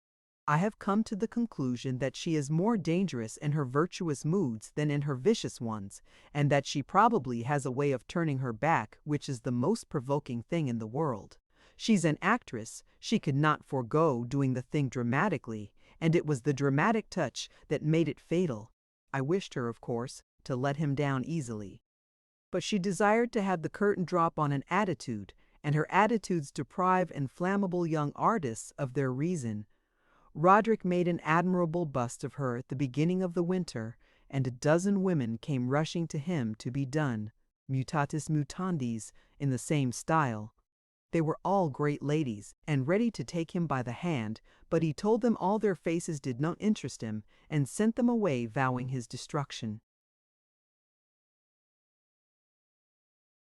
At this point of his long effusion, Roland had paused and put by his letter. He kept it 3 days and then read it over. He was disposed at first to destroy it, but he decided finally to keep it in the hope that it might strike a spark of useful suggestion from the flint of Cecilia's good sense. We know he had a talent for taking advice, and then it might be, he reflected, that his cousin's answer would throw some light on Mary Garland's present vision of things. In his altered mood he added these few lines: I unburdened myself the other day of this monstrous load of perplexity. I think it did me good, and I let it stand. I was in a melancholy muddle, and I was trying to work myself free.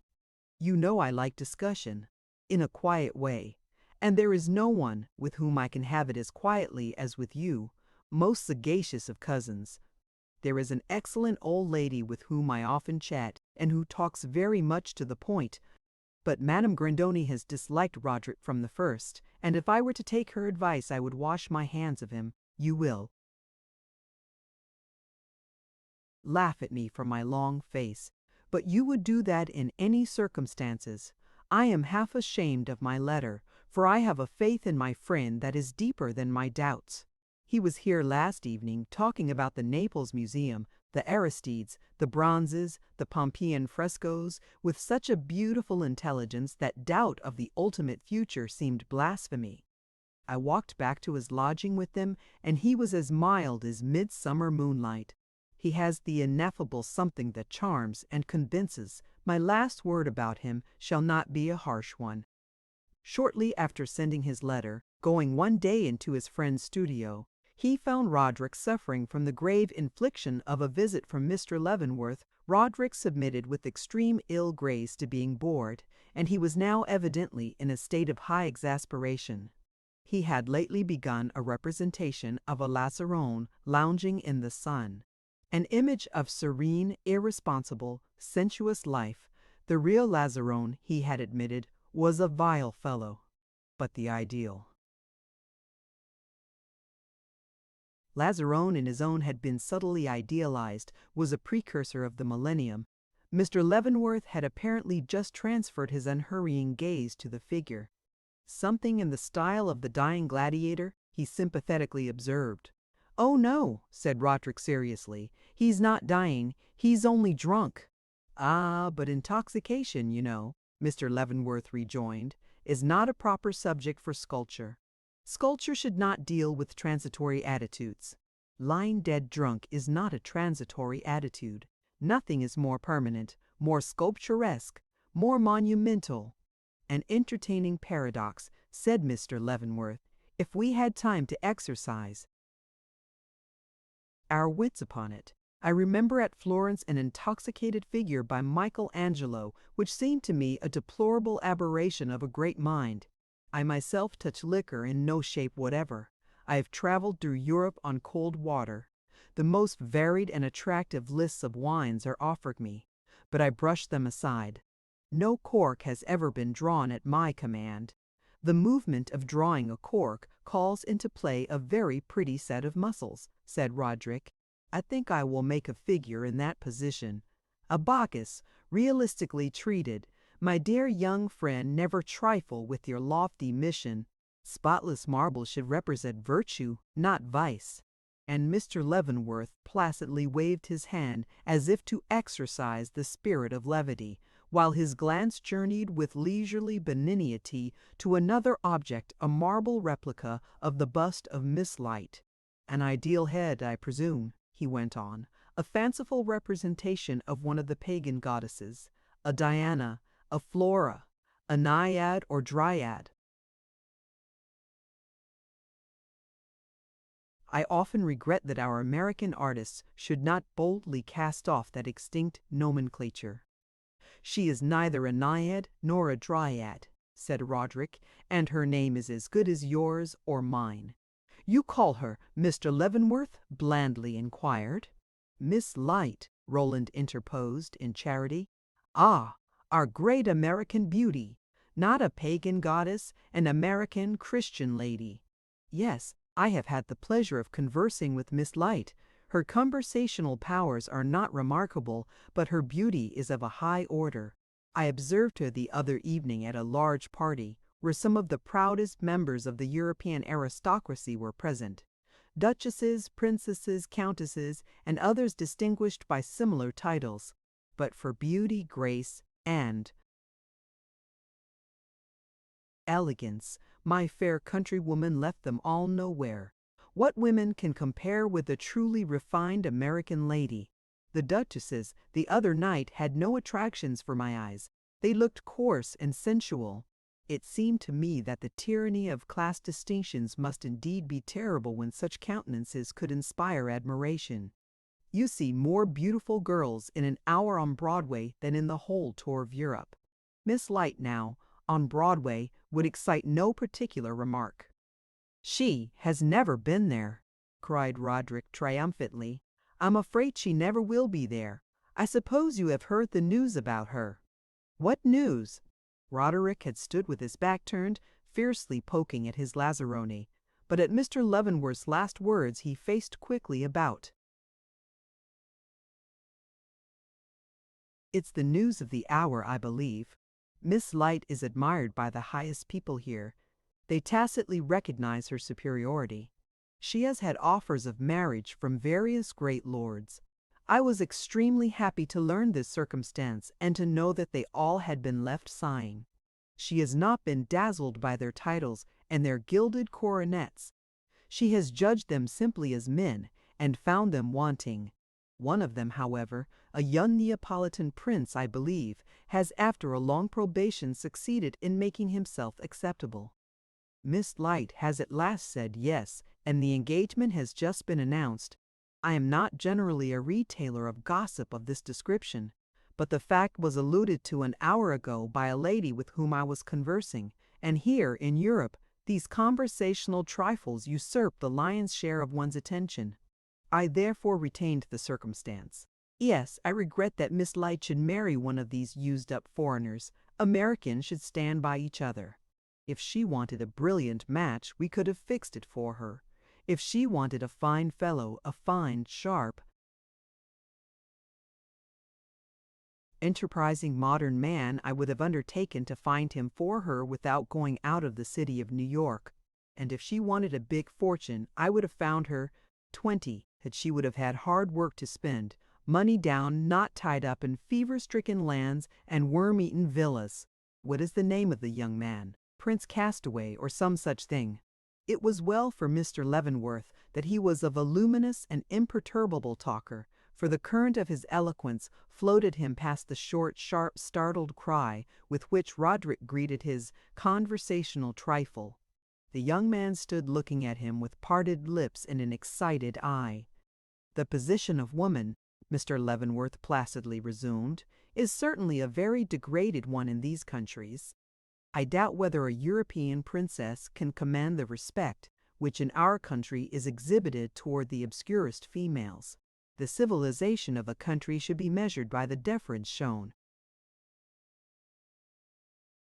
to the weaker sex. Judged by that standard, where are they? Over here."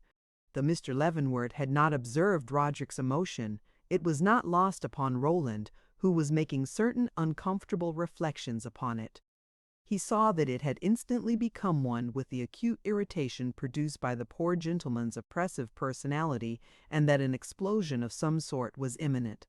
Mr. Leavenworth, with calm unconsciousness, proceeded to fire the mine.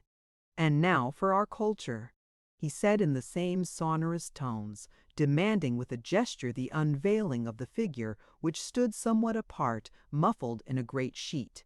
Roderick stood looking at him for a moment with concentrated rancor, and then strode to the statue and twitched off the cover.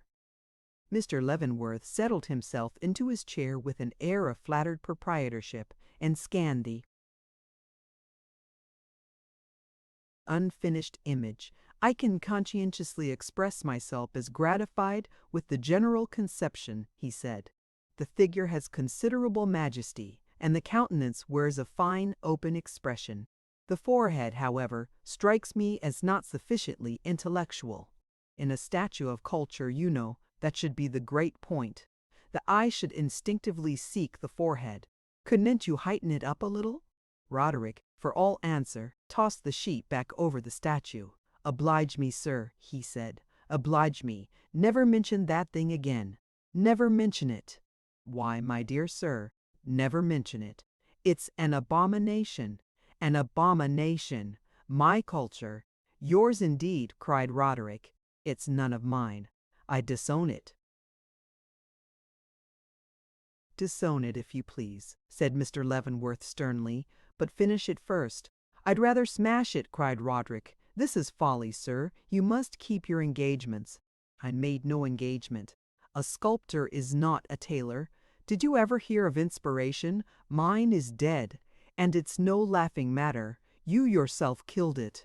I killed your inspiration?" cried Mr. Leavenworth, with the accent of righteous wrath. "You're a very ungrateful boy.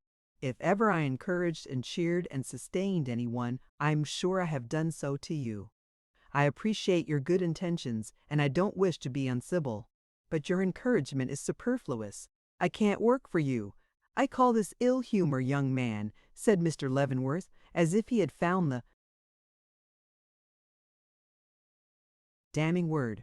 "Oh, I'm in an infernal humor," Roderick answered. "Pray, sir, is it my infelicitous allusion to Miss Light's marriage? It's your infelicitous everything.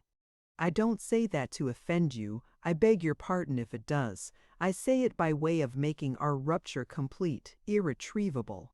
Roland had stood by in silence, but he now interfered. "Listen to me," he said, laying his hand on Roderick's arm. "You are standing on the edge of a gulf. If you suffer anything that has passed to interrupt your work on that figure, you take your plunge. It's no matter that you don't like it. You will do the wisest thing you ever did if you make that effort of will necessary for finishing it. Destroy the statue then, if you like, but make the effort. I speak the truth." Roderick looked at him with eyes that still inexorableness made almost tender. "You too," he simply said. Roland felt that he might as well attempt to squeeze water from a polished crystal as hope to move him. He turned away and walked into the adjoining room with a sense of sickening helplessness. In a few moments he came back and found that Mr. Leavenworth had departed, presumably in a manner somewhat portentous. Roderick was sitting with his elbows on his knees and his head in his hands. Roland made one more attempt. "You decline to think of what I urge, absolutely. There's one more point that you shouldn't, for a month, go to Mrs. Light's. I go there this evening." That too is an utter folly. There are such things as necessary follies. You are not reflecting, you are speaking in passion. Why then do you make me speak? Roland meditated a moment. "Is it also necessary that you should lose the best friend you have?" Roderick looked up. "That's for you to settle." His best friend clapped on his hat and strode away. In a moment the door closed behind him. Roland walked hard for nearly a couple of hours. He passed up the Corso, out of the Porta del Popolo and into the Villa Borghese, of which he made a complete circuit. The keenness of his irritation subsided, but it left him with an intolerable weight upon his heart. When dusk had fallen, he found himself near the lodging of his friend, Madame Grandoni. He frequently paid her a visit during the hour which preceded dinner, and he now ascended her unillumined staircase and rang at her relaxed bell rope with an especial desire for diversion. He was told that, for the moment, she was occupied, but that if he would come in and wait, she would presently be with him. He had not sat musing in the firelight for 10 minutes when he heard the jingle of the doorbell and then a rustling and murmuring in the hall. The door of the little saloon opened, but before the visitor appeared, he had recognized her voice. Christina Light swept forward, preceded by her poodle, and almost filling the narrow parlor with the train of her dress. She was colored here and there by the flickering firelight. "They told me you were here," she said simply as she took a seat. "And yet you came in? It is very brave," said Roland. "You are the brave one, when one thinks of it. Where is the padrona?" "Occupied for the moment. But she is coming." "How soon?" "I have already waited 10 minutes. I expect her from moment to moment. Meanwhile we are alone." And she glanced into the dusky corners of the room. "Unless Stentorello counts," said Roland. "Oh, he knows my secrets, unfortunate brute!" She sat silent a while, looking into the firelight. Then at last, glancing at Roland, "Come, say something pleasant," she exclaimed. "I have been very happy to hear of your engagement." "No, I don't mean that. I have heard that so often, only since breakfast, that it has lost all sense. I mean some of those unexpected, charming things that you said to me a month ago at St. Cecilia's." "I offended you then?" said Roland. "I was afraid I had." "Ah, it occurred to you. Why haven't I seen you since? Really, I don't know." And he began to hesitate for an explanation. "I have called, but you have never been at home. You were careful to choose the wrong times. You have a way with the poor girl. You sit down and inform her that she is a person with whom a respectable young man cannot associate without contamination. Your friend is a very nice fellow. You are very careful of his morals. You wish him to know none but nice people, and you beg me therefore to desist. You request me to take these suggestions to heart, and to act upon them as promptly as possible. They are not particularly flattering to my vanity. Vanity, however, is a sin, and I listen submissively, with an immense desire to be just. If I have many faults, I know it, in a general way, and I try on the whole to do my best. Voyons, I say to myself, it is not particularly charming to hear one's self made out such a low person, but it is worth thinking over. There's probably a good deal of truth in it, and at any rate we must be as good a girl as we can. That's the great point. And then here's a magnificent chance for humility. If there's doubt in the matter, let the doubt count against oneself. That is what St. Catherine did, and St. Teresa, and all the others, and they are said to have had in consequence the most ineffable joys. Let us go in for a little ineffable joy. I tried it. I swallowed my rising sobs. I made you my courtesy. I determined I would not be spiteful, nor passionate, nor vengeful, nor anything that is supposed to be particularly feminine. I was a better girl than you made out, better at least than you thought, but I would let the difference go and do magnificently right, lest I should not do right enough. I thought of it a deal for 6 hours, when I know I didn't seem to be, and then at last I did it. Santo Dio! My dear Miss Light, my dear Miss Light, said Roland, pleadingly. Since then, the young girl went on, I have been waiting for the ineffable joys. They have not yet turned up. Pray listen to me, Roland urged. Nothing has come of it. I have passed the dreariest month of my life. My dear Miss Light, you are a very terrible young lady, cried Roland. What do you mean by that? A good many things. We'll talk them over. But first, forgive me if I have offended you. She looked at him a moment, hesitating, and then thrust her hands into her muff. That means nothing. Forgiveness is between equals, and you don't regard me as your equal. Really, I don't understand. Christina rose and moved for a moment about the room. Then turning suddenly, you don't believe in me, she cried. Not a grain. I don't know what I would not give to force you to believe in me. Roland sprang up, protesting, but before he had time to go far, one of the scanty portieres was raised, and Madame Grandoni came in, pulling her wig straight. But you shall believe in me yet, murmured Christina, as she passed toward her hostess. Madame Grandoni turned tenderly to Christina. I must give you a very solemn kiss, my dear. You are the heroine of the hour. You have really accepted him, eh? So they say. But you ought to know best. I don't know, I don't care. She stood with her hand in Madame Grandoni's, but looking askance at Roland. That's a pretty state of mind, said the old lady, for a young person who is going to become a princess. Christina shrugged her shoulders. Everyone expects me to go into ecstasies over that. Could anything be more vulgar? They may chuckle by themselves. Will you let me stay to dinner? If you can dine on a risotto.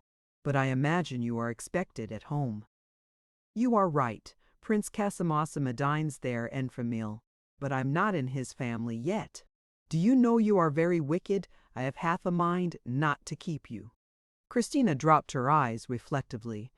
I beg you will let me stay, she said. If you wish to cure me of my wickedness, you must be very patient and kind with me. It will be worth the trouble. You must show confidence in me. And she gave another glance at Roland. Then suddenly, in a different tone, I don't know what I'm saying, she cried. I am weary. I am more lonely than ever. I wish I were dead. The tears rose to her eyes. She struggled with them an instant and buried her face in her muff. But at last she burst into uncontrollable sobs and flung her arms upon Madame Grandoni's neck. This shrewd woman gave Roland a significant nod and a little shrug, over the young girl's beautiful bowed head and then led Christina tenderly away into the adjoining room.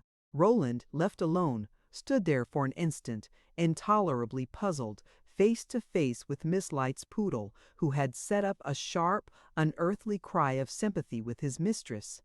Roland vented his confusion in dealing a rap with his stick at the animal's unmelodious muzzle, and then rapidly left the house. He saw Mrs. Light's carriage waiting at the door and heard afterwards that Christina went home to dinner. A couple of days later he went, for a fortnight, to Florence. He had 20 minds to leave Italy altogether, and at Florence he could at least more freely decide upon his future movements. He felt profoundly, incurably disgusted. Reflective benevolence stood prudently aside and for the time touched the source of his irritation with no softening sidelights. It was the middle of March, and by the middle of March in Florence the spring is already warm and deep. He had an infinite relish for the place and the season, but as he strolled by the Arno and paused here and there in the great galleries, they failed to soothe his irritation. He was sore at heart, and as the days went by the soreness deepened rather than healed. He felt as if he had a complaint against fortune, good-natured as he was. His good nature this time quite declined to let it pass. He had tried to be wise, he had tried to be kind, he had embarked upon an estimable enterprise. But his wisdom, his kindness, his energy had been thrown back in his face. He was disappointed, and his disappointment had an angry spark in it. The sense of wasted time, of wasted hope and faith, kept him constant company. There were times when the beautiful things about him only exasperated his discontent. He went to the Pitti Palace, and Raphael's Madonna of the Chair seemed, in its soft serenity, to mock him with the suggestion of unattainable repose. He lingered on the bridges at sunset and knew that the light was enchanting and the mountains divine, but there seemed to be something horribly invidious and unwelcome in the fact. He felt, in a word, like a man who has been cruelly defrauded and who wishes to have his revenge. Life owed him, he thought, a compensation, and he would be restless and resentful until he found it. He knew, or he seemed to know, where he should find it, but he hardly told himself, and thought of the thing under mental protest, as a man in want of money may think of certain funds that he holds in trust.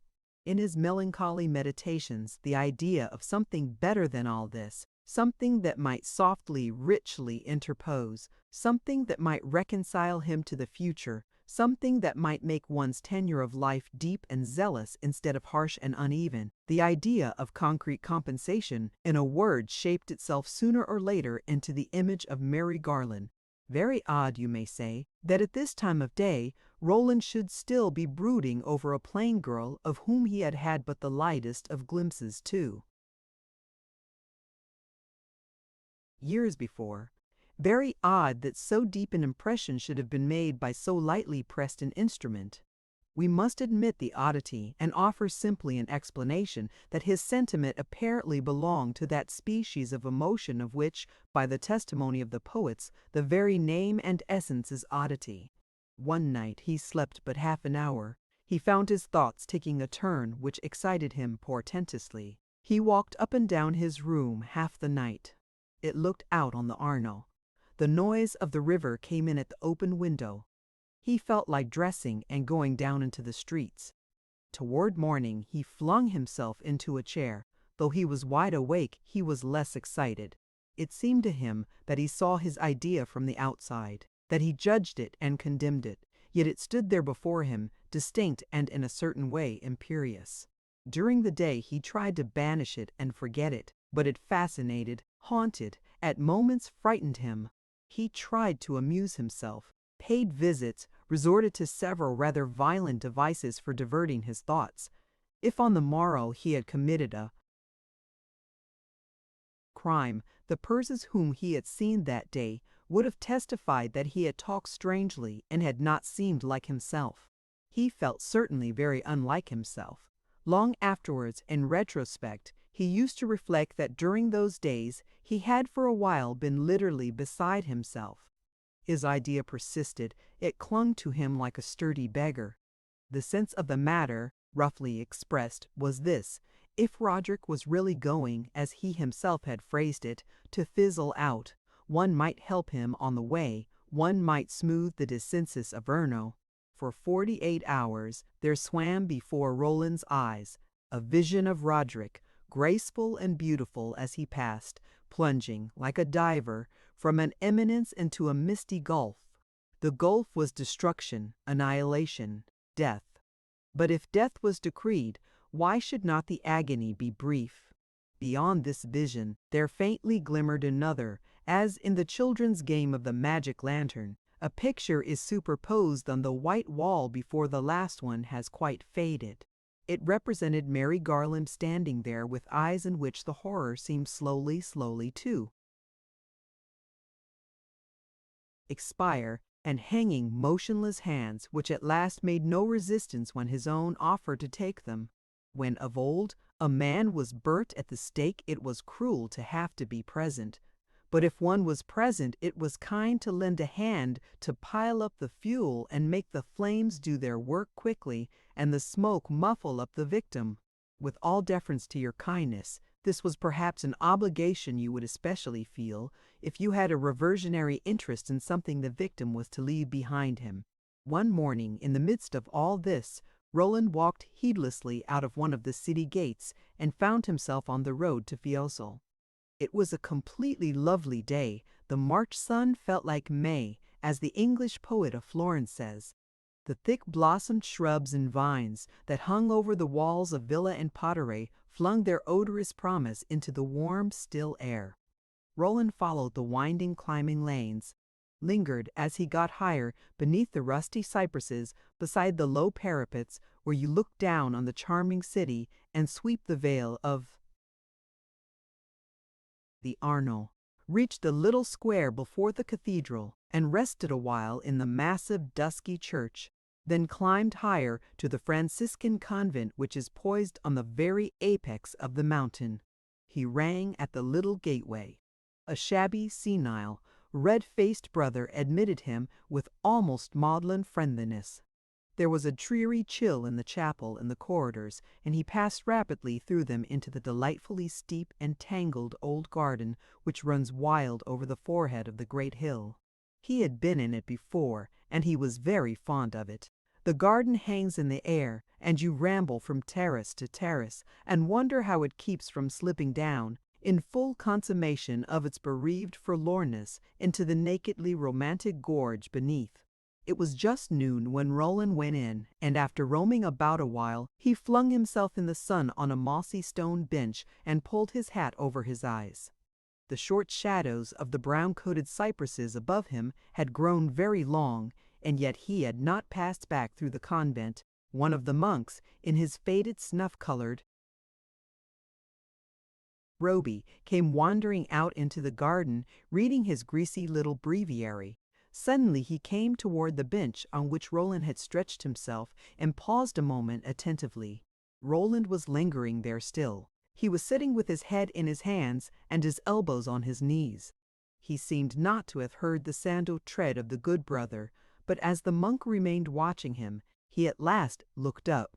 It was not the ignoble old man who had admitted him, but a pale, gaunt personage, of a graver and more ascetic, and yet of a benignant aspect.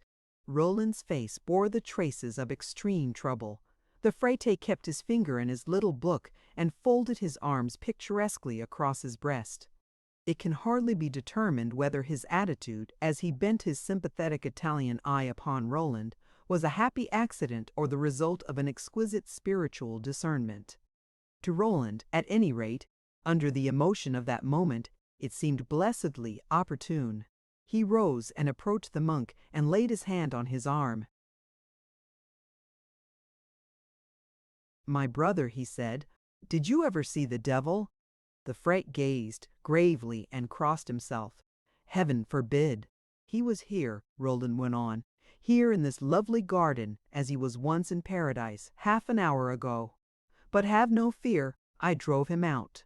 And Roland stooped and picked up his hat, which had rolled away into a bed of cyclamen in vague symbolism of an actual physical tussle.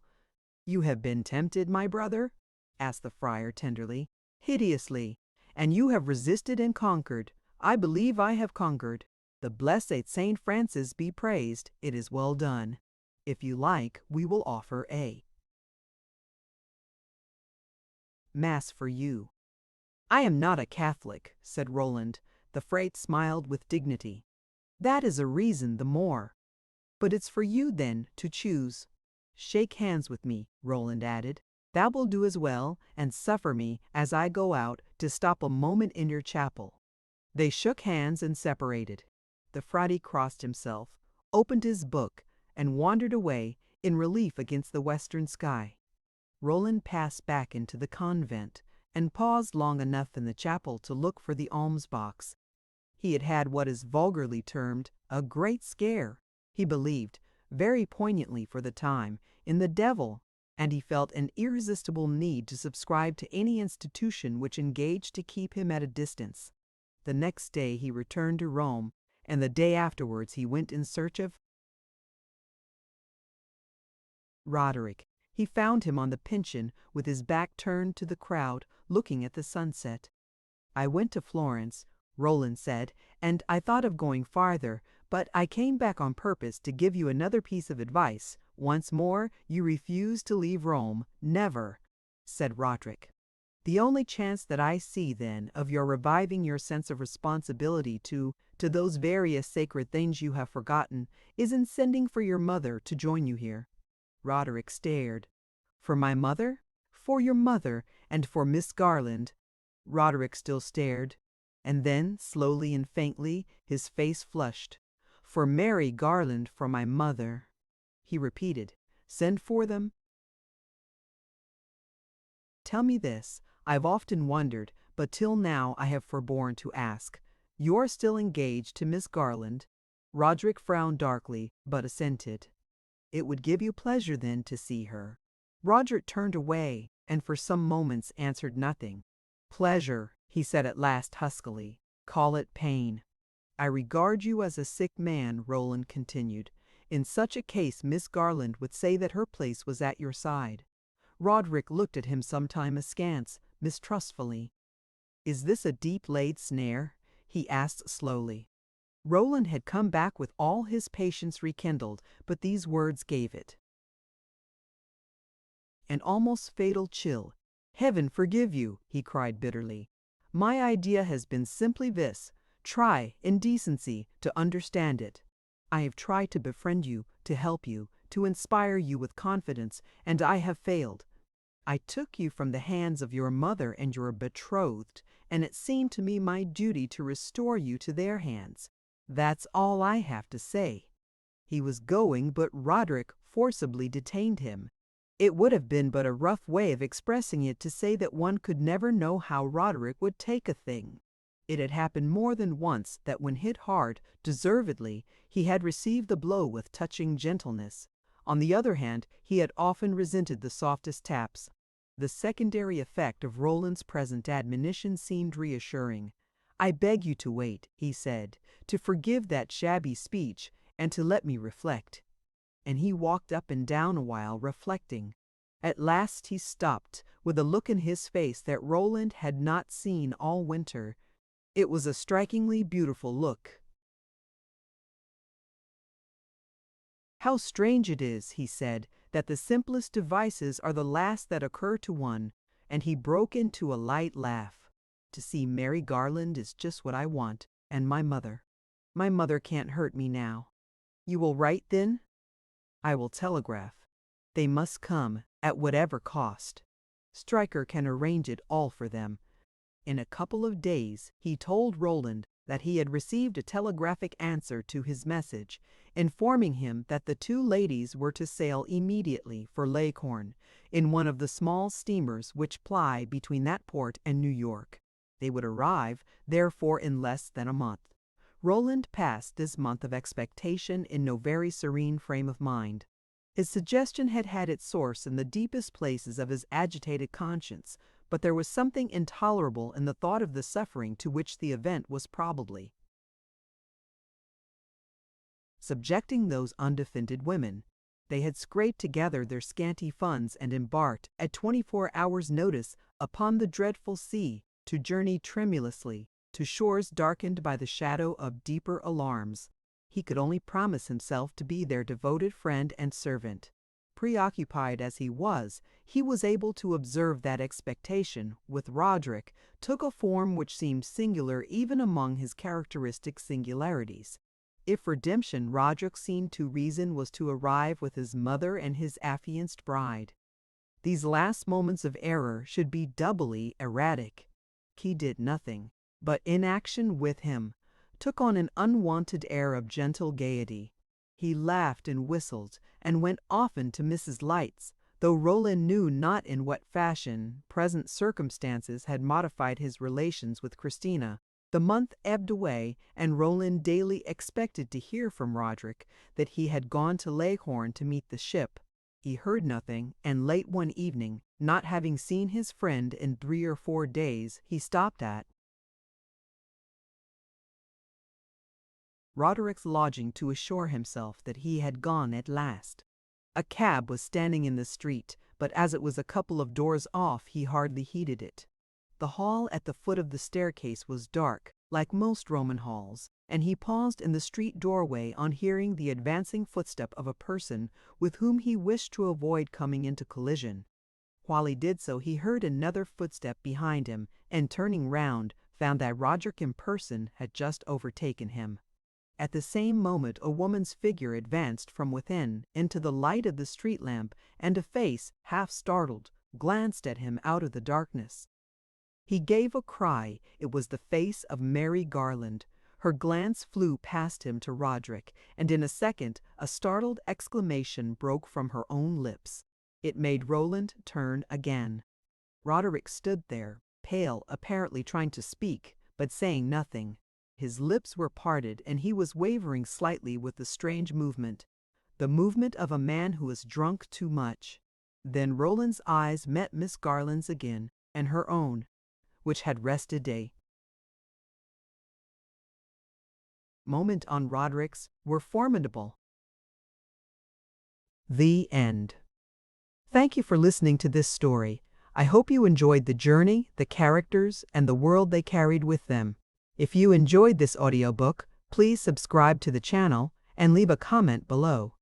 Your support helps keep these stories alive and allows more timeless books to be shared with listeners around the world. Until next time, thank you for listening.